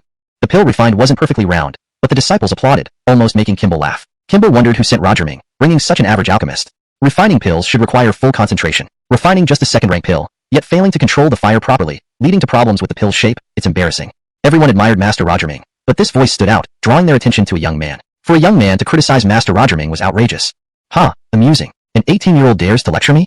Rogerming sneered. Nickaman Gallon stepped forward. Oh, so you're associated with the Gallon family. Truly amusing. How can I not point out flaws if there are any? Kimball asked. What did you write to summon me? Speak directly. So you're Isaiah Lin. Someone dislikes you and asked me to teach you a lesson. Now I see you're indeed arrogant and self-important, Rogerming coldly remarked. Kimball smiled faintly. That person has poor judgment. Sending an alchemist like you to compare with me is futile. You're no match. You think you can act recklessly because you're part of the Gallon family and have Deputy Head Gallon backing you? You're too young. Don't beat around the bush. Let's test our alchemy skills. If I win, you leave Tianlan's sect. You're harming young alchemists and misleading them. Are you actually? Rogerming was speechless, infuriated by Kimball's words. Translation note. Maintained the original tone and style of the novel. Kept the paragraph structure and line breaks as in the original text. Names like Isaiah Lin, Ian, Gallon Xiaoxue, Berkeleyshire, and Rogerming are kept in pinyin form. Chapter 87. Won't lose face. Alright, you must be Isaiah. No problem, let's have a competition then, Master Ari snapped angrily, even interrupting his lecture mid-sentence. Master Ari waved his hand grandly. Isaiah, you will definitely regret this. In front of so many people, I'll see how you salvage the situation. Heh, what do I have to fear from you? This fake 4th rank alchemist? Li, such arrogance, not respecting your elders. Today, I'll teach you a lesson, Master Ari said with great confidence. After all, he was a 3rd rank alchemist. How could he lose to an 18-year-old? Moreover, none of the alchemists in Tianlan's sect were his match, which made him even more certain of winning this contest. Even if Isaiah was 28, his alchemy skills wouldn't surpass his own. Seeing Isaiah confront Master Ari with such vigor, many disciples were stunned. This young man is truly remarkable. Why would he dare act so rudely towards a master? Who knows? The entire Tianlan sect worships Master Ari. Lord Galen might be courting disaster. But still, isn't Lord Galen an alchemist as well? He's not facing an armorer here. Ian hadn't expected Isaiah to target Master Ari so aggressively, as if they had some deep-seated grudge. How would things end up? Ian was very worried. Now that the Tianlan sect treated Master Ari like a pillar, creating trouble with Lord Galen would be terrible. Master Ari sized up Isaiah but didn't find anything extraordinary about his alchemical talent. There wasn't even a hint of medicinal fragrance on him. His alchemy skills couldn't be that impressive. Li, you're indeed too arrogant. You're just the Gallon family's son-in-law. Offending me will ensure you no peace henceforth, Master Ari seethed. Since coming to the Tianlan sect, Master Ari had been worshipped. Being mocked by a mere youth was unbearable. Ian was extremely anxious. Rumors were that Master Ari was a 4th rank alchemist with high status in the Tianlan sect. He only knew from Jacqueline that Isaiah was an alchemist. But starting a contest now, wasn't that a bit impulsive? Lord Galen, perhaps we should call it off. I thought this was friendly exchange, but this has no meaning, Ian advised. If matters got out of hand here, it wouldn't bode well for the Gallon family or the sect. Master Ari was a key figure in Tianlan's sect, someone not easily trifled with. Moreover, Isaiah was challenging their reputation. Alchemists held unique status. Even large clans dared not disrespect a 4th rank alchemist. Ian also heard that Master Ari had a brother who was a 5th rank alchemist. Such figures were untouchable. Pulling at Isaiah's sleeve, Ian urged him to reconsider, but Isaiah showed no sign of backing down. Uncle Gallon, don't worry. I won't embarrass myself today, Isaiah said earnestly. Geniuses often have this trait. Once Isaiah set his mind on something, not even 9 oxen could drag him away. If you want to compete, you decide. How the pills are refined, what rank, everything is fine. Haha boy, you're too arrogant. Bring in the Tianlan sect's alchemists, Master Ari commanded loftily, hands folded, looking down at Isaiah. Master Ari, why don't we keep this low-key? No need to involve the sect's alchemists, Ian smiled diplomatically. To prevent this kid from reneging after losing, I want the Tianlan sect alchemists to witness this. Don't think you can deny losing against me. Summoning the alchemist would show everyone that Master Ari was the top alchemist here, and losing to this arrogant youth would serve as a stern warning. The alchemist elders of Tianlan sect quickly arrived. Isaiah glanced at them. They were all early 3rd rank alchemists with considerable experience despite their age. For early 3rd rank alchemists in total greeted Master Ari respectfully. See that boy? This is what success looks like, something you'll never reach. Since they're here, please bear witness to our contest. I don't want any backtalk when this brat loses, Master Ari spoke confidently. The 4 alchemists nodded. Of course, Master Ari. We'll refine 3rd rank return essence pill. Whoever does better wins, Master Ari stated smugly. So, you go first. Haha, are you scared? I won't provide the formula. No problem, piece of cake. Lee, if you lose, you kneel and apologize to me. If I lose, I'll leave the Tianlan sect. Isaiah nodded. Master Ari chuckled wickedly. He doubted a mere brat could defeat him. Afterward, he'd claim he was mistreated. The Tianlan sect would surely offer him greater rewards to retain him. The return essence pill is a family secret, unknown outside. I'll see how you manage without the formula. Master Ari smirked. Ian stared in shock. His impression of Master Ari worsened. How despicable. A 40-year-old alchemist competing with an 18-year-old using a rare family pill recipe. Ari would surely win. It showed his cunning nature. Isaiah stood no chance. Ian wanted to persuade Isaiah to quit while he could. Master Ari began refining the pills, revealing competent skills, though lacking precision, resulting in flawed pills. He placed ingredients into the furnace, ignited chi to produce flames, melted the ingredients into elixir liquid, then shaped the final pills. In less than half an hour, the pill is nearly complete. Master Ari lives up to his reputation, refining third-rank pills so swiftly.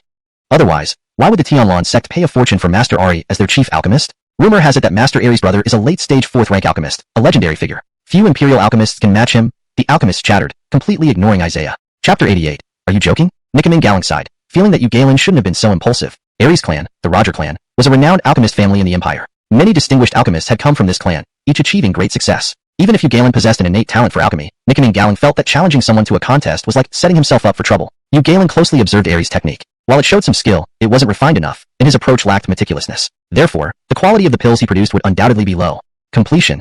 Master Ari shouted loudly. See? I've just refined an intermediate grade third-rank return primordial pill. Now it's your turn, little brat. I'm eager to see how powerful you really are. Master Ari proudly showcased his pill, while the four alchemists immediately came forward to examine it. Wow, this pill is incredible. An intermediate grade third-rank pill crafted so swiftly by Master Ari. And among third-rank pills, refining a return primordial pill is notoriously difficult. For Master Ari to do it so perfectly and swiftly, Heavenly Wave Sect indeed made the right choice having Master Ari as our chief alchemist. Receiving such praise from the four alchemists, who were now essentially the judges, Ari couldn't help but feel incredibly smug. He stood tall and exuded arrogance. Master Ari chuckled, then looked down on Galen with disdain, wondering how he would refine the pill without knowing its formula. Without it, even guessing randomly would be impossible. This being a unique potion of his family, Master Ari didn't believe Galen could possibly succeed, ensuring his victory. Why aren't you talking, boy? Are you scared? Nikamin Galing retorted angrily. That's not fair. In this contest, you should choose a common third-rank pill, not a family-specific potion. How can Galen refine it without the formula? Isn't this too underhanded, Master Ari? Underhanded? Humph. This brat has no humility, acting arrogant beyond reason. Deciding which pill to refine was his call. Is he now refusing to honor the wager? Just as I expected from him, Ari said mockingly. Haha, you're making me laugh. Suddenly, Galen burst into laughter, leaving everyone baffled about why he was laughing instead of fearing. With just 3 ingredients, you only managed 1 pill. Are you joking? And you dare to call yourself a 4th-rank alchemist? Galen challenged. To actually mock Ari at this point, the boy must be insane. Everyone was bewildered. Hearing this, Ari flew into a rage. He waved his arm towards Galen and pointed at him accusingly. Alright, show us what you got. I don't believe you can surpass me. Galen claimed he wasn't a 4th-rank alchemist, and Ari harbored considerable doubt. He had only achieved late 3rd rank. Outsiders simply assumed he had reached 4th rank because he could refine their family's exclusive 4th-rank potion. If this secret came out, Ari would lose face, so he had to keep it hidden. Why did Galen guess correctly? Ari felt wary. Could this young man actually discern such things? It seemed implausible. However, Ari dismissed his concerns, thinking Galen, only 18, couldn't possibly be that skilled, likely struggling even with 2nd-rank potions. Especially the return primordial pill, a Roger family exclusive. It was impossible for outsiders to know the exact method, so Galen had no chance of winning. Thinking of this, Ari couldn't suppress a grin. Although dealing with such a youth might be considered underhanded, he was still clever. Watch carefully, Master Ari. Watch me refine the potion. Galen began the process unhurriedly, appearing relaxed and confident, a sight that both intimidated and intrigued the onlookers. Galen started selecting the ingredients, and Ares' expression turned serious. Why did he know all the ingredients for the return primordial pill? This seemed impossible. With wide eyes, Ari saw that Galen hadn't picked the wrong ingredients. These were precisely for the return primordial pill. Galen handled the furnace effortlessly, performing flawlessly, leaving everyone amazed at his dexterity. Most astonished was Ari. He refused to believe Galen could refine the return primordial pill perfectly. The selection of herbs was flawless, almost as if he were from the Roger family. Whoa, look! Galen can ignite chi flames and control the heat so well. That's truly impressive. Weren't they saying he's an armorer? Why is his alchemy so advanced too? Could it be the same person? My goodness, I envy him. Both an armorer and an alchemist. He's a prodigy. It's mind-boggling. To excel in 2 fields like this left Nikamin Galing deeply impressed. Then again, wasn't Galen's cultivation also formidable? Was he exceptionally gifted in all 3 areas? Was Galen a gift from the heavens? Nikamin Galing couldn't fathom how such a genius came to be. Ding! Master has successfully refined a top-grade 3rd-rank return primordial pill, earning 100,000 experience points. Galen hadn't spent much time. Watching him refine was like enjoying an art form, offering insights into alchemy knowledge. Done. I've refined my return primordial pill in half an hour. It's impossible. Ari stood up abruptly, unable to accept this outcome, feeling utterly stunned. How did Galen know the formula? An exclusive Roger family formula, yet he managed to refine it. Could he be encountering a demonic genius? Master Ari stared in disbelief, as if seeing a ghost. Galen opened the furnace, revealing 3 return primordial pills before the audience. A fragrant aroma spread, invigorating everyone. However, Ares' pills had no such effect. The pills emitted a gentle glow, bringing warmth. The four alchemists inspected them, struck by shock. Refining 3 top-grade third-rank pills from 3 sets of ingredients, isn't that astonishing? Refining a third-rank pill itself is challenging, let alone a unique Roger family potion. How did he manage? My heavens, did Lord Galen learn the refining method somewhere? What terrifying realm has he attained? From afar, Ari watched the returned primordial pills in the furnace, too stunned to speak. What was happening? Please let me know if there's anything else you'd like to adjust or translate. Chapter 89. He is a genius. How could Isaiah possibly refine the returning essence pill? It was infuriating. The worst part was that what Isaiah had refined was a top-grade third-rank elixir. Have you seen enough? Now that you've lost, I practically have a complete victory, Isaiah said with a smile. Master Ari swallowed hard, still in shock, and struggled to calm his inner turmoil. Don't be so harsh. Leave room for mercy. We may meet again. Master Ari's face turned black. The four alchemists also felt extremely awkward. After all, Master Ari was the sect's chief alchemist. If he were dismissed like this, how would they explain it to the Roger family in the future? How can you not admit your loss? Isaiah asked. Ari was momentarily speechless. He did indeed lose, leaving him without any ground to stand on. All the admiration from the disciples below vanished instantly, his reputation almost entirely ruined. After this incident, it was doubtful that Ari could continue serving as the chief alchemist. You're merely a third-rank alchemist but dared to call yourself a fourth-rank alchemist here. How laughable, Isaiah said with a chuckle. Young man, you? Ari nearly spat blood in anger. He had never been undermined like this before. Who exactly was this young man? What, you still refuse to admit it? Ari knew deep down that even if he denied it, it wouldn't change anything. His reputation was already destroyed, making it exceedingly difficult for him to remain in Tianlan's sect. Isaiah glared fiercely at Ari, and his manifested eye immediately came into effect. Under the overwhelming icy aura, Ari had no recourse. He didn't know why he felt so afraid, as if admitting this was the only way to survive. He felt chills run down his spine.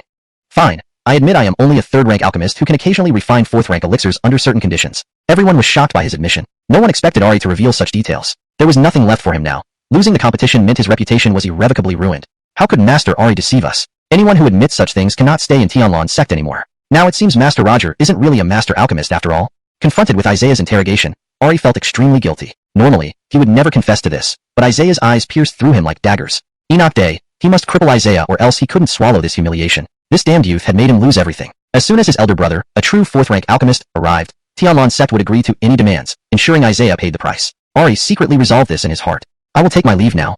Ari looked like he was about to resign. Ian thought this approach was very inappropriate. Apart from Ari being the current chief alchemist, the Roger family was a major clan and a renowned alchemy lineage. Provoking them was too risky. He should at least give Ari a way out to avoid unforeseen consequences. Sir Galen, let it go this time. He has admitted to everything, Ian pleaded. Originally intent on pressing his advantage, Isaiah softened at Ian's words and nodded. Master Ari, don't say it like that. Let's discuss this later. But will Sir Galen agree? Ari asked helplessly, knowing his defeat sealed his fate. Heavy footsteps echoed suddenly, and everyone's expressions changed, displaying great respect. Ari sensed something wrong, feeling a powerful oppressive force. Lifting his eyes, his face turned ashen. Why did his elder brother appear at this moment? Brother, how did you come here? Ari asked in surprise. A 50-year-old man walked forward, dressed in a dignified robe, exuding an authoritative presence. With a few strands of white hair, his demeanor was stern, emitting a strong sense of power and indicating he was a true fourth-rank alchemist. The genuine fourth-rank alchemist's body carried a faint medicinal chi, a result of refining hundreds of different elixirs over time, which Isaiah could feel. Ian hadn't expected to personally encounter such a notable figure. He is the Roger family's fourth-rank alchemist and deputy patriarch, Giri, elder brother of Ari, Ian muttered. Giri, looking even more authoritative than Ari, appeared to be a formidable figure in both alchemical expertise and martial cultivation. Isaiah noticed his unique aura. Ian also hadn't anticipated Isaiah's alchemical skills surpassing Ari's, leading to this confrontation with Giri's arrival. What would happen next was unpredictable. Despite revering Giri, Ian remembered Isaiah was his son-in-law and decided to step up. The atmosphere grew heavy, with Giri's serious expression amplifying the oppressive force. Ian tensed, fearing an outbreak of hostilities. Giri seemed unfathomably profound. This is the one who caused you trouble, brother. Please do me justice, Ari said through gritted teeth. Why did you provoke such a genius, Ari? Ari froze, unable to grasp his brother's meaning. Brother, what do you mean? Galetal brother, you lack vision. How could you not recognize such a genius? Giri shook his head and bowed respectfully to Isaiah. What brother? Ari thought he had misheard. How could his esteemed fourth-rank alchemist brother show such deference? You're too ignorant. Sir Galen is a famous weapon master, whose appraisal skills are unmatched in Tianlan's sect, Giri continued. And he is so young. Isn't he a genius? This left Ari speechless, utterly bewildered by the situation. Could this young Isaiah really have so many achievements? Ari hadn't anticipated an 18-year-old boy accomplishing so much. It was almost surreal. Sir Galen, you came to listen to Ari's lecture? He isn't very precise, and there might be errors in his elixir knowledge, Giri said with a smile. Chapter 90. Not so excessive. No, we just had a competition in alchemy. Upon hearing this, Giri's expression turned grave immediately, and he became even more displeased with his brother. Ari, you really have the audacity to bully someone smaller than yourself by refining Huiyuan pills? Giri reprimanded him angrily. Isn't this openly bullying Mr. Galen? Isaiah smiled faintly. Although we refined the Huiyuan pill, I won in the end. Giri was greatly surprised upon hearing this. Outsiders would not know about the unique methods of refining medicinal pills in the Roger family. How could he possibly win? However, when Giri saw the pill, he was even more shocked as it was indeed a top-tier third-grade medicinal pill. Ari, did you lose even under these circumstances? Giri asked. Yes, brother. I really lost, said Ari, his face losing all color. From now on, his standing within the family would likely be even lower. To suffer such an embarrassing defeat was truly humiliating. Giri looked at Isaiah perplexedly. He smelled a faint scent of alchemy from him, something that certainly wasn't what one would expect from a third-grade alchemist. After examining the medicinal pills produced by both parties, the gap in their alchemy skills became apparent. Isaiah's skills were far superior to those of Ari. Moreover, the quality of the medicinal pill refined by Isaiah was impeccable. Giri began to speculate, could Isaiah be a fourth-grade alchemist too? Isaiah glanced at Ari. His alchemy skills are indeed mediocre, and there were many minor mistakes. Isaiah pointed out Ari's shortcomings. Giri hurriedly bowed. My younger brother is indeed untalented. Losing to a genius like you must be considered good fortune for him. Didn't you agree to leave if you lost? Why do I still need to remind you? Isaiah said to Ari. Ari was on the verge of tears. Ari, did such an agreement exist? Yes, we had a bet. The loser would roll out from here. So why are you still standing here? Get out quickly. Giri gestured toward the door. Ian pulled on Isaiah's sleeve, suggesting that he should not go too far as they would inevitably meet members of the Roger family again in the future. Alright, just disappearing from my sight will do. I don't mean anything else, Isaiah replied. Mr. Galen, you were too courteous. Ari has always lacked skill. Now that he has lost to you in alchemy, I believe he should admit his defeat.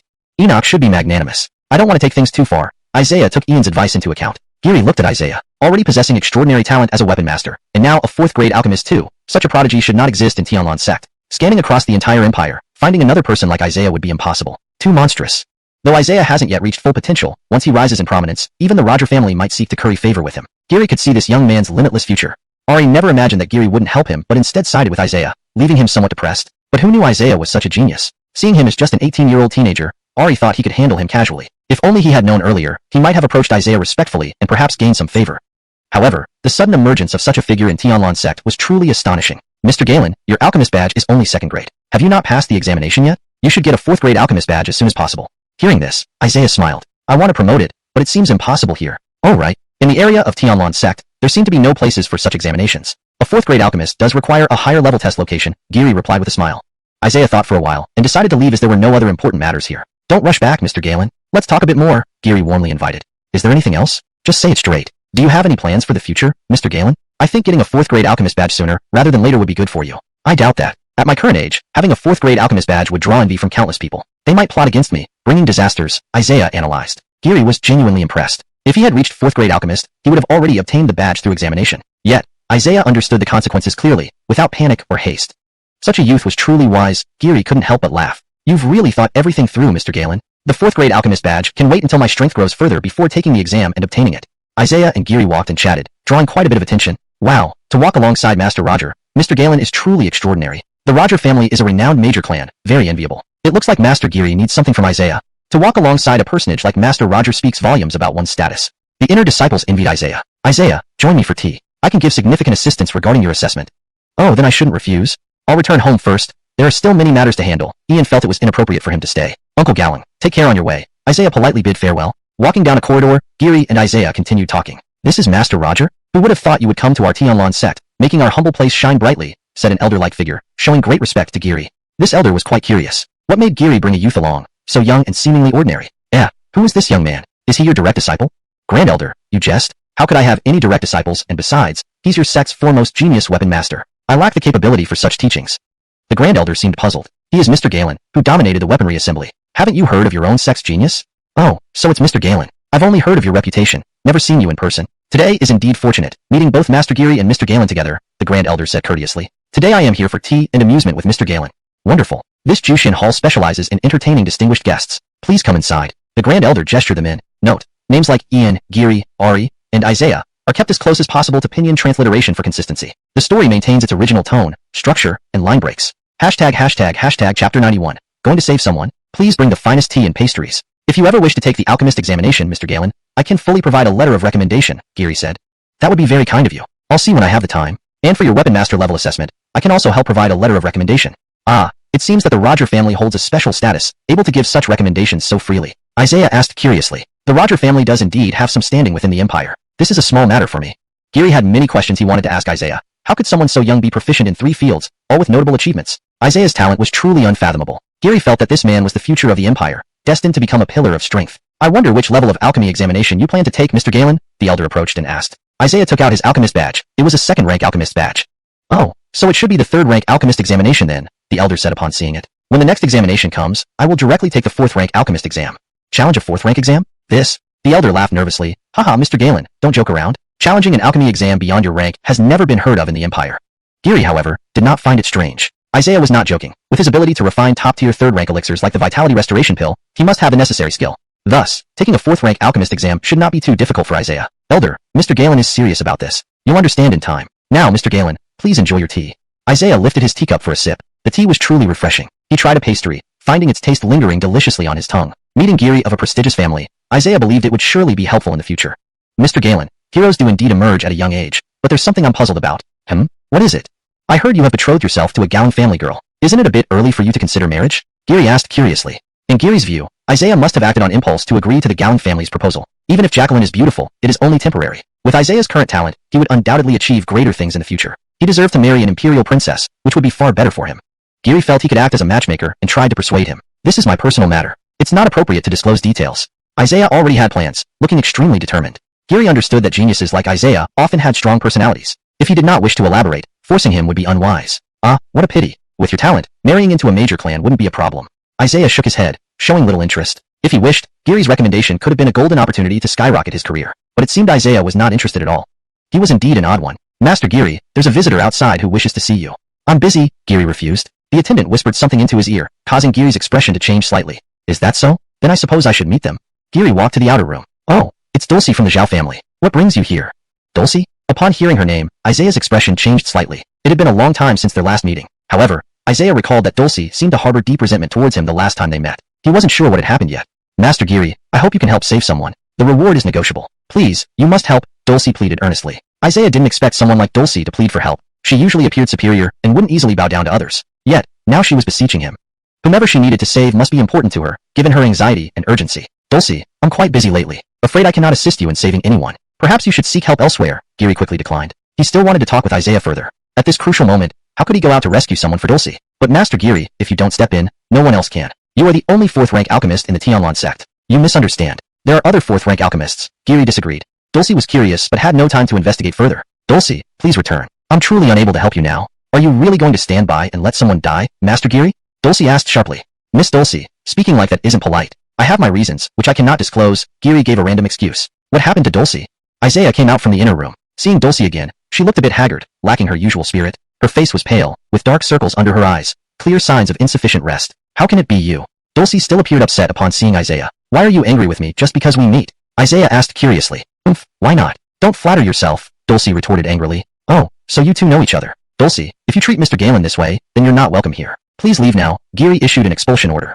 No, Master Roger, she and I are good friends. We just had a minor disagreement. She did nothing disrespectful, Isaiah explained hurriedly. Dulcie did look rather disheveled, lacking her former vigor. Isaiah couldn't help but wonder what she had gone through. A daughter of privilege like her shouldn't encounter any setbacks. Oh, she's your friend. Then please come inside, Dulcie, and tell us more slowly. Geary changed his tone abruptly, catching Dulcie off guard. Just moments ago, Geary claimed he was busy. Why did his attitude suddenly shift so drastically? Soon Dulcie realized it was all for Isaiah's sake. Feeling somewhat unwilling, she would have left if it weren't urgent to save someone. Chapter 92. We are engaged. Isaiah's talent earned admiration from Geary, but Dulcie quickly discerned his true intentions. He was just a self-interested person. Master Geary, there is someone very important to me who is about to give up. Could you please save her? Dulcie said in a tactful manner. Isaiah smiled and asked, Master Geary, such matters shouldn't be an issue for you, right? It's merely a small effort. As a fourth-rank alchemist, it shouldn't be any problem for you. Well, since young Master Galen puts it that way, Dulcie, tell me who this person is. Geary suddenly remembered something, and his expression changed drastically. Could it possibly be someone from your Zhao family? Yes, it's my brother from the Zhao family. The Zhao family? Miss Dulcie, don't blame me for not helping. I really wish I could assist, but I'm powerless, Geary replied with difficulty. Why can't you save someone from the Zhao family? Isaiah asked. Master Galen, you might not know this, but the Zhao family's bloodline is unique, concealing immense power. Ordinary fourth-rank medicinal pills cannot be used recklessly. Not only would I not be able to save him, but I might end up killing his brother, Geary explained awkwardly. So there's that, huh? If someone from the Zhao family gets injured, they're left to die then, Isaiah said curiously. Fearfully, only the Empire's senior alchemists can save the life of someone from the Zhao family. As a distinguished clan within the Empire, there's nothing I can do, Geary shook his head. Hearing this, Dulcie's face turned even paler. She nearly fainted, if not for Isaiah catching her. Are you okay? Isaiah worriedly asked as he hurriedly took out a third-rank medicinal pill for her to take. Soon, Dulcie regained some color in her face and looked much better than before. Geary was somewhat surprised at how generous Isaiah was. He handed out a third-rank medicinal pill so casually, without even the usual formalities. Even Master Geary would repeatedly remind anyone who received a second-rank pill never to forget his favor. But Isaiah simply gave the third-rank pill away without a word, making Geary yearn to try one himself. Outside Shinju Hall, Jacqueline approached slowly while the servants tried to stop her. Miss, you can't go in there. I've come to find young Master Galen. The servant hesitated for a moment. All right, miss, please come in. After some contemplation, Isaiah said, since that's the case, let me see what I can do for you.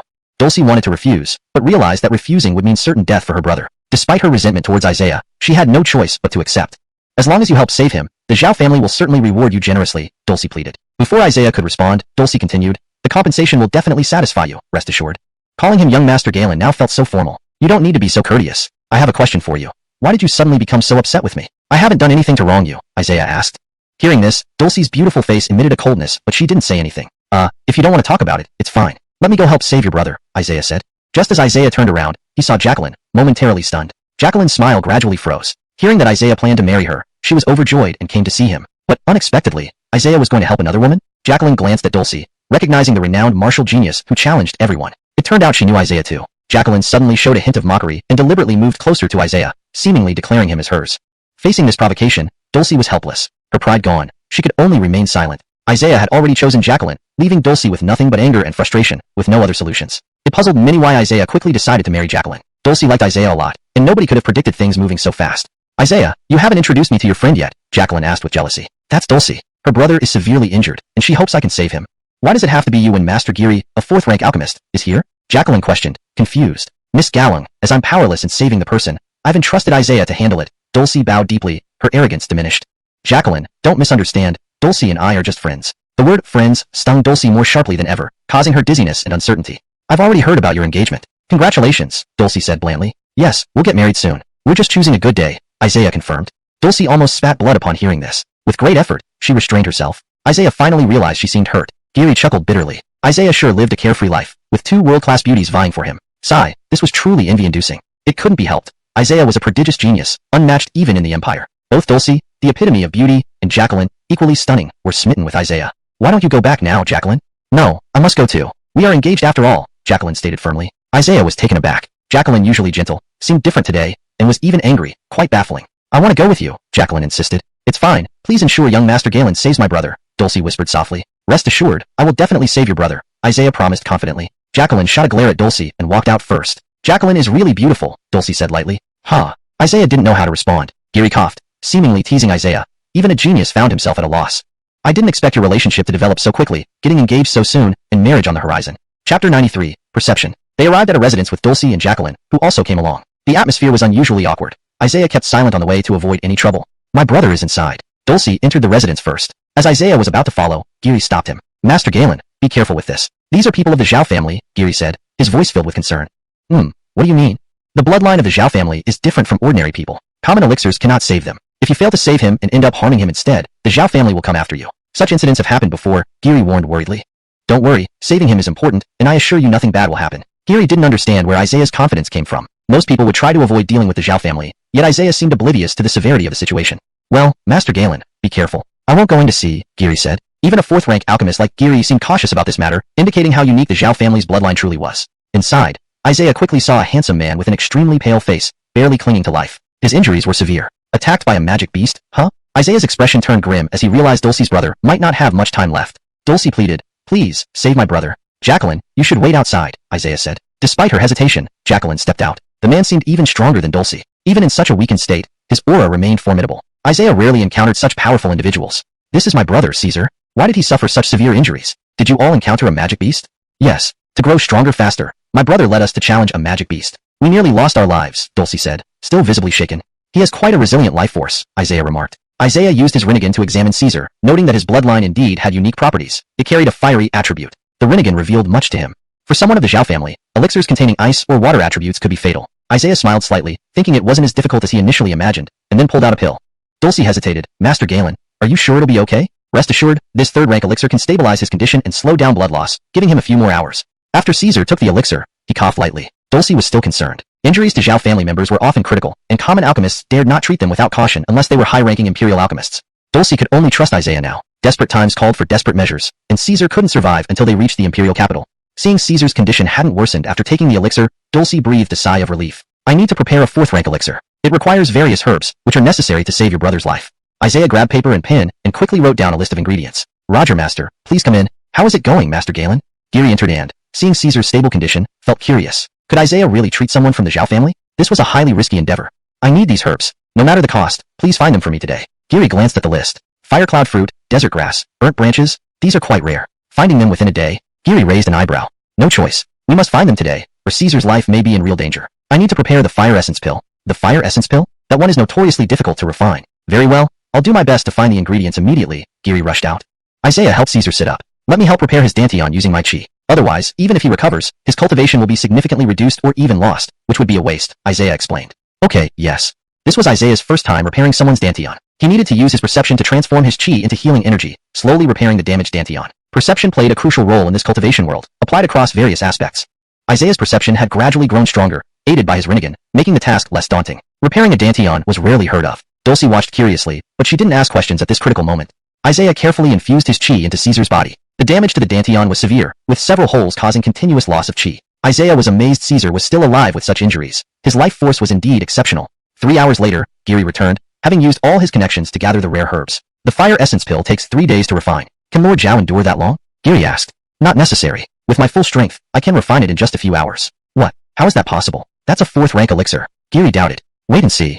Isaiah wasted no time, starting to refine the elixir. Geary left the room to wait outside, not wanting to disturb him. Isaiah began refining the 4th rank elixir, adding each herb into the cauldron. Ding! Master Galen refines the 4th rank elixir, fire essence pill, gaining 100 by 1000 experience. Ding! Refining speed and quality can be doubled. Would you like to increase by 20 times? Isaiah opened his eyes, surprised that he could double his efforts. He naturally chose to proceed. Refining elixirs 20 times faster, Isaiah felt confident of success, drastically reducing the time required. Ding! Congratulations on successfully refining the top-tier 4th rank elixir, fire essence pill, gaining 100 by 1000 experience. Ding! Congratulations on successfully refining the top-tier 3rd rank elixir, dry grass pill, gaining 100 by 1000 experience. Hashtag Chapter 94, Family. It had been 4 hours since Isaiah completed the refining of the pills, and Dulcie was still waiting anxiously outside. Isaiah administered the pill to Caesar. PFFF. Caesar spat out a mouthful of black blood, and Dulcie rushed in immediately. My brother. Rest assured. He's out of danger now. He'll recover quickly, but he'll need plenty of rest for several days. Make sure he doesn't use any essence energy during this period, Isaiah advised carefully.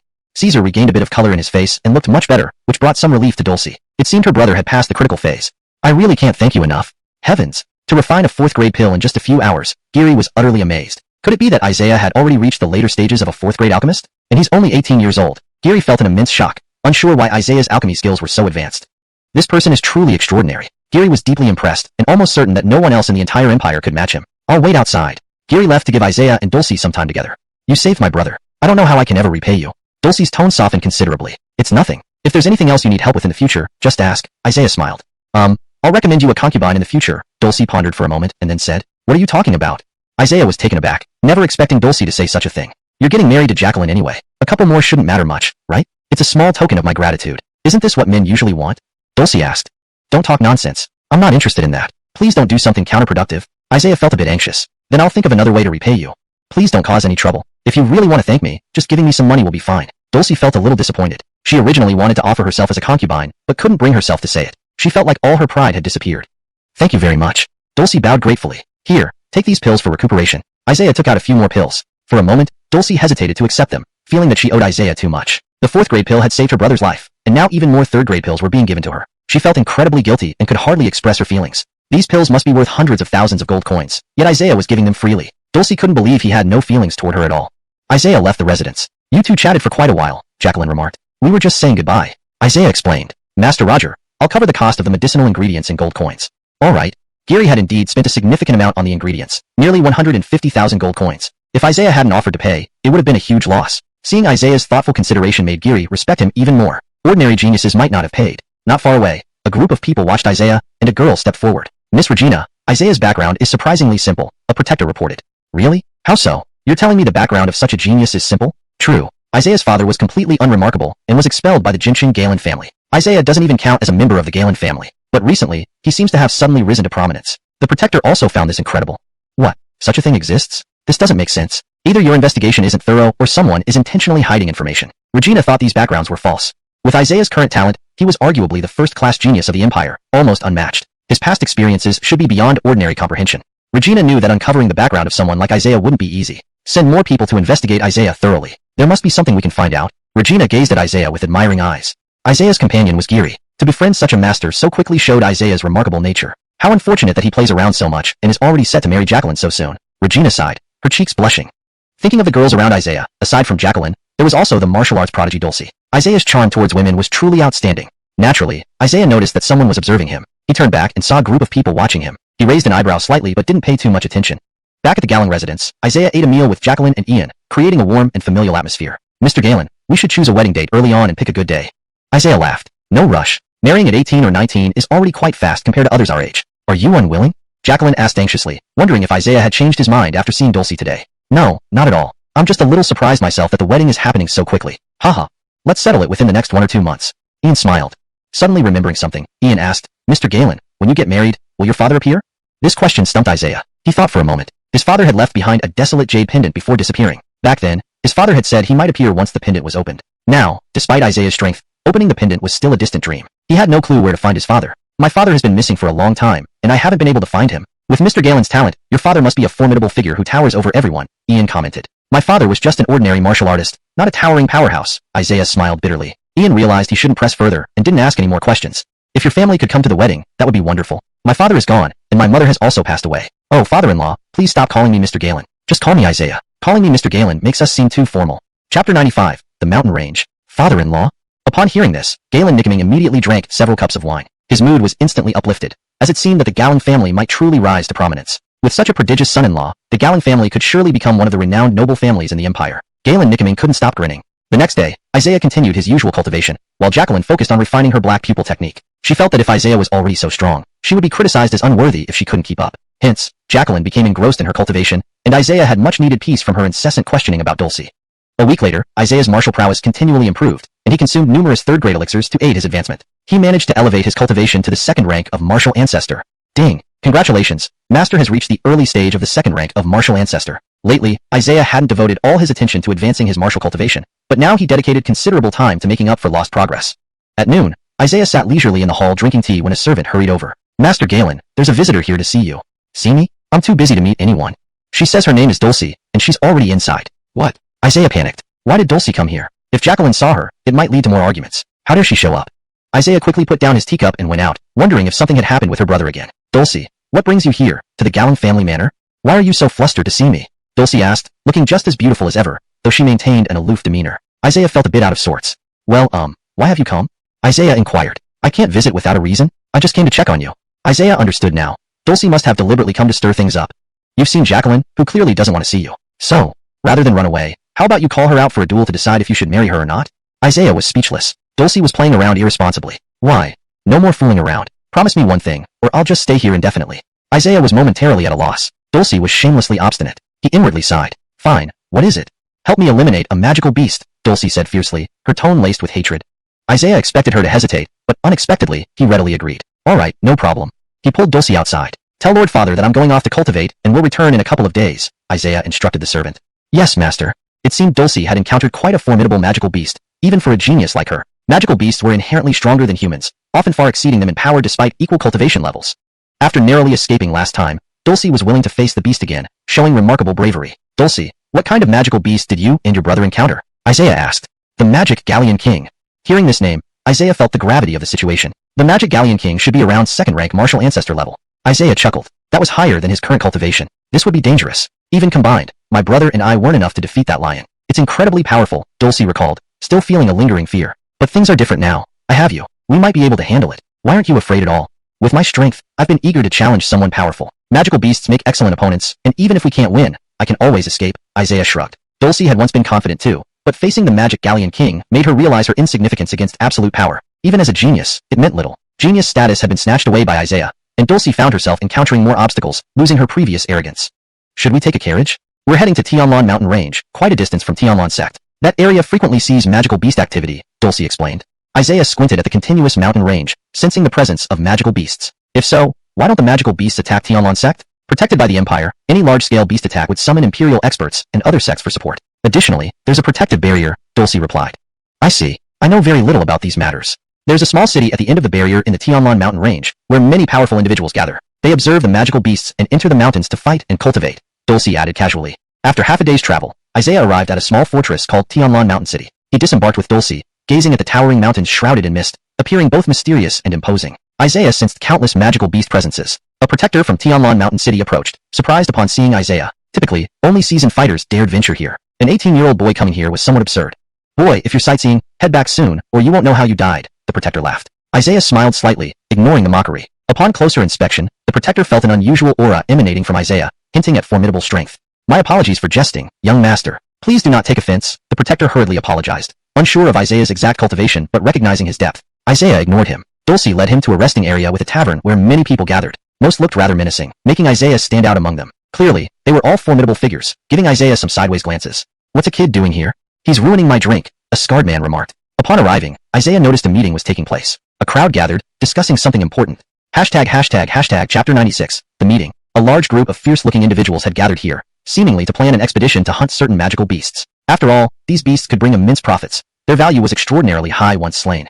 The corpses of magical beasts were very valuable. Isaiah glanced around at the people who were drinking wine impatiently while waiting. This kid, where did he come from? Get rid of him quickly, said a burly and obese man, pointing at Isaiah. Does this boy have the qualifications to enter the meeting? What is the guard doing, letting people in indiscriminately? Isaiah remained calm despite the hostility. Dulcie stepped forward. I brought him. The crowd sneered upon seeing Dulcie. Dulcie, you barely escaped last time. Are you back to seek death so soon? And you brought a young boy with you. Are you leading him to his death too? The obese man asked with a mocking smile. Enough chatter. It's none of your business, Dulcie coldly replied. The obese man, intimidated by her, remained silent for a moment. Isaiah appeared entirely ordinary except for the sword at his waist, which radiated a powerful aura, clearly indicating it was no ordinary weapon. Soon, someone noticed that the sword seemed to be of exceptional quality. Is this young sir attending the meeting as well? Your sword looks quite formidable. It must be a high-grade weapon, a girl asked curiously. Oh, just an ordinary sword, Isaiah replied nonchalantly. Do I have the honor of knowing your name, sir? The girl persisted. Isaiah. Oh, never heard of it. Excuse me then. She shook her head. Isaiah's name meant nothing to her, so she lost interest. 3 martial artists followed her closely. Oh, isn't that Dulcie? Everyone has been talking about how you narrowly escaped last time, the girl remarked. Dulcie's expression darkened, but she didn't respond. The girl then approached the obese man. Are you Master Aslan? I've heard tales of your immense strength. Indeed, your presence is awe-inspiring, she flattered. Aslan looked at the girl, noting her pretty appearance. He became somewhat interested. And who might you be, little girl? My name is Gale Qing from the Gale clan of Tianlan Mountain. Pleased to meet you, Master Wang. Would you like to chat? Gale Qing smiled, pretending to be intrigued by Aslan. Aslan exuded a strong aura despite his obesity, indicating he had reached the martial ancestor realm. Isaiah chuckled inwardly, realizing Gale Qing had an ulterior motive. She probably wants to join forces to enter the mountain and share the spoils after hunting the magical beasts, Dulcie commented dryly. Indeed, Isaiah thought to himself. Keeping his identity hidden was wise. People like Gale Qing would only complicate matters. Why don't we leave early? He suggested. Not possible. The meeting hasn't concluded yet, and the barrier gate won't open. Besides, a certain person will be arriving, Dulcie replied calmly. Who was this person? Isaiah sensed Dulcie's underlying dissatisfaction whenever she mentioned him. Oh, really? Seems like this meeting isn't straightforward, he mused aloud. A servant arrived with more wine, and Isaiah took a sip. The room buzzed with conversation, growing livelier as if someone important was about to arrive. Look, Lady Fernanda is here. A crowd began to stir. In the center of the hall, a strikingly beautiful woman in a red gown slowly walked in. Isaiah glanced at her, finding her quite attractive despite the heavy makeup that made her seem less appealing. She exuded charm and elegance, greeting many people warmly. She seemed to be a significant figure, treated politely by everyone present. Although Isaiah wasn't particularly impressed, her martial prowess had reached the martial ancestor realm, which couldn't be underestimated. The host has arrived. This meeting seems different. Fernanda rarely attends, someone remarked. If she's here, our mission to hunt magical beasts might go much smoother. Hopefully. Many hunting teams have failed recently, costing many martial artists their lives, a group sighed, revealing their fear of magical beasts. Why are you staring at Fernanda like that? Dulcie asked. Yes, her cultivation level is indeed high, possibly surpassing yours, she added. Dulcie was surprised. How did Isaiah deduce this? You can tell even that? Of course. I'm stronger than before. Ladies and gentlemen, you're all here for one purpose, to form teams and hunt magical beasts for great profit. Of course, that requires sufficient strength. Fernanda addressed the crowd with a glass of wine in hand. With Miss Gaelong overseeing us, our team will be even stronger, and there won't be any mishaps, someone echoed. Isaiah sipped his wine alone. Here's to us, Dulcie proposed a toast, smiling. Isaiah felt a bit uneasy. Was she being too friendly? But he stayed quiet as they continued drinking. The meeting aimed to discuss strategies for hunting magical beasts. Selecting the right targets was crucial, understanding each beast's abilities, strengths, and weaknesses. Many joined the discussion eagerly. How about hunting silver demon wolves? Despite their speed, they aren't very strong. Dividing into multiple teams should make the hunt swift. Silver demon wolves yield low rewards. Selling them whole wouldn't divide well among the participants. We should aim for stronger beasts. Isaiah remained outside the discussion, sipping his wine patiently. Gale Qing mingled with everyone, already deciding which team to join. If not exceptionally strong, she wouldn't participate.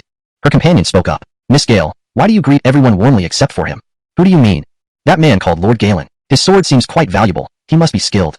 Gale Qing laughed. That sword will change hands sooner or later. With his strength, how could he deserve such a treasure? He's come here to die. Who are you talking about? Fernanda joined the conversation. Thank you for your help, Sister Gaelong. Gale Qing greeted politely. I'm referring to that man. Look, he's still drinking instead of participating. He won't enter the mountains. Gale Qing dismissed Isaiah completely. Chapter 97. Dare to make a move here. A person without strength who carries a decent grade treasure sword merely makes themselves a target. It's rumored that powerful magical beasts also favor high-grade swords. Fernanda raised an eyebrow and glanced at Isaiah, who seemed ordinary enough, but he was with Dulcie. The Zhao family was well known throughout the entire empire, and even though Fernanda had significant influence in this area, she still showed great respect for the Zhao family. Someone who can be with Dulcie must not be simple. I think you should not be too rude to him. Ah, sister, you're still talking about the Zhao family. Dulcie isn't very strong. She couldn't even match you. The last time she entered the mountain range with her brother, they nearly died. Dulcie will definitely surpass me in a few years. I'm several years older than her. You shouldn't speak ill of the Zhao family, Fernanda said with a sardonic smile. Gailqing found it strange. Usually, men in this small town would actively seek to meet Fernanda. What had happened today? Had the sun risen from the west?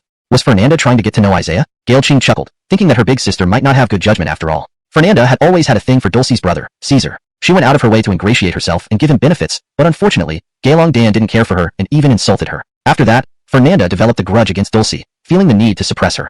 You seem to be enjoying your drink. Aren't you going to have a toast with the hostess here? Maybe one day you'll become the master, Fernanda said as she brought over a jar of wine. Isaiah's expression was indifferent. He wasn't interested. This woman wasn't purely beautiful. The perfume on her was too overpowering, something Isaiah didn't like at all. Indeed, as the hostess, everyone turned their attention to Fernanda upon her arrival. Many people looked at Isaiah with dissatisfaction, seeming to hold a grudge against him. Although Fernanda was naturally friendly, she only showed interest in strong individuals. Only true power could earn her admiration. Otherwise, she wouldn't bother to approach anyone. Becoming the master can wait. There are plenty of others more capable than me. Isaiah smiled faintly. Isaiah knew Fernanda had ulterior motives. There seemed to be some enmity between her and Dulcie, which he could see clearly. Fernanda had failed to win Dulcie's brother before, so now she vented her anger on Dulcie. Now, Dulcie was accompanied by a young and handsome man. Fernanda smiled slightly, noting that even if his cultivation was unknown, his appearance was among the finest here. So, Mr. Galen, you seem quite impressive yourself. No, I'm just a nobody, not worth mentioning. Please don't flatter me, Isaiah replied with a bitter smile. Dulcie, I didn't expect you to survive such a disaster. Didn't you try to harm your brother? Dulcie immediately slammed the table, looking ready to argue. Isaiah gestured for her to calm down. The originally angry Dulcie quickly cooled down. Fernanda watched this carefully and realized how much Dulcie liked Isaiah. However, it was strange. Dulcie was a pampered daughter of the elite, incredibly noble. Was Isaiah really someone she could fall for based only on looks? Could Mr. Galen have other qualities? Do you have any business? Isaiah asked curiously. I just came to share a drink, nothing else. Don't be so tense, Fernanda said intentionally. An unknown nobody wouldn't come to the Tianlan Mountains, especially with Dulcie. Fernanda believed Isaiah was no ordinary person. Also, the sword he carried seemed of high grade. Such a person should be considered strong, making Fernanda speculate further. The meeting is over, right? I think we should open the barrier sooner and enter the mountains earlier, so we can leave earlier, Isaiah said indifferently. Everyone laughed. Haha, did you hear that? That kid is truly amusing, saying such things. Entering early and leaving early? He'll never make it out once he goes in. That arrogant little punk. If this weren't Gaelong's place, I'd kick him out already. Fernanda hadn't expected Isaiah to be eager to enter the mountains. Perhaps he didn't know how dangerous it was inside. He seemed impatient to talk to her. I offer you a toast. Sorry, I don't drink, Isaiah refused bluntly, and the atmosphere became tense. Fernanda never thought that despite being the hostess, Isaiah would outright refuse her. Did he look down on her? Sure enough, everyone glared at Isaiah fiercely, seemingly ready to act before Fernanda even spoke. Isaiah appeared arrogant and ignorant of the dangers. If you take one cup, everything will be fine. You don't understand human language? I said I don't drink. Isaiah smiled faintly. Fernanda's eyes widened slightly. Isaiah didn't seem to respect anyone. Did he think that because Dulcie was here, no one dared to act against him? The surrounding crowd could no longer tolerate Isaiah's insolence. Disrespecting our Miss Gaelong? Then you deserve death, a tall, muscular man said. Fernanda didn't want to say anything. She was somewhat ashamed and angry. In all her time in this city, this was the first time something like this had happened. Only Isaiah dared to speak disrespectfully. The muscular man held a large axe. Isaiah smiled at him. Go away. What arrogance, you boy. The muscular man swung his axe down, and Isaiah seemed doomed to be split in two or worse. Before Isaiah could draw his sword, he hadn't drawn it in a long time. A blade flew past him. The axe was pierced through by the blade, its force stopping it cold. The muscular man was struck by the sword, sent flying back by the force of the strike. Isaiah realized Dulcie had already acted, drawing her sword. Ah! The muscular man clutched his chest. His wound was massive, creating a gaping hole that shocked everyone. No one had expected Dulcie to be so strong. Everyone suddenly respected Dulcie, recognizing that the Zhao family indeed had formidable strength. Fernanda laughed coldly. Dulcie, dare you make a move here? Do you wish to die? Chapter 98. Unusual circumstances. You're the ones who want to fight, Dulcie said, holding her sword aloft, a cold and icy aura emanating from it. Do you really think you're so powerful? Although your talent is high, you're not yet my match, Fernanda said coldly. Why don't you try? Seeing Dulcie and Fernanda about to engage, the onlookers naturally crowded closer. Dulcie, the martial prodigy, is indeed formidable. There aren't many of us here who could stand against her. But if they fight like this, the Zhao family won't just sit by. If the Zhao family comes looking for trouble, this small town will be in deep trouble. Dulcie's swordsmanship is truly terrifying. If anyone gets injured by her, they might end up crippled. Isaiah glanced at Dulcie. The Zhao family was a deterrent force in everyone's hearts, so she didn't have to worry even though she had come alone. Many people hesitated to act against Dulcie because of this. The atmosphere grew tense. Fernanda calmed down. She knew she couldn't afford to offend the Zhao family. If they came after her, she'd be torn apart. Dulcie, there's no need for violence, Gaelong Kingsa said. These people aren't worthy of your effort, so I'll handle it, Dulcie replied. This left Isaiah feeling quite awkward. Everyone became more confused about him. He clearly wasn't an ordinary person. Dulcie treating him with such respect must mean something significant.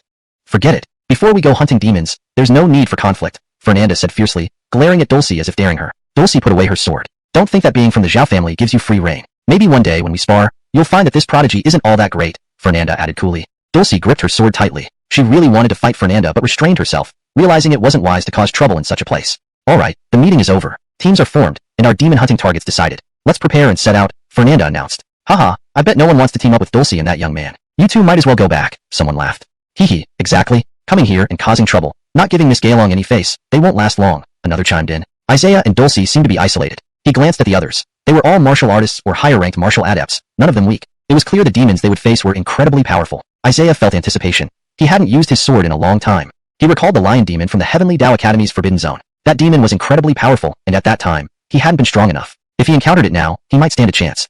Fernanda led the group to the entrance of the barrier. Along the way, there were several villages, though mostly deserted. Instead, there were many martial artists providing lodging, medicine, and food, probably making some money. At the foot of the mountain, everything looked desolate, with winds howling. Isaiah was at the back of the group. Isaiah and Dulcie formed a team, but no one else wanted to join them. Fernanda noticed this but paid little attention. After all, they were only 2 people. Though they had some strength, their numbers were limited. The other teams were different, 5 members each, with the lowest being 9th rank martial artist and the highest 2nd rank martial adept. These 5-person teams were definitely stronger than Isaiah and Dulcie.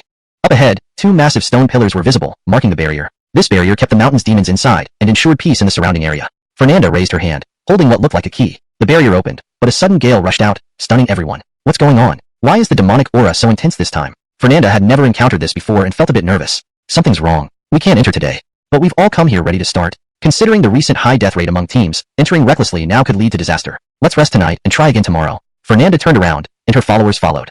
If Miss Gaylong says so, we should head back. In the end, only Isaiah and Dulcie remained. We should head back too. I can't open this barrier either, Isaiah said calmly. Yes, that makes sense, but just the 2 of us. Are you sure you're okay with that? Dulcie had some concerns. I wanted to hunt lower-level demons. Don't worry, as long as I'm here, nothing will happen to you, Isaiah said confidently. Look, these villages used to be inhabited, but because of the demons, the villagers left. Martial artists now use them for business. Dulcie pointed to the houses. Isaiah lowered his head, remembering his past life in similar conditions, poor and struggling. But he swore never to return to that kind of life. Let's find a place to rest first, Isaiah suggested. They found a house, and an old man came to collect payment. Isaiah gave him 100 gold coins out of pity. Why are you alone while everyone else is in groups? Did you offend Miss Gaylong? The old man asked. You don't need to worry about that. Lee, listen. This place isn't safe. Being just 2 of you is dangerous. You should leave. Sir, I told you it's fine. The old man shook his head, frustrated that Isaiah wouldn't heed his advice. Back in Fernanda's camp, some members were already discontent with Isaiah and began discussing privately. That kid acts so superior. Why not gather a few people to teach him a lesson? Ah, good idea. We can blame it on wandering martial artists. Miss Gaylong won't be implicated, 2 martial artists whispered, exchanging smiles. I see you look troubled. Sharing a room together isn't ideal. I'll stay next door, Dulcie said. Dulcie shook her head. I've heard there are wandering martial artists here with decent skills. I want to challenge them. Your desire to grow stronger is admirable, but it might slow you down if you rush. Dulcie felt Isaiah hit the nail on the head but refused to admit it. She didn't understand why there was such a gap between her and Isaiah. It made her feel uneasy, but she knew she needed to get stronger quickly. You've grown fast too. I don't see anything wrong with challenging stronger opponents to accelerate my training, Dulcie argued. Isaiah shook his head. He didn't think this was the right approach. I'm different. Talent plays a huge role, and you shouldn't rush things. Chapter 99. Wandering Warrior. The path of martial arts should not be rushed. You must understand this. Clearly, you are not as calm as you used to be, Isaiah said. Dulcie was struck by his words, but refused to admit it. Dueling with stronger opponents can make one grow faster. Isaiah was puzzled. Dulcie had become somewhat impulsive and wasn't listening much anymore. Recalling some events, Fernanda felt strange, not like an ordinary gang leader. His eyes could see through others' hearts. Fernanda was definitely hiding something. It was as if he were acting. Isaiah didn't know if his judgment was off, but suspected he hid another identity. There have been rumors about a wandering warrior nearby who is incredibly strong. If we encounter him and engage in battle, it might help you grow faster.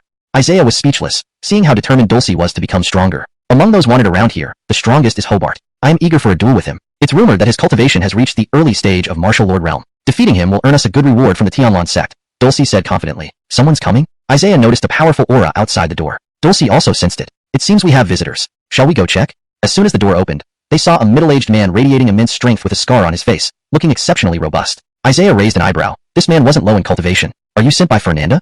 Who is Fernanda? I just felt there were strong individuals here, so I came to take a look. The middle-aged man exuded killing intent, creating an invisible pressure that made Dulcie feel uneasy. Who are you? Dulcie asked. Seeing Dulcie was a beauty, the man smiled slightly. I'm the wandering warrior Hobart, hunting monsters alone. In fact, I'm also a warrior wanted by the Tianlan sect. Isaiah was momentarily taken aback. Speak of the devil. Was this Hobart's timing intentional? Hobart slowly drew his sword. Isaiah noticed an unusual aura on the blade. It was the aura of a monster. This was no ordinary sword. This Hobart's cultivation isn't just at the early stage of martial lord realm. He likely has reached the late stage. Just as Isaiah prepared to move, Dulcie stopped him. He's still a formidable opponent. Let me handle him. Please don't interfere later, Dulcie firmly stated. Are you sure? Stay calm. He's much stronger than you think. Without answering, Dulcie unsheathed her sword and stepped forward. Isaiah raised an eyebrow. Dulcie was currently at the mid-stage of martial lord realm, while Hobart was at the late stage. There was a significant gap in their strength. Be careful, Isaiah warned. Is this boy your husband? Hobart suddenly asked. So what if he is? Dulcie replied without realizing, feeling a mix of emotions. You're quite a beauty. If you agree to be my woman, I can let this boy live, Hobart threatened, intensifying the oppressive aura. Dulcie felt a flicker of fear in her eyes for the first time. You're asking for death. Immediately, Dulcie swung her sword, the moonlight-like movements causing white petals to flutter around. The sword technique was beautiful yet powerful, but Hobart deflected her attack effortlessly with a light block. Dulcie was startled. She couldn't believe her sword skills were easily countered. After losing to Isaiah, she realized she wasn't as powerful as she thought. Your sword style is the bright moon sword technique, right? Haha, typical Zhao family member. Beautiful indeed, but not very strong, Hobart said, growing more excited. Dulcie's appearance was stunningly beautiful. Getting her would bring immense satisfaction. Moreover, the Zhao family would likely offer a large ransom. Today's luck is great to encounter someone from the Zhao family. Hee, a huge profit awaits. Hobart laughed greedily, his arrogant tone disgusting. Hobart's sword skills almost restricted Dulcie completely. No matter how she attacked, it was futile, and the battle turned into a lopsided fight. I don't want to hurt you. Otherwise, I'll cripple your hand so you can never wield a sword again, Hobart taunted lecherously. Dulcie flared up, her beautiful face filled with frustration as her sword techniques became chaotic. Hobart didn't slash Dulcie but used horizontal strikes to hit her, making her suffer immensely. Her long robe was pierced with many holes. Dulcie experienced humiliation for the first time, her clothes torn. Hobart seemed to do this intentionally.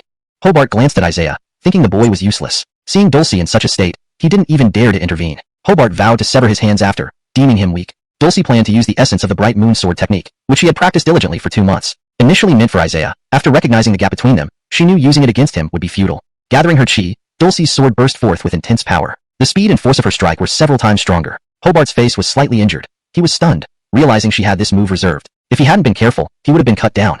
Isaiah noticed her sword emitting a white glow around her, illuminating the night beautifully, with the sword energy sharp and clear. However, the sword energy lasted briefly, as it exhausted too much of her chi. Though not fully executed, it hit Hobart. Hobart believed he had dodged but was still struck by the sword energy. This blow decided the outcome, leaving a deep wound on his body and blood splattering. Isaiah was impressed by the sword technique. Dulcie appeared much stronger than he initially thought. You will die, Dulcie exclaimed with a killing intent, extremely angry at the disgrace inflicted by this bastard. Kneeling, Hobart's sword suddenly released a massive aura of monster power. Isaiah sensed something amiss. The sword was peculiar. Dulcie's fatal blow was blocked by the monstrous aura enveloping Hobart. His appearance became terrifying, no longer human. Is this a monster? Why does his sword make him so unusual? Isaiah witnessed this phenomenon for the first time. Hobart roared, his strength multiplying. Isaiah understood it was all because of the monster aura sword, transforming a person into a beast. Isaiah rushed over, not wanting Dulcie to get hurt. Facing Hobart, Dulcie slashed again. However, Hobart, now like a wild beast, ignored the pain and charged forward. Hobart's voice grew frenzied. Realizing something was wrong, Dulcie tried to retreat, but it was too late. With a heavy strike, Hobart lunged, bang. A loud sound echoed as he was forced back. When he regained his senses, he saw Isaiah standing in front, blocking the attack. #### chapter 100, slaying. Isaiah felt his hand go numb from the impact. His expression turned serious. This Hobart would be quite a formidable opponent, and the sword in his possession kept releasing waves of demonic energy without end. With that, Hobart wouldn't stop attacking. Isaiah had indeed met a challenging foe. He had long been eager to test his strength. To gain power, are you willing to become a demon? You're completely controlled by them, like a slave. Isaiah asked. Haha, in this world, strength is everything. If I can grow stronger, what else should I care about? Hobart's eyes were bloodshot. He no longer resembled a normal person. Isaiah, be careful. This man's strength is bizarrely formidable and very powerful, Dulcie said with a pale face. Haha, didn't you hear that, punk? You're dead next. Dulcie regretted not listening to Isaiah before. She had insisted on proving herself and ended up causing trouble for Isaiah instead. So, you're willing to become a dog for the demons, gradually losing your reason until you're no longer human? Shut up. Hobart was furious. Isaiah dared to provoke him like this, making him even more uncontrollably enraged. Hobart already had an unstoppable momentum, and now, fueled by anger, his strength grew further. Dulcie didn't understand why Isaiah would still provoke him. Isaiah was slightly surprised, naturally wanting to use his divine eye, but he found that the demonic energy was shielding Hobart, preventing him from seeing anything and thus unable to predict or preempt the enemy's movements. Hobart's cultivation was originally not weak, and with the sword emitting demonic energy, he became even more formidable. Powerful and chaotic sword chi surged towards Isaiah, who immediately retaliated, realizing that he wasn't at a disadvantage either. Haha, so this is the power you get from demons? Isaiah taunted. Hobart hesitated. Hadn't he significantly increased his strength? Why was it so difficult to deal with this brat? Hobart seemed almost berserk, launching frenzied attacks that grew increasingly powerful. Yet Isaiah remained calm despite being pushed back, his arms sliced by sword chi. He looked back to see Dulcie lying on the ground with deep wounds on her arm, blood flowing continuously. Isaiah's face changed slightly. Dulcie appeared very weak and barely able to stand. He hadn't protected her well, having let his guard down. Taking advantage of Isaiah's distraction, Hobart stabbed him with the sword. Laughing maniacally, Hobart gloated. Haha, you have time to worry about others now? I think you're looking for death. Isaiah remained unperturbed. Hobart's sword chi was arrogant, and he felt the pain from the wound. Ding! Master used the low-rank heaven-level martial technique, Divine Moon Sword Art. gaining experience 100 by 1,000 times. Though the sword pierced through, Hobart thought it would severely injure Isaiah, yet Isaiah seemed unscathed. A flash of cold light followed by countless sword chi emerged in the sky. Hobart was stunned, never expecting such powerful sword chi. It nearly tore him apart. How could he unleash such potent sword chi? Hobart was almost dumbfounded. Did his attacks have no effect at all? Hobart was wounded in multiple places, his body almost perforated. He knelt on the ground as black smoke emanated from the sword. Moments later, he stood up again. Isaiah frowned. Could this bastard keep getting back up despite such severe injuries? He should have collapsed long ago. You are surprisingly strong, but I won't lose easily. In this form, I cannot lose to you, Hobart sneered coldly. Hobart believed Isaiah's essence had nearly depleted. Just as he took a step forward, another wave of overwhelming sword chi attacked him. He vaguely saw the bright full moon, sharp and intense, causing severe pain all over his body. The sword chi coursed through Hobart's entire body. Pooh! Hobart was almost at his limit, his body shattered. Isaiah's sword technique was formidable, the surrounding sword chi making it almost impossible to approach. Even with a body nearly as strong as a demon's, he couldn't escape this fate. He had underestimated this kid. Though Hobart struggled on, his body was failing. Continuing to suffer like this would mean his end. I need to get rid of you quickly. Hobart was surrounded by black smoke, and Isaiah noticed something. Hobart could keep getting up because of the smoke from the sword, demonic energy. Hobart thrust his sword forward with wide-ranging sword chi, almost flawless. Isaiah didn't dodge due to its incredible speed. As the sword penetrated Isaiah, Hobart smiled, thinking this would surely kill him. There was almost no chance of survival. But one thing puzzled Hobart. Why didn't Isaiah dodge? Instead, he welcomed the attack head-on, baffling everyone. In the next second, Isaiah gathered all his strength and slashed Hobart's sword with his own. Shocked, Hobart realized this kid actually attacked his sword. With a loud bang, Hobart's sword cracked instantly and then broke. All his strength seemed to drain away. Hobart lost his source of power. Devoid of demonic energy, he was clearly no longer as powerful. How is this possible? Hobart's face drastically changed. Feeling immense pain throughout his body, Isaiah didn't waste any time and plunged his sword into Hobart's heart. This time, Hobart couldn't rise again. Hobart was extremely unwilling. Just when victory seemed within reach, why did Isaiah suddenly turn the tide? His trembling hand shook even in his last breath. Isaiah regained his senses, inspecting the swollen, purplish wounds on his arms. He raised an eyebrow. Had he been poisoned? Indeed, that demonic energy sword was different. Its attacks carried potent poison, and Isaiah began coughing, feeling weakened. Confirming Hobart was dead, Isaiah breathed a sigh of relief. His entire body felt numb. Looking at his hands, he was gradually losing sensation, shaking uncontrollably. The demonic energy contained incredibly potent poison. Clenching his teeth, Isaiah recalled Hobart's sword chi carrying intense poison. Picking up the sword, Isaiah noted it was high quality and looked brand new, likely crafted by some master. A newly forged sword having such power was terrifying. Dulcie, how are you?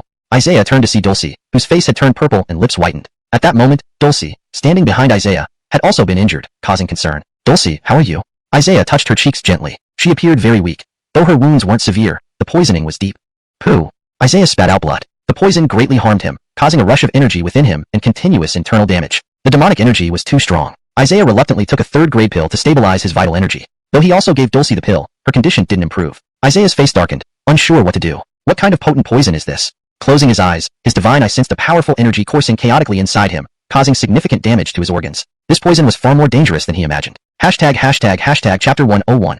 Aura of the Magic Beast. Isaiah had no choice but to first pick up Dulcie and carry her outside. If she was poisoned, she should breathe fresh air immediately. As he came out, he saw that this small village was eerily quiet, with not a soul in sight. Fernanda and the others had vanished without a trace. Isaiah felt a bit tense at this moment, fearing that if they encountered any more powerful opponents, things would go awry. Thinking about Leonardo's prowess, Isaiah raised an eyebrow, wondering if he might have some friends around. He glanced around. It seemed safe for the time being. As he held Dulcie for a while, his heartbeat quickened. A faint fragrance wafted from her, and her fair skin felt incredibly elastic. Seeing the look of pain on Dulcie's delicate face, he blamed himself bitterly. Unable to even protect Dulcie, how could he possibly manage entering the mountains? He laughed wryly, feeling quite disheartened. Placing Dulcie down on a nearby stone slab, Isaiah used his Sharingan eye to observe the aura of the magic beast inside her body, which was rapidly spreading. If this continued, it would surely be fatal. Isaiah could hold on for a bit longer, but Dulcie wouldn't last much longer. Moreover, the medicinal pills she took did little to mitigate the effects of the poison. I'll help you remove the poison, Isaiah said. How do we do that? Dulcie asked, leaving Isaiah quite embarrassed as he didn't really know what to do.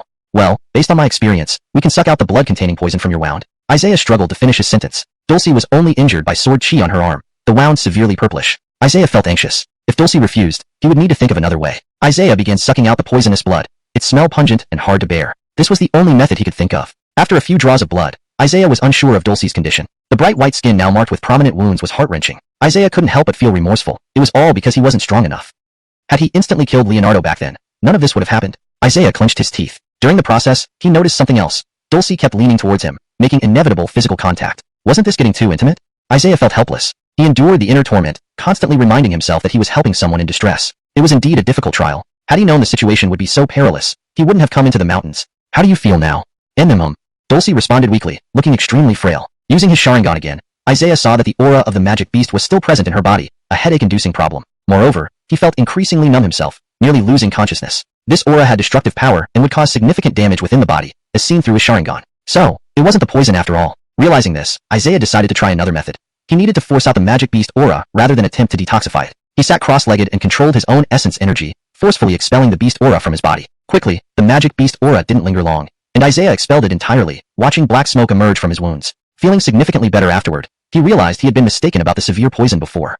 Hold on a bit longer. Everything will be alright soon, Isaiah comforted her. Dulcie's pale face showed further difficulty as she nodded with effort. Isaiah began infusing his own essence energy into Dulcie, gradually forcing out the beast aura from her body. Though challenging, it proceeded steadily. Being a weapon master, Isaiah's essence perception was extraordinarily powerful, making it somewhat smoother to expel the beast aura. After resting for a while, Dulcie opened her eyes and seemed much better, except for the injury on her hand. Isaiah tore strips of cloth from his clothes using his sword and bandaged Dulcie's hand. Rest well. I apologize for the earlier necessity. It's fine. You were trying to save me, Dulcie replied, lowering her head. She knew her face was flushing hotly and thought it best not to speak right now. If Isaiah saw, Dulcie would be utterly embarrassed. About what happened earlier. Yeah? What is it? Isaiah felt a bit guilty, wondering if Dulcie would use this against him. If so, that would be problematic. Recalling the intimacy, Dulcie considered what would happen if Isaiah were responsible. Not wanting to make Isaiah uncomfortable, she started walking unsteadily. Isaiah had to support her. Let's leave now. We won't go into the Tianlan Mountains anymore since Fernanda's group is gone, Isaiah suggested. Didn't expect such a formidable wandering warrior. He must be a captive, so taking him to Tianlan sect would fetch quite a reward. You mean Leonardo? Dulcie nodded. Take his head and wrap it in cloth. Nodding, Isaiah did just that, wrapping the head in cloth and quickly storing it in the space within his sword. Your sword has such functions. That's truly an extraordinary weapon, Dulcie exclaimed. You're too kind. It's not that impressive. I just got it by chance. Back then, Dulcie liked this weapon very much. If she had it, her strength would be much greater, but Isaiah was simply more suitable as its owner. Can you carry me? Dulcie asked. Alright, Isaiah agreed, feeling depressed. She was only injured on her hand, so why ask him to carry her? But since he already agreed, he couldn't refuse.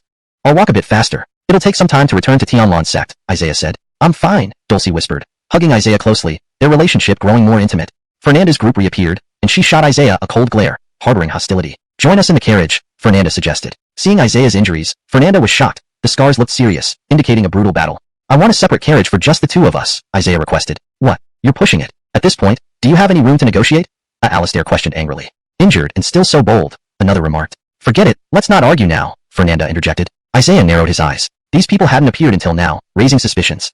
We can give you a carriage if you pay in gold. Immediately, a bag of gold coins flew over. Fernanda caught it. It seemed quite heavy. Hashtag end of chapter 101. Hashtag chapter 102. Troublesome intentions. Isaiah got into the carriage, feeling a bit curious. Weren't this group of people planning to enter the mountains? Why did they now all seem ready to turn back? Fernanda's expression was peculiar, as if she was talking to her warriors. Didn't you plan to enter the mountains? Why aren't you going in now? Isaiah asked curiously. Because the aura of the magic beasts inside has become much stronger, completely different from usual. Entering recklessly could cause unpredictable changes. For safety reasons, we decided to return. I see. Fernanda's group consisted of about 15 people. Isaiah squinted his eyes at their agitated demeanor. You heard that loud noise just now, right? Yes, I did. I was hoping to see how your battle would unfold. It seems like you were involved in quite a tough fight. Fernanda smiled, noticing Isaiah's severe injuries. She felt a bit of pity for this handsome guy. Seeing Dulcie beside him, Fernanda narrowed her eyes, harboring a hint of jealousy. She thought she had better conditions than Dulcie. She was more beautiful and had higher martial cultivation. Why should it be Dulcie with Isaiah and not her, Fernanda?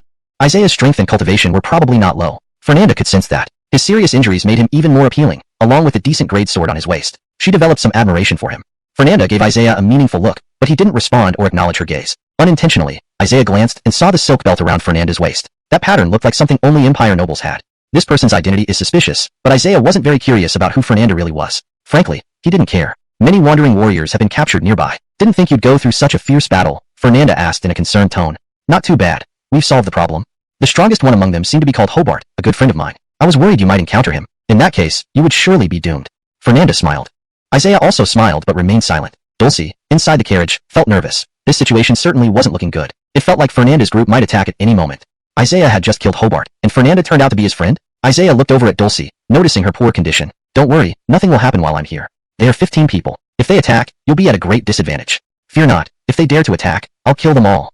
Isaiah smiled. Dulcie was surprised. To say such things under these circumstances took real courage. Moreover, Isaiah could always pull out second or third grade pills whenever needed. He was indeed impressive, shocking her once again. Isaiah wasn't just powerful in martial arts, but also a third-grade alchemist. On this point, Dulcie knew she would never surpass him in her lifetime. Feeling someone approach the carriage, Isaiah immediately became alert. He came out to see Alistair. This water is given by Miss Fernanda.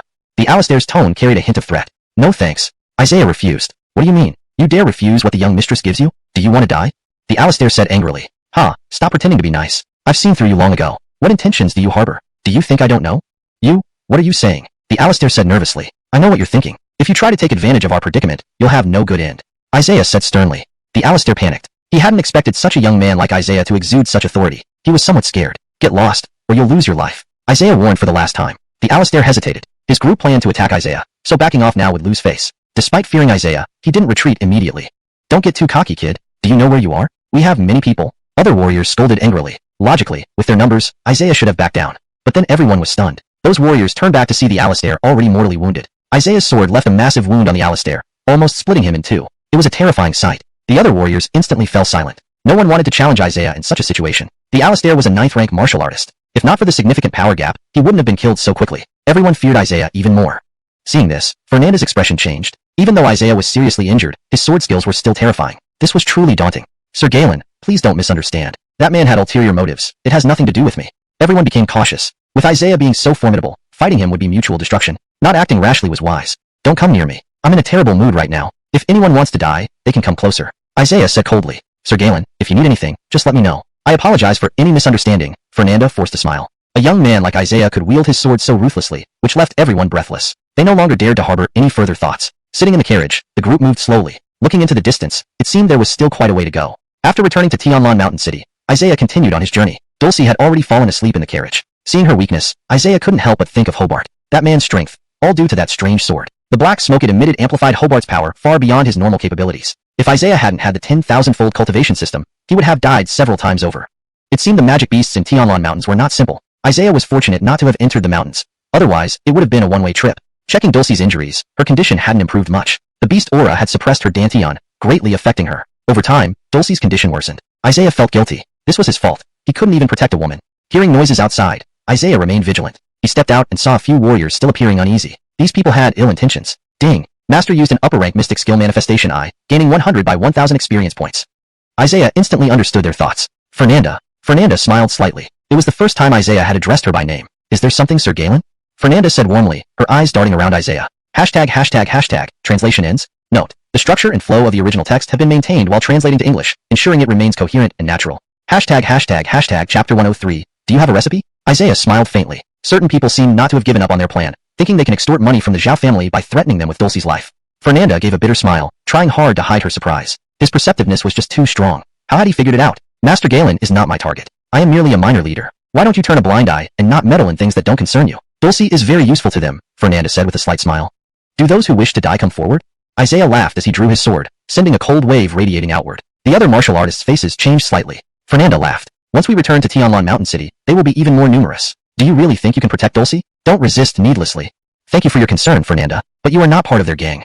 Fernanda's expression shifted. No one should know her true identity. How did this kid know everything? Isaiah gently waved his hand, and a crack appeared in the air. That sword could summon space? Fernanda felt tense. What kind of treasure weapon did Isaiah have in his possession? She was utterly shocked when she first saw it. Isaiah took out something wrapped in cloth. What is that? One of the martial artists asked. Isaiah slowly unwrapped the cloth, and everyone's eyes widened. It was actually Hobart's severed head.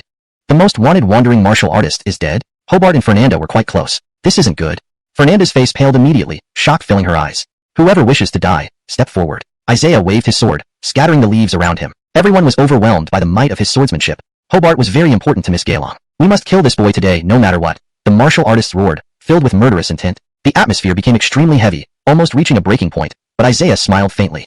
Wait. Everyone turned to see Fernanda shouting, don't move. Fernanda's expression was grim as she looked at Isaiah. Isaiah carefully wrapped the head again and returned it to the space within his sword. Why, Miss Gaelong? He is only one person. He would surely be outnumbered. Right now, he is alone. We can definitely kill him. Master Galen, I have a request. Isaiah narrowed his eyes and looked at Fernanda. I beg you to give me Hobart's head. Forget it. Isaiah refused outright. Everyone was even more dissatisfied. Where did Isaiah get his courage? He dared to negotiate here. Fernanda hesitated for a moment. Despite her pain, she endured it. All right, Master Galen, let's meet again. Fernanda actually smiled. Isaiah narrowed his eyes. You've hidden well, but I've seen through it. You have another identity. Fernanda merely smiled faintly. Everyone was puzzled. Why was Fernanda letting Isaiah go when they were so many? Even if Isaiah's cultivation was high, he was only at the martial ancestor realm. Fernanda and her group numbered over 10, all skilled in martial arts. Why was Fernanda so afraid of Isaiah? Isaiah's carriage quickly left. Enoch martial artist asked curiously, Miss Gaelong, why let him go? This was a rare opportunity. Foolish. If Master Galen can defeat Hobart, you can imagine his talent. Even if we fight to the death, we may not win, Fernanda replied coldly. Others might not know, but Fernanda understood. Hobart utilized the power of beast energy, increasing his strength several times over. and he possessed an extraordinarily resilient vitality, making him nearly invincible. Despite this, Isaiah still won. He was an incredibly formidable youth. Everyone fell silent upon hearing this. Isaiah sat cross-legged in the carriage, constantly traveling forward. Chime. Master absorbed 1 breath of essence energy, gaining 100 by 500 experience points. After leaving Tianlan's sect for a few days, Isaiah seemed rather ragged compared to before. Isaiah carried Dulcie to Giri's residence. Master Galen, how severely injured are you? Please come inside quickly, Giri said, seeing Isaiah's battered appearance. Isaiah's injuries were strange, seemingly inflicted by a magical beast. To survive such wounds was incredibly rare. Giri was well informed. Even if powerful martial artists were wounded by magical beasts, their injuries would worsen over time, making recovery extremely difficult. Eventually, the worsening condition would lead to certain death. Isaiah's injuries looked like they had been inflicted some time ago, yet he was still alive. However, Dulcie didn't look so fortunate. Injuries caused by magical beasts had a chance of triggering infection, weakening Dulcie severely. Without effective treatment, she could die. Master Galen, Dulcie is a member of the Zhao family. I regret that I cannot help her much. Master Roger, no problem. You just need to help me find the herbs. Isaiah remained calm. Master Galen, your injuries aren't light either. Don't overexert yourself, Giri advised. Isaiah shook his head, showing indifference. By the way, has anyone from the Galen family come looking for me? No, there hasn't been any news. Jacqueline is still in closed-door cultivation. Our current priority is to save Dulcie, Isaiah said worriedly. Isaiah checked Dulcie's pulse. Indeed, her condition was getting worse. The lingering beast energy in her body had damaged her dantian to some extent. Master Galen, I heard that the 3rd grade mixed essence pill is quite effective for wounds caused by magical beasts. 3rd grade pills aren't sufficient. Are there any recommendations for 4th grade pills? Isaiah asked. Giri was slightly stunned. Of course, Isaiah was a 4th grade pill master, and refining 4th grade pills wasn't easy. For a 4th grade pill, I think the Dragon Essence pill has excellent healing properties. Dragon Essence pill? Isn't that hard to refine? Have you heard of the Dragon Essence pill, Master Galen? Isaiah nodded. According to his knowledge of medicinal pills, the Dragon Essence pill was quite difficult to refine, even for him. There isn't much time to consider. I must start refining it as soon as possible. Then Miss Dulcie can stay here to rest. You needn't worry about other matters. Here is my token. Go to the medicine pavilion of Tianlan sect for any herbs you need. If anything is lacking, come back and talk to me. Giri handed over his token. Many thanks. I owe you. Once everything is done, I'll settle the bill in gold. Master Galen, it's an honor, Giri smiled. Do you have the recipe for the Dragon Essence pill? It's quite rare. I do. Giri was slightly taken aback. He hadn't expected Isaiah to have the recipe for a 4th grade pill. It was like sitting on a small gold mine. Chapter 104, Rash Decision. Do you think you could show me the recipe for the Dragon Essence pill after saving the patient? Of course, rest assured. To agree so quickly? Giri was inwardly elated. Thank you, Master Galen. Thank you, Master Galen. Isaiah seemed incredibly generous. An elixir formula like this would likely fetch around 30,000 gold coins, yet he agreed to share it without hesitation. In Isaiah's mind, he possessed extensive knowledge about alchemy, including many rare and obscure formulas. The Dragon Essence pill was almost exclusively known within the Imperial Royal family, but Isaiah knew it through this accumulated knowledge. Any other alchemist would be livid to hear about this. Through his years of alchemy experience, Isaiah had gained a wealth of century-old alchemical wisdom. This was why he often employed unconventional methods and knew numerous alternative formulas. Leaving Giri's residence, Isaiah realized someone was secretly following him. The ingredients for the Dragon Essence pill were notoriously hard to come by, especially since even after visiting the 100 Herb Pavilion of Tianlan sect, Isaiah still found some ingredients missing. Just gathering the herbs took a considerable amount of time, and Isaiah worried that if Dulcie couldn't recover soon, he'd feel even more guilty. Sweat dripped from his forehead as Isaiah stared at the ingredient list, searching for Dragon Essence grass, which was nowhere to be found in the entire sect. An elder from the 100 Herb Pavilion approached Isaiah. Master Galen, if you're looking for Dragon Essence grass, it was bought at a high price just before you arrived. What? By whom?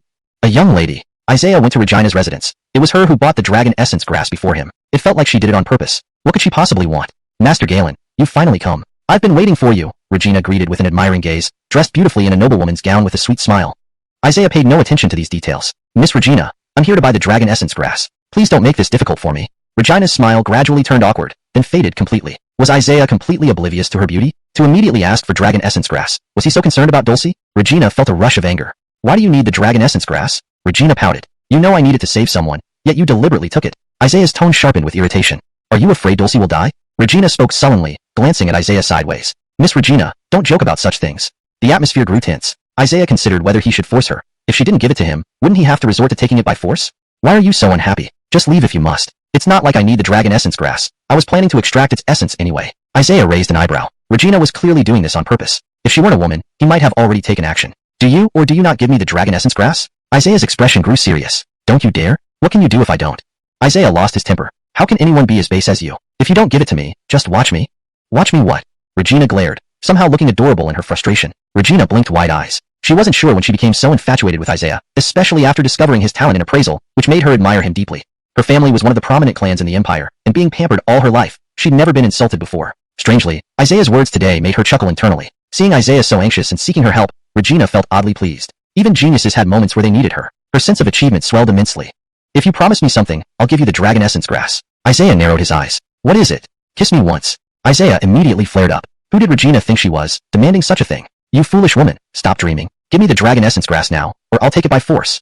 Isaiah roared, showing a side of him few had seen. Regina blinked, realizing Isaiah was too agitated to think straight. Knowing that he was in debt to her, he should have been more considerate. No one would willingly hand over such an important herb under these circumstances. Isaiah gritted his teeth, unsure whether he should apologize. Regina always behaved peculiarly. Haha, look at you so nervous.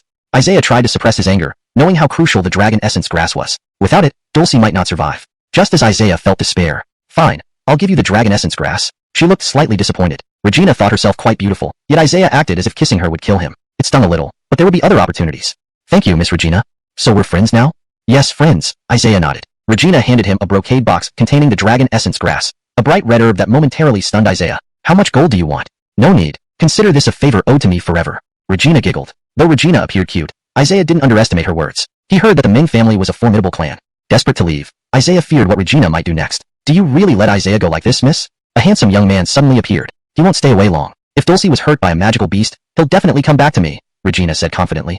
The young miss is truly wise. But Isaiah is also an alchemist. Such a person should be befriended, or it would be a significant loss, Regina added. Back at Giri's residence, night had fallen. Has Dulcie's condition worsened? While it hasn't, she remains unconscious. Master Galen, the preparation of the dragon essence pill is very risky. If it fails, you will suffer severe consequences. I know the failure of this pill means I will be gravely injured. Isaiah was somewhat concerned. The dragon essence pill was among the most challenging 4th grade pills to refine, and given that Isaiah had only recently become a 4th grade alchemist, the difficulty of succeeding at this stage was immense. Despite this, he decided rashly to attempt refining the dragon essence pill. Chapter 105. Reluctant Parting. Mr. Galen, if you haven't reached the late stage of a 4th rank alchemist, it would be too dangerous to refine the dragon essence pill. Your essence energy might not be sufficient then. Perhaps you should consider other methods. I've thought of a way. Oh, what is it? I will reach the late stage immediately. Well, this sounded like a joke. How could that be possible? Giri was filled with doubt. Theoretically, it was entirely impossible. Isaiah sent Giri away and began refining 4th rank pills alone in the pill refining chamber. He continuously refined 4th rank pills, preparing a large quantity of medicinal materials before he started. Congratulations, Master. You have successfully refined a mid-level 4th rank pill, gaining experience of 1000 by 1000 times. Congratulations, Master. You have successfully refined a high-level 4th rank pill, gaining experience of 1000 by 1000 times. Isaiah opened his eyes, sweating profusely. Although the system provided boosted success rates, the physical toll on him was also doubled, and his essence energy was depleting rapidly. Combined with his existing injuries, his first attempt at refining left him breathless. After taking a brief rest to recover some essence energy, he closed his eyes again. Congratulations, Master. You have reached the late stage of a 4th rank alchemist. Taking a pill to replenish his essence energy, Isaiah found its effect slow. He realized how greatly his injuries from the demonic beast had affected his recovery speed. Injuries inflicted by demonic beasts could potentially worsen, slowing down the recovery process. The pain in his wounds intensified, but Isaiah gritted his teeth. Leonardo was no simple opponent. Isaiah wondered which demonic beast's aura it had been, knowing this encounter had given him quite a bit of trouble. Starting to refine the dragon essence pill, though the process went relatively smoothly despite having only one dragon essence grass, the pill itself remained highly unstable, as if ready to explode within the cauldron at any moment. Master, your refinement speed and quality can be doubled. Would you like to activate a 20x boost? Isaiah confirmed without hesitation. Thankfully, the system provided this crucial assistance, otherwise, with his severe injuries, he might not have succeeded. After an unknown period, Isaiah finally managed to successfully refine the dragon essence pill. Congratulations, Master. You have successfully refined 2 high-level 4th rank dragon essence pills. Breathless and drenched in sweat, Isaiah felt almost faint after this intense session. However, instead of resting, he stood up and headed outside with the pills. Giri, seeing Isaiah's state, was genuinely concerned, especially since he had spent 3 days and nights in the pill refining chamber, nearly exhausting himself. I'm fine, don't worry. Giri didn't say much more. As Isaiah went to Dulcie's room, where the couple needed some privacy, Giri stayed back to avoid awkwardness. Dulcie's lips were deathly pale. Isaiah felt a pang of sympathy as he quickly gave her a dragon essence pill. Strange winds swirled around, and Isaiah vaguely heard something like dragon roars. Though the sound was faint, when the wind stopped, Dulcie's wound healed significantly but not completely. Looking at her partially healed wound, Isaiah felt disappointed. Even the dragon essence pill hadn't fully healed her. It was truly terrifying. Seeing Dulcie improve, Isaiah sighed in relief. Too exhausted, he leaned against the wall and fell asleep. Isaiah? A gentle voice woke him up. Seeing Dulcie unharmed, he finally felt relieved. That's great, you're okay. Much better. But it will take some time to fully recover, Dulcie said, lacking her usual vigor. Isaiah smiled bitterly. You still have another dragon essence pill. Taking it will speed up your recovery. But why don't you take it? You're injured too, Dulcie asked, her consciousness hazy. She knew she had taken a pill. Isaiah hadn't eaten one. Had he sacrificed too much for her? Dulcie felt this wasn't worth it. If she hadn't been so proud and insisted on going to the Tianlan Mountains, none of this would have happened. Take the pill as I say. Isaiah handed it to her. Feeling a strange resistance, she accepted it. His hands were cold, likely due to exhaustion. Don't worry about me. I can restore myself with 4th rank pills. Isaiah forced a smile, pretending everything was fine. Thank you, Isaiah. After a short rest, Dulcie remarked that Leonardo must be someone Tianlan's sect is hunting. The reward must be substantial. Isaiah's expression changed slightly. That strong person, especially with the black mist and demonic beast's aura, had caused him considerable trouble. Suddenly, Isaiah wondered if Leonardo held many secrets. I will need to recuperate for some time, Dulcie added, wanting Isaiah to feel reassured. He had taken too much care of her. Yes, you do need proper rest. Otherwise, it might affect your dantian, preventing you from reaching peak condition. Gary was surprised that Isaiah had reached the late stage and successfully refined the dragon essence pill. You really did it? How? You're becoming quite impressive. Isaiah spent little time achieving all this. Gary was extremely impressed but chose not to comment further. Leaving Gary's residence, Dulcie suggested they claim the reward first, as Leonardo would be valuable. In Tianlon sect's hallway, their presence drew attention. Isaiah nodded. His gold coins had been depleted recently, especially after buying expensive medicinal herbs. What are your plans next? Dulcie asked cautiously. I'll cultivate here for a while, improving my skills and perhaps learning a powerful martial technique. Dulcie listened absent-mindedly, wondering when Isaiah planned to marry. Not mentioning it made her unexpectedly happy. The more time she spent with Isaiah, the less she wanted to leave, feeling a deep attachment. Unsteady on her feet, Dulcie leaned on Isaiah, who naturally supported her. Are you okay? Yes, Dulcie whispered weakly. Watching them on the mountain corridor, several inner disciples felt envious. Did you see that? Dulcie is leaning on Isaiah. Isaiah, the big flirt. Isn't he supposed to get married soon? Why is he still with Dulcie? Almost carrying her. Alas, my goddess, how can this happen? These inner disciples felt heartbroken, realizing Isaiah was the one caring for Dulcie when she was vulnerable. It was a shocking revelation. Isaiah ignored their complaints. Dulcie, though looking better, still appeared pale and weak, her body stained with blood, leaving people to wonder what they had been through. Hashtag chapter 106, becoming a guest scholar again. Although he wasn't worried about the inner disciples having any issues with him, if it reached Jacqueline's ears, he would inevitably have to explain himself. I'm not feeling well. How about you carry me? Sure. Isaiah saw Dulcie's pitiful gaze and immediately softened. Isaiah had no choice but to carry Dulcie princess style as he walked forward calmly, much to the surprise of onlookers. They continued this way for some time, with Dulcie's cheeks flushed red, looking incredibly shy. It was her first time experiencing such a sensation. Nearly dozing off in Isaiah's arms, Dulcie softly said, "Put me down." Isaiah gently set her down. We're almost at the inner affairs pavilion. Then we can claim our rewards, Dulcie chuckled wryly. Noticing that Dulcie could walk without much trouble, Isaiah realized she was fine. You can still walk. Why did you want me to carry you like that? Isaiah asked. None of your business. Dulcie huffed, leaving Isaiah speechless. Injured people always have their reasons. If he didn't feel guilty, he wouldn't be acting like this. Several senior elders of the Tianlon sect were present at the inner affairs pavilion, all possessing formidable strength cultivator realms. Oh, Miss Dulcie and Master Galen, what brings you here? A long-bearded elder stepped forward and asked. Isaiah directly took out the wrapped head. Did you hunt a wandering warrior? Whom did you kill? The long-bearded elder asked. Even though Dulcie is quite strong, along with Master Galen, they shouldn't have been able to defeat many wandering warriors, another elder remarked. They were also severely injured. Wandering warriors are very powerful. They must have suffered a lot. A few other elders mocked sarcastically. The long-bearded elder picked up the bundle and opened it, immediately startled as the head fell to the ground. How can this be? This is actually Leonardo. The others quickly verified. It was indeed Leonardo. It really is Leonardo. He's one of the strongest wandering warriors in the area, with a bounty of 40,000 gold coins. The long-bearded elder sighed, relieved that the sect's major threat was finally gone. Leonardo had killed numerous core members of the sect, both disciples and elders, causing multiple missions by powerful sect members to end in failure. Leonardo possesses the power of a demonic beast, doubling his strength and enhancing his physique significantly, making him a formidable opponent, the long-bearded elder explained. Leonardo's head looked menacing, terrifying even now. Isaiah closed his eyes and used the Byakugan to look at it. He faintly saw a scene from Leonardo's past, a dark place drenched in heavy rain. Leonardo knelt, as if submitting to someone, or rather, a demonic beast. The image was unclear. Leonardo received a sword, and Isaiah saw something else, an object on the person's waist. It was clearly a desolate jade pendant. This pendant differed slightly in appearance from Isaiah's, causing him considerable surprise. Isaiah also saw several identical swords behind the demonic beast, all seemingly imbued with powerful demonic energies. The beast had thick fur flowing like a long beard. Isaiah, what's wrong? Dulcie asked. I'm fine, Isaiah replied, sweating profusely. Using the Byakugan to see into Leonardo's past had drained him considerably. It seemed that using the Byakugan required more effort for Isaiah now. Get ready with 400,000 gold coin drafts, the long-bearded elder instructed. With this money, cultivation would be greatly beneficial. You might as well join the Tianlon sect for cultivation. That's also an excellent way to obtain martial techniques, Dulcie suggested. Isaiah pondered for a moment. Alright, but I need some time to recuperate. Master Galen, for removing such a great menace to the sect, do you want martial techniques or valuable herbs? We'll try to accommodate your needs. Herbs, please. Elder, can Isaiah join the internal disciples training sessions as well? There shouldn't be any problem, right?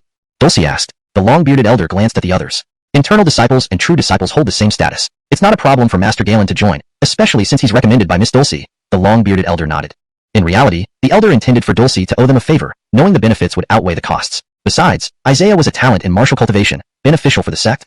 But I don't want to join the Tianlon sect, Isaiah said. What do you mean? Do you look down upon our sect, yet still wish to cultivate here? You dare say such things. Perhaps you shouldn't join the true disciples training session, the other elders complained. The long-bearded elder raised a hand, signaling for silence. How about this? Master Galen joins the training session, pays extra tuition, and we'll treat him as a guest scholar. What do you think? Dulcie proposed. Considering Zhao family connections, the long-bearded elder weighed the pros and cons. Refusing wouldn't bring any benefits. Sadly, they couldn't have Isaiah become a full disciple, which would have been a great asset for Tianlon sect. Isaiah's cultivation level was extraordinary, practically a prodigy. Give Master Galen the guest scholar token. From now on, he's our sect's guest scholar. the long-bearded elder decreed. What? The other elders were shocked. Such an event was unprecedented, especially for someone as young as Isaiah who normally wouldn't receive special treatment. After discussing, they ultimately agreed. They've agreed. Isaiah nodded, accepting a draft worth 40,000 gold coins from a servant. Master Galen, these are rare earth fruits. Thank you very much. Once you recover, make sure to attend the training sessions. It was quite an effort to get you admitted. Isaiah nodded, paying 10,000 gold coins as tuition for the training course. These true disciples' training sessions gather only elites. The chief true disciple will inherit the sect leadership. It will definitely benefit you. Understood. Isaiah bid farewell to Dulcie, giving her a few pills to aid her recovery before heading back to Galen family manor. Deep down, Isaiah knew Jacqueline must have heard about him carrying Dulcie. Upon returning, he saw her, slightly stern after several days of close cultivation, undoubtedly hearing this news and becoming angry. Sure enough, Jacqueline's expression was severe. This translation aims to maintain the original tone and style while ensuring natural and fluent English, free from grammatical errors and coherent with the previous content. Chapter 107. Can't tell? Isaiah felt a bit embarrassed to look directly at Jacqueline. The situation isn't as you think, Isaiah said guiltily, fully aware that this incident was his fault. It's fine. What? Isaiah was somewhat surprised. Last time when Jacqueline saw Dulcie, she had been very hostile. Now, she actually said it didn't matter? I won't be angry over such matters. You're injured now. Go and treat your injuries properly, Jacqueline said with concern. Isaiah felt even more guilty. Jacqueline was really quite reasonable. I'll go refine some medicinal pills for my own injuries first. Using the earth fruit provided by the long-bearded inner sect elder, Isaiah refined 4th-grade medicinal pills. Although they couldn't match dragon essence pills, they significantly eased his injuries. Isaiah felt that he had suffered enough this time. He spent 7 days recuperating in the Galen family manor. During these few days, Isaiah continuously bought medicinal ingredients to refine 4th-grade pills, which eventually helped his wounds heal slowly, but complete recovery would take a month. Buying medicinal ingredients had cost him 100,000 gold coins, leaving him with only 200,000. The expenditure of gold coins was too large. Dong dong. Someone knocked on the door, and Isaiah saw Jacqueline. I heard you went to a cultivation class with Dulcie. That's an advanced disciples class, which is truly remarkable. How did Jacqueline know about this? Her sources were quite reliable. Yes, Isaiah said awkwardly, realizing that Jacqueline cared about this matter. Don't worry, I won't overthink it. I trust you, Jacqueline smiled. I thought you might misunderstand or get upset. You were so outstanding. Just going to a cultivation class with Dulcie isn't a big deal. Isaiah was somewhat surprised. Was Jacqueline too understanding and considerate? I'm relieved then. Go on, Dulcie is waiting outside. Jacqueline squinted her eyes. Yes, remember to ask me if you have any questions about the black pupil technique. Isaiah patted Jacqueline's shoulder. In the main hall, Dulcie seemed to have been waiting for a while. Sorry for keeping you waiting, Jacqueline said. Not at all. There are many rumors outside. Please don't take them to heart, Dulcie replied. I don't mind. Moreover, Isaiah is so outstanding. Such incidents are inevitable. Seeing Dulcie and Jacqueline getting along well made Isaiah feel a bit strange inside. Soon after, Isaiah and Dulcie set off. Hardly got you enrolled in the cultivation class, and you missed 7 days. This is the 8th day. Dulcie shook her head. I've been focusing on recovering from my injuries. My condition has only just improved. I wonder if those elders will use this excuse to expel you. Dulcie was a bit worried. She had been studying other courses whenever she could, listening to the elder explain cultivation experiences. With 7 missed days, the elders had every right to expel Isaiah. The True Transmission Disciple cultivation class was not easy. It contained high-quality content that could quickly enhance a True Transmission Disciple's strength, offering an excellent opportunity for cultivation. At the cultivation hall, Isaiah observed the place. Everyone here was a True Transmission Disciple, ranging in age from 27 to 30, with decent cultivation levels around 2nd or 3rd rank martial ancestor. Compared to previous inner sect disciples, these were clearly of a different level. Isaiah, at 18 years old, had already reached the martial ancestor realm, with a promising future. The True Transmission Disciples looked at Isaiah enviously. The long-bearded inner sect elder was their instructor for the cultivation class. This elder was quite deep and mysterious. Isaiah couldn't gauge his cultivation level, even with the manifest wheel eye. This showed how powerful he was. Isaiah had a sense of awe towards this elder. There were only 7 True Transmission Disciples in total, each one an elite among elites. The long-bearded inner sect elder also noticed Isaiah and Dulcie. Dulcie was still worried Isaiah might be expelled. Brother Galen, you finally came. I was worried you wouldn't show up, the elder greeted very politely. Dulcie and the other 7 True Transmission Disciples were taken aback. The elder was usually strict, so this sudden politeness was surprising. Why do you call me brother? Isaiah was confused. Oh, just something that feels right. Please don't mind it. The elder stroked his beard. Isaiah was embarrassed, noticing Alana among the disciples. Have you become a True Transmission Disciple? Alana smiled. Yes, indeed. After we last met, I haven't stopped cultivating and just became a True Transmission Disciple. Meeting an acquaintance here, Isaiah smiled slightly. Alana remembered their previous agreement and wondered if Isaiah had forgotten. I am the martial arts instructor for the cultivation class, Xavier. You can call me Elder by, Xavier smiled. Let's start the class without further ado. Xavier began his lecture, leading everyone to a spacious back mountain area with a sword technique, stone steel. Isaiah paused when he saw it. What's this steel? Isaiah asked curiously. A steel with sword techniques passed down by the Zhao family. Once you comprehend the essence of sword momentum to a certain degree, you can understand and learn from this steel. It's hundreds of years old. Dulcie was disappointed because her sword momentum wasn't yet at the required level to learn from the steel. If she could, she might stand a chance against Isaiah. Isaiah's eyes widened with anticipation. He recognized the records about Divine Moon Sword Technique. Isaiah only had the first chapter of the Divine Moon Sword Technique, having comprehended its momentum. Truly formidable martial techniques were few in number. Although the Divine Moon Sword momentum was very strong, it was only an explosive sword chi. Isaiah wanted stronger martial techniques to boost himself. Isaiah, listen carefully. I'm about to start the lecture, Xavier said, seeing Isaiah's distracted expression. In the world, everything has a momentum. Comprehending this momentum grants exceptional power. Swords have sword momentum. Fist techniques have fist momentum. Momentum is a realm. A 5th rank martial ancestor can certainly comprehend it. Xavier continued, everything has momentum. It can be seen as a trend. Normally, this momentum is scattered. Concentrating it will unleash immense power. Some martial artists can control momentum, gathering scattered momentum into a powerful force. Everyone was immediately filled with respect and awe. Chapter 108. It can still continue. Although Isaiah had mastered sword momentum, this was the first time he had encountered such knowledge, so he listened intently. Isaiah kept looking at the stone tablet. Its contents were condensed as well. With his manifested wheel eye, he could see that this was a martial skill from the 2nd chapter of the Divine Moon Sword Technique. This chapter seemed to contain many sword techniques. Chime. Master observed an inferior heaven-grade martial technique, Divine Moon Sword Technique. Chapter 2 16 Night Moonlight. Gaining experience points worth 1,000 by 1,000. Chime. Master observed an inferior heaven-grade martial technique, Divine Moon Sword Technique. Chapter 2 16 Night Moonlight. Gaining experience points worth 1,000 by 1,000. Chime. Congratulations, Master has learned the inferior heaven-grade martial technique, Divine Moon Sword Technique. Chapter 2 16 Night Moonlight, and refined it to minor success. Isaiah closed his eyes. The sword at his waist was almost out of control. Instantly, the sword flew out of its sheath and released a powerful sword momentum. The 9-day cloud scattered down like raindrops, causing Xavier's expression to change drastically, thinking some formidable enemy appeared and attacked first. But when he came back to his senses and saw what happened, he was utterly shocked. The genuine disciples were also frightened. Isaiah was also amazed. After learning just a sword technique, why did such a significant change occur? He was truly astonished in his heart. Sensing Isaiah's sword momentum, Dulcie felt very surprised beside him. It was such a familiar feeling, a momentum only his father would possess. Naturally, Isaiah finished reading the entire content of the stone tablet. Because of the doubled experience points, he comprehended it so quickly, surprising even himself. Xavier found the previous sword momentum very unusual. Naturally, it was extraordinarily strong. Isaiah, I guess you understood sword momentum quite early, but this seems much stronger. Could your sword momentum have reached the 2nd realm? Xavier asked in surprise. Does sword momentum also have a 2nd realm? Upon hearing this, Xavier was extremely annoyed. Isaiah didn't know about the 2nd realm yet he had already grasped it. What was going on? Looking quite stunned, Xavier stared blankly at Isaiah, not understanding how he achieved this. I never thought you'd be this strong. At such a young age, you've already mastered the 2nd realm of sword momentum. It's terrifying, Xavier said in shock.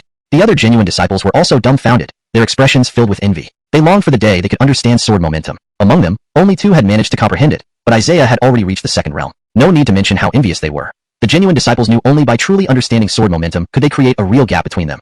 Alana looked at Isaiah, her heart mixed with various emotions. She should have seen this before. Last time, when Isaiah learned a martial technique, he mastered it within days. Now, he seemed even more outstanding. The 2nd realm of sword momentum. It was beyond reach for these genuine disciples. Even after 10 years, they might not grasp it. The genuine disciples felt rather helpless. If Isaiah joined the sect, he would undoubtedly be the chief genuine disciple. His future as the sect leader was assured, making it incomparable.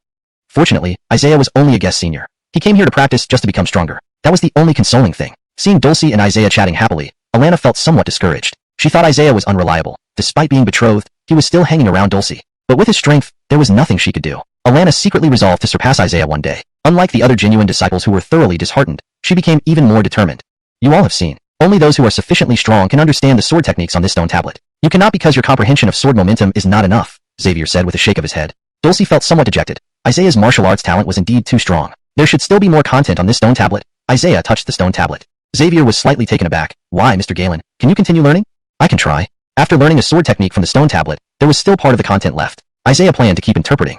This? Xavier was surprised. Even he couldn't continue comprehending the deeper meanings of the stone tablet. Isaiah closed his eyes again. Chime. Master observed an inferior heaven-grade martial technique, Divine Moon Sword Technique, the 2nd realm of sword momentum, gaining experience points worth 1,000 by 1,000. Unfortunately, the stone tablet's content was limited. It did not record the 3rd realm of sword momentum. Isaiah failed to understand the 3rd realm of sword momentum. He also didn't spend much time on it. Isaiah's sword trembled on the ground continuously, emitting a powerful sword momentum even though it wasn't in his hand. The grass on the ground was neatly cut flat. The 2nd realm of sword momentum is almost at its late stage. Breaking through to the 3rd realm might just be a matter of time, Xavier exclaimed. Dulcie watched Isaiah in surprise. Even if his comprehension ability was strong, why did he succeed in such a short time? Even Zhao family members needed a long time to understand the sword techniques inscribed on the stone tablet. Isaiah almost comprehended it quickly, truly astonishing. Picking up his sword, Isaiah felt rather excited. He could almost see faint threads of sword chi emanating from it. Xavier was very satisfied with him. He had expected Isaiah to be talented, but achieving such a level was simply impossible to find a second person. The other genuine disciples were flabbergasted. Compared to Isaiah, they were practically nothing.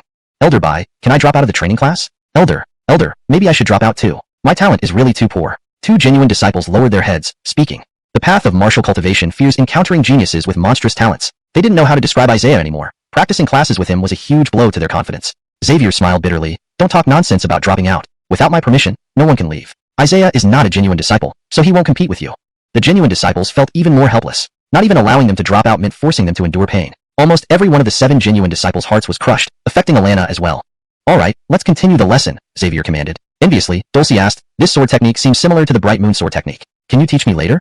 I want to teach you, but your sword momentum may not be sufficient to learn it. We'll talk when you get stronger, Isaiah replied. This was somewhat disheartening for Dulcie. She nodded, appearing disappointed.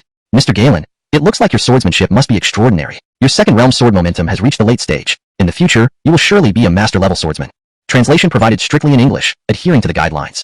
Chapter 109, Sinister Sword Technique. Isaiah nodded. Most of the martial arts I have learned are sword techniques. There's nothing wrong with that for a swordsman. How about I teach you some sword techniques? I know quite a few.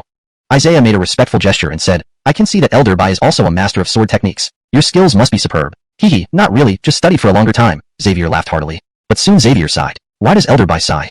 Isaiah asked. I've always wanted to find a disciple to cultivate in seclusion and impart the essence of my lifetime of swordsmanship. Isaiah quickly understood what he meant and smiled slightly. Elder Bai, regarding the matter of being your disciple, let's hold off on that for now. Xavier was not surprised by this response from the genius. How about you make an evaluation after seeing my sword technique? Xavier said deliberately. Alright, then let me witness Elder Bai's sword technique. Elder Bai smiled, raised his hand, and after a brief pause, a sword descended from the sky, as if flaunting its sword aura. Clouds and celestial light were cut through by numerous threads of sword energy, akin to starlight. Elder Bai caught the sword, which radiated formidable sword chi. Isaiah's eyebrows arched slightly. The sword technique I use is a lineage sword technique passed down within our sect, Terra Stage Intermediate Martial Art, Soul Devouring Sword. Isaiah was extremely excited upon hearing this. Was it actually such an excellent sword technique? A lineage sword technique, a Terra Stage Intermediate Martial Art. Even if he spent hundreds of thousands of gold coins, he might not be able to obtain such a skill. Now, he could learn it directly? How could Isaiah not be delighted? He fully believed that with his exceptional observational and learning abilities, he would swiftly master the skill after one viewing. Thank you, Elder. Young Master Galen, why do you thank me? Xavier asked, puzzled. What was Isaiah thanking him for? Isaiah naturally wouldn't reveal that he could learn the skill with just one look. If he did, Elder Bai might faint from shock. Soul Devouring Sword is not a sword technique for the living. It is a technique to summon spirits. As Elder Bai spoke, dark smoke began emanating from his body, turning him into a sinister and eerie presence, causing everyone to feel uneasy. This was the first time Isaiah saw such a sword technique. The aura around his sword became unusual, filled with immense resentment. This resentment carried significant killing power. It reminded Isaiah of Hobart. Hobart's sword carried demonic aura, boosting his combat power several times over. These two sword techniques seemed somewhat similar. Could there be a connection, or was it just a coincidence? The sword aura surrounding Elder Bai distorted the space around him visibly. The spirit summoning sword has extraordinary life-draining power. With a powerful swing, Elder Bai unleashed a massive purple sword chi, instantly creating a hole on the ground. It looked like many ghosts were surging forth, sending shivers down everyone's spine. Roar! The shrill cries of some malevolent spirits caused the true disciples to retreat in fear, trembling uncontrollably. A sword technique like Soul Devouring Sword, even if the opponent is at the 5th level of Martial Ancestor Realm, cannot be defended against. Being hit will result in severe injuries. My strike on the floor may not seem very powerful. Xavier paused. If it strikes a living person, it can potentially snatch their life away. So powerful. Isaiah exclaimed in amazement. Clank. Master observed Terra Stage Intermediate Sword Technique, Soul Devouring Sword, and gained 1000 by 1000 experience. Clank. Master comprehended Soul Devouring Sword, doubled 30 times. Congratulations, Master successfully comprehended Terra Stage Intermediate Sword Technique, Soul Devouring Sword, achieving minor mastery.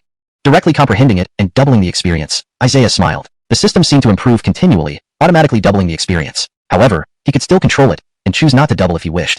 This sword technique has a disadvantage. Summoning spirits isn't good for the user. If they can't endure the torment brought by the spirits, they will perish. Xavier shook his head. Despite the tremendous power, the disadvantages were substantial. If the user couldn't handle the spirits, they would suffer immensely and ultimately die. Therefore, learning this sword technique depends on the individual, Xavier said to the true disciples. The true disciples lowered their heads, showing fear towards the soul-devouring sword. They were terrified just looking at it, let alone wanting to learn it. Elder Bai was pleased. Everyone was so afraid. Isaiah must feel the same way. This soul-devouring sword wasn't something to joke about. Elder Bai, I understand. Now let me try it. Try? Try what? Xavier asked curiously. Soul-devouring sword. What? Xavier widened his eyes, thinking Isaiah was joking. Was he serious? He wanted to perform soul-devouring sword? Master Galen, don't joke. If the user can't control the spirits, it will backfire. A cloud of black smoke formed, and Isaiah raised his sword. The surrounding fear twisted slightly, shocking Xavier, who took a few steps back. Isaiah slashed lightly, releasing a dark purple sword chi that struck the ground. Ghosts and spirits emerged abundantly, the sword aura exuding a terrifying vibe. Roar! The spirits dispersed after Isaiah's slash. Xavier noticed clearly that these spirits couldn't get close to Isaiah. Isaiah had a sword aura protecting him, completely blocking the spirits, making them flee in terror. Clank. Master performed Terra Stage Intermediate Sword Technique, Soul Devouring Sword, gaining 1000 by 1000 experience. After witnessing Isaiah's performance, Xavier was completely shocked. He couldn't believe Isaiah could use it. That was indeed Soul Devouring Sword, and Isaiah's proficiency was impressive, unaffected by the spirits. Xavier thrust his sword into the ground, still in shock. The Tianlan sect's lineage technique could only be learned by Antonios. Xavier had spent 10 years mastering Soul Devouring Sword, making it his proud capital. Yet, Isaiah merely observed it once and managed to learn it. Such talent was unprecedented. Xavier was certain Isaiah had learned Soul Devouring Sword on the spot. His technique revealed he was using it for the first time. How did he manage it? Chapter 110. Unwilling to admit. It seemed that this prodigious genius was indeed not simple at all. Master Galen, you are truly formidable. I never expected that you could learn the soul-devouring sword technique with just one glance and be so proficient at it. It's truly admirable, said Elder Xavier. Elder Bai is too kind. With guidance from a master, how could I possibly learn it with just one glance? Isaiah naturally did not want to admit it. Such extraordinary talent was not a good thing for Isaiah. If news of this spread, it might very well bring him calamity. Master Galen, there's no need to be modest. I know this is your first time using the soul-devouring sword technique, and you learned it with just one glance. There's no need to hide it. Isaiah had to admit he now looked upon Xavier with renewed respect. How did he see through it? He had wanted to keep a low profile, not appearing so prodigious to avoid jealousy and conflict. It seemed this intersect elder wasn't simple either, making Isaiah more cautious. After all, intersect elders weren't easy to deal with. Only then did Xavier realize that Isaiah's earlier thanks were because he knew he could master the soul-devouring sword technique, hence his gratitude.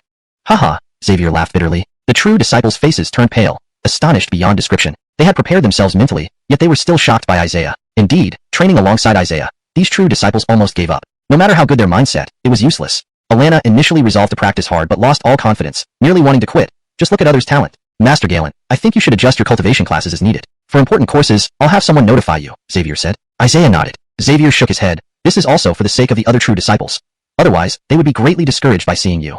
I understand. Isaiah walked a few steps before stopping. There's something I wish to ask Elder Bai. Isaiah stopped in his tracks. Oh, what is it? Please speak freely. Is there anything else you wish to know? I don't think there is much left for me to tell you. I'm genuinely curious about what level of cultivation Elder Bai has reached. Elder Bai merely chuckled strangely. Speaking of which, I feel ashamed. My cultivation isn't high. I'm only at the 3rd level of martial ancestor. Please keep today's events confidential. Xavier smiled slyly, showing an outwardly respectful demeanor but revealing a hint of viciousness. Master Galen, please rest assured. I won't let anyone else know. Isaiah and Dulcie then took their leave. You're really enviable, Dulcie remarked, turning back to see Isaiah's serious expression. Yes, do you have something on your mind? Why such a serious expression? Dulcie wondered why Isaiah didn't seem like someone who had gained so many insights today. That elder is not straightforward, Isaiah said sternly, convinced that Xavier was hiding something and seemed wary of him. Huh? What do you mean? His cultivation is definitely not just at the 3rd level of martial ancestor. I estimate it's closer to the 4th or 5th level. Isaiah couldn't figure out why his Sharingan didn't work on him. Perhaps Xavier was a strong individual. Completely reading someone wasn't quite realistic. Isaiah felt uneasy about the soul-devouring sword technique, noting that Leonardo's sword infused with demonic aura, while the soul-devouring sword infused with undead essence, both worked on similar principles. He hoped there wasn't any connection between them, unsure why he felt so uneasy. Elder Bai is a seasoned powerhouse and wouldn't let you see everything easily. Indeed, I've startled him, which isn't good for me. I feel like something is about to happen. Isaiah shook his head. Although he had this concern, there were no immediate signs of trouble. Sigh, seeing how strong you are, I really envy you. No worries. I'll guide you gradually to understand sword intent, Isaiah said indifferently. Can you really do that? Does that make me your disciple now? Let's skip that title. I don't want more rumors. To learn the Stone Monument's sword technique, you must comprehend the Divine Moon Sword intent. Divine Moon Sword intent? The Divine Moon Sword technique supposedly vanished centuries ago. Only a few reclusive elders in our Zhao family know it, and my clan members generally only know the Bright Moon Sword technique. Yours is only the Bright Moon Sword intent. Though strong, it pales in comparison to the Divine Moon Sword intent. But how do you know this technique? As a member of the Divine Moon Zhao family, you shouldn't know it. Isaiah shook his head. I can't explain right now. Perhaps I accidentally discovered the Divine Moon Sword technique martial skill, spent a long time deciphering it, and eventually mastered it on my own. Dulcie stared wide-eyed at Isaiah. I haven't hidden anything from you, but please don't tell anyone. I feel danger slowly creeping closer. Showing such extraordinary talent may be dangerous for certain people, Isaiah said seriously. A prodigious genius hadn't fully matured. If he didn't remain humble, others might view him as a threat, potentially fatal. Isaiah intended to avoid this. At Xavier's residence, Xavier was leisurely drinking tea, conversing with someone. This Isaiah is not simple. He killed Leonardo. Will he uncover the truth? What's there to worry about a teenager? A low voice responded. Xavier sneered, revealing his sinister side, contrary to his usually amiable demeanor. That boy actually knows the Sharingan, an eye skill above the Black Pupil technique. Even the Galen family doesn't possess it, yet he does, along with the Divine Moon Sword technique, Xavier mused. Is that so? He certainly won't join us. We should eliminate such a prodigy early. No matter how strong he is, he's only one person, Xavier pondered aloud. His companion didn't agree. Let's observe for a while. Currently, Isaiah hasn't discovered anything and won't hinder our plans, the mysterious figure suggested. Alright, I understand, Xavier nodded. Isaiah and Dulcie arrived at the Galen family estate, where Jacqueline opened the gate and greeted them warmly. Why did you return so late? Dinner is ready. Why don't you come in and sit for a bit?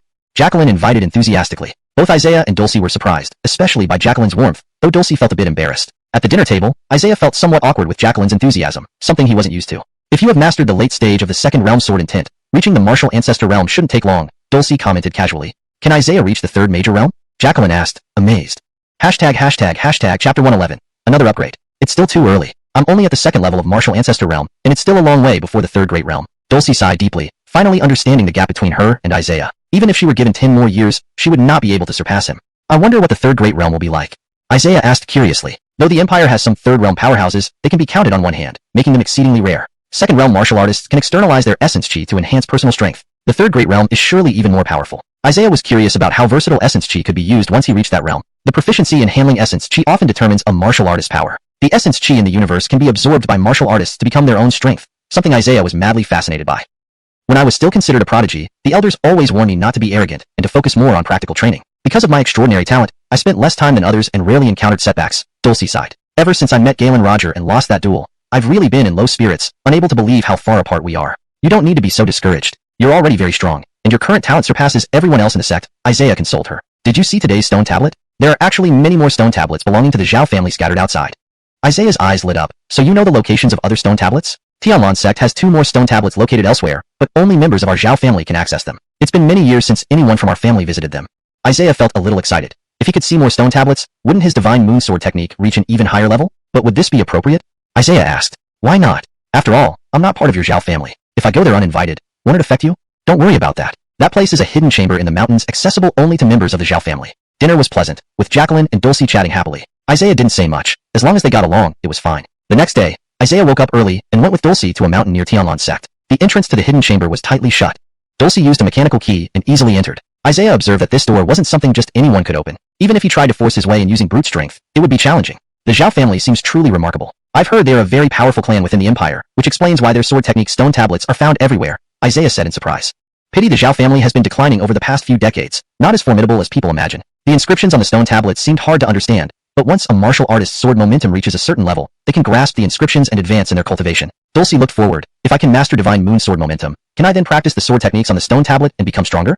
I'll teach you the methods and skills for mastering sword momentum, but it will take considerable time. Understood. Dulcie seemed to have found hope.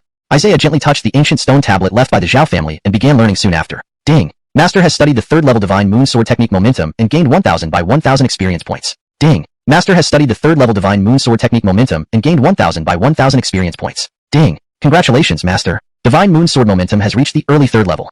Isaiah closed his eyes, and when he opened them again, he had already reached the 3rd level sword momentum. The air around him seemed filled with murderous intent, with sword chi swirling around him, refusing to dissipate. Only when sword momentum was sufficiently powerful could the emitted sword chi be seen with the naked eye. Ordinary martial artists might only master basic sword momentum, while Dulcie mastered bright moon sword momentum, a symbol of her family. However, Isaiah's divine moon sword momentum was an inferior heaven rank martial technique, several dozen times more potent than ordinary sword momentum.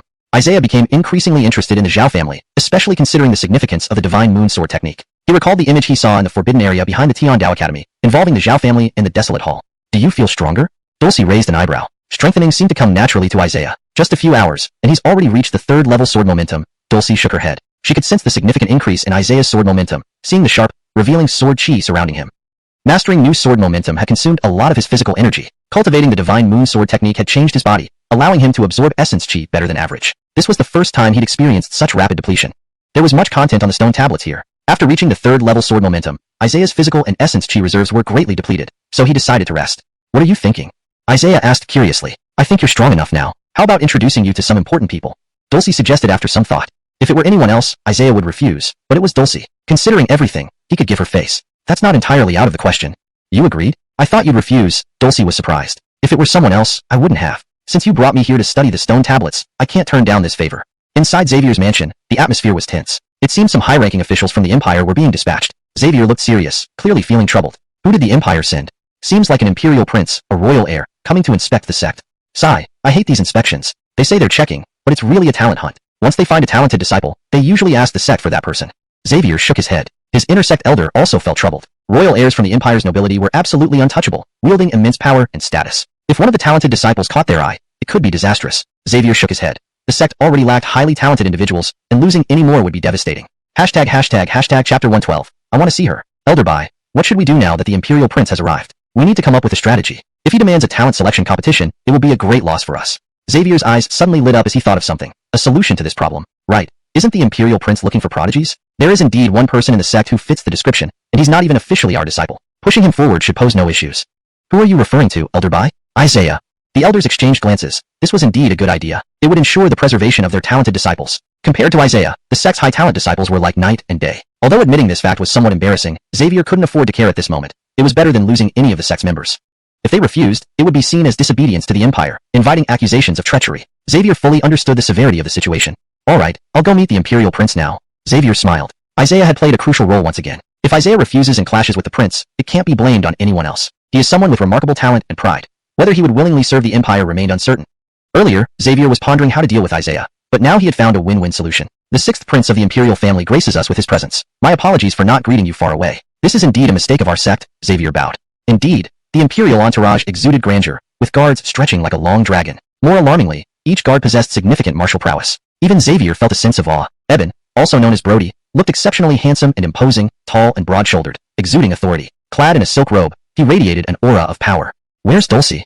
Eben asked coldly. Xavier was taken aback, momentarily at a loss. Dulcie is still cultivating within the sect, Xavier stammered, feeling a bit intimidated by Eben's presence. And where's your sect leader? There have been some recent events I need to discuss with him. Brody, the sect leader left months ago, and I don't know where he went. Summon the sect leader immediately, or does he deliberately avoid me? When things happen, it might be too late for regrets. Eben was quite aggressive. Xavier could only give a bitter smile. The prince didn't seem to respect Tianlan's sect at all. Very well, I'll have someone handle it immediately. Cold sweat broke out on Xavier's forehead. The Imperial family was always so domineering. If they weren't careful, the entire sect could be wiped out by a single command. Xavier dared not provoke such a prince. If he couldn't confront him, he could at least avoid trouble. Where is Dulcie? I want to see her. I will have someone bring her immediately. Please rest for a moment, Brody. Hemph, I don't like plain tea. Yes, my lord.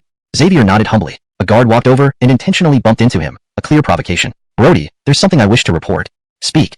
There's an exceptionally talented individual within our sect. Would you be interested in meeting him, Brody? Eben smiled slightly. Such a matter was typically feared within the sect, as it involved taking away talented disciples. Why did Xavier suggest recommending a talented individual?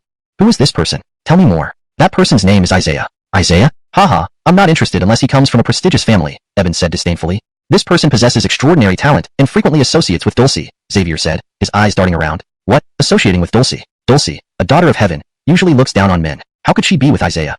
Xavier, with a sycophantic tone, replied, precisely, but Isaiah has very high martial cultivation and exceptional talent, so Dulcie reluctantly took notice of him. Is that so? Humph. I'd like to see just how formidable this Isaiah is. Eben was now wary of Isaiah. Summon that damned Isaiah. As you command, my lord, I will arrange it immediately. Xavier thought, this time, Isaiah will surely face some difficulties. Eben sat in the main hall when a girl approached, and he smiled upon seeing her. I didn't expect cousin to visit. It's been a long time since I saw you. Are you well after leaving the palace? Cousin, today I want to talk about someone. About whom? Isaiah. Eben's eyes flickered. This was the second time he heard this name in a day. Could he truly be a world-renowned genius? An elder hurriedly found Isaiah and informed him. Oh, the Imperial Prince wants to see me? Isaiah was curious. He had just parted ways with Dulcie, and mistakenly thought she had arranged this. Isaiah wasn't particularly interested in such matters, but agreed to check it out if it was Dulcie's arrangement. Imperial Prince? I didn't even know the name of the empire I'm in. You dare say such things, young Sir Galen? You might invite disaster speaking like that. Please be cautious, the elder warned. Isaiah's words surprised the elder, who then added, our empire is called the Tianwei Empire. You don't know your own empire's name? That's a bit ridiculous. Isaiah laughed bitterly and soon arrived at a grand hall, seeing countless imperial guards lined up like a long dragon. These guards had considerable martial prowess, all wearing armor and weapons. There were many guards present, showcasing the grandeur of the imperial prince. Isaiah grew increasingly curious about who Dulcie might introduce. Isaiah, you can proceed on your own. I won't accompany you further. Isaiah had to walk alone to the grand hall, feeling guarded by the soldiers around him. Who are you? A tall guard blocked his path. The prince summoned me. How dare you? You can't even remember the lord's name? It's Brody. The guard grew furious, seemingly ready to draw his sword. Chapter 113. Exploration Mission. Seeing Isaiah's serious expression, the guard felt a twinge of guilt. This young man was definitely powerful. His sword aura was overwhelmingly oppressive, even though he hadn't drawn his blade yet. The guard hesitated and refrained from acting, knowing full well that if they did come to blows, he would surely be dead meat. By now, many guards had gathered. Squinting, Isaiah wondered if they were planning to make a move. These guards all seemed to look down on him with disdain, as if he were merely a lowly peasant. It irritated him immensely. Enough! You shouldn't fight here, a melodious female voice interrupted.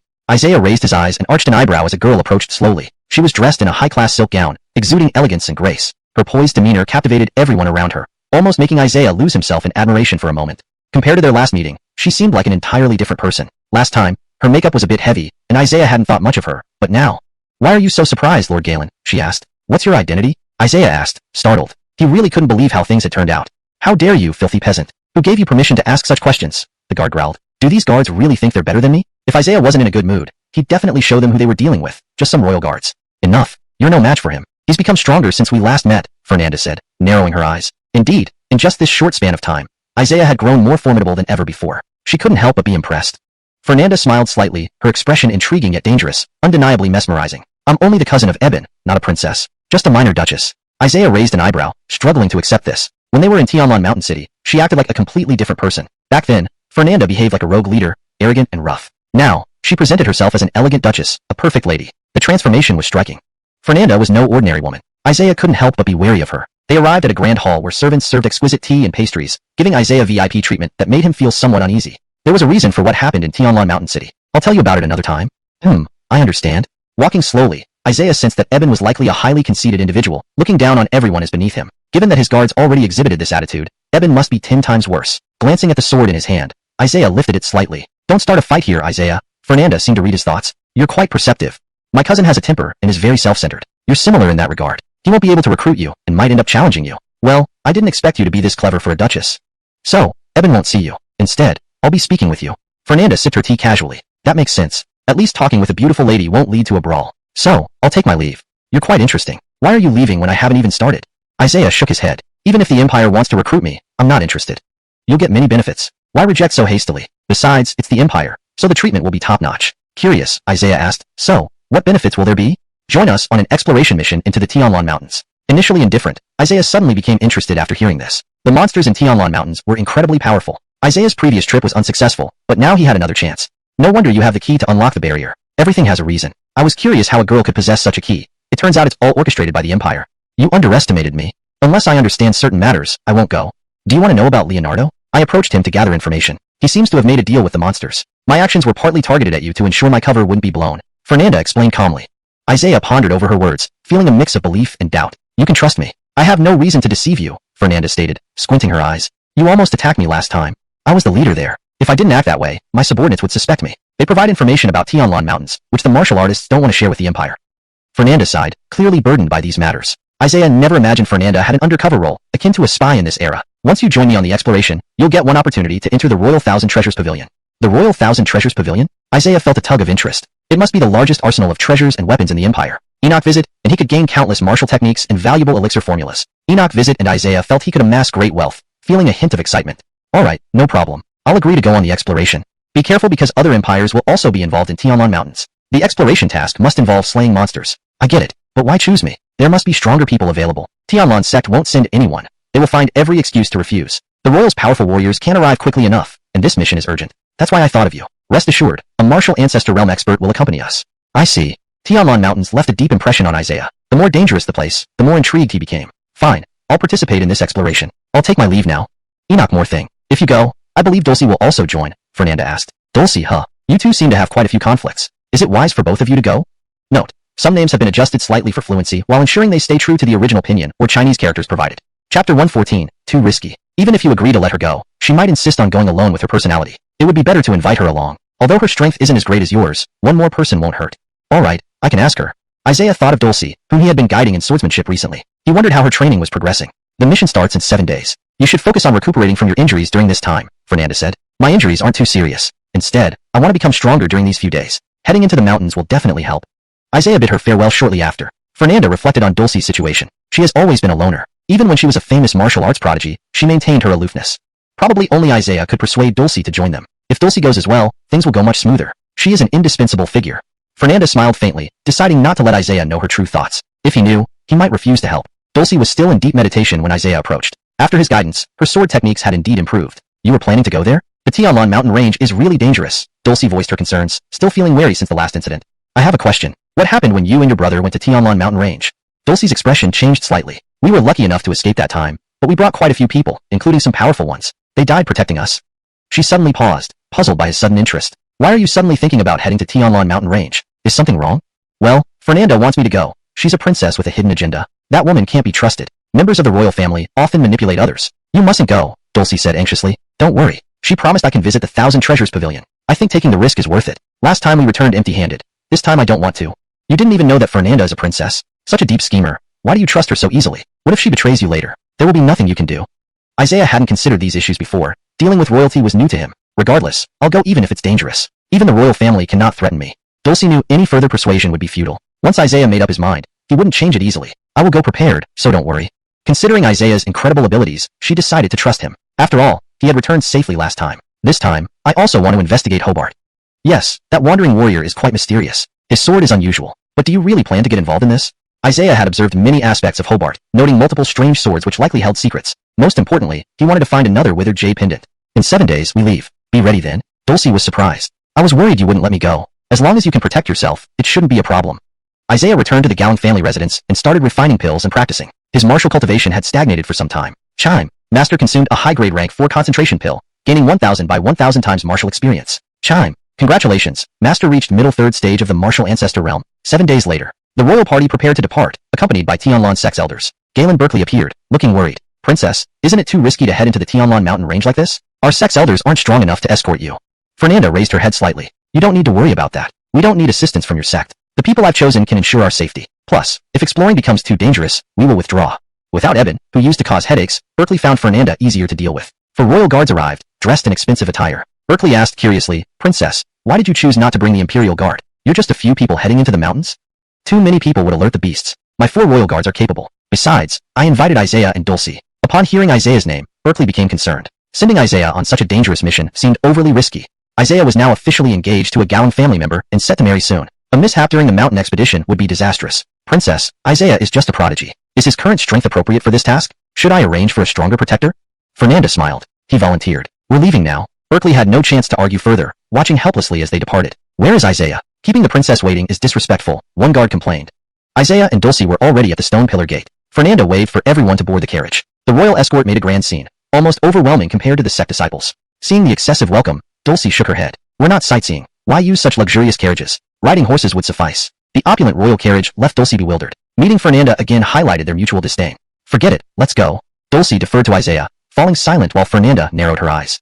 ####Chapter 115. Keep in touch. There were 2 carriages in total. Isaiah and the 2 beauties were in one carriage, while the 4 royal protectors traveled in the other. The royal protectors were quite unhappy about this arrangement. Normally, they protected Fernanda, but today, Isaiah was allowed to travel with her in the same carriage. This was highly unusual, and they couldn't help but speculate. Had the princess taken a fancy to this Isaiah? The last time in the mountains, you changed a lot. I almost didn't recognize you, Fernanda remarked. Let's not be so hostile. We're going together on this mission, Isaiah replied. Thinking back, it was only a few days ago that Isaiah ended up with Fernanda for this expedition into the mountains. Speaking of which, let me ask you something. Did you keep in touch after we left last time? Dulcie asked curiously. That seemed like the only plausible explanation, and Dulcie's probing gaze made Isaiah feel somewhat uneasy. How could that be? I only met her recently, and I was just as surprised as anyone, Isaiah replied. Dulcie didn't believe him for a moment. Weren't you saying you'd introduce me to someone? I thought she was the person you recommended. So I went over to check, and it turned out to be her, he added, trying to explain away his presence. Dulcie still looked doubtful. Meanwhile, Fernanda had narrowed her eyes. She looked stunningly beautiful and well-figured. A true beauty who could sink fish and make geese alight. Perhaps Isaiah had been bewitched by her charm when he decided to join this mission. Isaiah, don't forget certain things, Dulcie said ominously, as if hinting at some threat. What things are you talking about? Isaiah asked. Fernanda smiled. As long as the mission is successful, you can do anything you want. Isaiah was momentarily stunned. He hadn't expected such a bold statement from her. They had previously agreed on terms involving the 1,000 treasure pavilion. Dulcie looked disdainfully at Isaiah, finding him increasingly unbearable. Men really were all the same. In the other carriage, the 4 protectors felt jealous. Both girls seemed to be revolving around Isaiah. We're approaching the mountains, princess, Fernanda remarked as she poked her head out. This exploration mission involves hunting magical beasts, right? Isaiah asked. But what do we do with them? Does the royal family have specific purposes? I can't answer that directly. I don't know much about the royal family's affairs, and I'm not entirely part of the royal family either, Fernanda responded. Dulcie watched Fernanda carefully, feeling she was too good an actress. If she intended harm, it would be dangerous. Isaiah had been here before, and the boundary area hadn't changed much. The last time we came here, it was quite abnormal. Now it looks much better. It should be less dangerous. We just need to hunt a few strong magical beasts, Fernanda explained. She opened the gate with a key, and Isaiah stepped inside. The place was shrouded in white mist, concealing many magical beasts. His heart raced nervously upon re-entering. Head to that side, Fernanda ordered the 4 protectors, who promptly set off. Dulcie found this odd. The Tianlan mountains were already dangerous. Why send the protectors elsewhere? Aren't you making it more dangerous by sending the protectors away? Your protectors seem quite formidable, Dulcie questioned. They have other tasks to perform. As long as we don't venture too deep, we should be fine, Fernanda replied, scanning their surroundings. Isaiah closed his eyes as he stepped onto this land. His manifestation wheel I couldn't see very far, revealing only a small part of the surroundings. This place was not simple. He tried using his perception skills, but sensed no magical beasts nearby. The 3 moved forward, now at the foot of the mountain. Dense forests and enveloping mist gave off a sinister vibe, causing cold sweats to break out. In the lush forest, they feared a sudden attack by a magical beast. Despite her high cultivation level, Fernanda began to feel unwell after walking for a while. What's wrong? Isaiah asked. The mist seems toxic. Breathing in too much has made it hard for me to breathe, Fernanda said, looking pale. Dulcie also faced the same issue. Isaiah shook his head. They hadn't even encountered any magical beasts yet, and the environment was proving challenging. Take these pills. They will help neutralize the mist effects, Isaiah offered, pulling out 2 pills. Is this a top-tier 3rd-grade pill? Fernanda widened her eyes. Even as a princess, she usually saw only top-tier 2nd-grade pills. Isaiah's generosity astounded her. Quick, take it. After swallowing the pill, Fernanda felt much better. Indeed, a top-tier 3rd-grade pill made a significant difference. Dulcie chuckled slightly. Our princess is certainly pampered. She gets uncomfortable just here. That's enough. Stop arguing, Isaiah interjected, realizing Dulcie wasn't in much better shape. Both women were pretending to remain calm, and their forced composure was amusing. Something was approaching. Isaiah turned around to see a massive creature. a huge ape with fiery red eyes, sharp teeth, and menacing claws. Isaiah observed that its right foot was noticeably swollen and looked odd. Roar! The white ape roared. Before Isaiah could react, Dulcie drew her sword, unleashing a powerful sword aura that exploded with force. Her recent sword training had been fruitful, and the power of this strike was remarkable. Isaiah could sense her improved skills. However, the sword cut through the white ape without causing any damage, barely pushing it back. The immense force did nothing to the beast. Dulcie's expression changed dramatically, far beyond her expectations. Still dazed, Dulcie was nearly hit by the white ape's claw. Isaiah pulled her back just in time, preventing serious injury. This large white ape had cultivation at the 7th level warrior stage, and its offensive strength was considerable. Even Isaiah would suffer severe injuries if struck. Magical beasts possessed such formidable capabilities, capable of injuring or killing despite being weaker. Enoch must never underestimate them. Isaiah drew his sword with a sweeping motion, piercing the white ape's right foot with a powerful sword aura. It howled in agony as its right foot exploded. Almost instantly, the robust white ape collapsed. Isaiah raised an eyebrow, finding it odd that this magical beast died so suddenly. Its right foot injury wasn't fatal. Why did one strike kill it? Chapter 116. Resurrection. After the white ape died, black smoke started emanating from its right foot. Isaiah's expression changed slightly when he saw this. It was the same black smoke that had emerged from the Leonardo sword. There was no doubt it was demonic beast energy. The white ape was already dead, spitting out blood, and Isaiah walked over to examine it for a while. This situation was quite strange. The white ape is stronger than before. There has never been a report of a white ape like this. What's with the black smoke coming from its right foot? Fernanda said grimly. She felt that the situation in the Tian Lam mountain range kept getting more complicated, which gave her a headache. We should leave quickly. White apes are group-oriented demonic beasts. If other white apes come, we'll be in grave danger. It's fine. I can kill them with one strike, Isaiah reassured her. Are you serious? Fernanda asked in surprise. Isaiah looked somewhat worried. He knew this wasn't an easy matter. He hated demonic beast energy and had suffered greatly because of it, still bearing scars that hadn't healed. Naturally, he was very concerned about this development. This demonic beast energy has undergone changes. Last time, it was within the sword, but now it can fully reside within a demonic beast. The white ape is a demonic beast itself. Isn't it normal for it to have demonic beast energy? Not exactly. That demonic beast energy belongs to another powerful demonic beast, likely a very formidable one, perhaps even a demonic beast king. I don't know what major events might unfold, but I feel uneasy about it. Isaiah's words made Dulcie and Fernanda tense up. Fernanda shook her head. Let me put this white ape in my spatial ring. You have such a thing? Yes, as royalty. We need to bring back the corpse of the demonic beast. Isaiah glanced at the spatial ring, noting that its capacity wasn't large. It was smaller than the space within his sword, and thus lost interest. Isaiah tossed the white ape into the spatial ring and scanned the surroundings. It seems someone else is coming. It's not unusual for people from other empires to come here, but meeting them so soon is unexpected, Fernanda remarked curiously. How did you know to attack the white ape's right foot just now? It seemed like you knew it was a weak spot.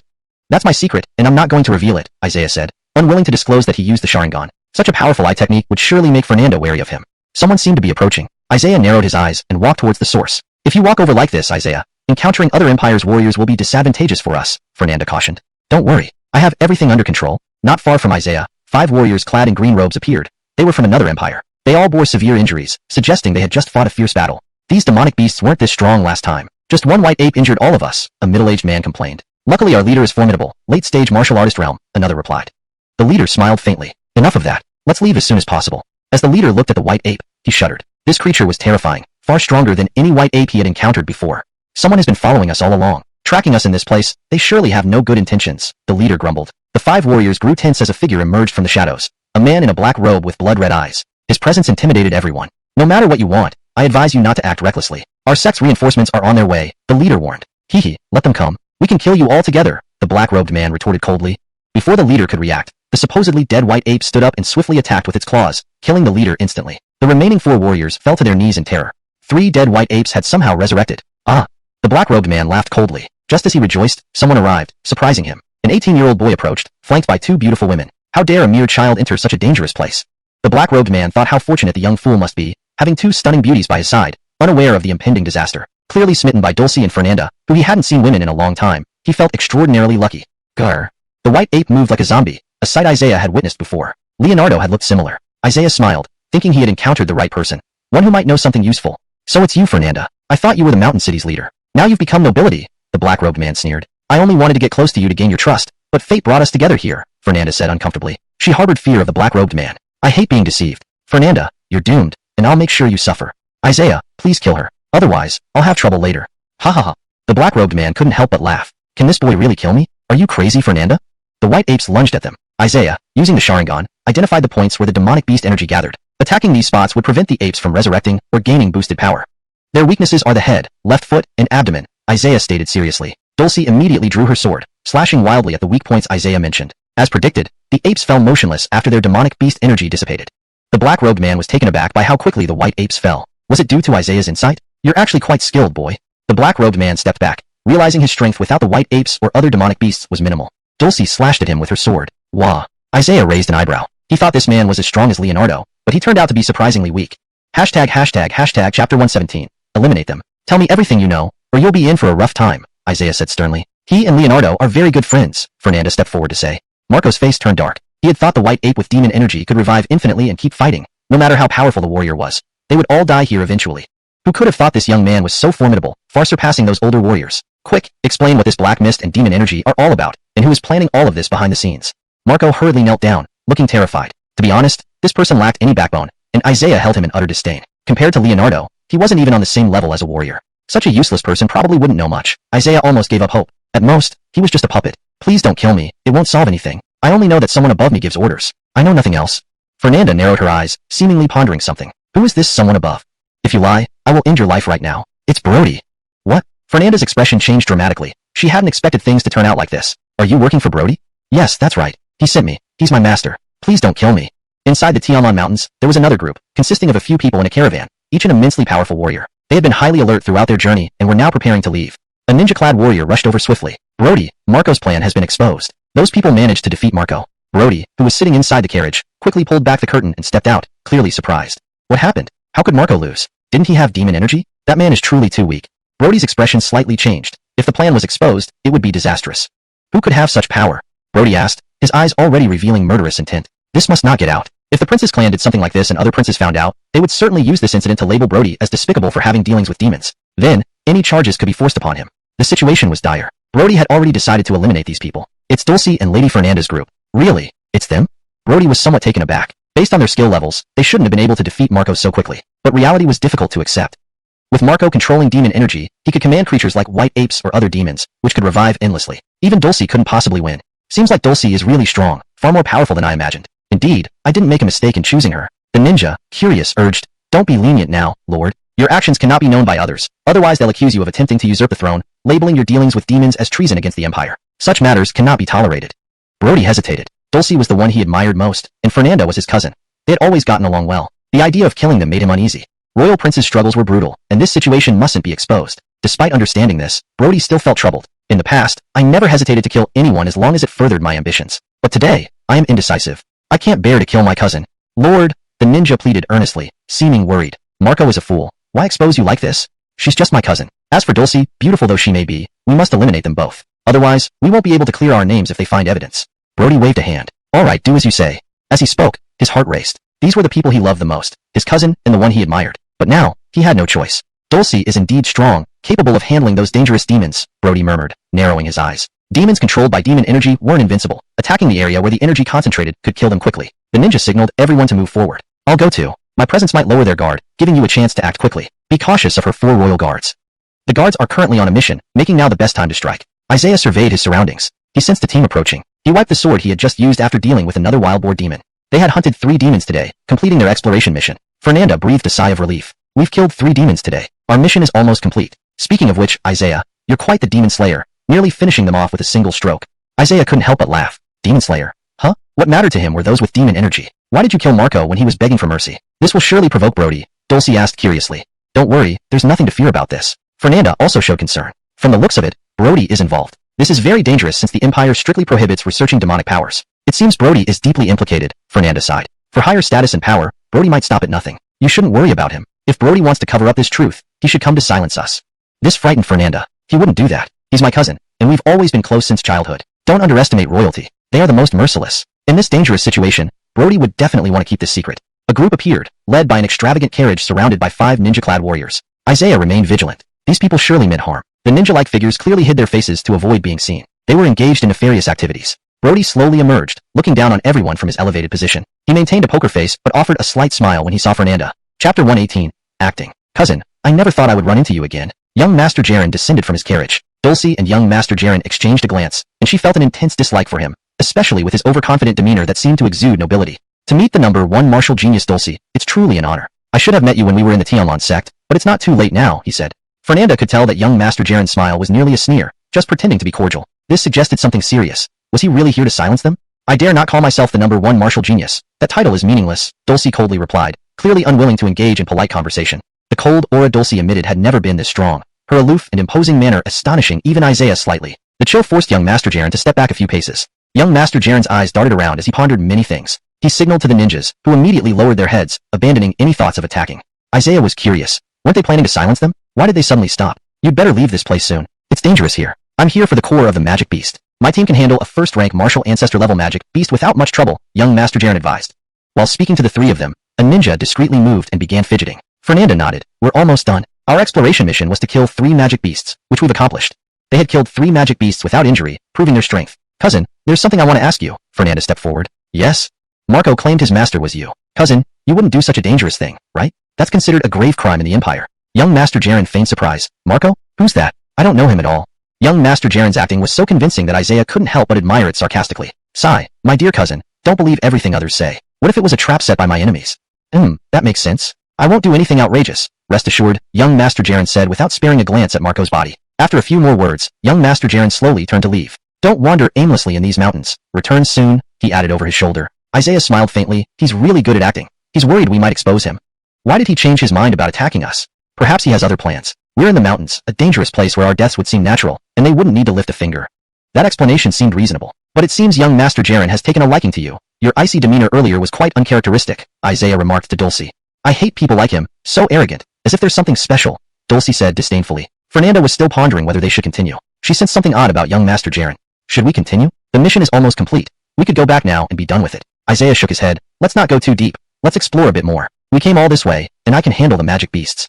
Hearing Isaiah's words, Fernanda agreed. It wasn't easy coming to these mountains, and Isaiah wanted to test his sword momentum, having finally reached the 3rd level. Moreover, he had yet to use his newly learned sword techniques. Ding! The owner used intermediate yellow rank martial technique Moonstep, gaining 1000 by 1000 experience points. Ding! Congratulations, the owner's Moonstep has reached perfection.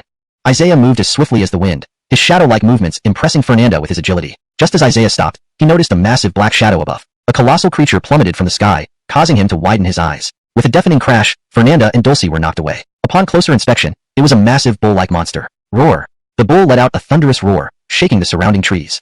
Isaiah? Fernanda called out anxiously. How had such a powerful magic beast appeared? The bull's horns were curved and sharp, shocking Dulcie. She wondered if Isaiah had managed to escape the previous attack. In that moment, Dulcie felt herself being pushed aside, where they would have been crushed. Realizing what happened, Dulcie hadn't fully recovered, and fighting this bull was out of the question. Isaiah emerged from the side, raising an eyebrow at the beast. A first-rank martial ancestor-level magic beast just appeared. What? A first-rank martial ancestor-level magic beast? That's terrifying, Fernanda gasped. Previously, the magic beasts here weren't this powerful. Suddenly encountering one at this level was indeed alarming. Stay back, Isaiah drew his sword, his serious expression indicating the danger. The bull-like magic beast was formidable. Facing a first-rank martial ancestor-level magic beast, Isaiah was a bit apprehensive. Magic beasts could defeat humans 2 or 3 ranks stronger than themselves. Isaiah immediately tried out the 16-night moonlight sword technique, unleashing 16 sword beams simultaneously. The moonlight under the daylight became blindingly bright, carrying a frosty chill that stunned Dulcie. The versatile godly moon sword technique left her in awe. The 16 sword beams pierced through the bull's body, sending it flying despite its enormous size. Fernanda was utterly amazed. Roar! Ah! The bull let out a guttural cry, its body riddled with holes from the sword beams. Isaiah raised an eyebrow. Martial ancestor-level magic beasts were indeed tough. The bull seemed ready to charge, but Isaiah was prepared to defend. With another loud crash, the bull collapsed to the ground, no longer breathing. Isaiah was momentarily speechless. A martial ancestor-level magic beast had been killed in one move? Isaiah had expected a fierce battle and used his strongest technique, but he didn't anticipate this outcome. Hashtag Chapter 119, Moon Clan Bloodline. Unexpectedly, the bull-headed beast collapsed right away, leaving Dulcie gaping in astonishment. She was still in a daze, unsure of what had just happened. Isaiah walked up to the bull-headed beast and saw no traces of any lingering demonic aura. If there were, this beast would have been exceptionally tough to handle. I'll also put this into your spatial ring, Isaiah said with a smile. Okay. Fernanda realized just how monstrous Isaiah truly was, far surpassing her expectations. Even a royal guardian couldn't have taken down a Wu Zone realm beast so effortlessly. Is your spatial ring big enough? This beast is quite large. It would be disastrous if you can't fit it in, Isaiah asked. No need for that, because this beast already belongs to us no more. A brazen voice rang out, causing Isaiah to squint his eyes. 3 figures in gray robes slowly approached. It wasn't clear which empire's warriors they were, but they seemed to be opportunists hoping to reap benefits from the chaos. Isaiah sneered coldly. Since these people didn't know their place and tried to take advantage, he would teach them a lesson. But Dulcie acted first, her swordplay even stronger than before. Though she wasn't on par with Isaiah, she had significantly improved compared to earlier. Looking at the 3 opponents, Dulcie felt confident. Enoch of the warriors widened his eyes as an overwhelming chill washed over him, making him panic instantly. Her sword slashes were like splitting bamboo, incredibly powerful. The warrior wielded iron claws and barely managed to block Dulcie's attacks. The sword she scattered, injuring the iron-clawed warrior with deep wounds, changing his complexion drastically. The other 2 warriors were stunned. Isaiah and his group had just dealt with such a powerful beast and showed no signs of injury. This defied logic. Normally, they should have been battered and bruised, allowing the gray-robed warriors to benefit from the situation. Reality had exceeded their imagination.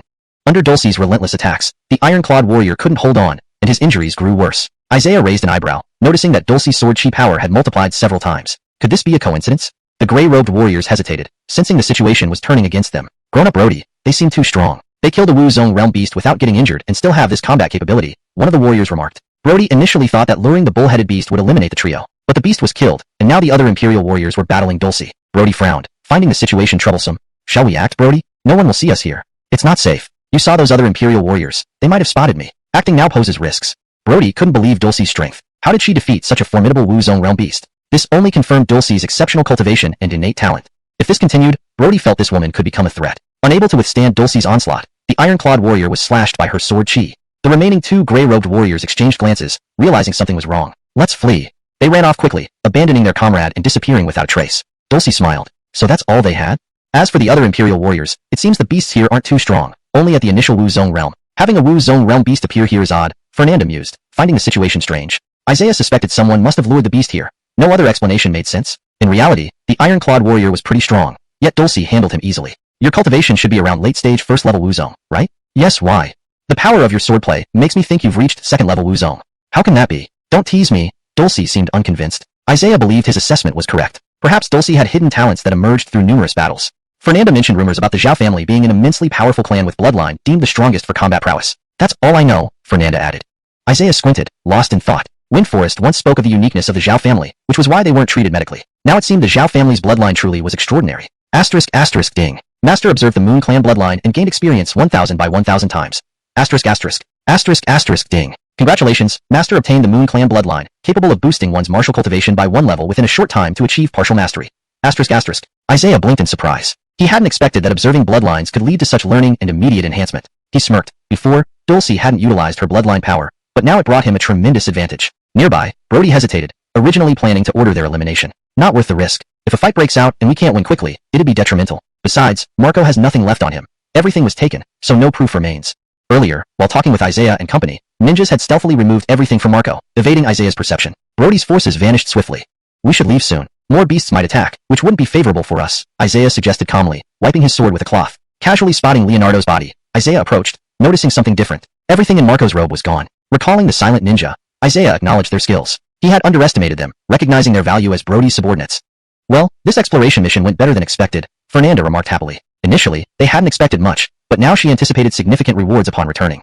Isaiah glanced around, sighing lightly. Admitting it, his current strength entering the mountain range still posed risks. Not encountering a demon with a desolate jade pendant was slightly disappointing. Suddenly, Isaiah's expression changed as he looked ahead.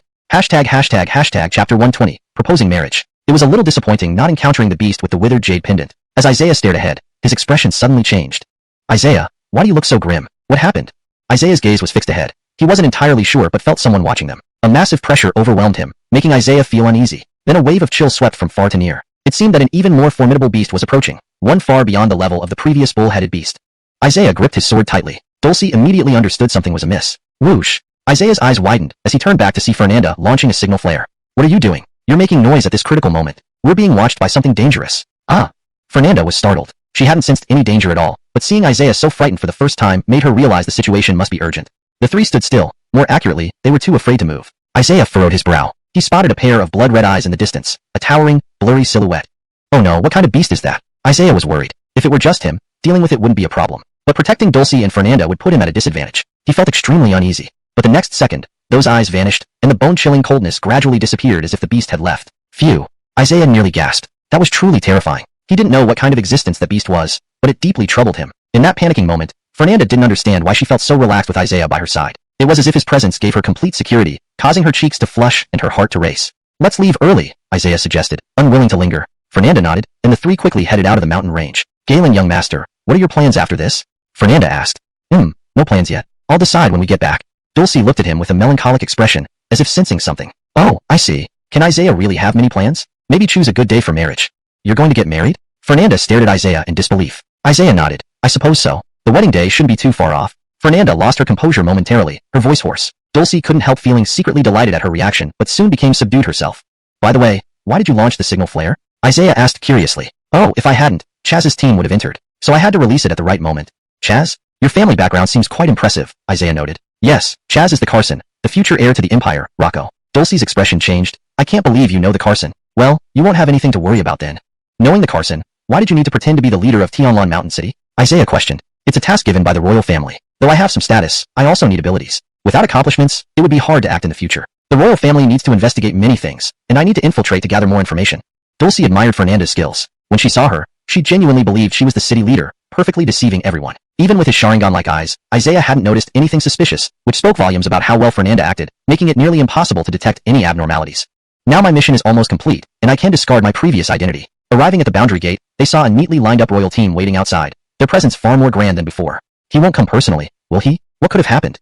Fernanda was surprised. Initially, she expected Rocco to send a team, but now he came himself, leading her to wonder if something significant occurred. The royal guards were imposing and noble, evoking respect. Isaiah observed their strength. All were skilled in martial arts and in large numbers, making them difficult adversaries. The orderly royal guards escorting Fernanda created a grand scene. Isaiah speculated that the person behind this must have interest in her. Such an escort was comparable to welcoming a king, far exceeding what a county princess should warrant. Dulcie was impressed by the royal guards. Individually, each guard possessed formidable combat power, and she would find it challenging to fight them alone. The Princess Fernanda's escort has two prominent figures. One is the martial genius Dulcie. Who is the other one? Don't know. Never seen that young man before. Why is he with the princess? I only know Dulcie's cultivation is extraordinary. From what we see, she can indeed handle beasts on her own. The guards murmured among themselves. The guards slowly parted, revealing a tall, handsome man in an elegant gold robe. His aura was dignified and powerful. Isaiah locked eyes with him. Unquestionably, this was Rocco, who aimed to intimidate upon arrival. His piercing gaze carried immense pressure, intended to overwhelm Isaiah. However, Isaiah remained unaffected. After several attempts, Rocco raised an eyebrow in surprise. How could an 18-year-old be unaffected? Rocco's martial prowess was undoubtedly high. At nearly 27, he was one of the most skilled in the royal family, fully capable of succeeding the empire and expanding its influence. Rocco was highly confident in his martial abilities. Today, however, his aura failed to overpower Isaiah, which was unexpected.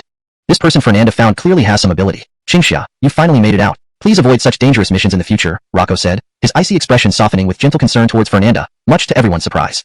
Chapter 121. Truly didn't know. Big cousin, I'm fine. And I've completed the exploration mission. Beyond your imagination, said Isaiah. Rocco naturally noticed Dulcie. She was indeed a beauty who could topple nations. Her charm left anyone entranced upon first meeting her. How did Isaiah manage to be with two such beauties? Dulcie was stunning, and Fernanda was incomparably beautiful. Even Rocco had never been surrounded by such remarkable women. For a moment, Rocco raised an eyebrow, seemingly more displeased with the young man before him. This charming lady must be the martial prodigy Dulcie, isn't it? Nice to meet you.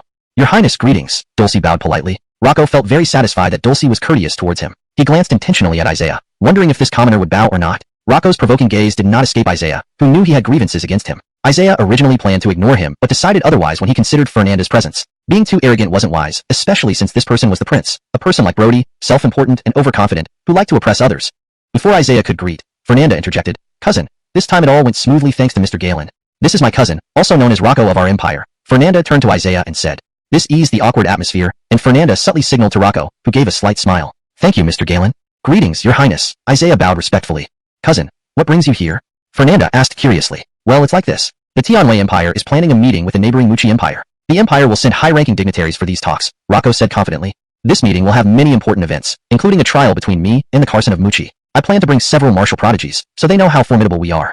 Seeing no reaction from Isaiah and Dulcie, Rocco continued, Do you not know? Students from Tianlan sect are vying to go with me. This matter has already stirred quite a buzz. I really didn't know.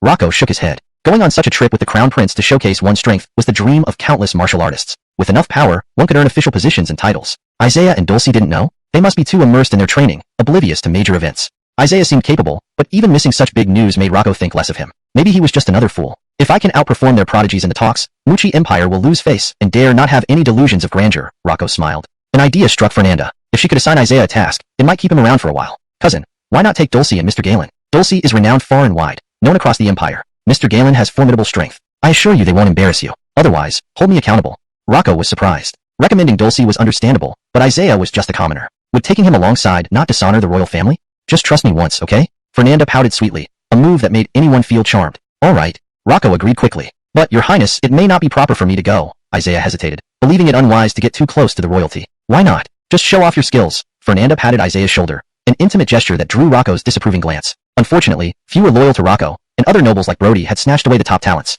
Despite being the prince, not everyone pledged allegiance yet, leaving everything uncertain. Taking Dulcie wouldn't be disgraceful, but bringing Isaiah felt like lowering standards. Hopefully, he wouldn't embarrass them during the meeting. Qingxia, there's something I want to tell you, Rocco said with a smug smile. You're not young anymore. I've decided to find you a match. Before saying, I wish to marry you as my princess. Cousin, I already have someone in my heart.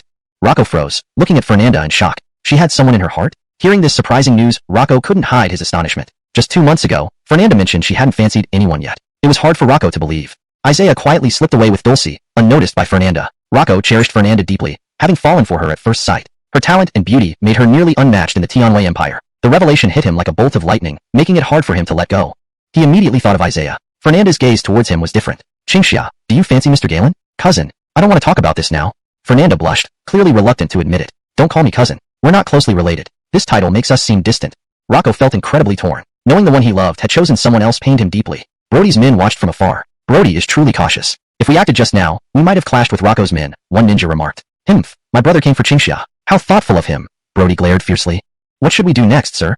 Chapter 122, Yunshang's sect. We should leave without being noticed. Jaren Gongzi hesitated again, glancing back at Dulcie. She and Isaiah were getting closer and closer. The thought of Dulcie and Isaiah together made Jaren Gongzi feel an oppressive ache in his chest. Jaren Gongzi had originally planned that after Isaiah and Fernanda died, he would severely injure Dulcie and lock her up to keep her as his own. Now everything was because of Isaiah. Reveal the Carson's whereabouts to Yunshang's sect. Tell them there's a martial arts genius who wants to serve Crown Rocco and can deliver Isaiah's head. I will provide gold and Shin stage martial arts techniques. This must be done tonight.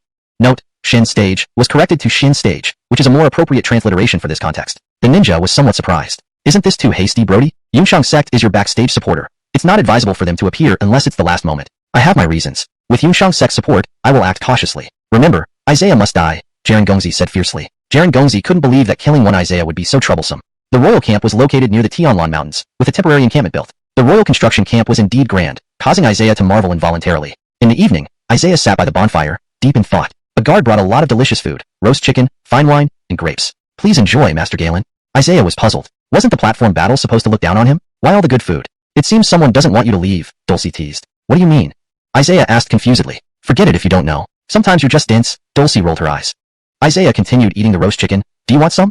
After a moment of silence, Dulcie laughed. Sure. Eating the chicken with her hands, Dulcie had never done such things before, but today was different. After eating, Isaiah planned to rest, thinking that the Imperial Conference might take a while. Hearing footsteps outside, Isaiah stood up. Someone's coming. Exiting the camp, Isaiah saw a group of men in white robes, each holding a sword, exuding a powerful aura that was impossible not to be tense about. Dulcie's expression changed slightly. I didn't expect Yunshang's sect people to come here. Their sect is thousands of miles away. What business do they have here? The guards were very vigilant. Who are you? Enoch guard approached and saw, oh, it's Yunshang's sect. There were 15 people from Yunshang's sect, led by an inner gate elder, an old man with white hair. I am Hank, an inner gate elder of Yunshang's sect. I just returned from the Tianlan Mountains and happened to encounter the Carson's people, so I came to meet the Carson. The guard reported to the Carson. Shortly, Crown Rocco appeared. He was now wearing a black robe adorned with gold, completely different from daytime, yet even more imposing. Greetings, your highness. The Yunshang sect members bowed respectfully. Crown Rocco showed a satisfied smile. These people were far more polite than Isaiah. What brings the inner gate elder of Yunshang's sect here? Carson, as an inner gate elder, I've just completed a mission. If there's anything we can do, we are willing to serve. Crown Rocco nodded. Yunshang's sect people were far more polite than Isaiah, which he found satisfactory. He sensed their purposeful intentions. Who did you bring, and what are their strengths? These two are top geniuses in Yunshang's sect. Nikigbai, age 23, has exceptional cultivation, reaching the peak of the martial master realm. Dulcie's expression changed. Achieving such strength at such a young age was indeed formidable, undoubtedly a formidable opponent. Crown Rocco smiled slightly. So you wish to serve me? That's very simple, only strong power matters. He paused and looked at Isaiah. How about someone else's strength? Hank glanced at Isaiah and smirked. Why don't we have a duel? All will become clear. Yunshang's sect members seemed very confident, completely disregarding Isaiah and Dulcie. Stefan Nikig will surely defeat them. They are nothing compared to him. These two are insignificant. Crown Rocco will definitely choose us. That young man is nothing to worry about. I think Dulcie might be more formidable. Yunshang's sect disciple seemed arrogant, whispering loudly. Crown Rocco nodded. If so, does Master Galen wish to fight? Isaiah pondered for a moment. Nikigbai stepped forward disdainfully. You're not scared, are you? You look spineless. All right, I'll accept the challenge. Isaiah smiled faintly. You with such weak strength, planning to join the Empire outside? Isn't this shameful? No worries, I'll teach you some self-awareness. Nikigbai sneered arrogantly. Isaiah ignored him, having seen too many like him. Dulcie raised an eyebrow. This Nikigbai's aura was formidable, but compared to Isaiah, he was still far off. A truly ignorant person, thinking he's so great, Dulcie muttered to herself. Dulcie stepped forward. Isaiah, no need for you to fight. Let me handle someone like this. It was also a good chance for Dulcie to test her own strength. Beautiful lady, though you're pretty, you're too weak. Better give up now. Nikigbai waved his hand. Don't underestimate me, you might pay the price soon. Dulcie already drew her sword. Nikigbai shook his head, completely uninterested. You're so beautiful, I don't bear hurting you. And Isaiah, hiding behind women, what a waste. Nikigbai taunted. Dulcie stopped listening to his nonsense and unleashed her strongest sword technique, Moonlight Sword Technique, aiming to suppress his arrogance. A powerful sword aura followed, instantly emitting countless sword chi that almost dazzled everyone present. Yunshang sect members held their breaths.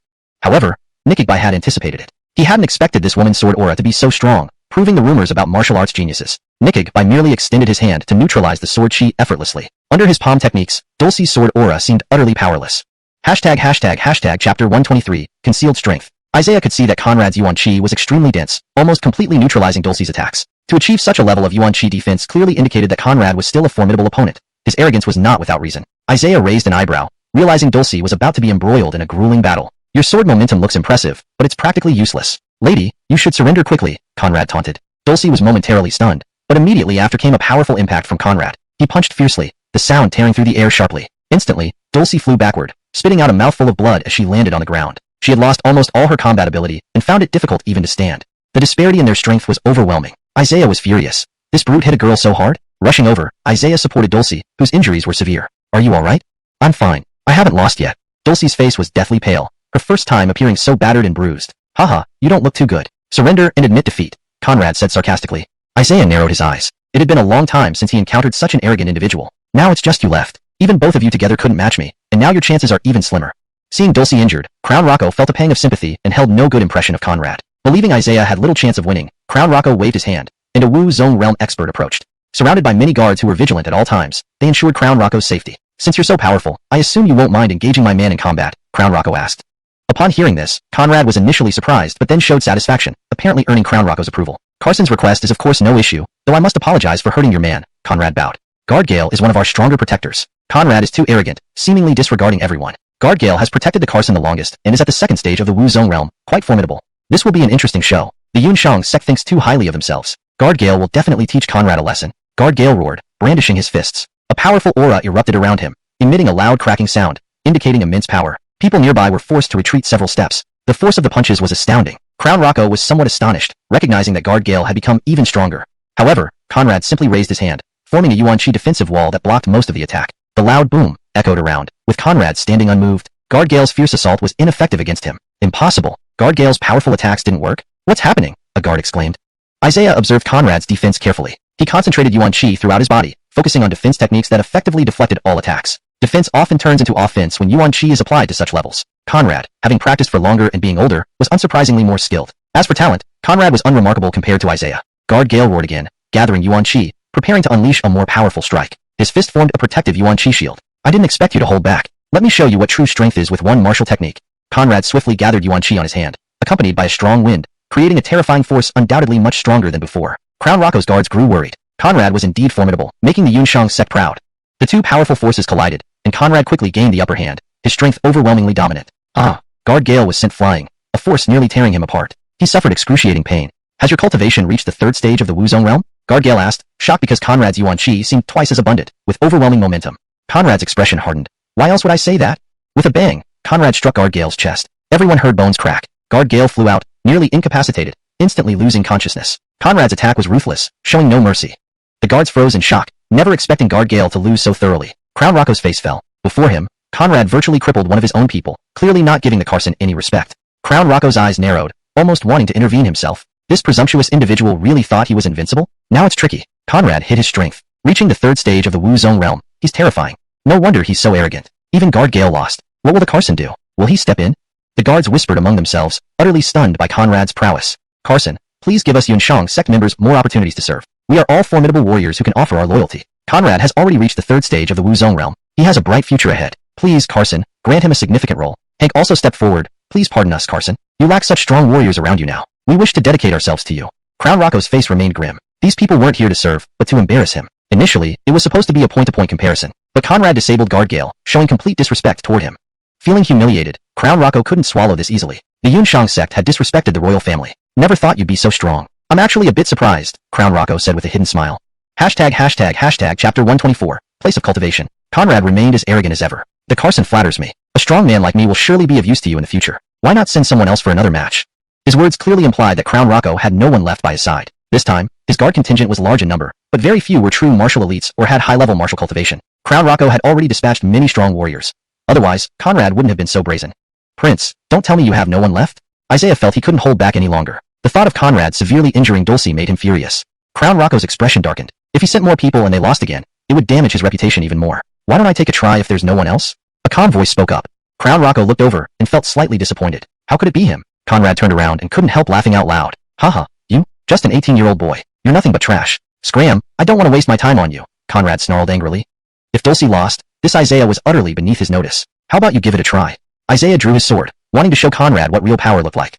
A formidable and murderous aura erupted from the sword. It was a shockingly swift and powerful strike, the likes of which Conrad had never seen before. He was too frightened to even attempt using his own yuan-chi to defend. A wave of sword chi barely missed Conrad, making him feel as though death had just brushed past him, a feeling he had never experienced before. Conrad stared at Isaiah in disbelief, almost like he was seeing a monster. Isaiah's sword technique was beyond description.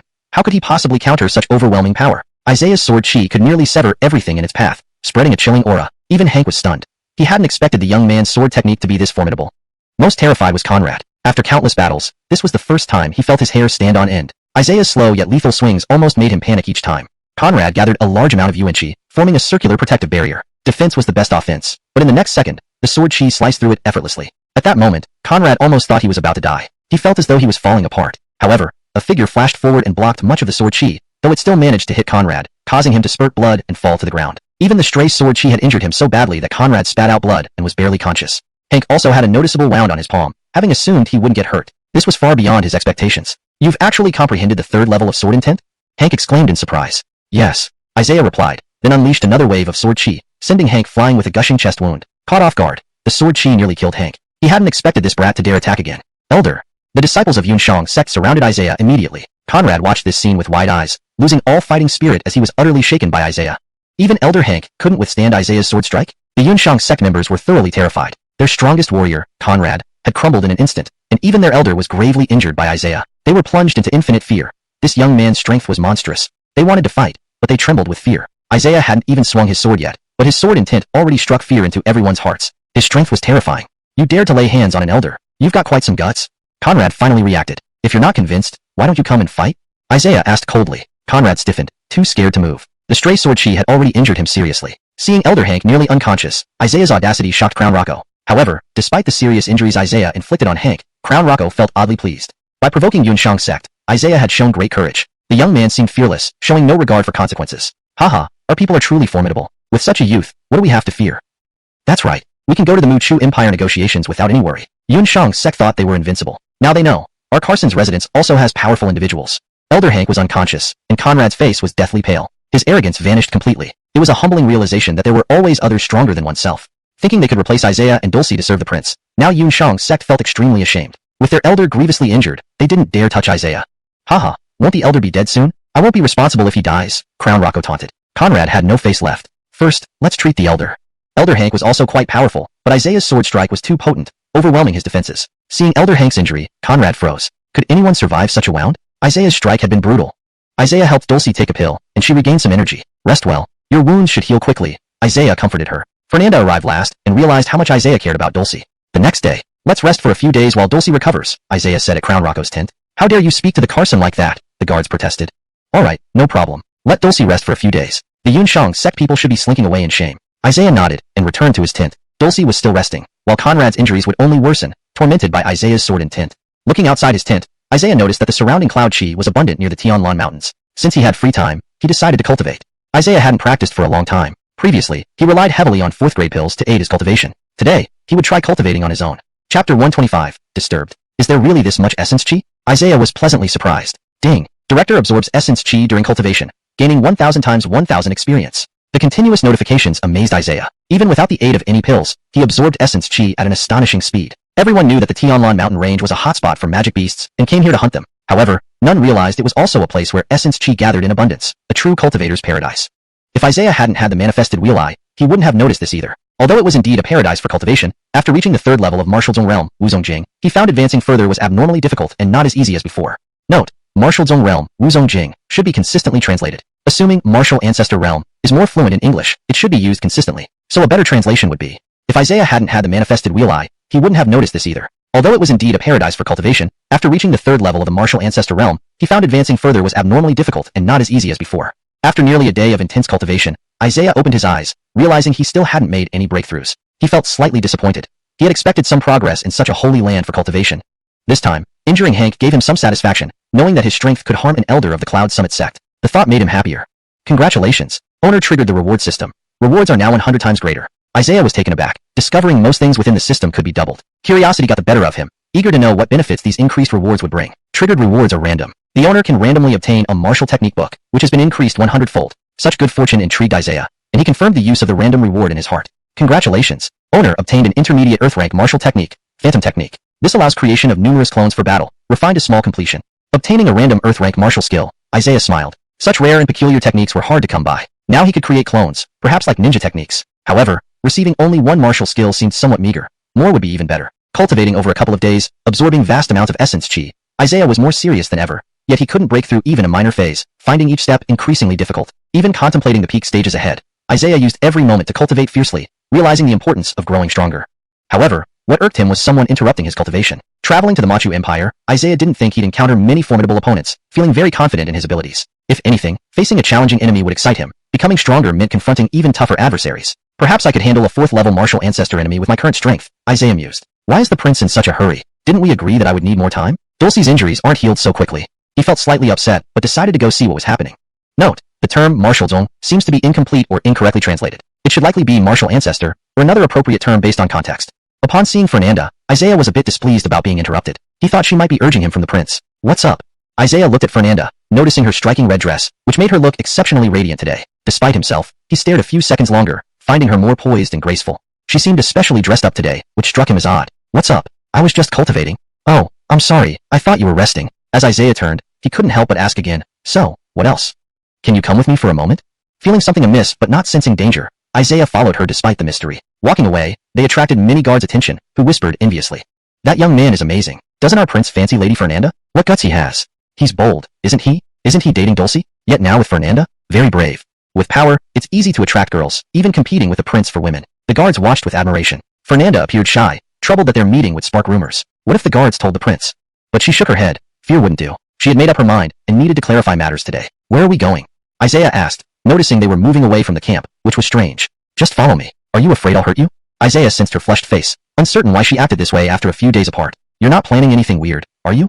Don't be silly. My face is. It's not what you think. Seeing you doesn't make me uncomfortable, Fernanda stammered, trying to maintain her composure. Caught off guard by Isaiah's perceptiveness, Fernanda felt embarrassed, unsure of how to proceed. Did he already know? Why wasn't he saying anything? Note: I made a minor correction to ensure the text reads naturally and fluently in English while maintaining consistency in terminology and style. The name, Fernanda, is consistently used instead of mixing Chinese and Pinyin. Okay, no one's watching now. Say what you need to say, Isaiah said nonchalantly. Though his cultivation was interrupted, Isaiah wasn't too angry. Fernanda blushed deeply but looked determined. Isaiah watched her curiously, intrigued by this new side of her. Listen carefully to what I'm about to say. I don't want to repeat myself. Sure, no problem. Can you cancel the arranged marriage? Isaiah was taken aback, staring at her in shock, never expecting this turn of events. Asking him to cancel the marriage. Was she confessing her feelings for him? Despite not having spent much time with Jacqueline, agreeing to marry her wasn't something he would easily retract. Chapter 126. You are beautiful. Fernanda stared blankly at Isaiah, as if waiting for an answer. This question truly stumped Isaiah. Isaiah thought for a moment. Okay. You agreed? Fernanda's face turned even redder. She seemed entirely unprepared for this outcome, having expected Isaiah to say many endearing things. But Isaiah's quick agreement was almost unbelievable, leaving her momentarily stunned. So you just agreed? Why wouldn't I believe you? Not that. I'm just too excited, Fernanda said in amazement. Unsure where her courage came from, Fernanda had actually asked Isaiah to cancel the arranged marriage. His quick agreement suggested he must have feelings for her. Isaiah looked very serious, and didn't seem to be joking. He hadn't expected Fernanda to bring this up. If he had known earlier, he would have prepared a good reason. The only reason he agreed so quickly was to fool her. It was the fastest way to satisfy her. Isaiah didn't want to talk much more. Pretending to agree would make Fernanda happy for now, and he wouldn't think about the future. He had no ill intentions. Well, Fernanda seemed to have something else on her mind. What is it? If you cancel the engagement, can we try being together? Fernanda feigned seriousness, hardly daring to finish the sentence. What did you just say? I wasn't paying attention. Could you repeat that? Isaiah replied. This young girl had surprised him. Isaiah had never thought about such matters before. His mind had always been focused on cultivation. Wasn't I loud enough? Do you want everyone to hear? I said, do we still have a chance to be together? Fernanda couldn't help shouting. Her loud voice inevitably attracted others' attention. Isaiah knew that Rocco had a liking for her. If the guards heard, Isaiah might gain another enemy. Shh, keep your voice down. If anyone hears us now, everything will be ruined. Only then did Fernanda realize. You're doing this on purpose. You said you didn't hear when it was so quiet here. Rocco's men definitely won't be pleased if they hear this. Don't do this. Fernanda had noticed how overly attentive Rocco sometimes was toward her. If Isaiah and Rocco fought because of her, Isaiah would likely suffer the consequences. Don't worry, I won't cause you trouble, but let's discuss canceling the engagement later. We still have to go to the Muchu Empire, and there might be a battle. Isaiah paused and added, what if I die? It's not impossible. You won't die. You're so strong. I have something to give you. I really needed to talk to you. Isaiah raised an eyebrow, wondering what else she had in mind. I know you like me, which is why you hope I cancel my engagement. But you did agree, didn't you? Were you lying to me? Fernanda was getting anxious. Seeing the worried look on this little beauty's face, Isaiah couldn't help but tease her. Do you want me to cancel it right away? This? Fernanda felt her heart race. Anything Isaiah said mattered deeply to her. Decide for yourself. Why did you agree to me? Fernanda seemed to take it seriously. Isaiah remained firm, determined not to be a scoundrel. His sole focus was on cultivating, so he was merely humorously agreeing without much thought. As for the reason, Isaiah thought of another excuse. You're beautiful, Isaiah casually said. But Fernanda was indeed very beautiful, undeniably so. He wasn't lying. Being complimented by someone she liked made Fernanda feel as if she were dreaming. Isaiah's words left her practically giddy with joy. Isaiah glanced around, not wanting anyone to see. If others found out, it would be troublesome. Rocco already disliked him. Knowing this would only fuel further animosity. Well, since you have nothing more to say, I'll go back now. I need to cultivate properly over the next few days. Isaiah rarely got a chance to visit such a rich place for cultivation. The abundance of spiritual energy here made it a waste not to cultivate. Isaiah didn't plan to tell anyone about this encounter. Gossip spread quickly, and telling others would only bring him more trouble. I know you are going to the Muchu Empire, and it's dangerous. So I brought something. Fernanda took out a brocade box. Isaiah examined it, guessing it contained some martial technique. I know you might need a lot of time to cultivate after receiving this, but it's better to have it than not. The girl was quite sincere. Fernanda opened the box and took out a martial technique manual. Isaiah glanced at it. It was a high-grade Schwann stage martial technique, undoubtedly valuable. She certainly had big plans. Giving something so precious, Fernanda appeared generous. Yet Isaiah wondered if this would cause her any trouble. He carefully examined the martial technique. From a distance, he saw a few guards peeking, but they quietly left. Isaiah didn't realize he was now labeled as a heartbreaker, or Rocco's rival, among other random titles. Such gossip spread fast, though they dared not tell the prince directly. It would only anger Rocco, making the situation worse. Isaiah looked at the martial technique, a high-grade D-stage technique, quite valuable indeed. He didn't want to refuse Fernanda's gift. Do you think the grade is too low? Not at all. I'm just very excited. Such a good martial technique you gave me makes me feel unworthy. Please don't feel unworthy. You must accept it. Isaiah took the martial technique. Named Heaven Thunder, it could summon celestial thunder. Honestly, he wasn't very optimistic about its practicality. Thank you very much. I should pay you some gold coins. Otherwise, I'd feel uneasy accepting such a valuable technique. Finally willing to accept some compensation, Isaiah generously offered a banknote worth 100,000 gold coins. Alright, Miss Gailong, I need to hurry back to cultivate. Let's talk more during our journey next time. Yes, disturbing your cultivation. I apologize, Fernanda said regretfully. Hashtag chapter 127. Just friends. No one would be happy being interrupted during their cultivation, yet Isaiah remained so gentle. In Fernanda's mind, the only thought was that a gentle man is like the sea. Finally able to return, Isaiah walked a few steps and glanced at the surrounding guards. They all looked serious, seemingly unaware of his presence. Isaiah raised an eyebrow. These people were clearly acting. If his relationship with Fernanda had been discovered, he didn't care anymore. The martial skill Heavenly Thunder wasn't particularly high grade, and Isaiah figured he might as well learn it for something to do. If others knew about this, they'd definitely feel quite unbalanced. System notification. Master viewed the high-level Earth rank martial skill Heavenly Thunder and gained 1,000 by 1,000 experience points. System notification. Congratulations, Master has learned the high-level Earth rank martial skill Heavenly Thunder, cultivating it to a minor success stage. Having another martial skill wasn't necessarily a bad thing for a martial artist since skills consume essence chi. But Isaiah didn't care much. His essence chi recovery was already far better than the average martial artist. Isaiah had wanted to try out Heavenly Thunder, but upon reconsidering, thought better of it. Suddenly, someone approached. Isaiah slightly lifted his gaze. Could it be someone from Crown Rocco? If it were him, Isaiah would need to prepare for battle. People like the Carson loved face saving. It's you. Isaiah paused in slight surprise, not expecting Dulcie to come. He thought it might be someone from the Carson causing trouble. Why are you so surprised to see me? No, you're looking much better. Isaiah noticed she was holding a box in her hand. Dulcie lowered her head. It was all thanks to Isaiah's 4th grade medicinal pills that she recovered. She owed Isaiah a lot. Who knew how many of his pills she had consumed? If it were in gold coins, Dulcie probably owed him over 100,000. With your injuries still severe, shouldn't you rest more? Isaiah advised. Go lay down for a bit more. In her current state, it wouldn't be wise for Dulcie to attend the talks with the Muchu Empire. It was better for her not to fight until she fully healed. Even though she had recovered using medicinal pills, Isaiah felt she hadn't rested enough, and her constitution wasn't like his. Do you remember what I said before? What? I mentioned finding you a concubine. What are you talking about? What's this operation? Isaiah asked in shock. Just to repay my debt to you. Don't mess around. I'm not even married yet, and you're talking about arranging such things for me. Have you lost your mind from your injuries? Originally thinking Dulcie was joking, seeing her serious demeanor, he changed his mind. Stop fooling around. We have important matters to attend to. Seriously, this is for your own good. How exactly was this good for him? Isaiah couldn't understand the logic behind it at all. If you do this, won't your family oppose it? They'll think you're meddling unnecessarily. You don't have to worry. My family might actually support me. Support such a thing? Isaiah internally refused. The Zhao family was a prestigious noble clan. Normally, they wouldn't support such actions. I'm going inside now. Dulcie hadn't waited for Isaiah's permission before entering. Isaiah found Dulcie's proactive behavior unsettling. What if this was an inconvenient time for him? What did you mean by helping me find a concubine? Isaiah asked curiously. Her serious manner made him wonder if she had some reason. Usually, men would be elated to find a concubine. Why was Isaiah unwilling? Dulcie gave him a sidelong glance, realizing he truly was different. Seeing Isaiah eating plain steamed buns in the tent, Dulcie felt a twinge of pity. Carson's side seems to want to handle this matter. What do you mean? After your marriage, Carson's court wants to arrange concubines for you, Dulcie explained. Can they do that? Does the Carson have such power? If he discusses it with King Tianwei, he would. Arranging concubines is supposedly for your benefit because of your exceptional talent. The Carson feels threatened.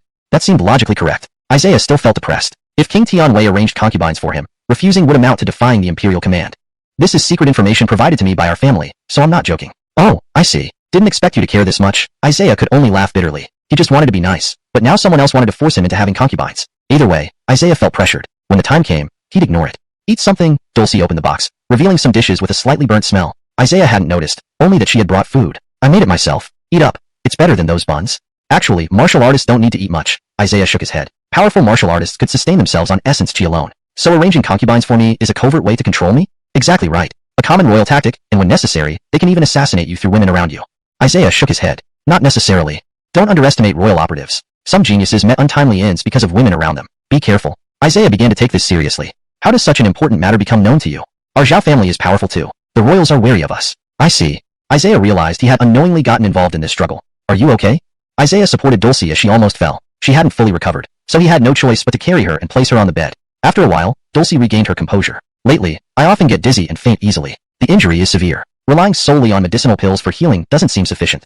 Dulcie tried to get up but ended up falling back into Isaiah's arms. Isaiah froze. This was the first time they had such close contact. He smelled her fragrance despite her robe, noticing her excellent figure underneath. This made him hesitate. He couldn't just push her away. Is everything okay? Dulcie's voice was slightly hoarse. Yes, you're injured. I'm just looking after you. We're just friends. Dulcie remained silent. Such closeness between a man and woman. Were they still considered just friends? If something happens, will we still be considered just friends? Dulcie asked deliberately. Hashtag chapter 128. Escorting her. This was truly a difficult task for Isaiah. He had never been adept at matters of the heart, and while he did have some ulterior motives regarding Jacqueline's marriage, it wasn't purely out of love. Now Isaiah realized how hard it was to be a perfect person. It seemed almost impossible. So rest assured, I absolutely won't do anything out of line, Isaiah said firmly. Dulcie fell silent upon hearing this. Isaiah seemed even more resolute than she had imagined. Why had Isaiah suddenly developed feelings for Jacqueline without any prior signs? Dulcie soon fell asleep in his arms, and Isaiah naturally didn't want to get too close to her. He had heard plenty of rumors recently, which gave him quite a headache. At this moment, Isaiah noticed the meal Dulcie had brought. Perhaps he should eat something since he hadn't had a proper meal in a long time. However, as he opened the box, he was nearly speechless. No wonder there had been a burnt smell earlier. This was what? A black lump. Isaiah glanced at it, and saw it was a charred potato that wasn't even cut properly. Dulcie was so beautiful and proficient in martial arts, but her cooking skills were terrifying.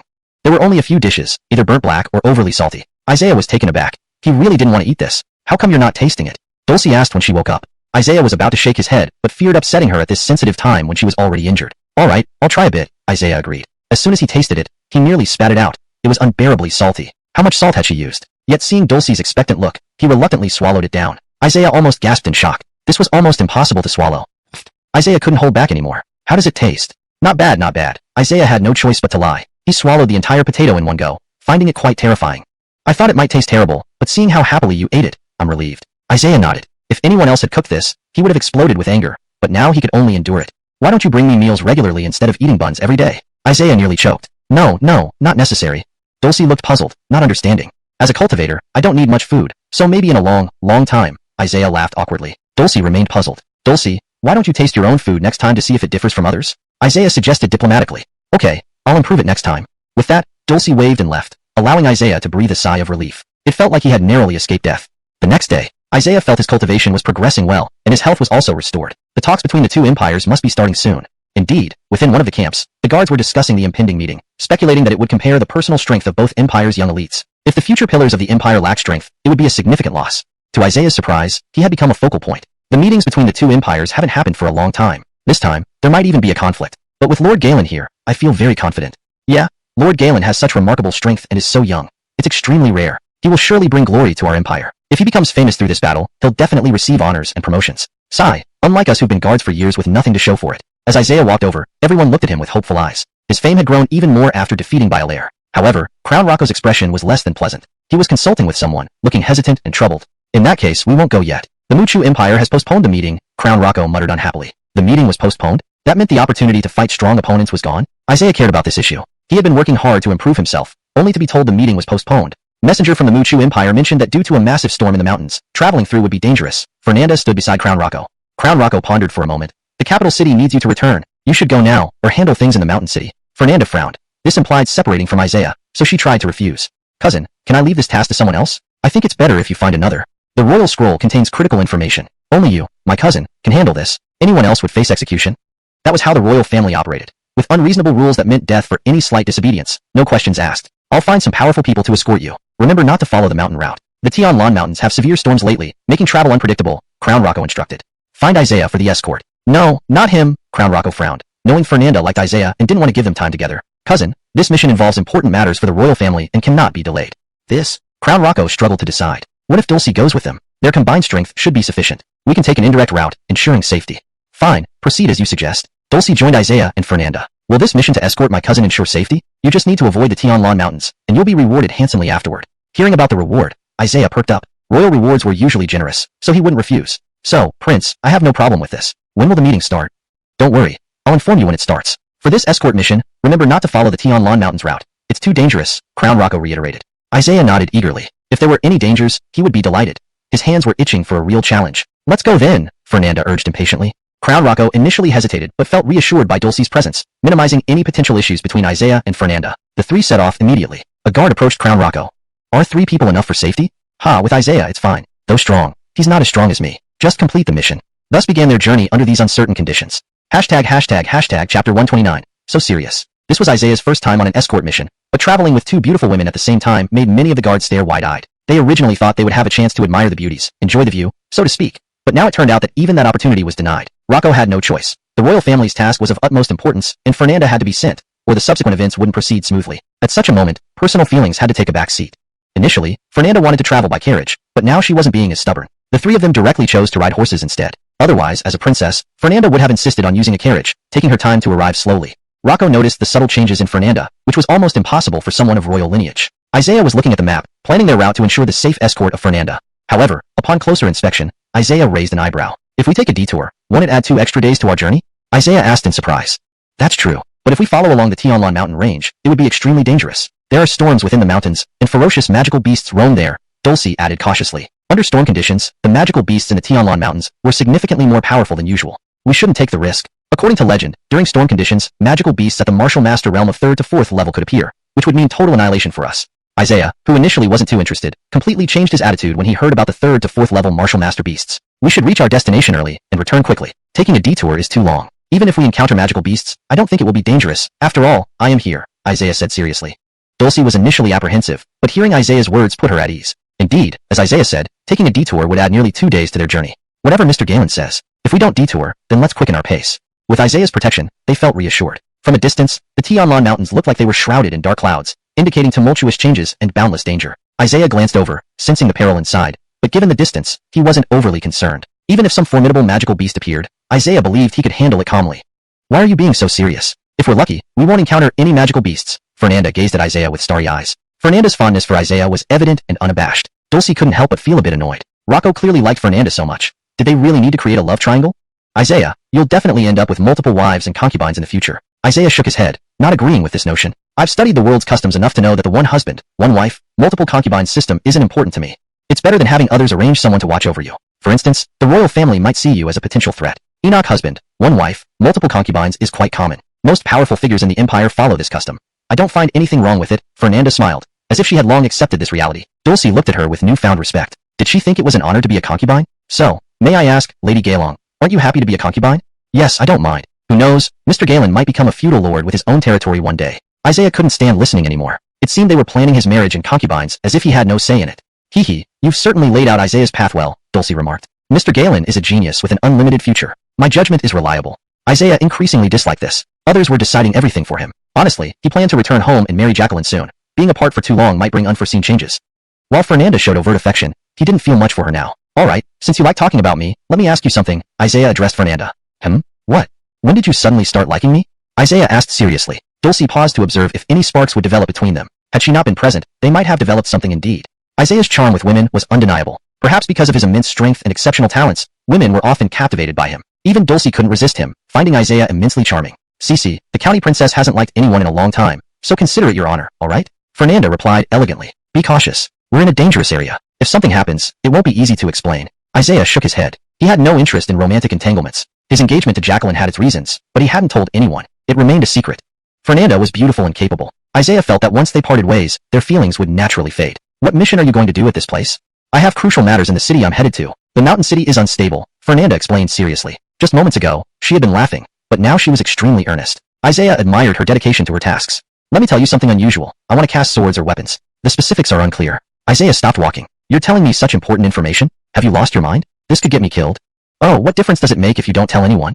Isaiah shook his head. Just when he thought she was serious about her mission, she proved somewhat unreliable. Artificers can identify and activate treasure weapons. Swordsmiths usually craft weapons, while blacksmiths forge arms. The martial arts industries in this world were diverse and intricate, making Isaiah feel slightly overwhelmed. If he wanted to learn, it would take considerable time to master each skill individually. Chapter 130 Good news. Didn't they say that following the Tianlan mountain range would be dangerous? Isaiah was quite disappointed. All he heard was thunder, and nothing else happened. Note, the character Lan is part of a proper noun, Tianlan mountain range, which should remain unchanged in English to maintain consistency with the original text. The journey has been rather smooth. We've arrived at a city first. Isaiah felt somewhat disappointed. He had hoped to encounter some magic beasts to properly test his strength. Isaiah gazed at the undulating mountains with thunder rumbling far away. He didn't know why he thought of that particular magic beast. The one with the wasteland jade pendant, entirely different from his own, might not be a match for him if they met. The yearning in his heart to become stronger never ceased. Despite recent events being relatively smooth, he did not let his guard down. Wasn't this path supposed to be dangerous? Why haven't I encountered anything? Isaiah felt an urge to draw his sword. Dulcie was somewhat amused and distressed. Not encountering magic beasts is our good luck. Don't think like that. Seeing Isaiah's disappointed expression, Dulcie couldn't help but comfort him. It's fine as long as we are safe. Accompanying Fernanda into the city to handle business, it seemed even the city lord personally came to welcome them. It was a grand event. The city lord stared intently at Isaiah as if he knew him well. Being looked at this way made him uneasy, but he said nothing. Isaiah naturally had no interest in these affairs. After Fernanda handled her business, they quickly rested at an ornate residence. Isaiah sat alone by the small lake, waiting quietly, lost in thought. Dulcie was also there, both silent as if sharing an unspoken understanding. This quiet companionship felt pleasant. The mansion was vast. A haughty young man immediately noticed Dulcie, falling in love after just a few glances. When did such a beauty come to our mansion? What's her name? The young man greedily asked. The steward beside him sized her up, unfamiliar with her. She must have come for something from the master. Never seen a warrior like her before. So young. What can she possibly accomplish? The steward replied. The young man smiled. This mansion was his territory. He was the master, Ivesh, notorious for bullying others. Such a beautiful girl appearing today stirred his excitement.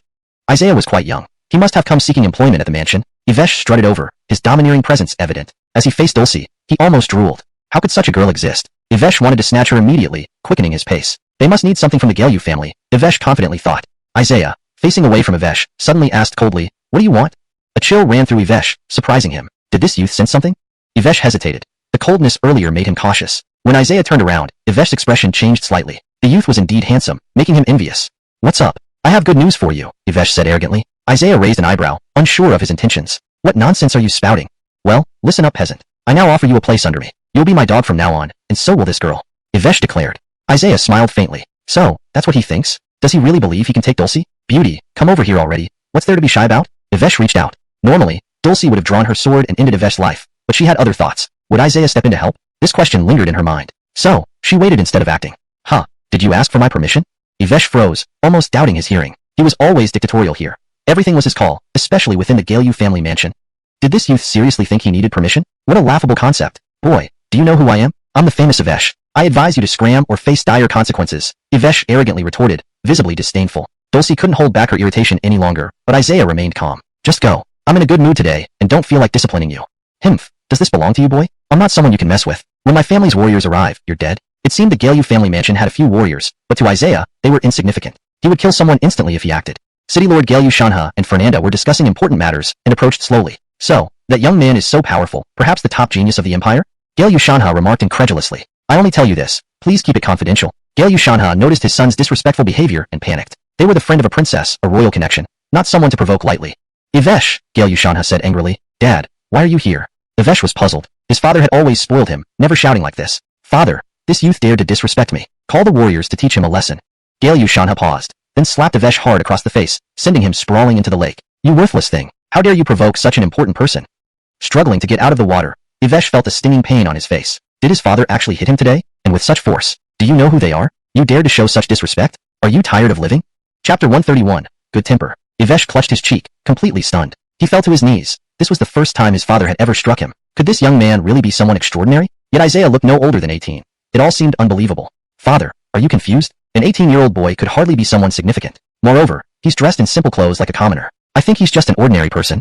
Furious, Galyu Shanha slapped his son again, sending Ivesh spinning on the spot, nearly dead to the world, blood seeping from the corner of his mouth. Haven't you heard of Isaiah's name? Isaiah?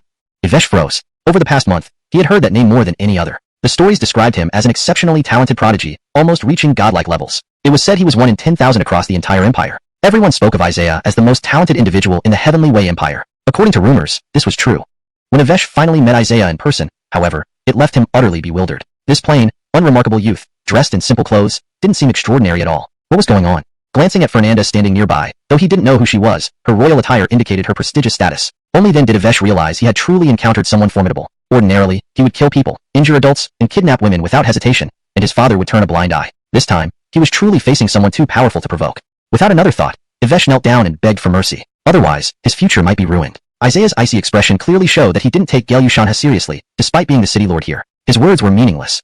I apologize, princess. All of this is my fault. My family has been extremely disrespectful, and we deserve punishment. We will never make such mistakes again. Please forgive us. Galyushanha apologized sincerely. Deeply concerned, Galyushanha feared what would happen if Isaiah held a grudge. Young geniuses often had prideful and vindictive natures, especially those 1 in 10,000 talents. Galyushanha's face turned grim. Just leave now, and don't appear before me again, or there will be consequences. Galyushanha paused, surprised by Isaiah's good temper. What? Do you have anything else to say? Isaiah asked. No, not at all. Sir Galen's magnanimity astonishes me. Son, quickly apologize properly. Galyushanha trembled as he spoke. If Isaiah wanted revenge, he could have easily crippled Avesh, yet he chose not to. Not only was Isaiah a genius, but he was also generous-hearted. This changed Galyushanha's perception of the youth. While he had seen many geniuses before, none were as humble as Isaiah. This was truly remarkable. Well, our business is almost done. Let's head back. We still need to continue our journey, Isaiah remarked. Leaving the Galyu residence, they still had some distance to travel. Isaiah and his companions moved forward. When did I become so famous? Isaiah wondered aloud. Your achievements speak for themselves. As both a weapon master and an alchemist, every step you've taken has garnered fame. So, your renown isn't surprising. Isaiah's expression shifted slightly. He had assumed news of the Tianlan sect wouldn't spread, but it seemed even a genius couldn't avoid becoming well known. The city lord personally saw them off with a grand display, drawing a crowd from the entire city. Wow, did you see that? Who is that youth walking alongside the notoriously stingy city lord? The city lord is bowing to him. Am I seeing things? That youth must be someone incredible.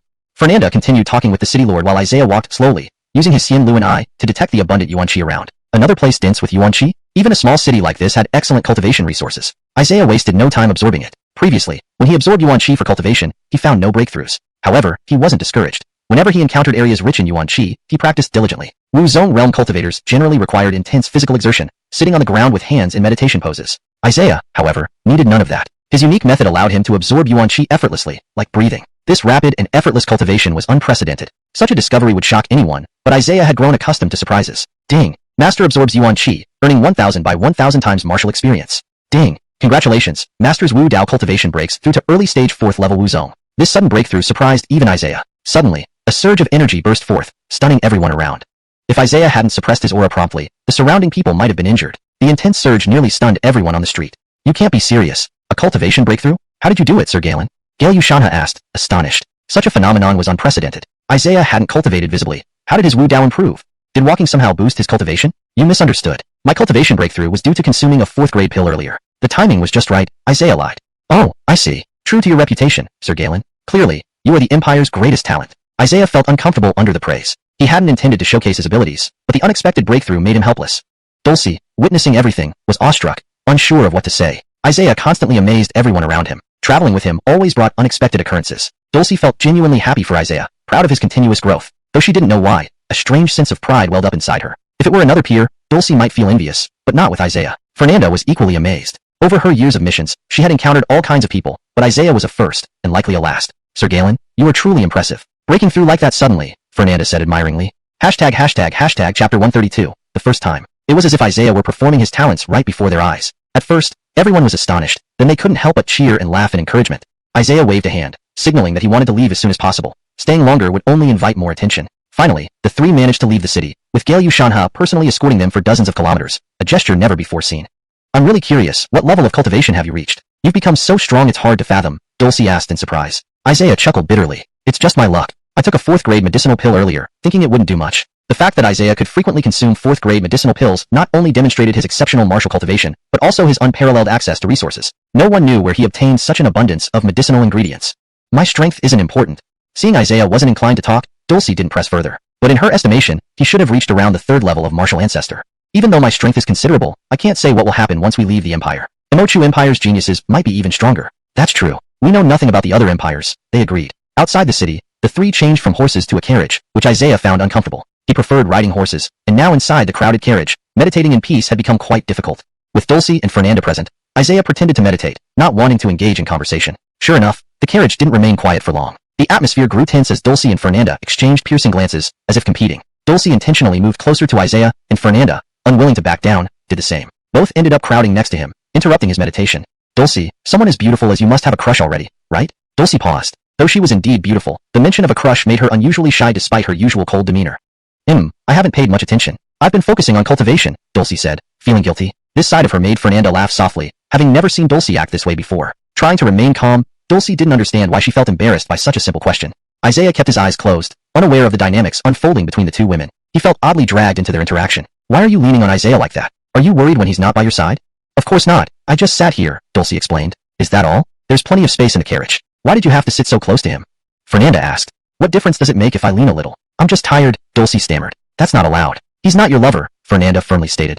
He's engaged, so you can't get close either, she added. Before finishing her sentence, Fernanda hugged Isaiah, nearly ruining his act. He barely resisted the urge to open his eyes and push her away. Dulcie tried pushing Fernanda off. She felt this closeness was inappropriate. Despite spending a long time with Isaiah, she had never embraced him this way. Why should Fernanda get to? Seeing Fernanda practically cuddling Isaiah, Dulcie was taken aback. Such behavior from a princess was outrageous.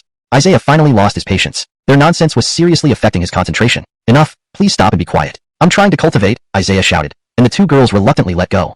However, Dulcie suddenly feigned dizziness, leaning against Isaiah without a word. Isaiah hadn't expected this from Dulcie. It was beyond surprising. Mr. Galen, I don't feel well. Now sandwiched between both women, Isaiah struggled to focus on cultivation. This was becoming a nightmare for him. Ignoring everything, Isaiah resumed cultivating, satisfied with his recent breakthrough. With renewed vigor, he took the opportunity to train. System. The master breathed in primordial energy, gaining 1,000 by 1,000 martial experience points. As his cultivation progressed, Isaiah felt the increasing difficulty. Without the boosted experience, it would take years. Being able to advance at this speed was incredibly satisfying for him. Other geniuses paled in comparison. Noticing Isaiah was meditating again. This is so boring. You're hugging him, and he still focuses on cultivation, Fernanda grumbled. That's his uniqueness. His charm is hard to describe, Dulcie smiled sweetly. Being near Isaiah felt wonderful. It brought her immense contentment. Since both of us like him, there's only one solution, Fernanda said earnestly. Yes, go on, Dulcie urged. We'll duel. The loser leaves. Our feelings for Mr. Galen cannot be changed. That's fine by me, Dulcie looked at Fernanda. This woman wasn't simple. Although Fernanda appeared as a beautiful princess, her strength always surpassed Dulcie. Despite being a martial genius, Dulcie admitted Fernanda had a few years' advantage in cultivation. Fernanda was indeed a formidable opponent. I didn't expect you, a princess, to fall for Mr. Galen. It's not just admiration, it's love. He's the first person I've ever loved. Dulcie felt uncomfortable hearing this. Fernanda showed remarkable courage. But angering the Carson won't end well. I have a plan. The Carson treats me well. He's my cousin. Dulcie rolled her eyes. Royalty certainly had strange ways. Cousins being together. She couldn't comment on it. I've already told Mr. Galen not to proceed with the engagement. Dulcie shook her head. She thought Fernanda was joking. How could he possibly agree to that? Don't dream on. Mr. Galen is very determined. He actually agreed. He won't get married. ##### note. For a smoother flow, some sentences were restructured while maintaining the original tone and style.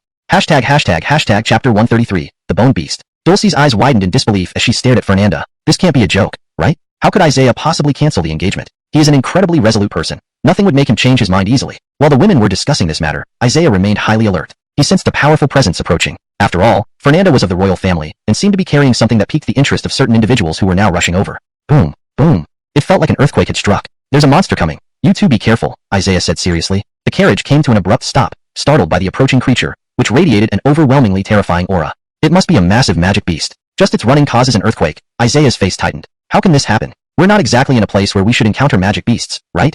Hard to say, but let's go down and take a look. Isaiah got off the carriage, somewhat shocked by what he saw. Before him stood an enormous, exceptionally ugly magic beast, exuding immense power and a foul stench. What on earth is that? It looks both hideous and terrifying, Fernanda, trembling with fear, remarked, for it was her first time seeing such a beast. The creature lay sprawled out, its head resembling a giant bone, with a colossal and robust body. Even Isaiah felt a shiver run down his spine. Encountering such a beast now might suggest that someone had arranged it. Otherwise, it shouldn't have been here. It seems to be the legendary bone beast. Dulcie's face turned pale. But I heard they disappeared over a century ago. Roar. The bone beast lifted a paw and smashed down hard, causing nearby ruins to collapse instantly, sending up clouds of dust. Fernanda and Dulcie couldn't help but draw sharp breaths. Its strength was indeed formidable. A few swipes from the bone beast could probably flatten a mountain. This behemoth measured over 20 meters, with bloodstains on its mouth, indicating countless lives it had claimed. Isaiah noticed many people running towards them, seemingly fleeing from the beast. This is a bone beast. Flee quickly, or you'll surely die. This area shouldn't have a bone beast. How did it get here? The martial artists fled in terror, their faces drained of color. The bone beast was completely white, and Isaiah had never looked so serious before. The Tianwei Empire shouldn't have a bone beast. Moreover, these creatures disappeared 100 years ago. Why would one suddenly appear here? Isaiah asked, do you know anything about this kind of beast? 100 years ago, the Zhao family exterminated the bone beasts because they were extremely dangerous. They sent their strongest martial artists along with an elite army, paying a heavy price to eliminate them. Dulcie shook her head, still feeling lingering fear. The bone beast has an average cultivation level of 3rd stage martial sovereign. This one hasn't fully matured yet.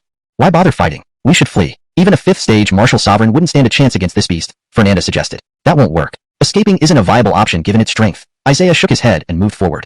Are you crazy, Mr. Galen? You want to fight now? That's a bone beast, incredibly strong. If I choose to fight, it's because I'm confident. If I can't handle such a beast, then I failed, Isaiah replied. Seeing Isaiah walking towards the bone beast, the fleeing martial artists were stunned, unable to understand his actions. Is that kid courting death? Just him alone wants to deal with the bone beast? Ignore him. Just another reckless one. Everyone fled in panic while Dulcie and Fernanda grew anxious, worried about Isaiah.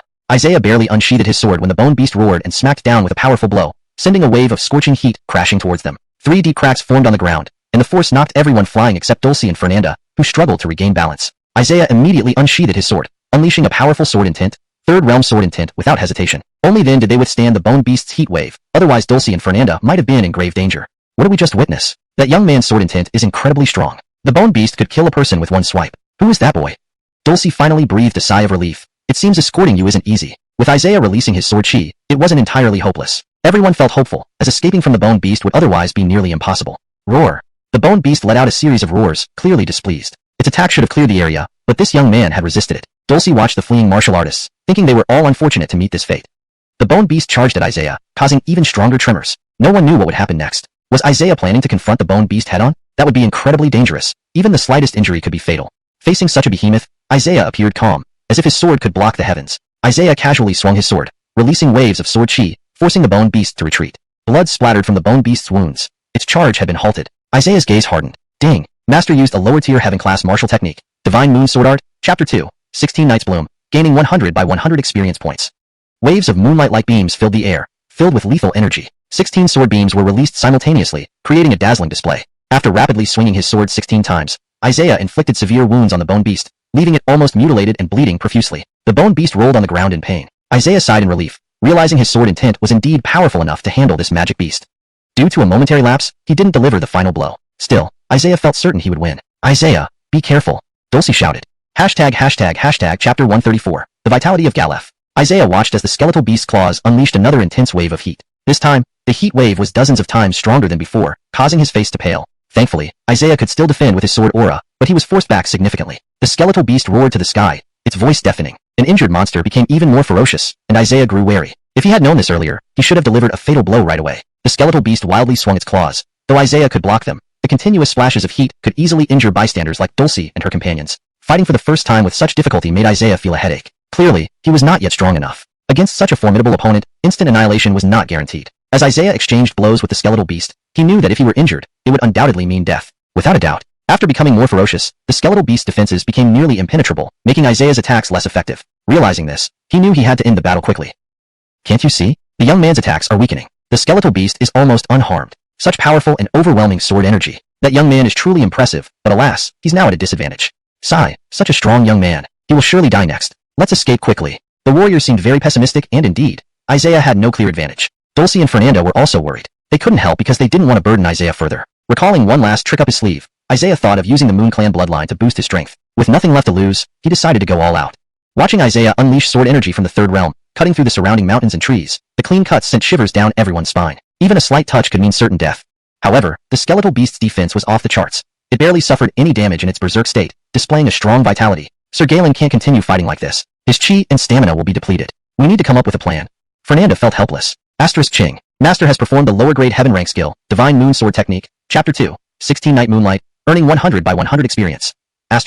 Isaiah and the skeletal beast fought for a while, and he began to pant heavily, having used a lot of sword energy, which consumed considerable stamina. Alright, then I won't play with you anymore. Isaiah's expression hardened.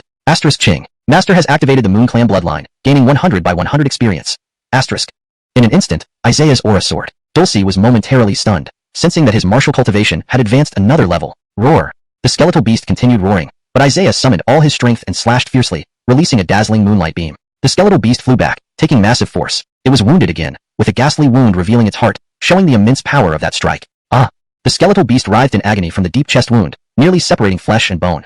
Isaiah glared at the skeletal beast, knowing it was almost dead. Now was the time for the final blow. He stabbed into the heart of the skeletal beast, instantly killing the monstrous creature without much time for a painful roar. But at the moment the sword pierced its heart, countless threads of life force rushed towards Isaiah. He instinctively defended himself with his sword. The chaotic energy surged into Isaiah's body, causing him intense pain. The powerful life force from the heart entered Isaiah's body. As a strong life form, the skeletal beast refused to die so easily, and its life force could also fatally harm martial artists. Martial artists could not withstand the life force of monsters, but Isaiah was different, possessing extraordinary endurance despite initially struggling. Asterisk Ching. Master's abnormal state endurance multiplied by 50 times. Asterisk. After enduring immense pain, Isaiah finally survived the overwhelming pressure, feeling like a mountain had been placed on his shoulders, almost suffocating him. Isaiah panted heavily, kneeling on the ground. If he hadn't held on, he would have died right there. A powerful force dispersed, shaking everything around. Kneeling on the ground, Isaiah looked somewhat blackened, while Dulcie and Fernanda rushed over. Are you alright? I'm better now, Isaiah nodded, breathing heavily and feeling dizzy. He had nearly stepped into hell but managed to endure. The sudden life force nearly cost him his life, but after absorbing it, he underwent a dramatic transformation. The skeletal beast's robust vitality was now part of Isaiah's own life force. Checking the wounds from earlier, Isaiah found that they had healed almost instantly. Asterisk Ching. Congratulations, Master has obtained the first tier of monster life force. Asterisk. Asterisk Ching. Congratulations, Master has gained a large amount of essence chi and martial arts experience of 100 by 1000 times. Master has reached peak 4th stage martial ancestor realm.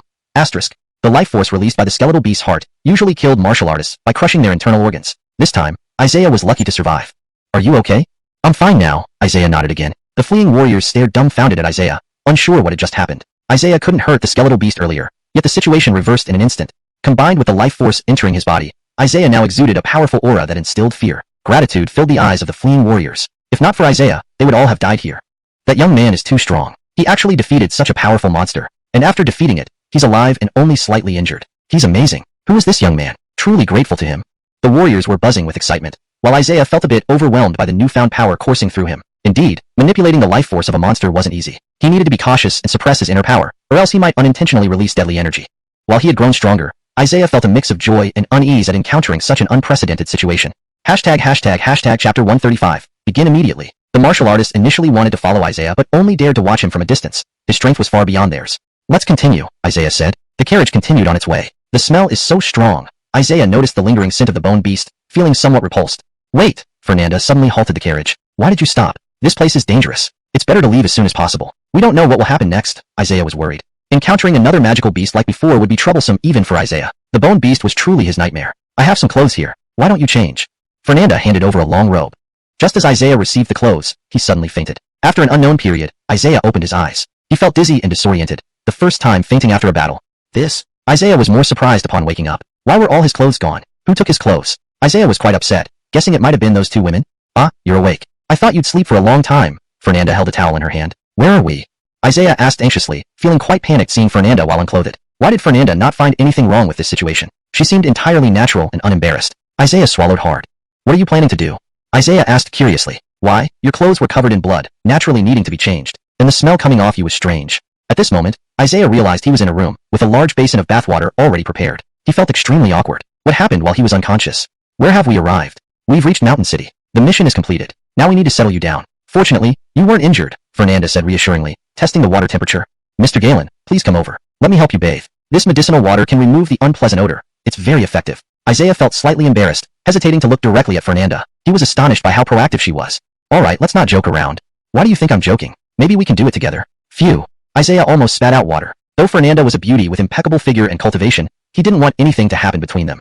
This contradicted Isaiah's dedication to cultivation. He preferred to put personal matters aside, regardless of who approached him. Though Isaiah thought this way, reality often proved otherwise. He hadn't wanted to arrange a marriage either, yet somehow he ended up with an arranged wedding, and now Fernanda's advances. Fernanda must be joking. As the crown prince's beloved, it seemed absurd for her to suggest such things. Isaiah found it hard to believe that someone of her royal stature would treat him this way. Isaiah realized the power of the life force from the magical beasts, which caused his discomfort and fainting earlier. Thankfully, nothing untoward had happened. Come here. Fernanda pulled Isaiah towards her, but he was still naked. Isaiah had to be firm now. Otherwise, Fernanda might misinterpret his intentions, which could lead to trouble. Out with you, Isaiah said coldly, radiating a chilling aura that kept others away. Seeing Isaiah's dark expression in the order to leave, Fernanda dared not stay. If you say so, I'll wash myself. There's nothing to discuss. Out. Fernanda tried to think of excuses but decided against staying any longer. Do you really not fear anything? Fear what? As a man, you should protect yourself better when interacting like this. What difference does it make if it's my choice? Fernanda moved closer, trying to embrace Isaiah, but he remained indifferent. Stop. Alright, I'll go out. Fernanda seemed a bit afraid. If Isaiah got angry, she'd be terrified. Before Fernanda left, another woman entered. Isaiah didn't open his eyes, continuing his bath quietly. Dulcie saw the scene and thought they were about to bathe together. Looks like I came at the wrong time. Isaiah didn't explain, and Fernanda remained silent. You saw nothing. Fernanda stuck out her tongue. Dulcie felt uncomfortable. She had just left for a short while, and Fernanda seemed ready to get intimate with Isaiah. She worried that Isaiah might be snatched away, despite having spent the most time with him. Nothing happened. Please leave now. Isaiah sounded a little irritated for the first time. Well, I came to discuss something with you. Of course, Dulcie chose this time to bring up issues. Isaiah suspected she had ulterior motives but decided to hear her out. Fine, what is it? Dulcie glanced at Fernanda. Please ask the princess to leave. Her presence might be inconvenient. Why would it be inconvenient? What secret are you hiding? Fernanda raised her voice. Stop arguing, Isaiah said coldly. Fernanda, who usually defied everyone, immediately shut up at Isaiah's command. A moment of silence followed. Isaiah opened his eyes and wondered why Dulcie hadn't spoken yet, likely due to Fernanda's presence. Women sure were troublesome. Isaiah sighed, suspecting Dulcie's urgency was exaggerated. It's about taking a concubine. Isaiah nearly spat out water. What, Mr. Galen? Is it about taking a concubine? You don't need to search far. I'm a fine choice, Fernanda interjected quickly. Isaiah wished he could die. Was Dulcie doing this on purpose, bringing up such topics at this time? Let's discuss this later. And the imperial talks between our two empires are about to begin. Hashtag chapter 136, enhancement. Isaiah was indeed concerned about this. Really? When? The Carson's combat expedition is set to depart tomorrow. The two of us were originally supposed to go together as geniuses, but it seems we can't make it in time. You mean you don't want us to go? Impossible. I must go, Isaiah said seriously, but the distance is so far, we simply can't get there in time. No problem. In the past, I might not have been able to, but now I must rush there. The camp where the Carson's battle was taking place was extremely far away. Even at top speed, riding nonstop, it would take about 2.5 days. Even if Isaiah ran full speed, it would be nearly impossible. Isn't the summit supposed to include a genius showdown? We should witness the geniuses of enemy nations. The Carson agreed before, and besides, I've already completed my escort mission. Seeing how serious Isaiah was, Dulcie was momentarily at a loss for words. Fernanda thought for a moment. If you're going back, be careful. I have some important matters here that need attention, and I'll join you once they're done. Dulcie glanced at Fernanda, surprised that she had something important. She had assumed Fernanda wouldn't leave Isaiah's side. It seemed Fernanda still knew how to distinguish between priorities when necessary. Both of you go out first, Isaiah said coldly. His body radiated an even stronger chill, so Fernanda and Dulcie left without further ado. Isaiah looked at his palm, feeling boundless energy coursing through him. The life force of the magic beast was truly extraordinary. If he didn't control himself carefully, Isaiah might lose control of his power. Fortunately, his body adapted quite well. Isaiah changed into a long robe, and the smell of the magic beast dissipated significantly. Unexpectedly, wearing this silk robe made him look quite fitting. Even if Master Galen wants to return, it's almost impossible. Even with a teleportation skill, it's barely feasible, Dulcie insisted firmly. After all, we spent so much time coming here. I also think it's difficult to return in time. Fernanda shook her head. In truth, she hoped Isaiah wouldn't attend the Imperial Summit. Such events usually showcased martial prowess, and what if he got injured by accident? Isaiah quickly came out, and Dulcie and Fernanda were almost dumbstruck. He looked incredibly handsome in the silk robe, exuding an aristocratic air while remaining approachable. What's wrong? Why are you staring at me like that? Is there something on my face? It's not just that. You're too handsome. Isaiah blushed slightly upon hearing this. He was used to wearing plain clothes, so suddenly changing into such attire made him seem quite distinguished. Don't compliment me so much. I know I'm handsome. Isaiah shook his head. Now, I'm heading back. But how will you get back? The distance is so great. The Carson's team is leaving soon, and it's simply not possible, no matter how fast you go. After all, the distance was immense, and Isaiah was only at the martial ancestor realm. It would be virtually impossible to run back in time. I have my ways. Follow me. Let's find a good horse. With Fernanda's help, finding a 1,000-mile horse wasn't a problem, but Dulcie was puzzled about his intentions. Are you coming with me? Fernanda stays behind. One swift horse can only carry 2 people. Yeah, but riding a horse won't help either. We won't make it in time. Dulcie shook her head. You'll understand once we mount. Dulcie, let's go to the summit first. We'll meet again later. Fernanda nodded. Ding. The master has infused the steed with essence energy, enhancing its speed and physique. The effect is 20 times greater. Isaiah was delighted. Using the system this way was unexpected but effective. Infusing essence energy into the horse increased its speed exponentially. Injecting essence energy into the horse, the steed neighed and started moving. Its speed was more than 10 times faster than usual. Riding on the horse, Dulcie was equally surprised. This speed was incredible. Why is the horse so fast? Is it because you infused it with essence energy? The horse's speed was like the wind, covering vast distances effortlessly. This surprised Dulcie greatly. Achieving such a level of mastery over essence energy was extraordinarily difficult. Infusing a horse with essence energy as fuel could easily kill the animal if mishandled. Yet, Isaiah did it so effortlessly. Anyone would be amazed. How did Isaiah achieve such mastery? You shouldn't be so surprised. Weapon masters and alchemists all require essence energy perception. I know exactly how to use it for advanced tasks, Isaiah smiled. You're really something else. Using essence energy in so many ways, I'm genuinely impressed. Ordinary genius martial artists can only enhance their own strength. Dulcie was overwhelmed with admiration. Even experts at the 4th major realm might not have such capability. The horse's speed was astonishing. They reached the Carson's camp within less than a day. This Imperial Summit should be quite spectacular, Isaiah said eagerly. Thanks to you, we made it back in time. Let's hurry to the camp. Dulcie wanted to tell everyone about Isaiah's incredible maneuver, which was beyond ordinary thinking. The Carson's convoy was setting off grandly. Seeing Isaiah, the Carson raised an eyebrow. Weren't you just arriving at Mountain City? How did you get here so quickly? The Carson was surprised. Even with Isaiah's cultivation, the distance was too great under normal circumstances. How could I miss the genius showdown at the Imperial Summit? Or does the Carson not welcome me? Not at all. If you're here, let's depart early. And so, the Carson's convoy set off. Before we reach the Maku Empire, we will encounter members of other sects since we have to pass through a fortress. The Carson's guards looked at Isaiah with even more astonishment. After just a few days, Isaiah's aura seemed even more formidable. Even the Carson wondered what Isaiah's current cultivation level was. Had he improved again? Chapter 137 Remember My Name. Isaiah's current strength had become somewhat unfathomable. Crown Rocco originally thought that the Empire wouldn't have any ridiculously talented geniuses. However, with Isaiah's appearance now, even the mightiest geniuses of the Muchu Empire were rendered useless. Being in the same era as Isaiah was a tragedy. Many talented individuals would fall short, born at an inopportune time. Where is the next stronghold? Inside the Tianlan mountain range. We must pass through the stronghold at Mount Tiantai. I believe we'll encounter forces from sects there, so make sure not to embarrass us when the time comes. The events thereafter would concern the honor of the Empire. Isaiah felt quite confident and had nothing to worry about. Meeting powerful opponents was something he actually looked forward to. Crown Rocco's team advanced quite rapidly. The storms within the Tianlan mountain range had already passed, leaving behind chaos and devastation that seemed indicative of numerous fierce battles among magical beasts. Such events have never happened before. It appears something significant is about to occur. Yes, the situation is indeed grim now, and no one can predict what will happen. Crown Rocco glanced into the distance. They were approaching the stronghold at Mount Tiantai. Are there any forces waiting for us at the stronghold? Isaiah asked. Of course there are. At the stronghold, it's likely that sects from the Muchu Empire are waiting for us, probably to test our strength.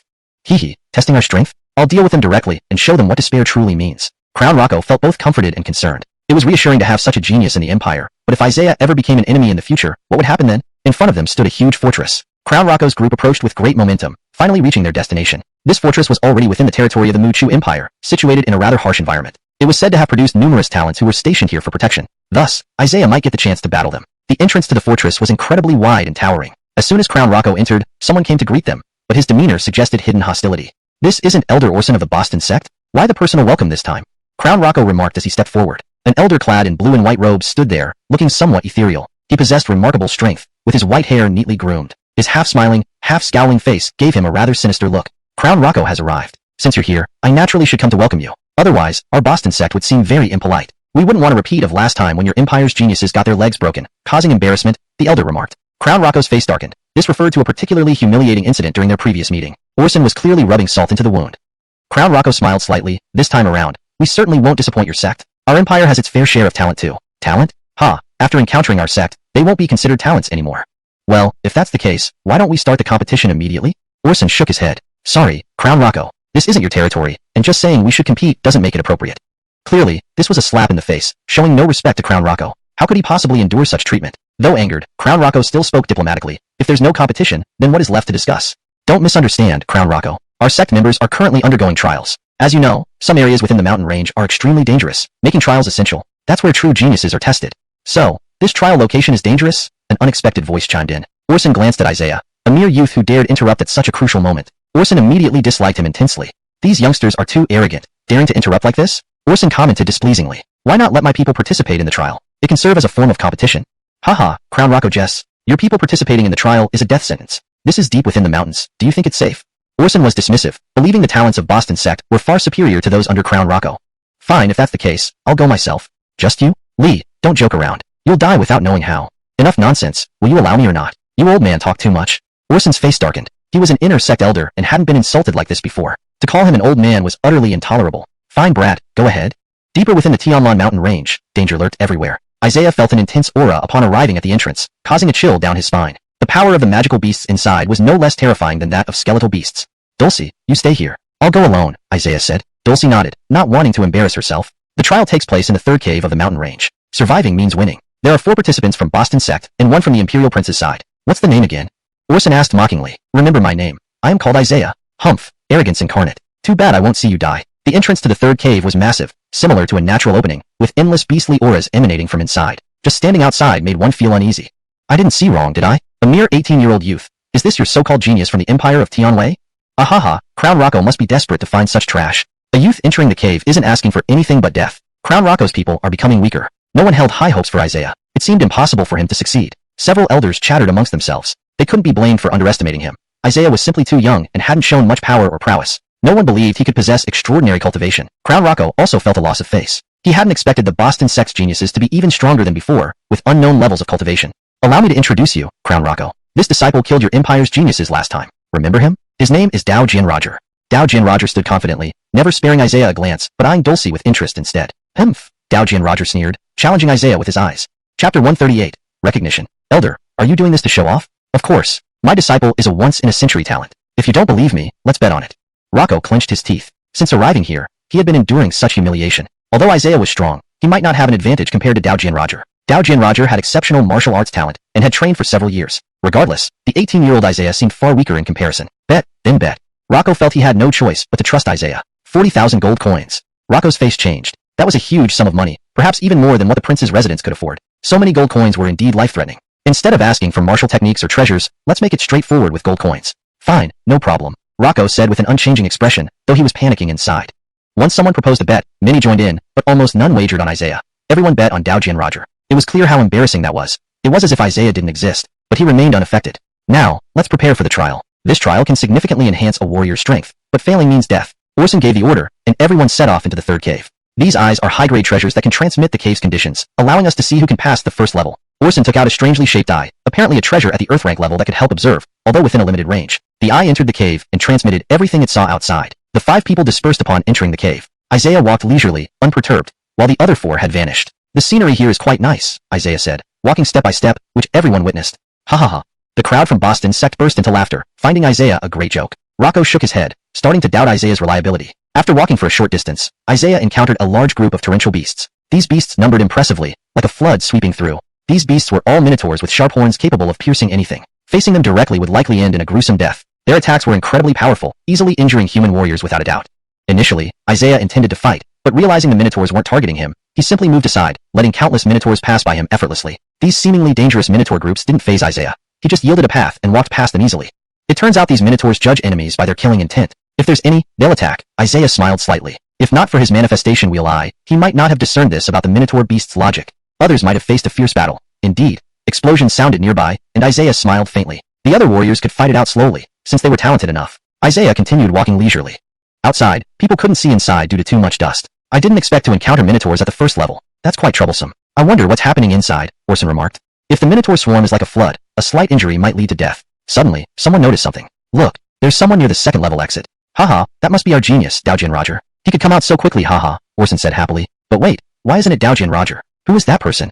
All eyes widened, sensing something wasn't right. Did the strange eye misreport? That kid is actually Isaiah? Rocco looked up in pleasant surprise. Dulcie, standing nearby, seemed unsurprised, as she always believed Isaiah would succeed. Isaiah appeared at the entrance of the second level, but soon realized someone else was coming. Regardless, he had still been the first to arrive. For a moment, the atmosphere became eerie. Orson refused to believe Isaiah could be the first one out of the first level. Haha, nothing to worry about. It must have been pure luck. Dao Jian Roger was attacking the minotaurs, and this kid got lucky and came first, Orson analyzed. Yes, it must be like that. Otherwise, that young man would have died already. People from Boston sect didn't want to believe it and sought excuses. Everyone watched intently. Rocco breathed a sigh of relief. Perhaps Isaiah really could do it. At least he wouldn't embarrass himself so much. Winning first place wasn't expected. The second level of the cave was even more dangerous. Isaiah emerged first instead of Dao Jian Roger, making Orson feel uneasy. There are many levels in this cave, testing many abilities of warriors. It's not that simple. The second level seemed more challenging. Orson felt somewhat uneasy for some reason. Could Isaiah be a hidden genius? In the second level, Isaiah walked slowly. Dao Jian Roger passed him with disdain, feeling embarrassed to be with such a waste.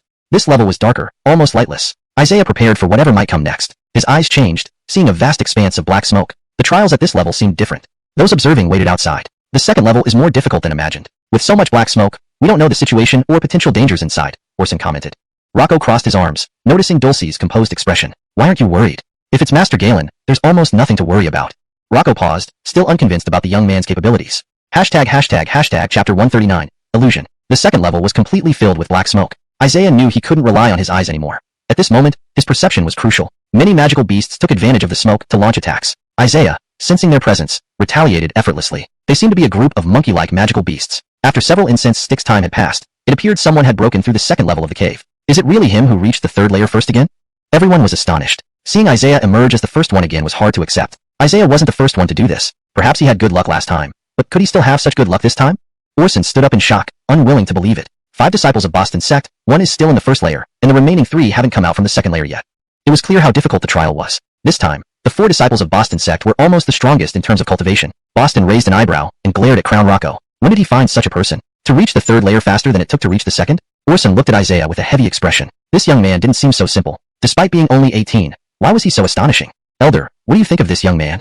He can't be underestimated. Let's observe further. It seems that Dao Sword Roger finally has a worthy opponent. Moreover, Isaiah released sword momentum, and it was even at the third realm. This meant something terrifying. Even the martial genius Dao Sword Roger hadn't mastered the third realm of sword momentum yet. That was the third realm of sword momentum. If not for those over 100 years old, how could anyone possibly comprehend it? Orson looked at Crown Rocco in bewilderment, completely baffled by what was happening. Could it be that this crown prince had always been playing it low-key? In the third level of the cave, Isaiah carried his sword and walked slowly, looking around like he was strolling through a garden. His demeanor was extremely relaxed. Unlike someone undergoing a serious trial, the cave was full of strange things. Anyone unable to pass the trial must lack sufficient strength. This layer of the cave was very peculiar. Since Isaiah arrived, he felt something was off. Fernanda, Dulcie, why are you here? Isaiah asked meaningfully. Not only did he see them, but he also saw Jacqueline. They were all exceptionally beautiful, exuding a faint fragrance. Once they appeared, they started throwing themselves at him. Isaiah was momentarily taken aback. Such close contact with three beautiful women was unexpected. Isaiah, I've liked you for a long time. Dulcie clung to him tightly. They seemed unusually beautiful and charming today, almost mesmerizing Isaiah. Everything looked so real, but Isaiah's Byakugan quickly revealed the truth. This was likely some kind of illusion. Isaiah's Byakugan could cast illusions, albeit with limited power, and he had never used it on enemies before. Now the illusion was being cast on him, and it took him some time to see through it. Crown Rocco smiled slightly. Though Lord Galen is powerful, he is indeed too young. Such an illusion could greatly impact him. If his mind collapses, he might die, Orson said to Crown Rocco. Illusions are merely temptations. If one desires too much without a strong enough heart, they definitely won't pass. Crown Rocco was a bit worried. Isaiah's strength was fine, but he was just too young, potentially unable to resist temptation. His knowledge of matters was limited due to his age. The third level is probably the illusion layer. He's talking nonsense. Now it seems useless. He might die here. Orson watched Isaiah. Sure enough, Isaiah stopped. But just as Orson was feeling triumphant, Isaiah started moving forward again. Within a few minutes, he had already passed the third layer.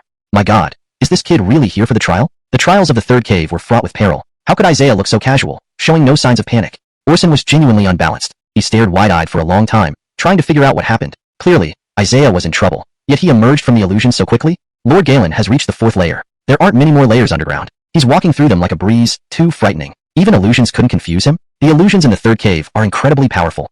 Orson was more concerned about his disciple. Daoji Enshuo took 3 incense sticks time to pass the third layer, and Isaiah is twice as fast? Strange eyes observed the situation inside. Just as they were stunned, even more absurd things happened. No one knew what the fourth layer's trial was, but they saw Isaiah approaching the entrance to the fifth layer. Everyone was stunned. Had Isaiah really passed another layer in just a short while? Whoosh! Orson sucked in a deep breath, thoroughly impressed. Almost on the verge of collapsing internally. Almost everyone was shocked. Isaiah had passed 2 levels consecutively? Has he been here before? Why is there no resistance? It's unbelievable. Inside is so dangerous, yet he breezed through without any effort. Daoji Enshuo only made it to the fourth layer. What a joke. The third cave's trials for martial artists were absolutely acknowledged to be highly challenging. Enoch misstep could cost their life. Each level's trial was unknown, testing various abilities of the martial artist. Even the elders sitting here might not necessarily pass. Thus, the deeper the layers, the more challenging they became. Orson observed that the fourth layer was the 100-stone array. Passing the 100-stone array was extremely difficult. Martial artists needed to exert twice their normal strength to have a chance. Otherwise, they would be trapped and die. The 100-stone array's power changed based on the martial artist's cultivation. Encountering stronger forces required even greater strength. If the martial artist couldn't perform beyond their limits, they were as good as dead. Why did Isaiah pass so quickly? Orson sat down in shock, deeply shaken and incredulous. Crown Rocco looked very confident. Isaiah was truly impressive, far exceeding expectations. Now that Isaiah has reached the fifth layer, Daoji Enshuo can't possibly win. This speed surpasses everyone in Boston sect. Isaiah's martial talent is unmatched. You should admit defeat early. Translation notes. Chapter 139. Illusion. The second level was filled with black smoke. Isaiah knew he couldn't rely on his eyes here. Perception became critically important. Numerous magical beasts took advantage of the smoke to launch attacks, but Isaiah could sense their presence and counterattack effortlessly. They seemed to be a group of monkey-like creatures. After a few incense sticks time, it appeared someone had broken through the second level of the cave. Can it be that he's the first one to reach the third level again? Everyone was shocked. Seeing Isaiah emerge first once more was hard to accept. Wasn't this his second time being the first? Had he just been lucky last time as well? Orson stood up in surprise, still unwilling to believe it. 5 Boston sect disciples are still at the first level, and the other 3 haven't emerged from the second level yet. This illustrated the difficulty of the trial. The 4 Boston sect disciples were among the strongest in terms of cultivation. Boston raised an eyebrow at Rocco. When had he found such a person? The time taken to reach the third level is even faster than the second level? Orson looked gravely at Isaiah. This youth didn't seem simple at all. He was only 18, so why was he so impressive? Elder, what do you think of this young man? He shouldn't be underestimated. Let's continue observing. It looks like Diao Jianfeng has met his match. Moreover, Isaiah had released a sword aura, reaching the third realm. This implied something terrifying. The martial genius Diao Jianfeng hadn't even grasped the third realm of sword aura. That was the third realm of sword aura. If not for a century-old powerhouse, how could it be comprehended?